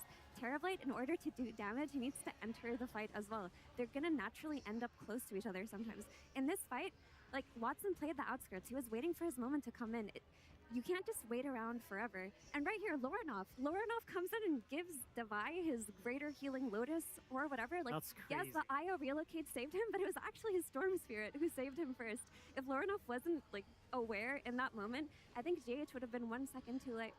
I mean, that's just, I mean, honestly, like, look at the coordination in this fight and all the things that have to go right for Enigma to win that team fight there. And what a beautiful okay we get there from Devi as well at the end of it. Yeah, no, what's needed. That was pretty good from all of us. But I think if you run this draft, like, literally, they play the same draft 10 more times, I think Yandex probably wins 9 out of 10 times. Yeah. That's what I was looking for. I was going to see if Aiden was going to give us a 9 out of 10 and 8 out of 10 times if we ran it back. I mean, to be optimistic towards Yandex, they skill checked Enigma very hard in the laning stage. Yeah. Like, mid lane got crushed, side lanes got crushed. Saksa was everywhere. Like, Saksa was cooking so hard on this Hoodwink, getting the first blood on the Necrophos, running mid. He was the primary mover for Yandex in terms of starting the tempo and the snowball. And Saksa is a player who, while he is playing with a lot of younger, more inexperienced players, he's been in these positions before. He's lost games that should have been won. He's the player that I would look to for Yandex to regroup them and recenter them for game 2. I fully agree. You've got a roster that's clearly capable. You won tournaments throughout this year. You've gotten a lot of podium finishes. You've been there at the top of the level, and you know Sox has done it all before, right? He's won the TI. So I don't know. I think you just have to just be chill, and it's easier said than done, right? I've been in situations. I've been in situations with Malady and Watson, and it's not that easy to regroup after these games. But they've done it before. They've had the experience, and I think they will be capable of doing it. They know they won this game, and it just slipped away from them at the end. A TI winning team has to be resilient. It's just part of what you have to go through to get there in the end. And I think this is a time for them to show that they are. Was there any like special, I don't want to say like a trick, but was there anything that you did, Quinn, or you felt that the team did when you were with Watson and Malady that was very easy to be able to get them to reset? Like, was it a certain thing that needed to be said? Was it a certain viewpoint to be shared? And they were very easily switched to, hey, you're kind of right. I think a lot of the talking that has to go down is sort of, you have to accept a little bit what went wrong, but you don't want to harp too much on it. So there's a fine balance there of this is kind of bad and we messed this up, but it's okay. You don't want it to be from a super negative lens of we suck and being a Debbie Downer, because that's not the time or the place for that. It's not the time to fix problems. This is the time to like accept what went wrong and now move on to the future. Okay, we did this. It's okay. We don't actually really need to change anything. Let's keep our mental stable and solid and just talk things through and refocus on ourselves, not get sucked too much into, I need to do more to fix the problems. But everything was fine. It's all fine. These things just happen, and we go next. Absolutely agree. And I think one of the key things you said there is sometimes I think you can get hung up on the last game and you start talking about like what happened in the game and what we should have done different. But next game's different. Dota always starts over from 0-0. Even though you're one game down, it's technically nothing changed. You're starting from scratch. Nothing from last game should affect your next game. And even though you might have messed up your positioning in this game, it doesn't mean that you're going to do it in the next game. So I feel like the faster they can reset, the faster they can leave that game behind them and just go into the game thinking it's 0-0, we're playing match 1, let's destroy them, the better. Yeah, I think it's right on the nose. And I think they have the capability to do it. And we talk about Soxa a lot, but I think when you have this guy on your team, it just puts so much belief and so much faith into you, because this guy is just a beast. And I think there are players like this that don't talk a lot, but when they do talk, you listen. I know Zai was like that when I played with him for a little bit, and I think Soxa's like that. He's not someone who talks all the time. He's not a yapper or some goober guy. But I think after a game like that, he says, yo, guys, it's fine. I messed up. I'm sure he accepts some blame, and you're like, yeah, it's fine. This GOAT said it's fine. Yeah, I also do remember from the Tundra vlog after they won TI, I think there was a similar moment where he just tells them, like, guys, it's all good. We're going to destroy them. So he has done it before. He is that motivational speaker when it comes to the side of Yandex. He's been in varying different positions when it comes to a TI, but Enigma Galaxy with one game up, the question is also posed to them. How do they feel coming into a game 2? Because whilst it was a massive nail-biter towards the end and you walk away victorious, you're also sitting there with that little reminder in the back of your head, we almost got stumped. We almost had no game 1 for ourselves.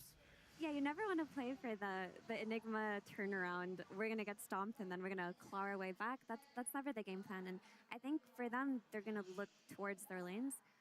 While this room looked amazing towards the end of the game, I think Earthspirit just played for free for the first 25 minutes, and that's because they picked Storm into it. Earthspirit naturally counters the hero, especially with people maxing Geogrip by level 10 now.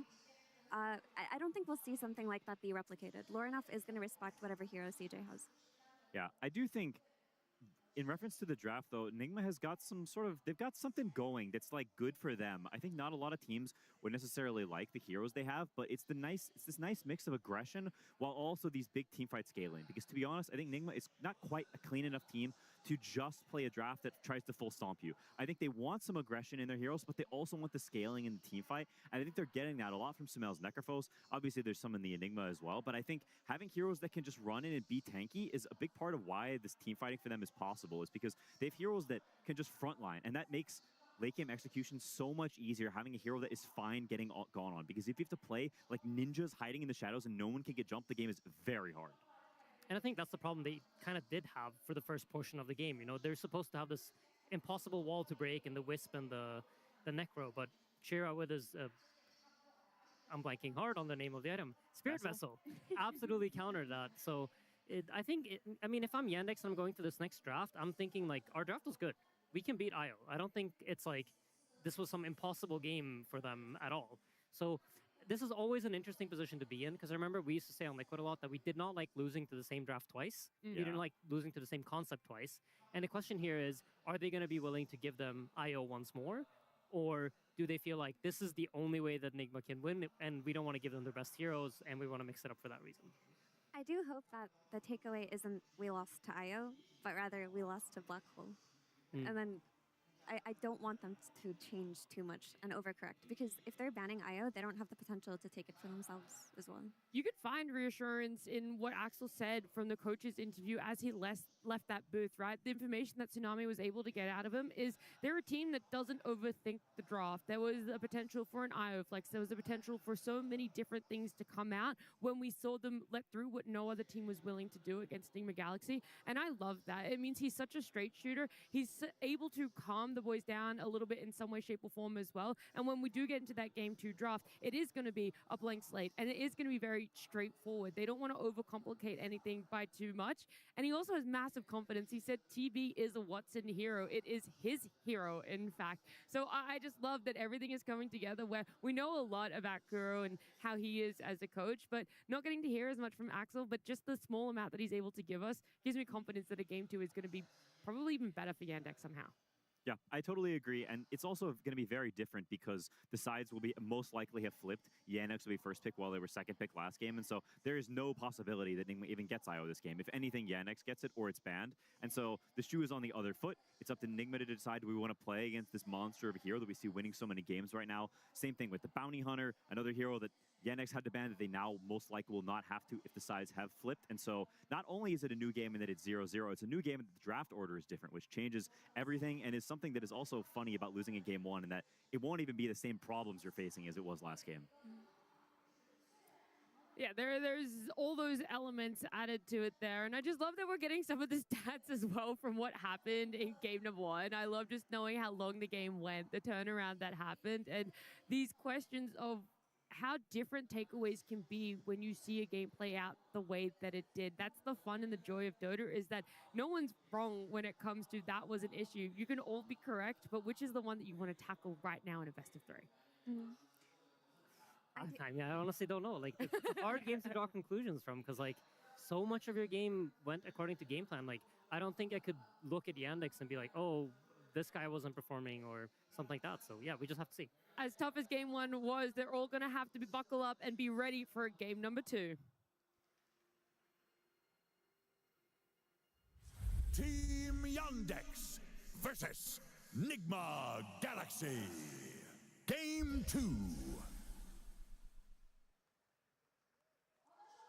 What you were alluding to, Quinn, is correct. It is going to be Yandex with the first pick here. So that order has changed up. If an IO is left into the pool, then it's very easy for Yandex to be able to take it for themselves. And again, we've already spoken about it. They were comfortable running it mid yesterday. They were comfortable running it core yesterday. And of course, as what we've just seen, it's still very, very, very viable in the support role.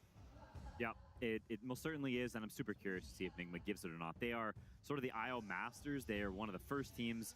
Yeah, okay, there it is. So they think the hero's too good. They respect it just as much as everybody else does. And I think this, if we get to see a game 3, I know drafts are also so interesting, the progression of them. I'd be very curious, but let's not get ahead of ourselves. I think the Necropost ban is also very, very good. This hero has been instrumental in a lot of Nigma's wins. With the Nature's Prophet ban as well, that's a lot of the heroes that have been super key for Nigma, and so they're going to have to go to something different because there's not a draft that's going to be the same. I mean, Earthsphere is still left in the pool. I do think that Earthsphere gave them a lot in that game 1, and I think CJ did deliver in the early game. He's had some performances on Earthsphere where I felt that he wasn't as comfortable as others. We've seen like Noah or Anisha, but in that game 1, he popped off. I really hope he doesn't lose confidence in it. And this Vibrant pick tells me he does kind of feel that he lost confidence in it. This is a really interesting position. I actually don't know if Lorinov even wants to play Earthsphere. He does not. It's not the endgame carry, right? And he wants to be the scaling guy. Yeah, I totally agree, Mira, that I think I think CJ played a great game early game. I do think you could see the lack of comfortable on the hero as more time passed. I think when you get to the late game, some of the item decisions are a little bit off. Some of the team fights letting Magnetize slip and not continue either on himself or other people. The positioning, just little tiny things. It felt like he was a little bit uncomfortable on the hero compared to some of his others. And I think there's a reason they skip on it, right? I think he's like, I'd rather not. And it seems like, hey, fair enough. We've gotten this far without playing the hero, as they've skipped it a lot before this series. And Nigma also doesn't like it. So I think while at the same time it's maybe a little cowardly, I can also respect it. It makes sense for them, I feel like. And I'm really curious to see, because Nigma, like you said, a lot of the heroes that we've seen them win on in this main stage of TI are banned out. There is no Necro, there is no Nature's Prophet, no Wisp, no Bounty. They looked for those heroes in previous days in order to get to this point. So I feel like we're going to see something fresh from Nigma, and I'm really excited for it. You know what's really funny about this Wyvern is when I look at Wyvern, I think of it as an anti-Lone Druid hero, but it's not a hero that I associate with Nigma, nor do I think they play particularly well. So to me, it's just, we have a Winter Wyvern. They cannot Enigma us at any point, ever. Okay, we have our BKB piercing disable. We've secured a strong laner. We've secured team fight. This is not happening to us. Yeah, that's the BKB Black Hole is definitely off the table. I think it's funny if both teams just pick their 5s. I think that's actually quite a rare thing in drafting. Oftentimes cores are the more defining hero in drafts, and they are the ones that enable your supports. So you pick some strong dude who does a certain thing really well, and that lets you know, okay, we want follow-up damage in our supports. We want a guy who starts fights, and I think cores tend to be the heroes that let supports pick the way they want to, whereas when you pick 2 supports like this, it doesn't actually define that much. Yeah, I mean, it's an interesting way to approach the draft, because I usually like to think of first pick as you're trying to create this, like, unbeatable draft, where second pick is trying to respond to. But yeah, that's actually really funny. Dude, they pick Wyvern and they ban Enigma. The Violama terrified them. Like, if this isn't trauma, I don't know what is. I will also tell you that Watson hates this hero. Oh, yeah? Before the series, yes. Every single time he gets to the last phase, ban Enigma. It doesn't matter if he's playing 4 gyrocopters. He wants to ban Enigma so bad. It's interesting. It's interesting. Obviously, like, Enigma in that game kind of became like their Doom.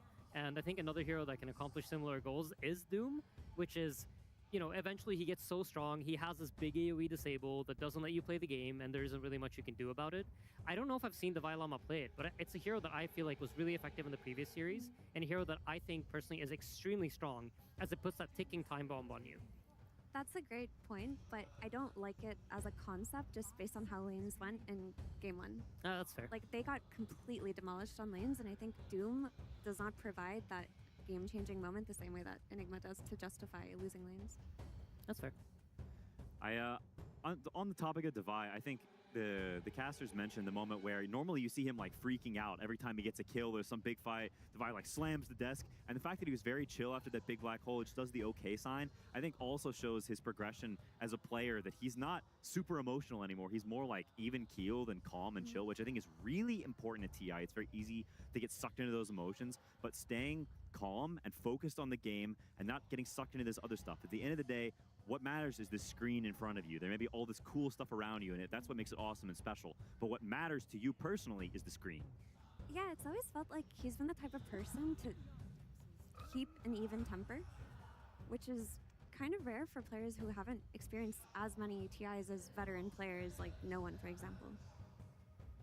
This Largo is interesting because I feel like Nigma, is, in general, even like dating back to TI7 Liquid, they like to play a heavy sustain drafts, and they like to play drafts where like they can group up and play together. And Largo is one of the best heroes to enable that kind of style. So I feel like this ties back into like similar concepts that we saw in the previous games, where they're trying to build this unbreakable wall. But there's a lot of burst heroes left for Yandex, like Lina and SF, that they love to play, which are pretty good against Largo. Yeah, absolutely. I mean, that's I just think it's like it fits the concept that they want to go with.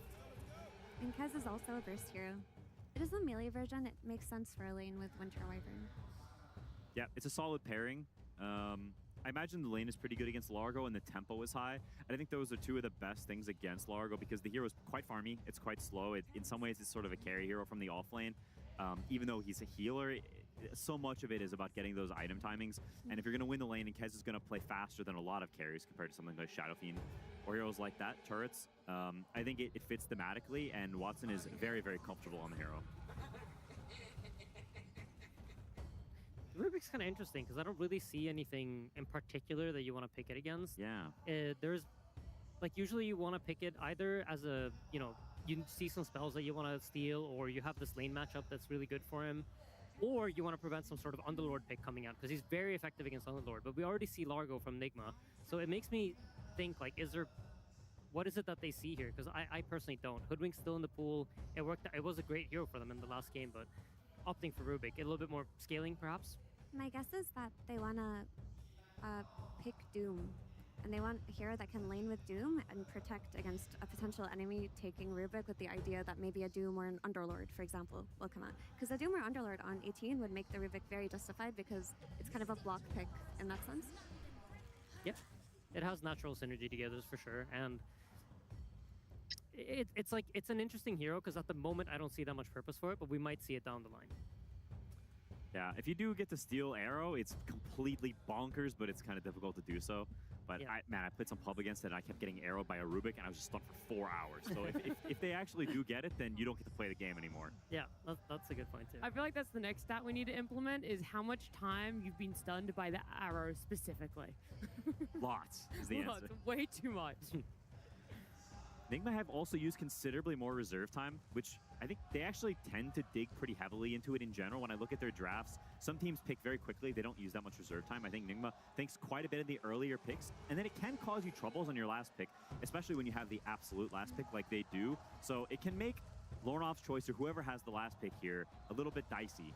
I think it's also due to the fact that a lot of the heroes are banned out, right? It is a little bit of a trickier draft for them. They have to reach into their pool of heroes right now and find something different.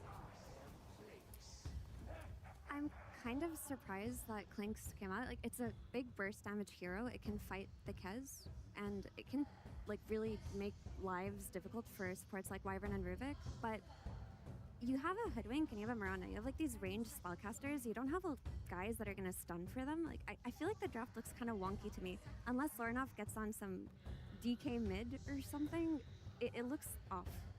Maybe that's just my read. Oh, there's definitely validity to that.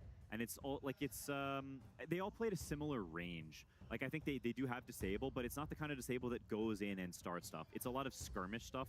And the issue when you have a ton of skirmish is when the game gets to sort of this 20-30 minute mark, it's not that reasonable for supports to start fights anymore. Generally, you want cores to start because the supports go in first, and you say bushwhack a guy, well, then suddenly you get lifted and you get insta-killed by Kez. And now you're down one hero, and they have saves still waiting behind. So not having a core going into last pick that starts fights can be really weird, because it can force Lornoff down a specific path because they feel like their draft needs something. I hope they can escape that, because I feel like when we've seen them shine is when Lornoff gets to be that win condition. I do think this is where Sumail's like kind of killer instinct type player could come in clutch for them, where he will just like run around and play so aggressively on the supports and try to rely on him knowing his limits extremely well to survive. But this Earth Spirit pick to me looks extremely scary. I feel like Yandex has very good draft integrity right now, and some of the strongest heroes that we've seen this patch. Yeah, they have a bunch of heroes that go in, a bunch of heroes that follow up. Great team fight, great scaling. You want to have all your bases covered and also strong lanes. If you've got all of that, if you've got good ways to play the game, but also you don't get smashed early, it's sort of like the perfect draft in theory, because you don't have clear weaknesses that can be exploited, and you can make moves and get the game rolling. Earth Spirit is super good against Clinks because you just find him, and if you get on him, he just dies. You're super tanky. You naturally buy Crozier, so you don't care so much about his Skelly boys. There's a lot of good things about it. You've covered your bases as well in terms of damage variety, in that Kez is going to be very heavily physical and cause problems in that sense, while Earth Spirit's going to be popping off with magic damage, which makes it hard to itemize against this draft in the early game. I'm trying to think of what Lornoff might play here. Feels like a pretty tricky pick for him. What is that? Is in what they need for that draft? Just to fit his archetype of like something that would fit Lornoff, but also make their draft come together. Because I agree with Mira, looking at their supports, you would normally look at like some sort of hero that can start fights, some sort of hero that can kind of play more active and set things up for them. But that isn't really the type of heroes that he's played. Yeah, I mean... What do you see, Quinn? A lot of the best answers to Earth Spirit are banned. I think the Puck, even though Puck is bad against Earth Spirit, could have been really good here, but Yandex bans it out. I don't think there's anything super obvious. I genuinely think it's going to be a bit of a weirder pick. Like, you could do something like a Viper that you try to win the lane really hard, but then it just, it causes a lot of risk. You've got double turret. And so that's what we said before, is you've got this Clinks. He's the range damage dealer. If you pick another one, it makes your draft a little bit weird and puts a lot of burden on the other heroes. So I'm genuinely not super sure. This could be something like a Void Spirit, which we have seen Lornoff play before. And while it is not a great hero in general, it is the type of hero they need and also scales very well. And it's a game where he doesn't really need BKB, which is kind of the biggest Void Spirit thing. The thing is, Void Spirit gets outpaced by Earth Spirit early on, and I think that you need the melee stun archetype, and I think Slardar is the only thing that fits the bill right now that can synergize with Clinks, but I don't know if Lornoff's a comfortable Slardar player. And the Doom does come out. The Underlord got cover banned by Enigma Galaxy, but this justifies the Rubik a little bit. You don't want to potentially give it away, and then you lose your Underlord or Doom in the last phase. I think it's a good game for it.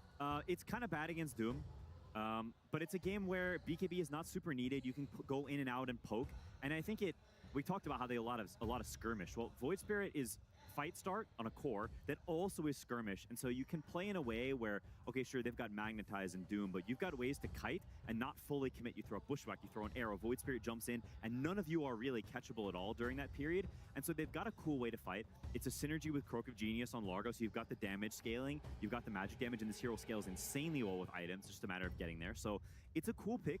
It's just, is this hero good enough to actually work, even though it makes sense?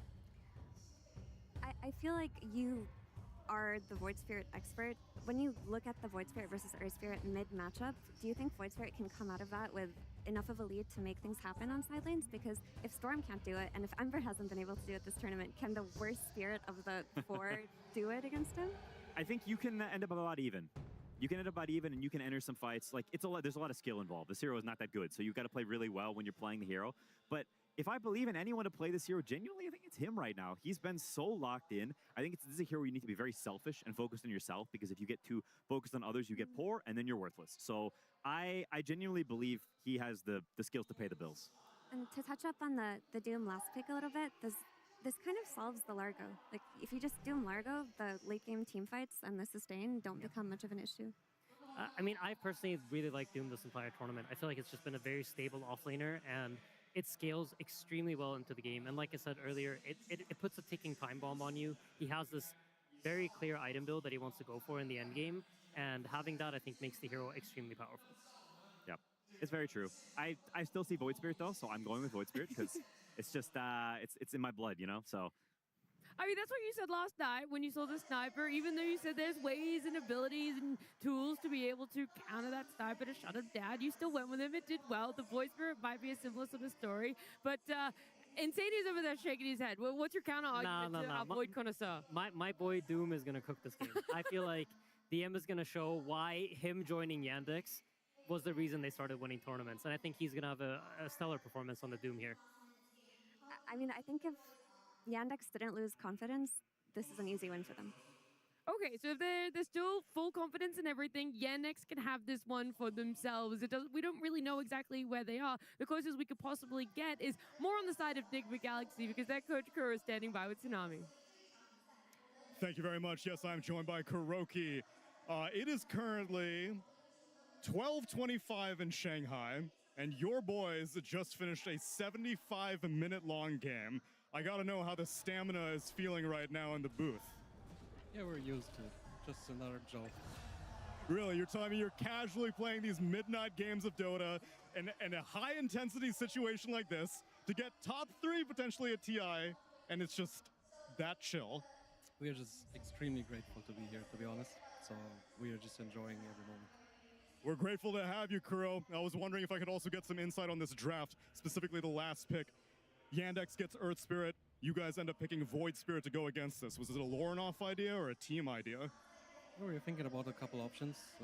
We're close to pick maybe Husker, but they picked Doom. And then we decided on Void Spirit.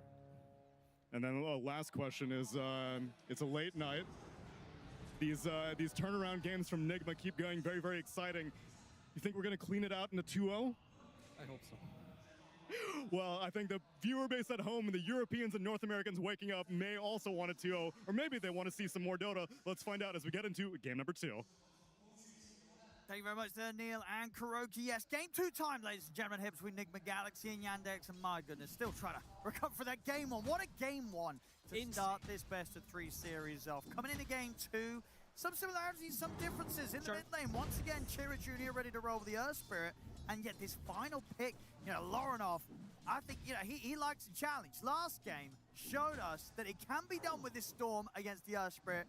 I think if you ask all the other mids at the moment in the tournament, they consider this an even more, another level of challenge. Now he's going to try and show us that this Earth Spirit, you can beat it with a Void Spirit. A lot of mids, they don't even want to touch this hero. No, and I'm super curious how this match, GH, is probably going to die down here, gets lifted as you have the Fairy Fire, will survive one extra. He does survive. Yeah, I'm super curious to see how this one's going to go down, because yesterday, I know me and you, we had one of the most insane recovery type of games come out. Today, almost superseding that with these black holes. And then we had a very one-sided affair. Will that be the case in this one? Because we did see Yandex, they were running the show in that last game for the majority of the beginning of it. Yeah, the dive comes in, they'll get GH. Can they get some mail as well? They can. It's going to be a double kill for Saxir and diving the tower, of course, as you lads and ladies would have seen at home on your screens. The first blood this game did end up going down up top. The Enigma Galaxy was able to find with a dive onto Watson. The 2 for 2 already here in this early game. And this early game, right, I have to say it again, right, Saksa, his early game was absolutely ridiculous in that last game. So I think that's the biggest thing for Enigma, to weather the storm of this bottom lane, how much Saksa can actually do in terms of pressuring. And overall, too, looking at some of the differences in drafts in this game, I'm seeing a lot of cooldowns on one side and almost none on the other. I feel like the way that Nigma's gonna look to play in this game is just some accelerated game, trying to play around these cooldowns, just get that momentum going, but have to be careful because their team fight, it does look quite a bit lackluster in comparison. Let's see how these lanes do end up going down. As we said, Yandex, they had a big advantage in the lanes last time. You can move here onto Divide. Should find him, and they will. Securing kills already here for the 2 of them up top. It's a pretty safe lane here for Watson with the backup of Malady as the Wyvern. Yeah, keep Watson healed up and safe for the lane. I feel like last game, I was mentioning at the start, Nigma, I thought that they had the hero picks in order to have the advantage in the laning phase, and it ended up being Yandex with the massive superior advantage in that laning phase. This time, I feel like it's Yandex with the superior laning heroes in particular to be able to apply that pressure. So I'm really curious how these lanes are going to go down and how the rotations are going to come down also. And it has to be a lot on Lornoff again, right? This time they don't have that clutch factor that's going to be coming from these BKB black holes that's uncounterable. Yeah, it's true. It's just going to have to be Lornoff making these moves, shutting things down, and slowing down Chira's momentum. Which is going to be the difference, right? Because as you pointed towards, last game it really was Devi opening up the game to allow Lornoff to get to that point as the Storm, where he's able to make these insane plays late game, doing incredible amounts of damage as the Storm after a bit of a slow start. Come around, might be harder to find that. Bottom lane, Samael. Again, gonna go down. I don't want to say his name so many more times. Socks on a triple kill. Does get the third one again. A lot of pressure being brought down here. And Clinks in this game too, I was with the panel too. I mean, I get that this is a strong hero. It can be strong if you're able to play with that momentum, but this can be a difficult hero to play from behind. Yeah, Chan's got a leap. One remaining. Might just get clipped down. The boots are there on Soxa. He's got the extra hits once he gets the vision. He's not going to see him immediately, but he's going to be ready to reach in under the tower. Anything else to help him out? There's not. A Fade Bolt's going to finish the job. That's 4 for Soxa.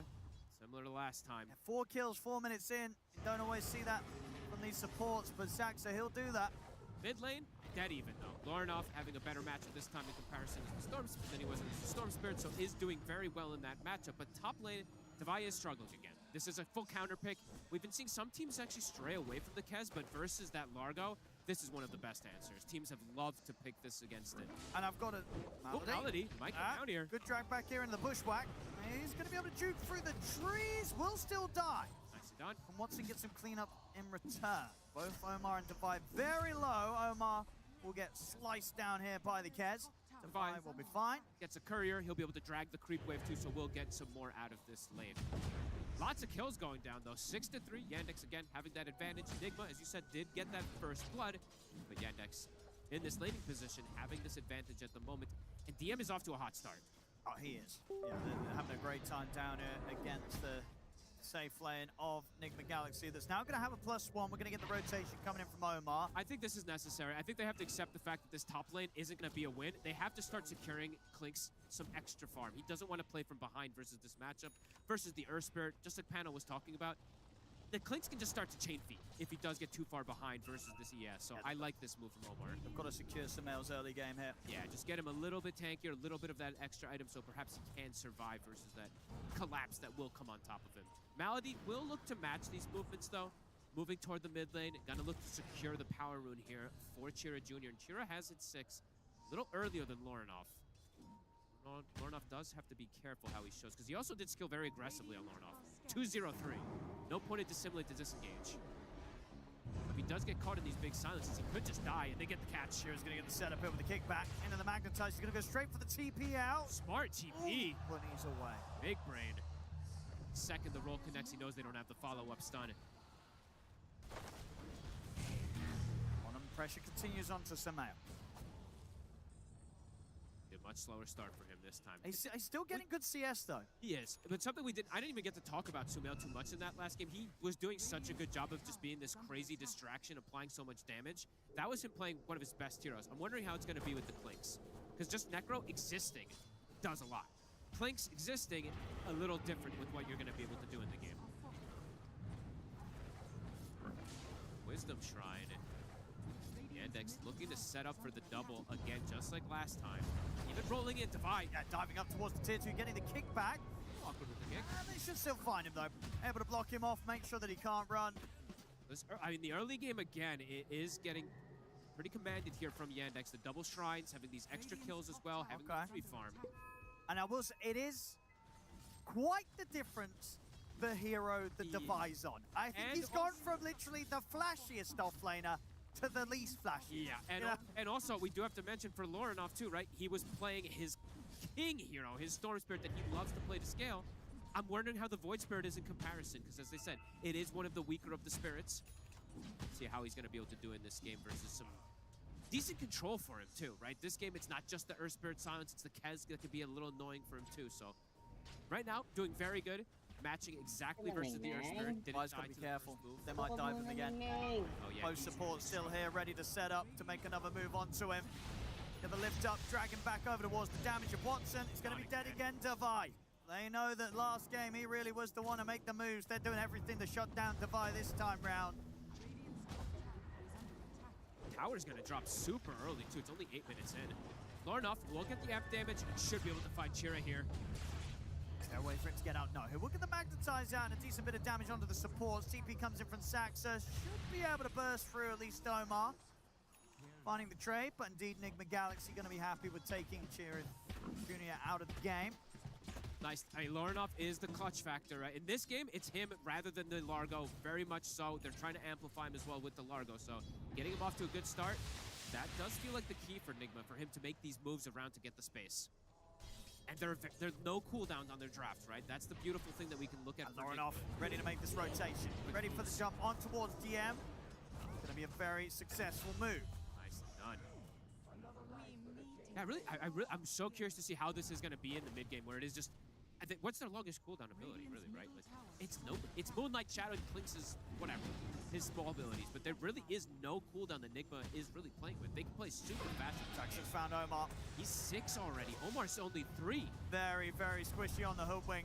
Toxa he's doing it again, just like last game. Running the show. Didn't end up mattering in that last one. But 3-level disparity between him and Omar is pretty insane. Sure, they did get the double shrine steal, but still. A lot of pressure in this early game. Another tower starting to get beaten on. Yeah, pre-10 minutes. Pretty much looking like they're going to lose these 2 tier 1 towers. H has another leap. Should be okay. Power Rune, though, they're going to finish the full tower. Yeah, it's gone. Potentially able to set up for that Power Rune as well to prevent Lornoff from getting the fill up. Will Lornoff go for this jump and go for it here? He's under ward vision. He's playing a little bit careful here. Won't be able to. Shield Rune. Strong rune here for Yandex, for Chira. The damage on Enigma is a little limited early in the game. So versus this tanky Earth Spirit, this could be quite dangerous. Hooked up. Double supports on Yandex have hit the 6. Gonna have to lock down the burst of damage between the two to sort of enable a kill in any of the lanes. If Enigma Galaxy isn't too careful. Catch. GH only gets a leap steal. Isn't one of those big ones. There's quite some decent spells to steal this game. Sure, no big ulti flashy ones for the Rubik, but just these small ones. The arrow in particular. The Largo is also super powerful if you ever get the amphibian. Juna, he's found Sumail. Top of him with the magnetize. Leap forward from Saxa, gets him with a fade bolt. They keep the magnetize going. Sumail not going to be able to keep himself alive. Omar looks to release watch from the side here. Still not really high enough level to get involved there with that sort of play. DM also now, with this space, he's starting to beat on the tower. All 3 of these tier 1s getting pressured super hard. Yandex accelerating quickly in this game. And for Devi, right, this is a hero where he kind of has to just sit on the side and farm. Can't really come in and help too much as this Largo in the early game. A lot of the not a flashy hero. I feel like all the pressure in this early game is on Lornoff. It is. Every single thing needs to be coming out from him. He's going to have the Vessel at a good timing, but he is already having that disparity. And looking at the Kez farm, Watson's untouched. Going for the Mage Slayer build, a very strong one this game, playing versus that Void Spirit versus the Largo. Another reason why teams do like that Kez versus the Largo. Hunt here, Saxa to see if he can find Sumail, but Sumail a step ahead will make sure that he farms out of harm's way. Sumail, he needs to get some decent timing on this Deso. If he doesn't get it, he's going to have a really difficult entry into this game. So I'd like just play as careful as possible. Probably don't show up to any of these next fights until you have that Deso. And then you can look for some of these fragile supports. You know, the Rubik in particular does not like to play versus these high physical burst heroes. So if he can't find Saxa, can't find some free grabs when he's got the Deso done for the Clinks. 3K lead though, Yandex. Spirit Vessel coming out for Chira. They're going to keep accelerating things. Yeah, they're ready to start gravitating towards the bottom lane, see if they can find this 3rd tier 1 nice and early. It's a lot harder, too, for Enigma to set up the kills on Watson in comparison than Yandex setting up the kills onto Sumail. If Sumail gets caught, he's likely just dead. Watson has ways to play around if he does get caught with the invulnerability with the Raven's Veil. Push continuing. lucky enough to let this tier 1 go. Just an Earth Spirit Illusion to be able to tank the entirety of it. Smoke's coming out, level 6. Still not there for Omar. So that burst damage is lacking. Hard to find someone up at the moment. Nobody's around the side of the map for Yandex. Maybe the Kez. Watson is starting to make his way back has down. returned through the twin gate now. And they full combo him. Lauren off in with the jump. Not easy to go for him here. Doesn't see an angle to feel confident to lay down a remnant in an effort to grab him. So Watson's going to be fine. Even if you do catch him, right, you don't know where Malady was. You're not completely aware of the positioning of the rest. It's dangerous to do that under the tower. They'll back up and reset.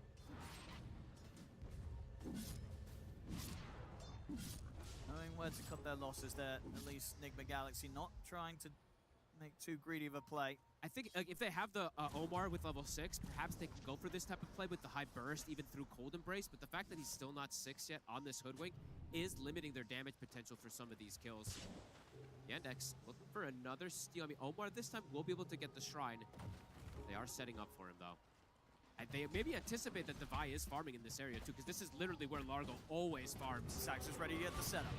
Telekinesis thrown back into the damage. Watson, Devi will get over to the tier 2, but the curse comes in. Oh, it hits all 3. Locks down the 3 of them and allows them to take Devi out.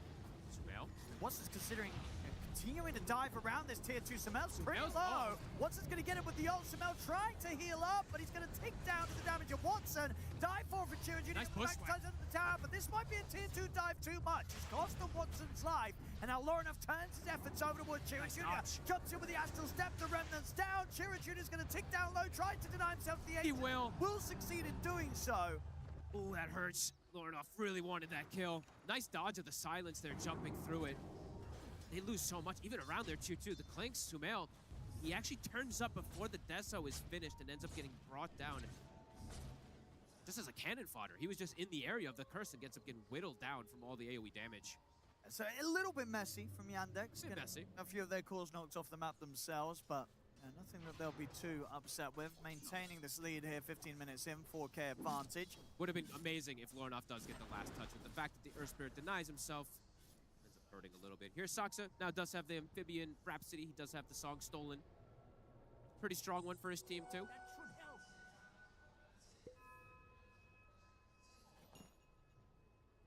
0-4 on him again. Sumail. I'm surprised that he did show up before that Deso. I did want to see him try to finish it. Now we'll be able to have it finished. That extra damage could be the difference maker in some of these fights. Has to find the back line, though. He is the difficult thing, too, for Sumail is in some of these games when you're playing something like this Clinks, you want someone else that's gathering some information for you. Arrow won't connect.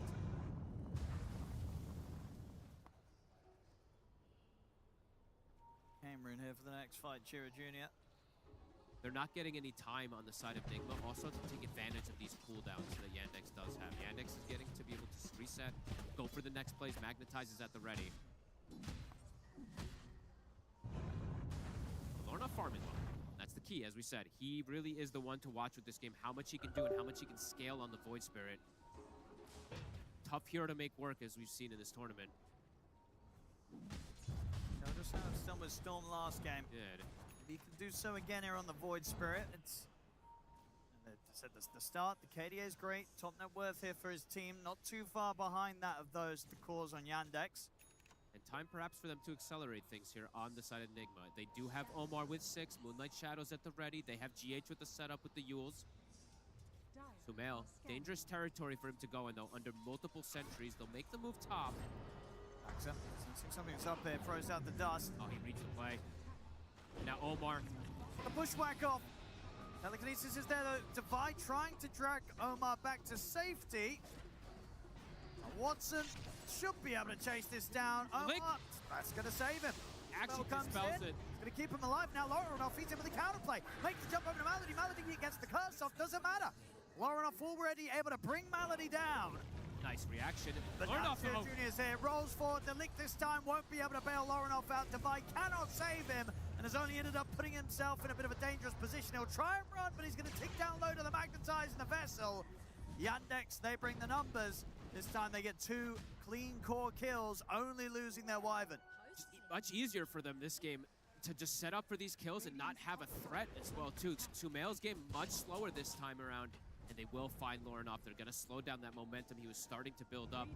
Chira having a very good entry into this game again. BKB soon on the horizon. And Watson, this is similar network that he had on the Terrorblade, it feels like, last game. So doing similar stuff, it feels like, on the side of Yandex as they did in the last one. And they're not slowing down. DM, this game has been a bit quiet in terms of showing up. Now he's got the blink. He already got his drum and his shard to farm. Now he's going to look for plays as well. See how Enigma tries to react first, because they are losing control in terms of the map.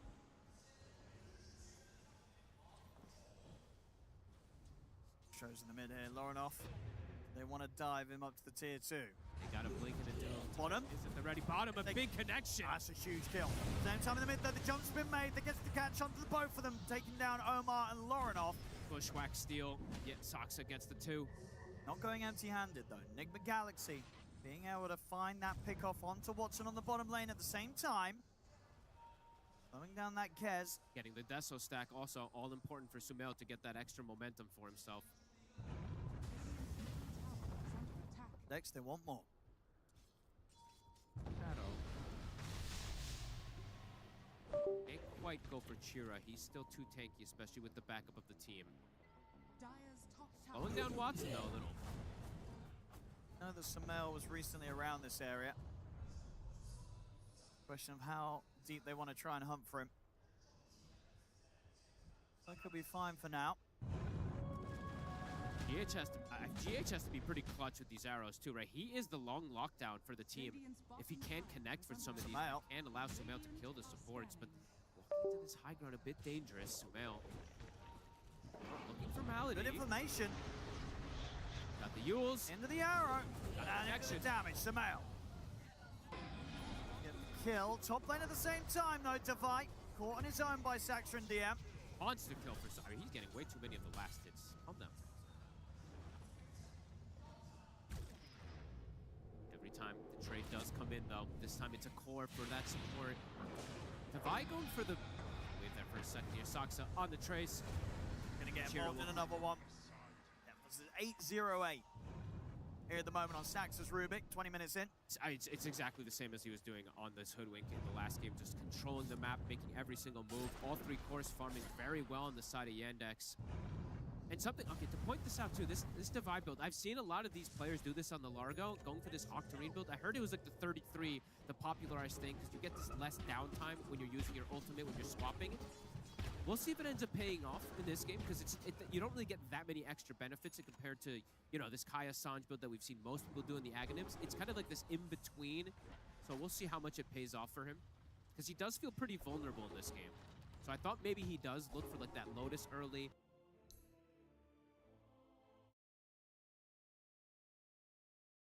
Removing the silence, reflecting the doom.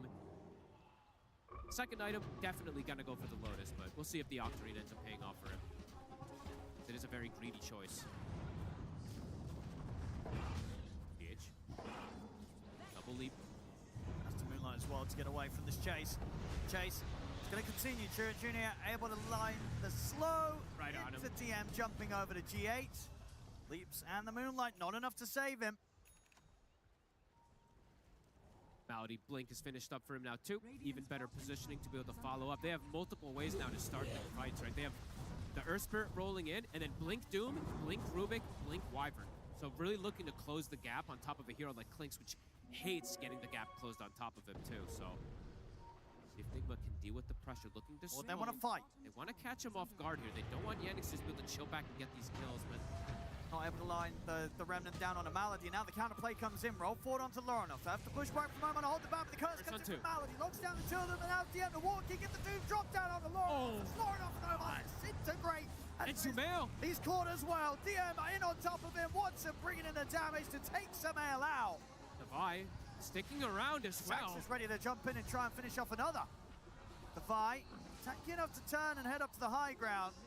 He'll live, but 3 dead on Enigma Galaxy and not able to take down anybody with them. This was way harder for them to do these type of clutch plays like last time. You know, the Enigma doing so much work in that last time.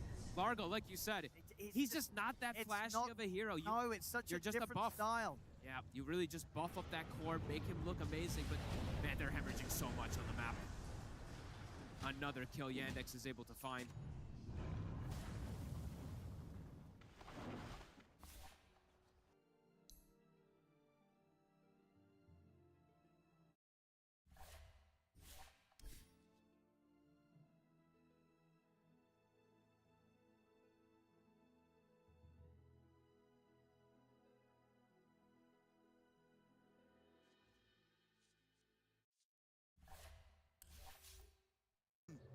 Go for some sort of team fight. They got hope here, Enigma Galaxy. I mean, they need to smoke and they need to play around these cooldowns. Right now, Magnetize is down, Doom is down, Curse is down, looking for an opportunity to get a catch. It's still not easy to find, though. Watson already has the BKB, actually, so... And let's see what they can do. They know he's up here. They got to chain stun it. Can they connect it perfectly? They get the bushwhack, into the remnant, into the sharp shot. He'll get the BKB and the parry off. Can he survive this? He cannot. Successful play there for Enigma Galaxy to bring down the carry. Another Deso stack. Sumail will take that. Slow down that momentum in any way.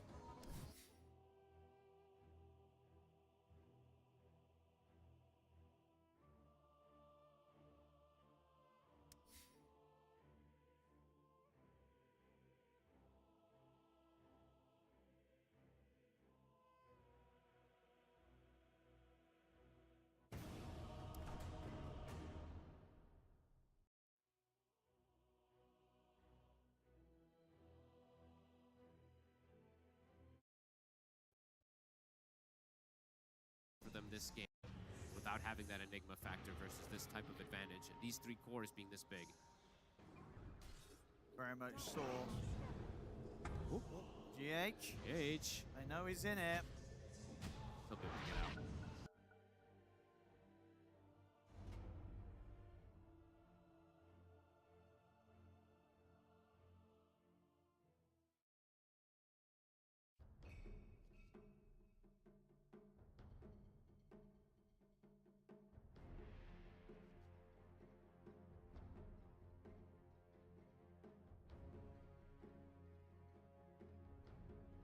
Ten seconds remaining.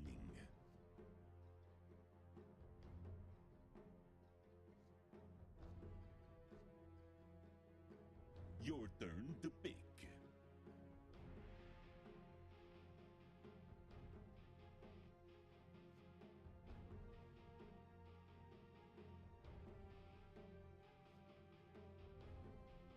Ten seconds remaining. 5 seconds remaining.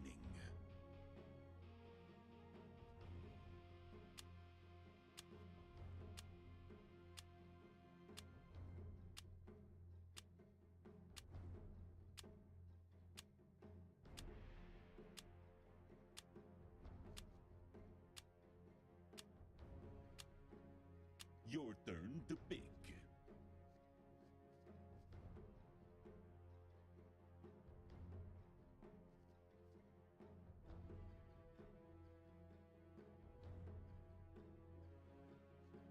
Ten seconds remaining.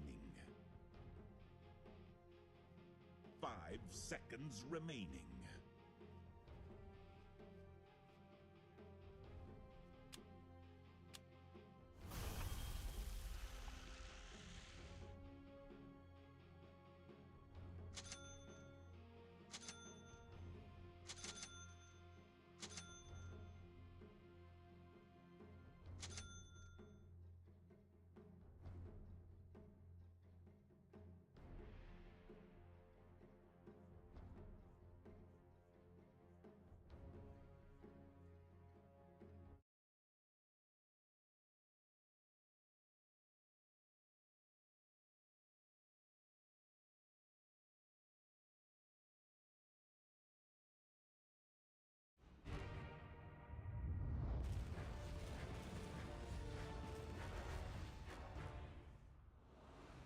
I spread my wings.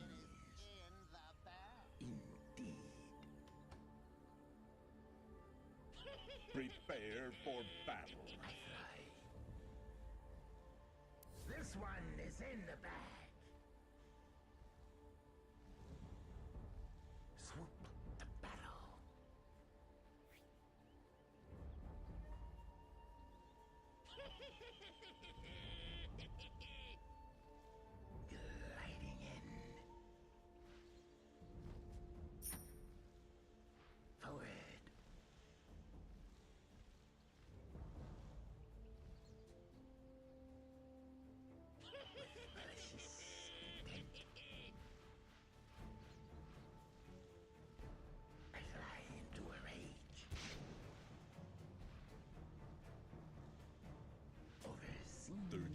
begins to battle. 11 wings. Thrust ahead.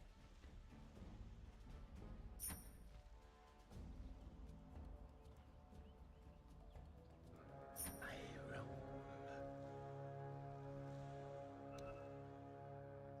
Thrust ahead. The battle begins. I fly the nest. Yes. First blood. Mine by right, as well as by might.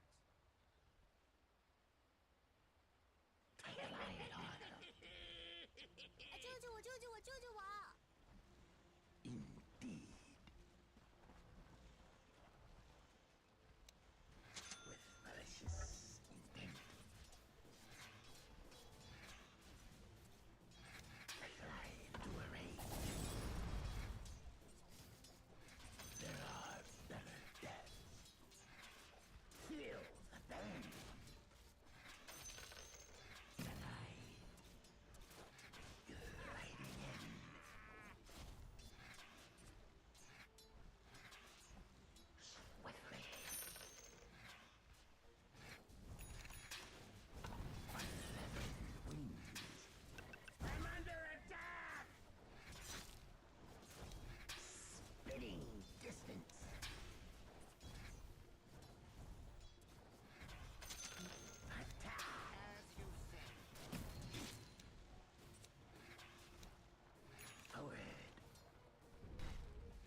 middle tower is under attack.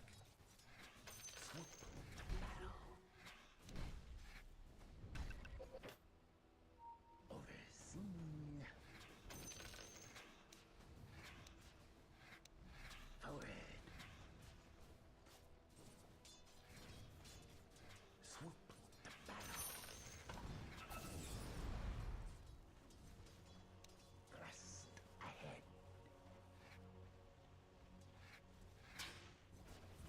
I fly into a rage. Riding in.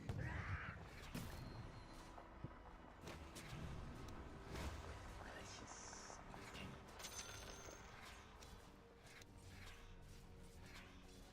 Sweet salivation. Oh, dive.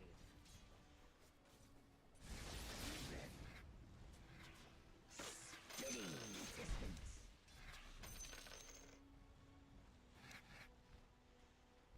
I fly.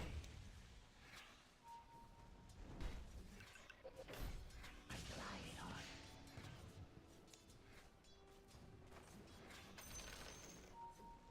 Your middle tower is under attack.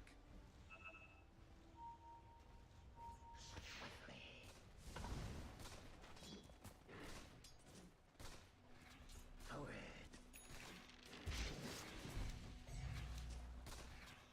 Overseen. I roam.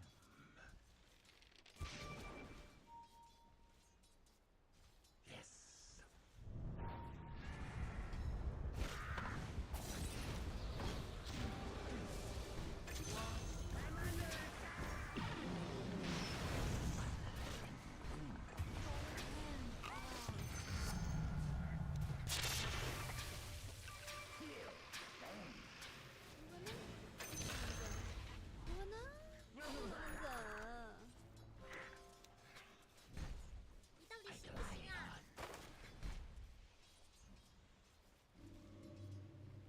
Poison burn.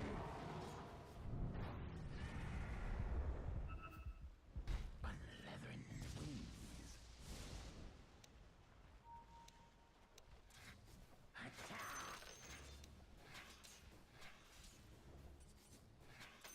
Indeed. With malicious intent. Deny. Swiftly.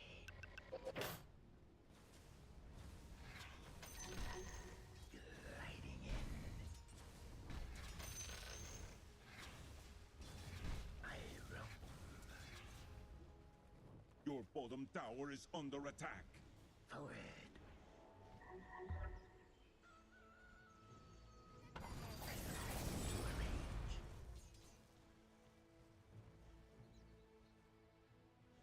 Thrust ahead.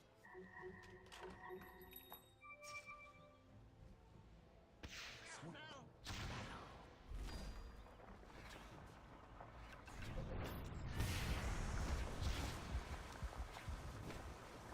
Golden cargo. My fangs drip.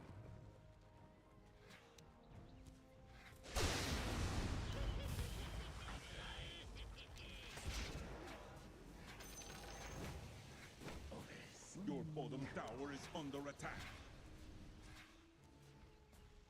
Unleathern wings.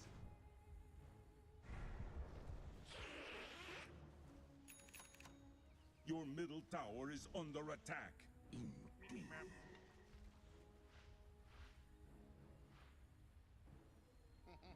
Your bottom tower is under attack. Swoop to battle. Your middle tower is under attack.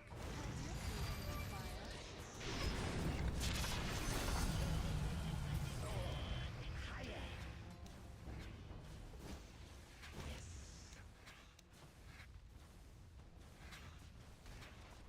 I glide on.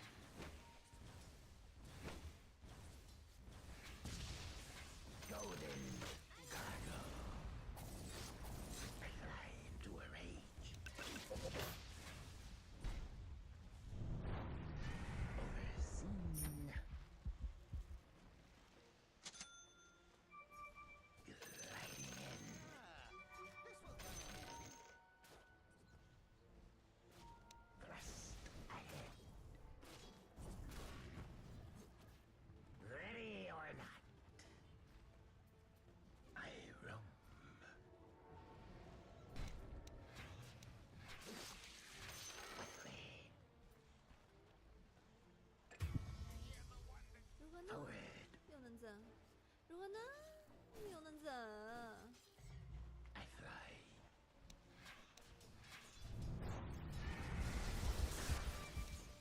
Your middle tower is under attack.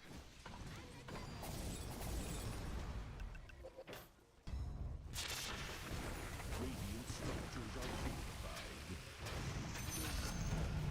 My face shines black.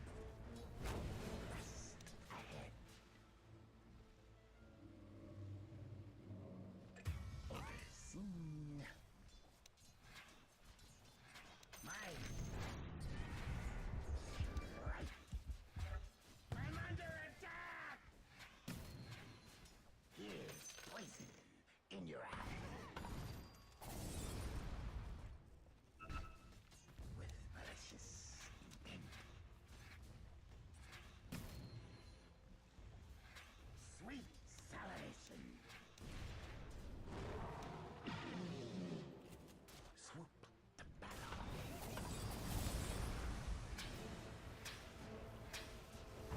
Ride on.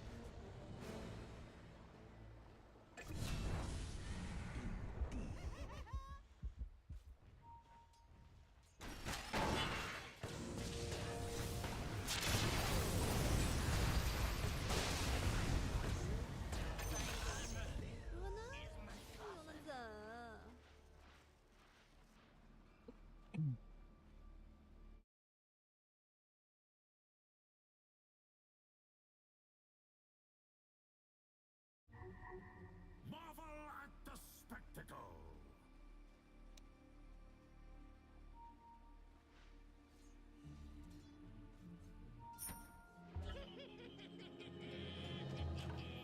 Spread my wings.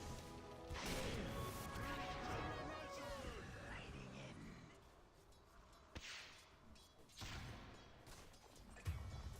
Swiftly.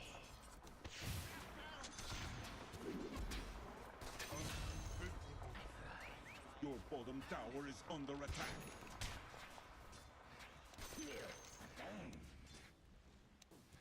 Death to you. I roam.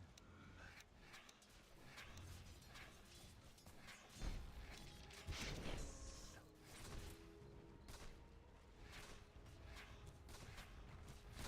Dire structures are fortified.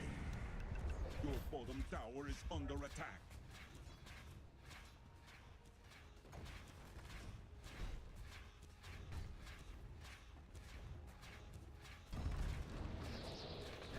Your bottom tower is under attack. Your middle tower has fallen. Your bottom tower is under attack. I roam. Your bottom tower has fallen. Your middle Poison. tower is under attack. With malicious intent.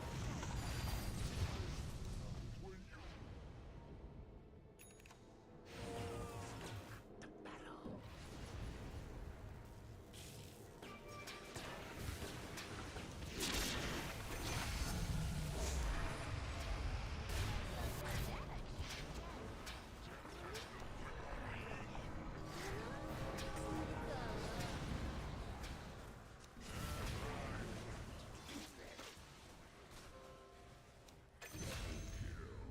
One fell. Rest ahead.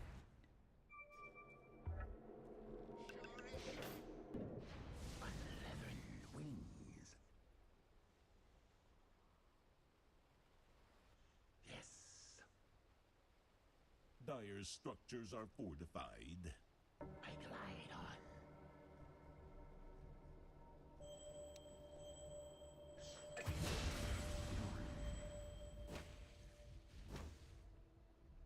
I fly. The enemy's bottom tower has fallen. Your top tower is under attack. The enemy's middle tower has fallen. Spinning distance. Overseen.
Spitting distance.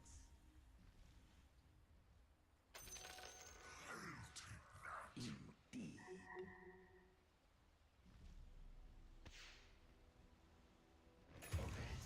Radiant's courier has been slain. I fly.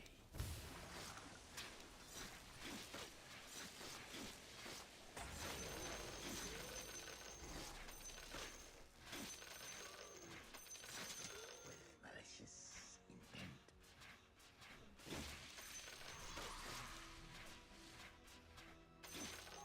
I fly into a rage.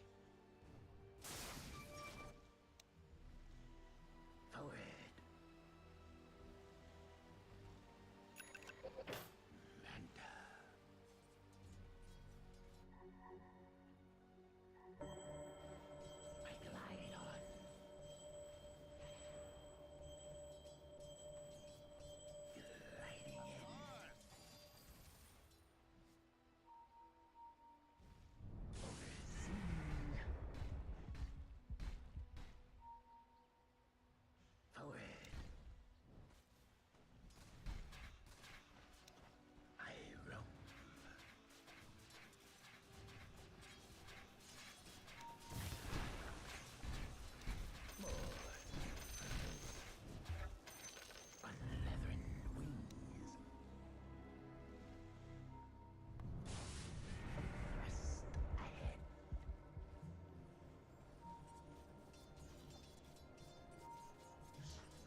You guys scared?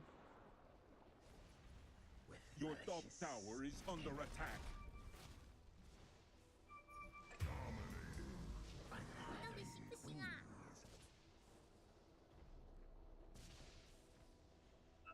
Your top tower is under attack. Your top tower has fallen. I guess I can get faster. Thrust ahead. I fly into a rage. Swoop the battle. I roam.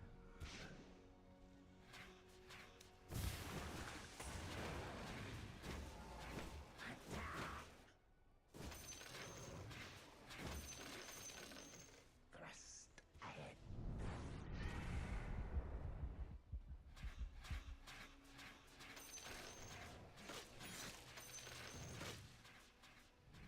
Forward.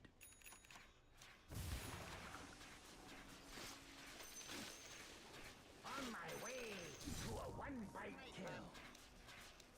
I roam.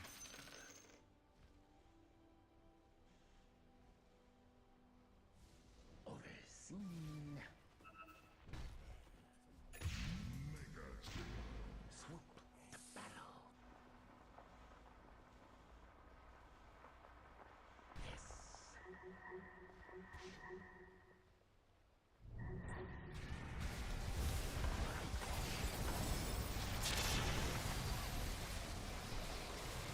Your bottom tower is under attack.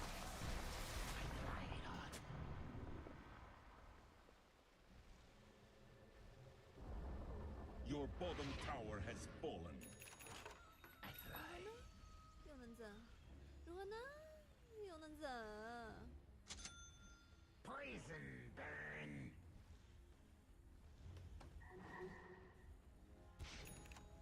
Unleathern wings.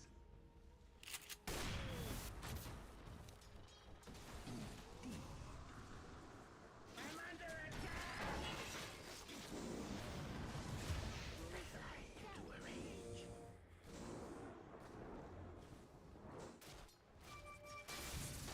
Gliding in.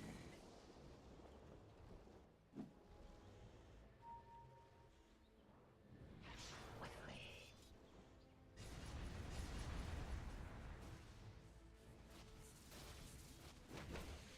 Malicious intent. My hands to rip.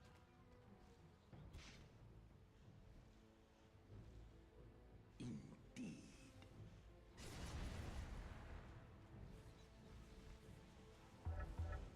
Yes. One fell swoop. I roam.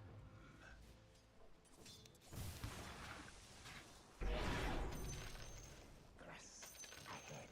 Forward. Overseen.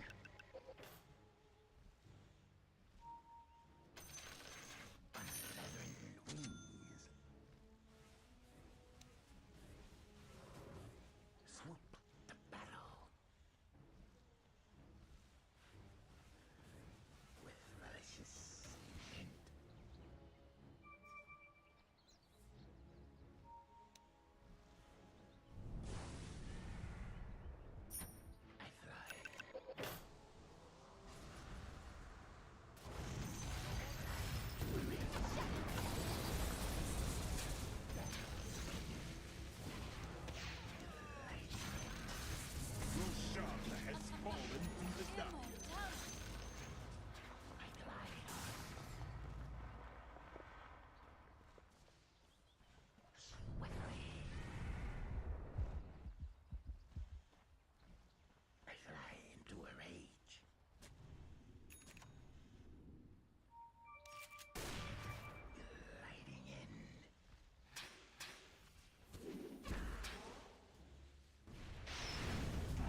Guys. Yeah. Swoop to battle. With malicious intent.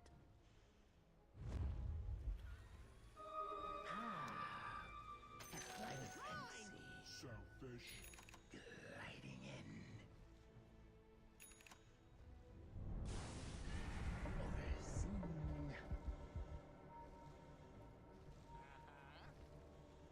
On leathern wings. Thrust ahead.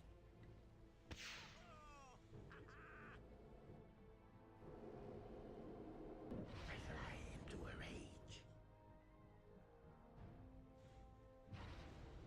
I glide on.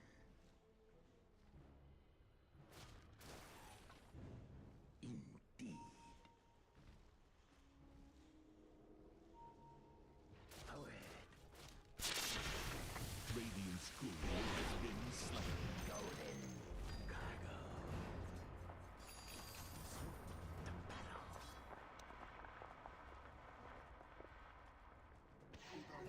Cause it was mine. Swiftly. I fly with malicious intent.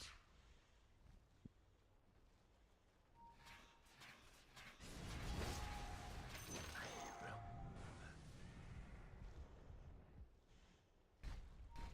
Yes.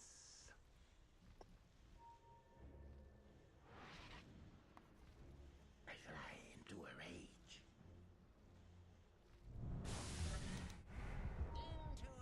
Indeed.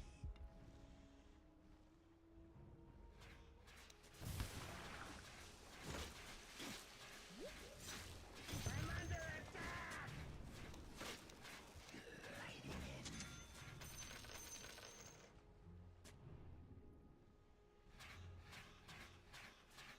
Comes green death.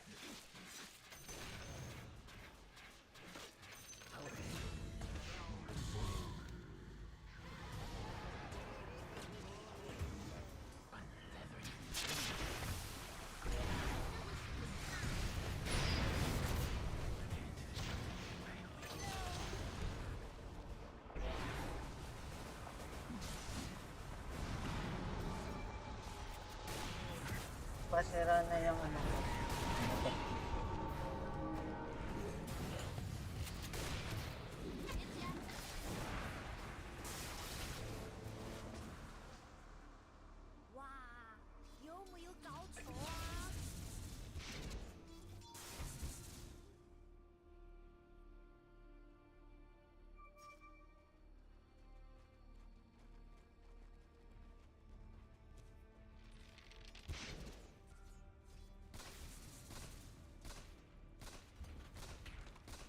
Dire's structures are fortified.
middle tower is under attack.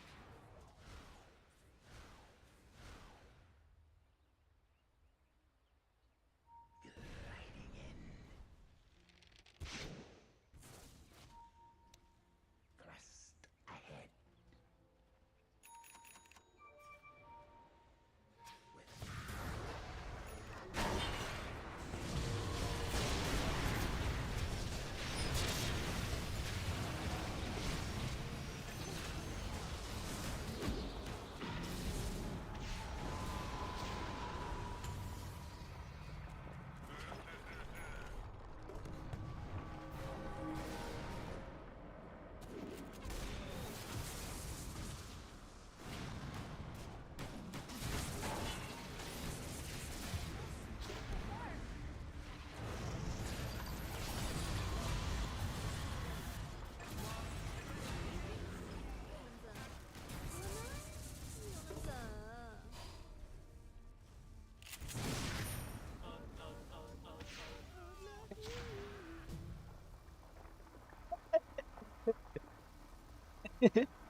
Teng teng teng teng teng teng unlucky.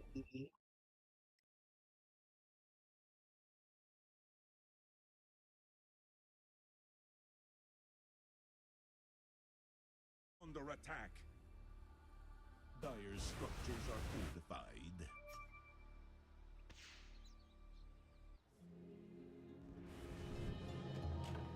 Air support arrived. Indeed. The enemy's middle tower has fallen. The enemy's middle barracks have fallen. My wingspan extend. The enemy's middle barracks have fallen. I fly. I glide on.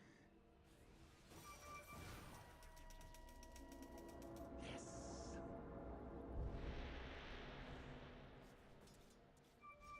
I roam.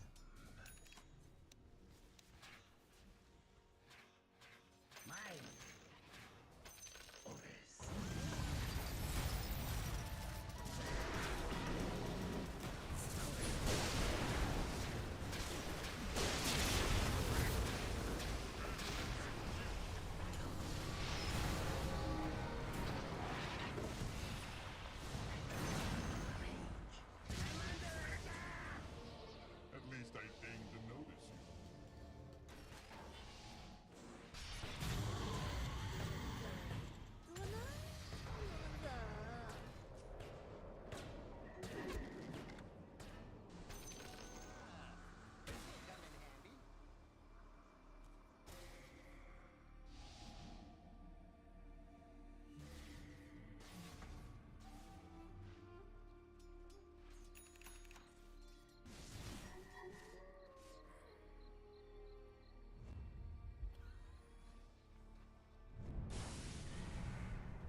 Protect us, guys. Protect us.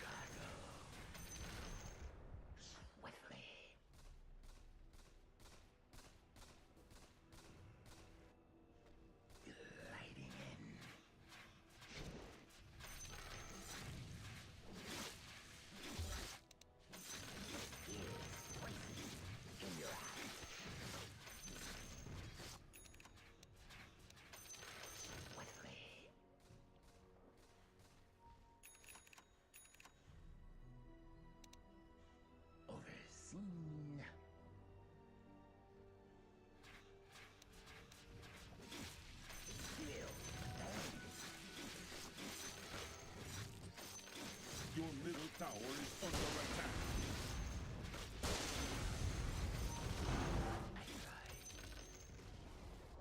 Your middle tower has fallen. Radiant's courier has been slain.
Are fortified.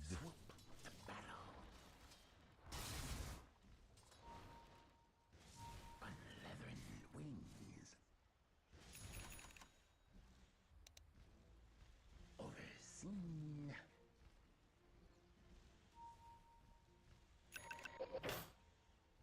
I fly into a rage.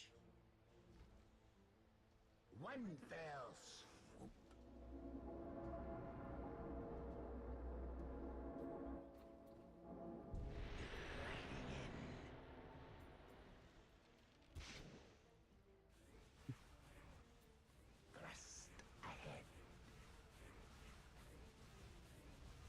Dire structures are fortified.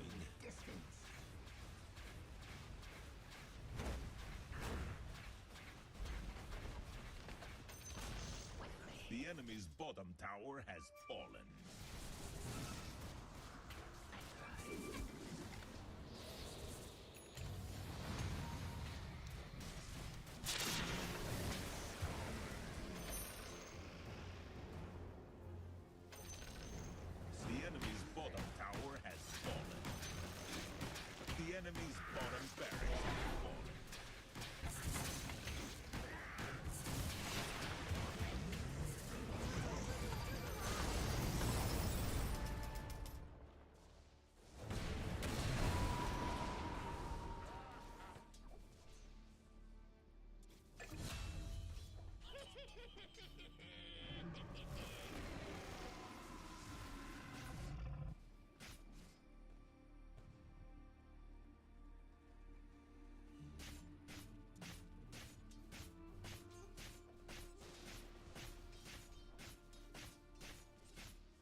top tower is under attack.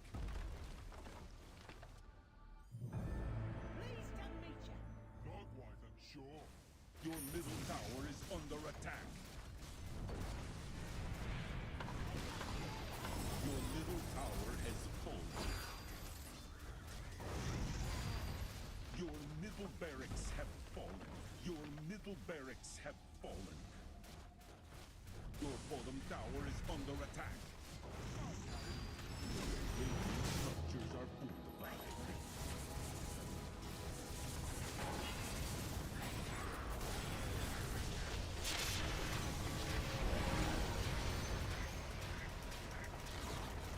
Your bottom tower has fallen.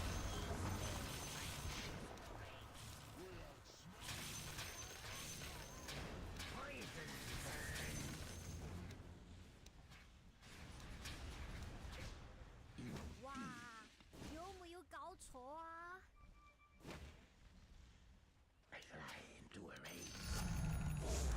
Great muscles. Bow. On leathery swoosh. I glide on. Forward.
The enemy's middle tower has fallen.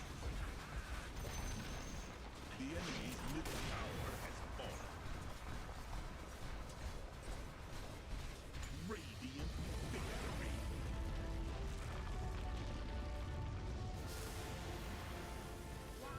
You were doing very well. I'm very proud of you.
Swear up, guys, swear up. Who won? Who won, guys? Who won?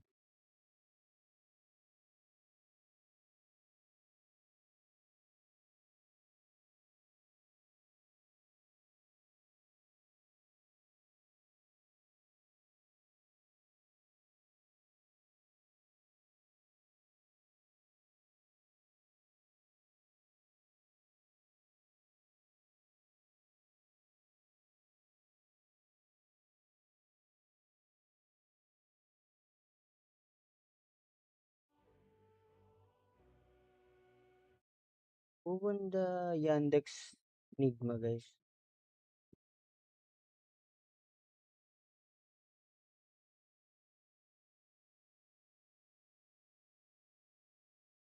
Oh, it's still not winning. Versus Yandex.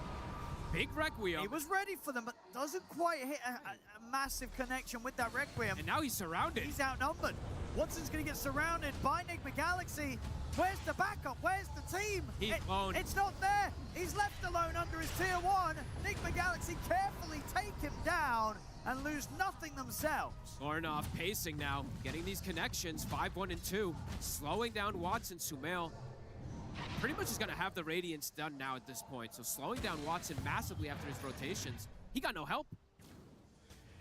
I mean, maybe this is the difference maker, you know, game 1 and game 2, Enigma Galaxy. They wanted a challenge. They left the Earth Spirit available for the opponents, available for Yandex. This game, game 3, they need to close up a victory. They grab it for themselves. Lornoff ready to show them how it's done. I like how they're playing around the fact that they know, like, Invoker and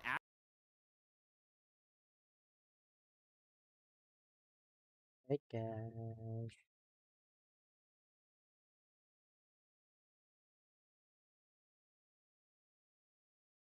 Oh, just watching on YouTube.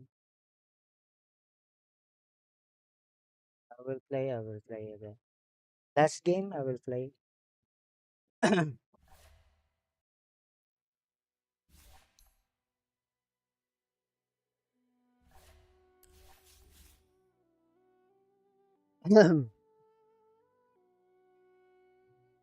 Oh, it's 2 a.m. and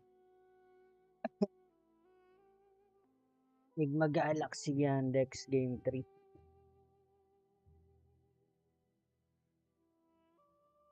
Starting.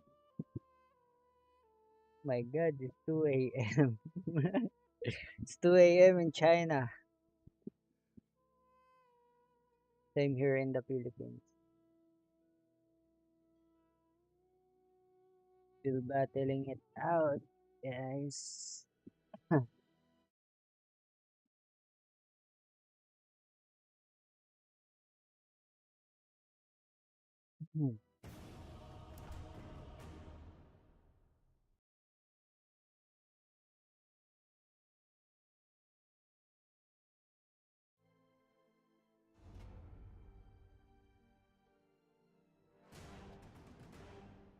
This will be my last game.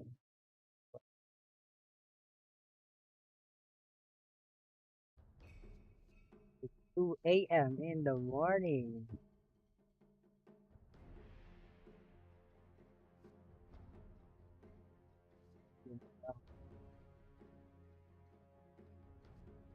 Ten seconds remaining.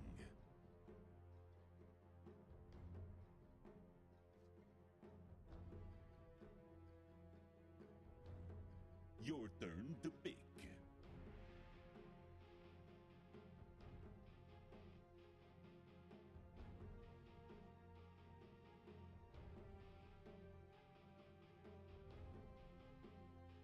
Ten seconds remaining.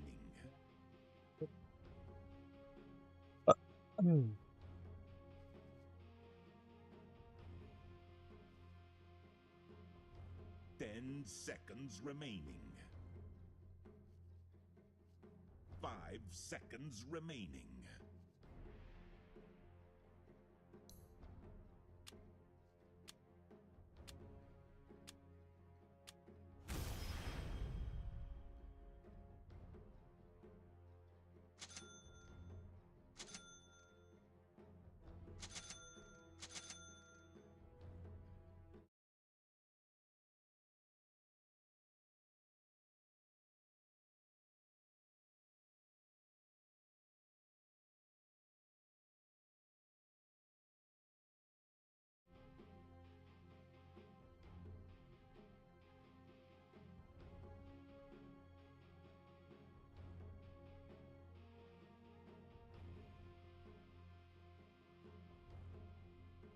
Yo, silent viewers, welcome to the channel, guys.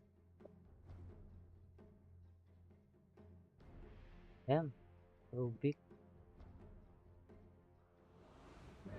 Oh, big shit. Oh my god.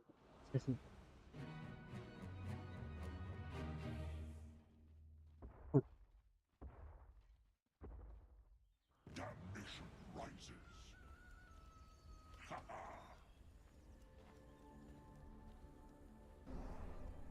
Prepare for battle.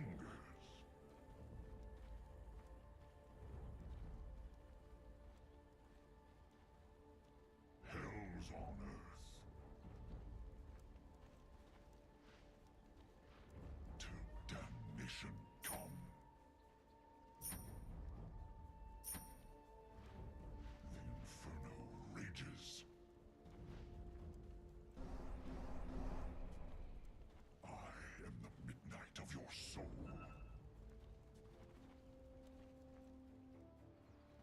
The fire spreads.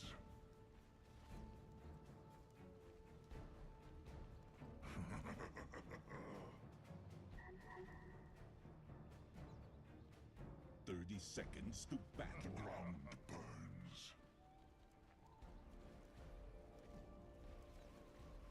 Yes.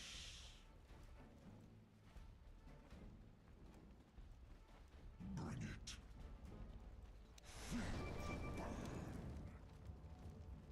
Oh, yes. Sorry, guys. Yeah.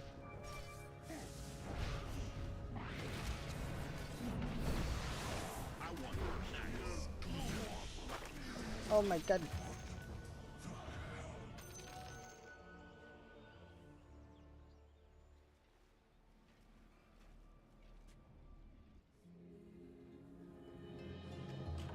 I rise from the flame. Not like this.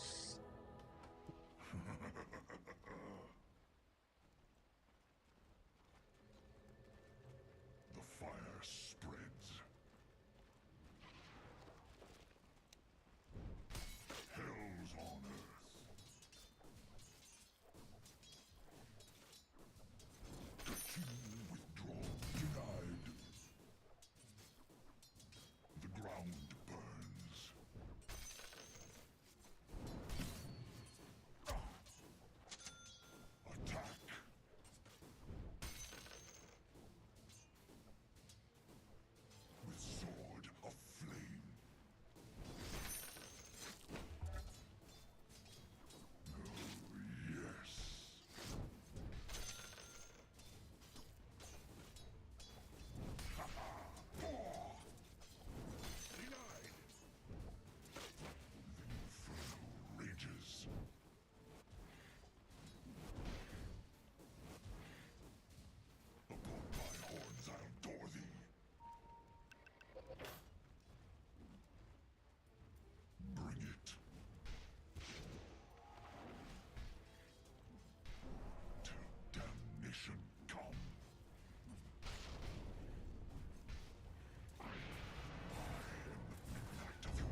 With Chakaos.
Oh my. Give it not a second thought. Regeneration. Pala na pop yung ano.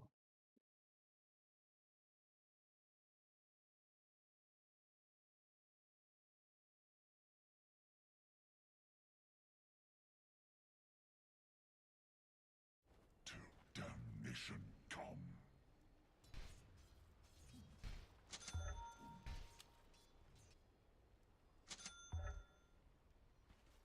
Hell's on.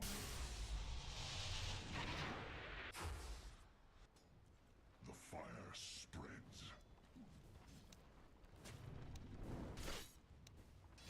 Bring it. Bankrolled.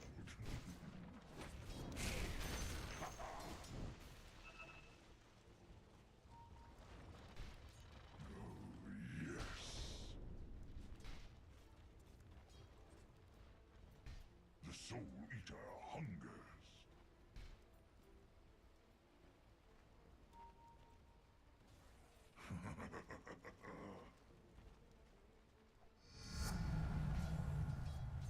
The inferno rages.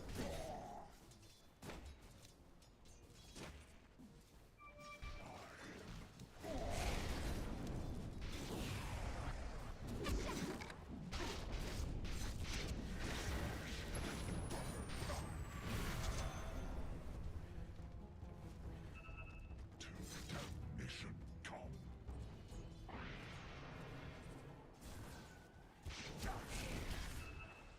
The Soul Eater hungers.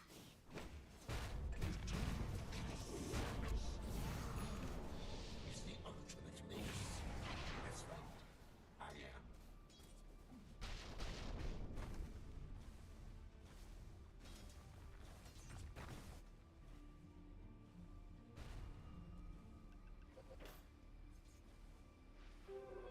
Invisibility.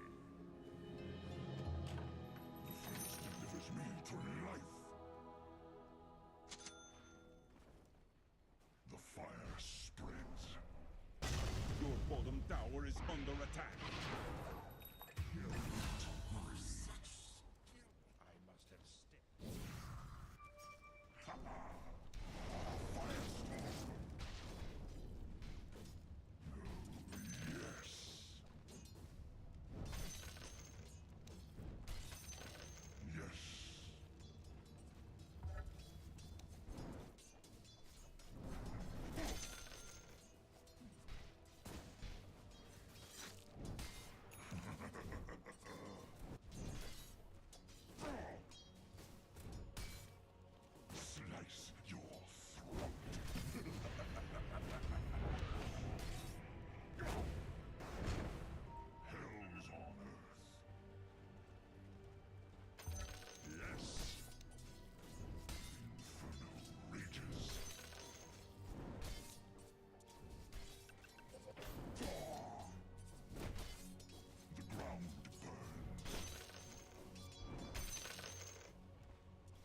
tower is under attack.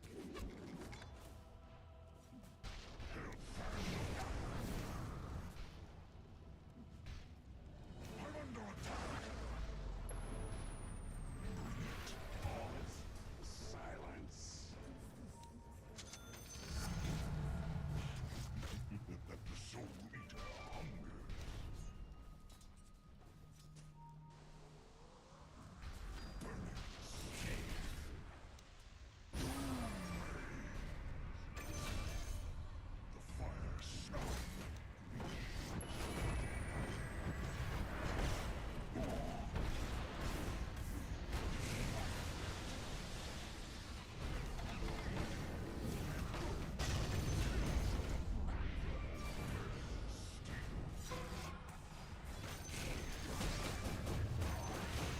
Your middle tower is under attack.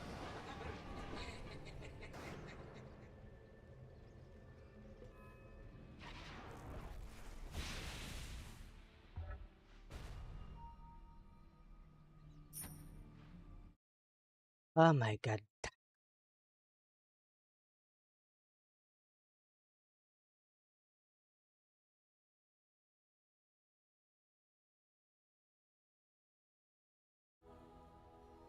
The ground burns.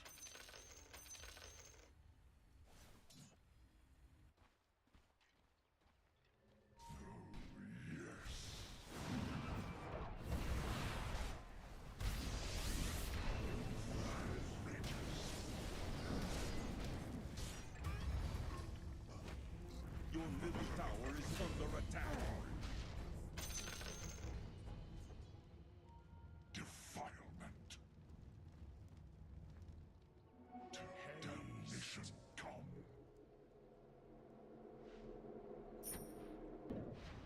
Bring it.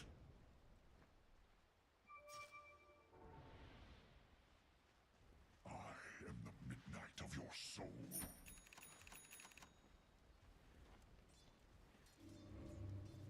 The inferno rages.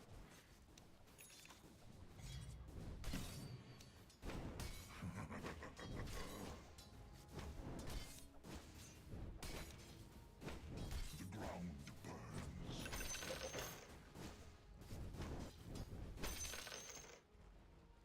The soul eater hungers. Your middle tower is under attack. Hell's on earth. Till damnation come.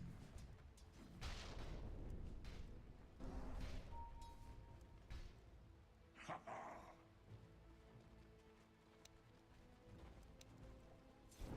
Yes.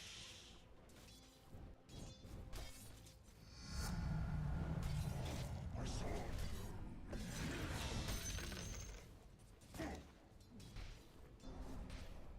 The fire spreads. Ha ha!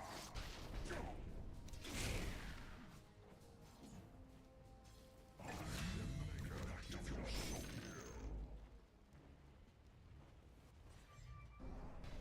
Hell's on earth. The fire spreads.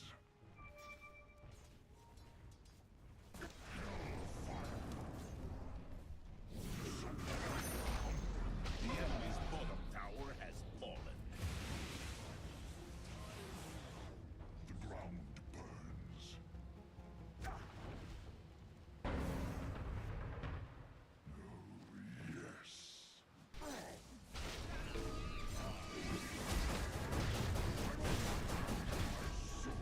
Dire structures are fortified. Your top tower is under attack. Ah, Radiant structures are fortified. Your top tower is under attack.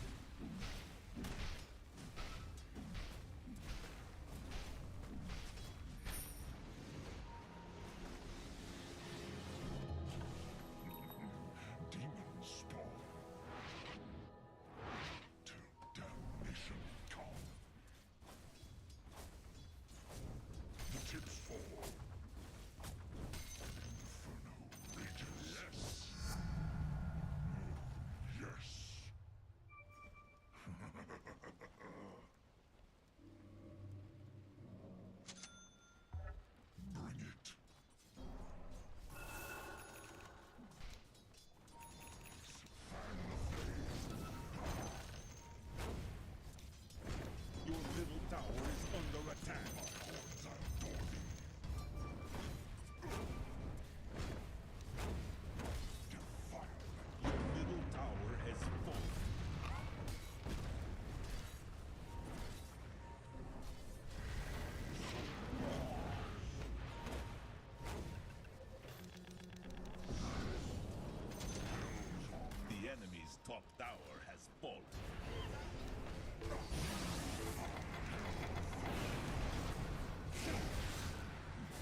Here, guys, here.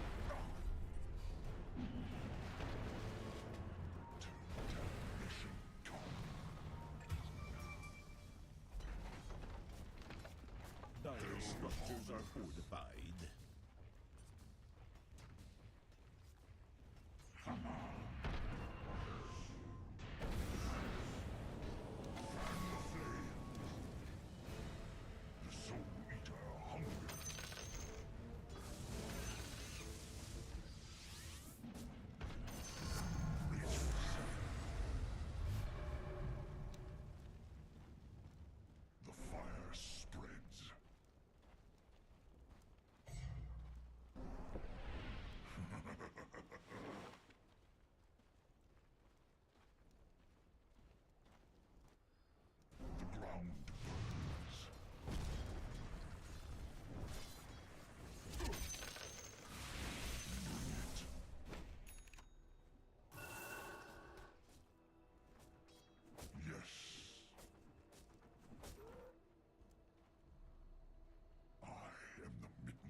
Your middle tower is under attack. Monster kill.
Radiant's courier has been slain.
Yun.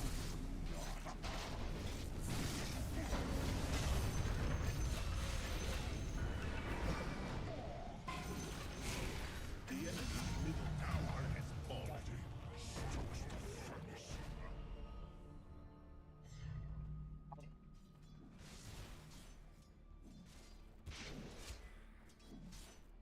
Your top tower is under attack.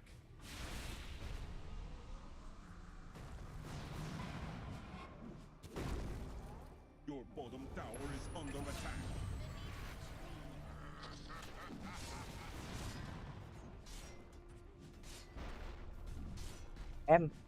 Buhat ako. buhat ako ngayon.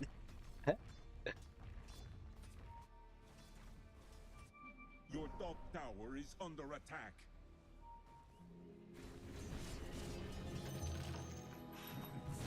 Your top tower is under attack. With all hell's fury. Dire structures are fortified.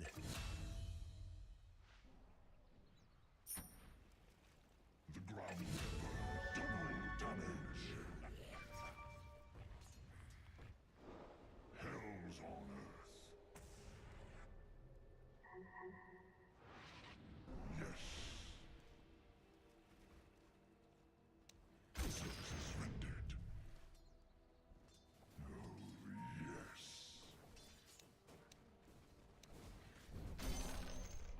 The fire spreads.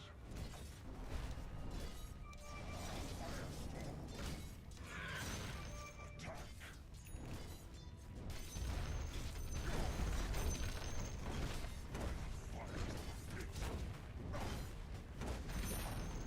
The enemy's middle tower has fallen. I am the midnight of your soul. Come taste the flame. I am the midnight of your soul.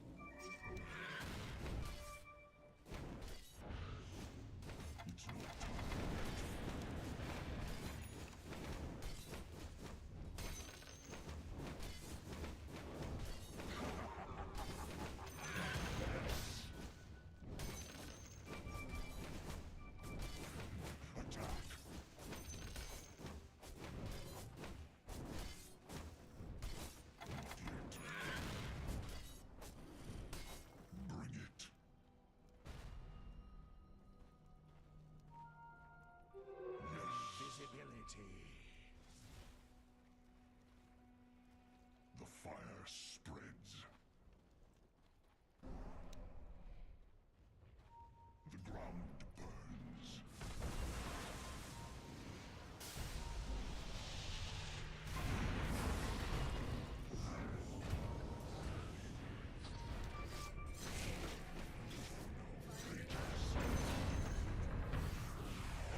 I can start.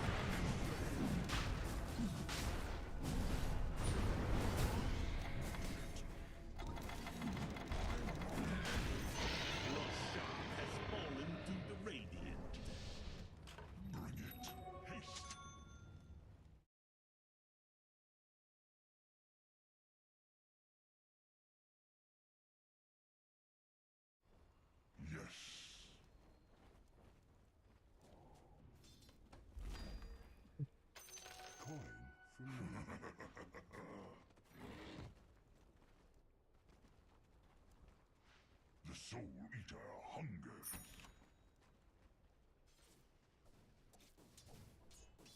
The Soul Eater hungers. Root of all evil. Burning steel.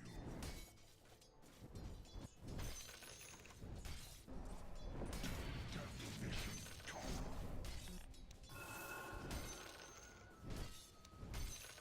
Bring it.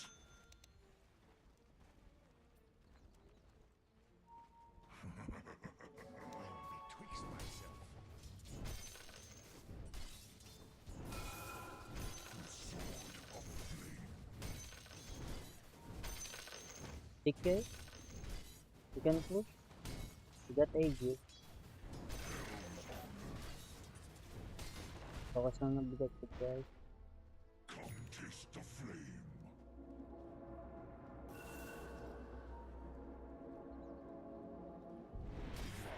Burns. I'm under attack. Yes.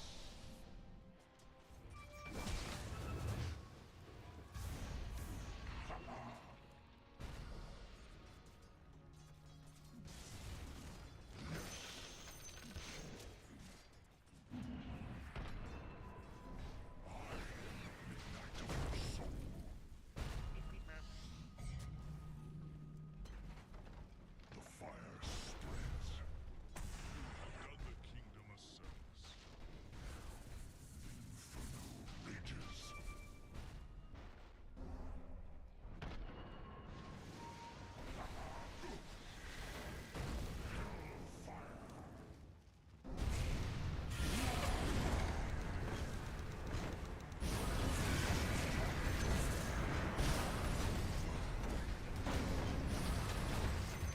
Ah, help, guys.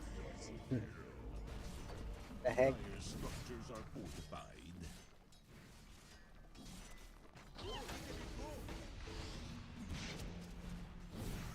Ay.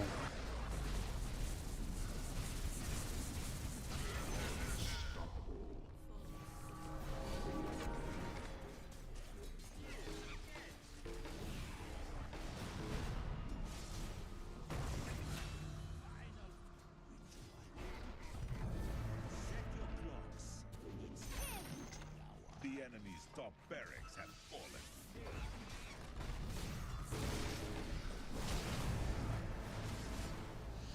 Wala ko, hindi pa rin tutulong WK eh.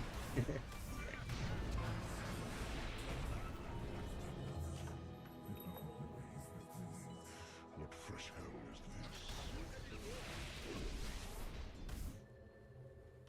The Soul Eater hungers. Bring it.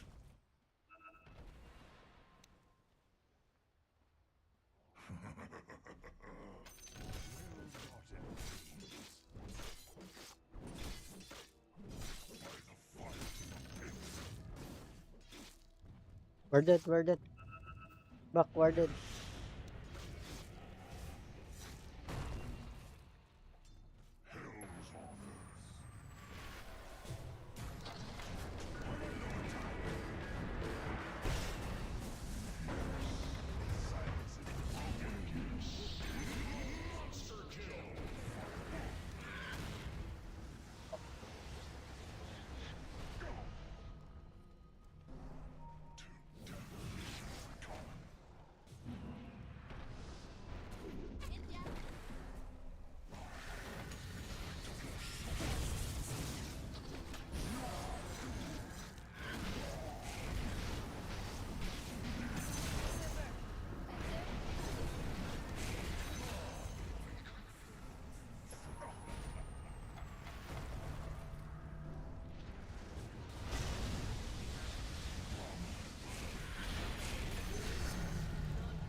enemy's bottom barracks have fallen.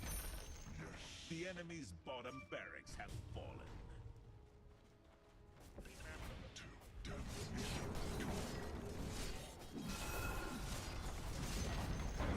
The enemy's middle tower has fallen. The enemy's middle barracks have fallen. Barracks guys, barracks.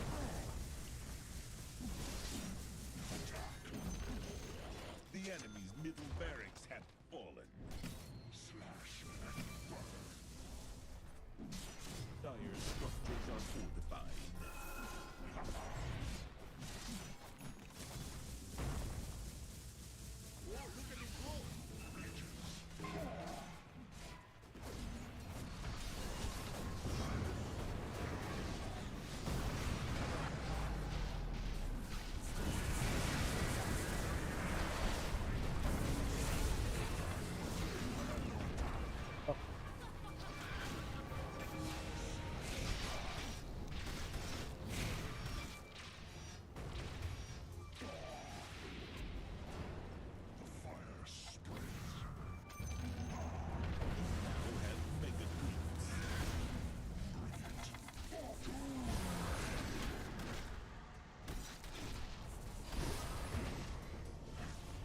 Oh!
Time to paint the battlefield red.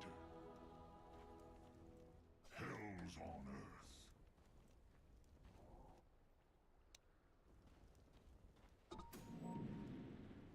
Till damnation come.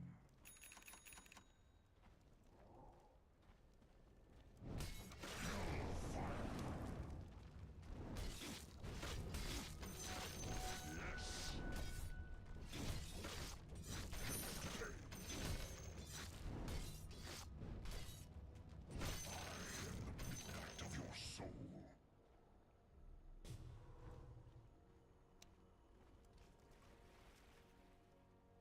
The ground burns.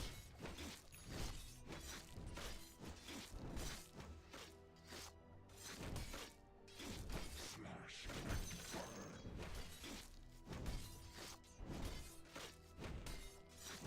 Defilement.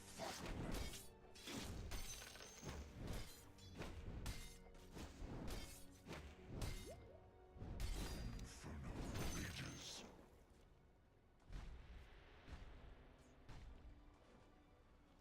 Bring it.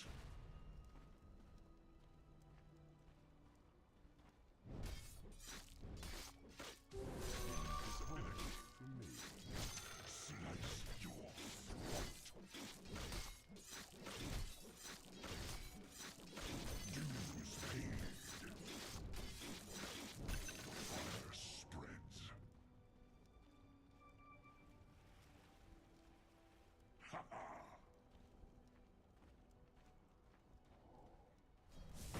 The Soul Eater hungers.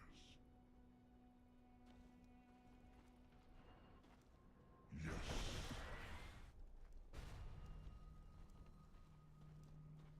Oh, yes.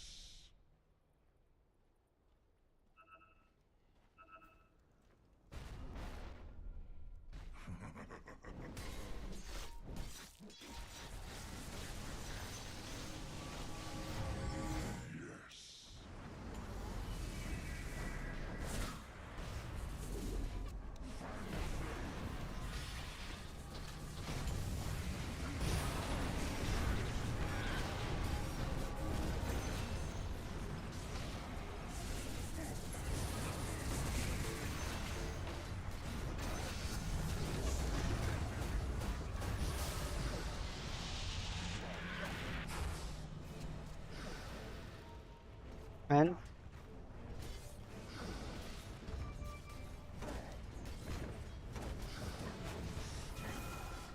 guys, and The enemy's middle tower has fallen. Dire structures are fortified.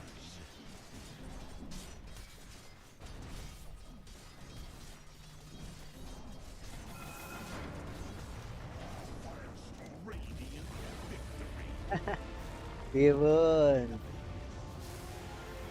Ah.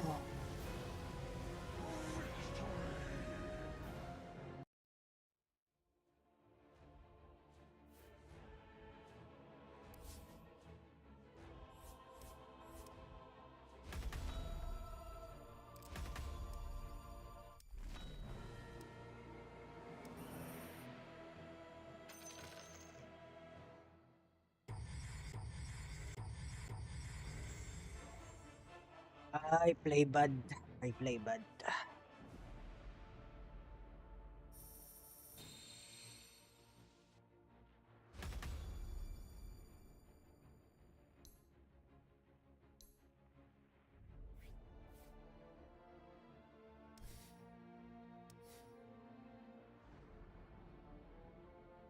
It's still ongoing.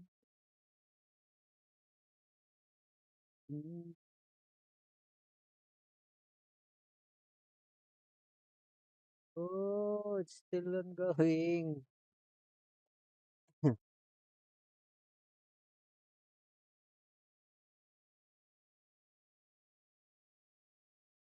Further heals coming in for Samael, but Samael, he'll fall out of the game for 2 minutes. He does not have the buyback. Roll forward for Loronoff. He's in on top of Watson. The cold embrace is there. Still overwhelming magical damage coming in onto Watson. Cold embrace finishes. Watson can take out Loronoff here with the right clicks. Hook shot in from Omar, trying to push back this SF.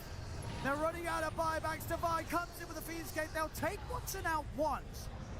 They do it a second time.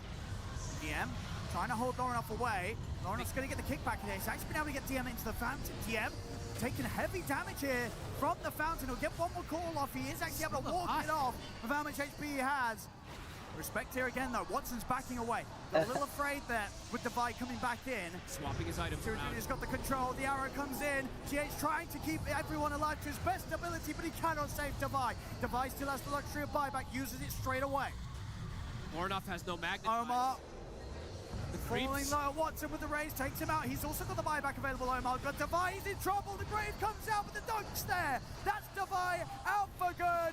The Ancient fortified only for moments. As soon as it comes to an end, though, Yandex are going to be ready to finish this up and move forward 3 to the a.m. upper bracket final. It took them 60 It's minutes. 3 a.m., It felt bro. like they had this for 25 minutes or so. Nigma did make them work for it in the end.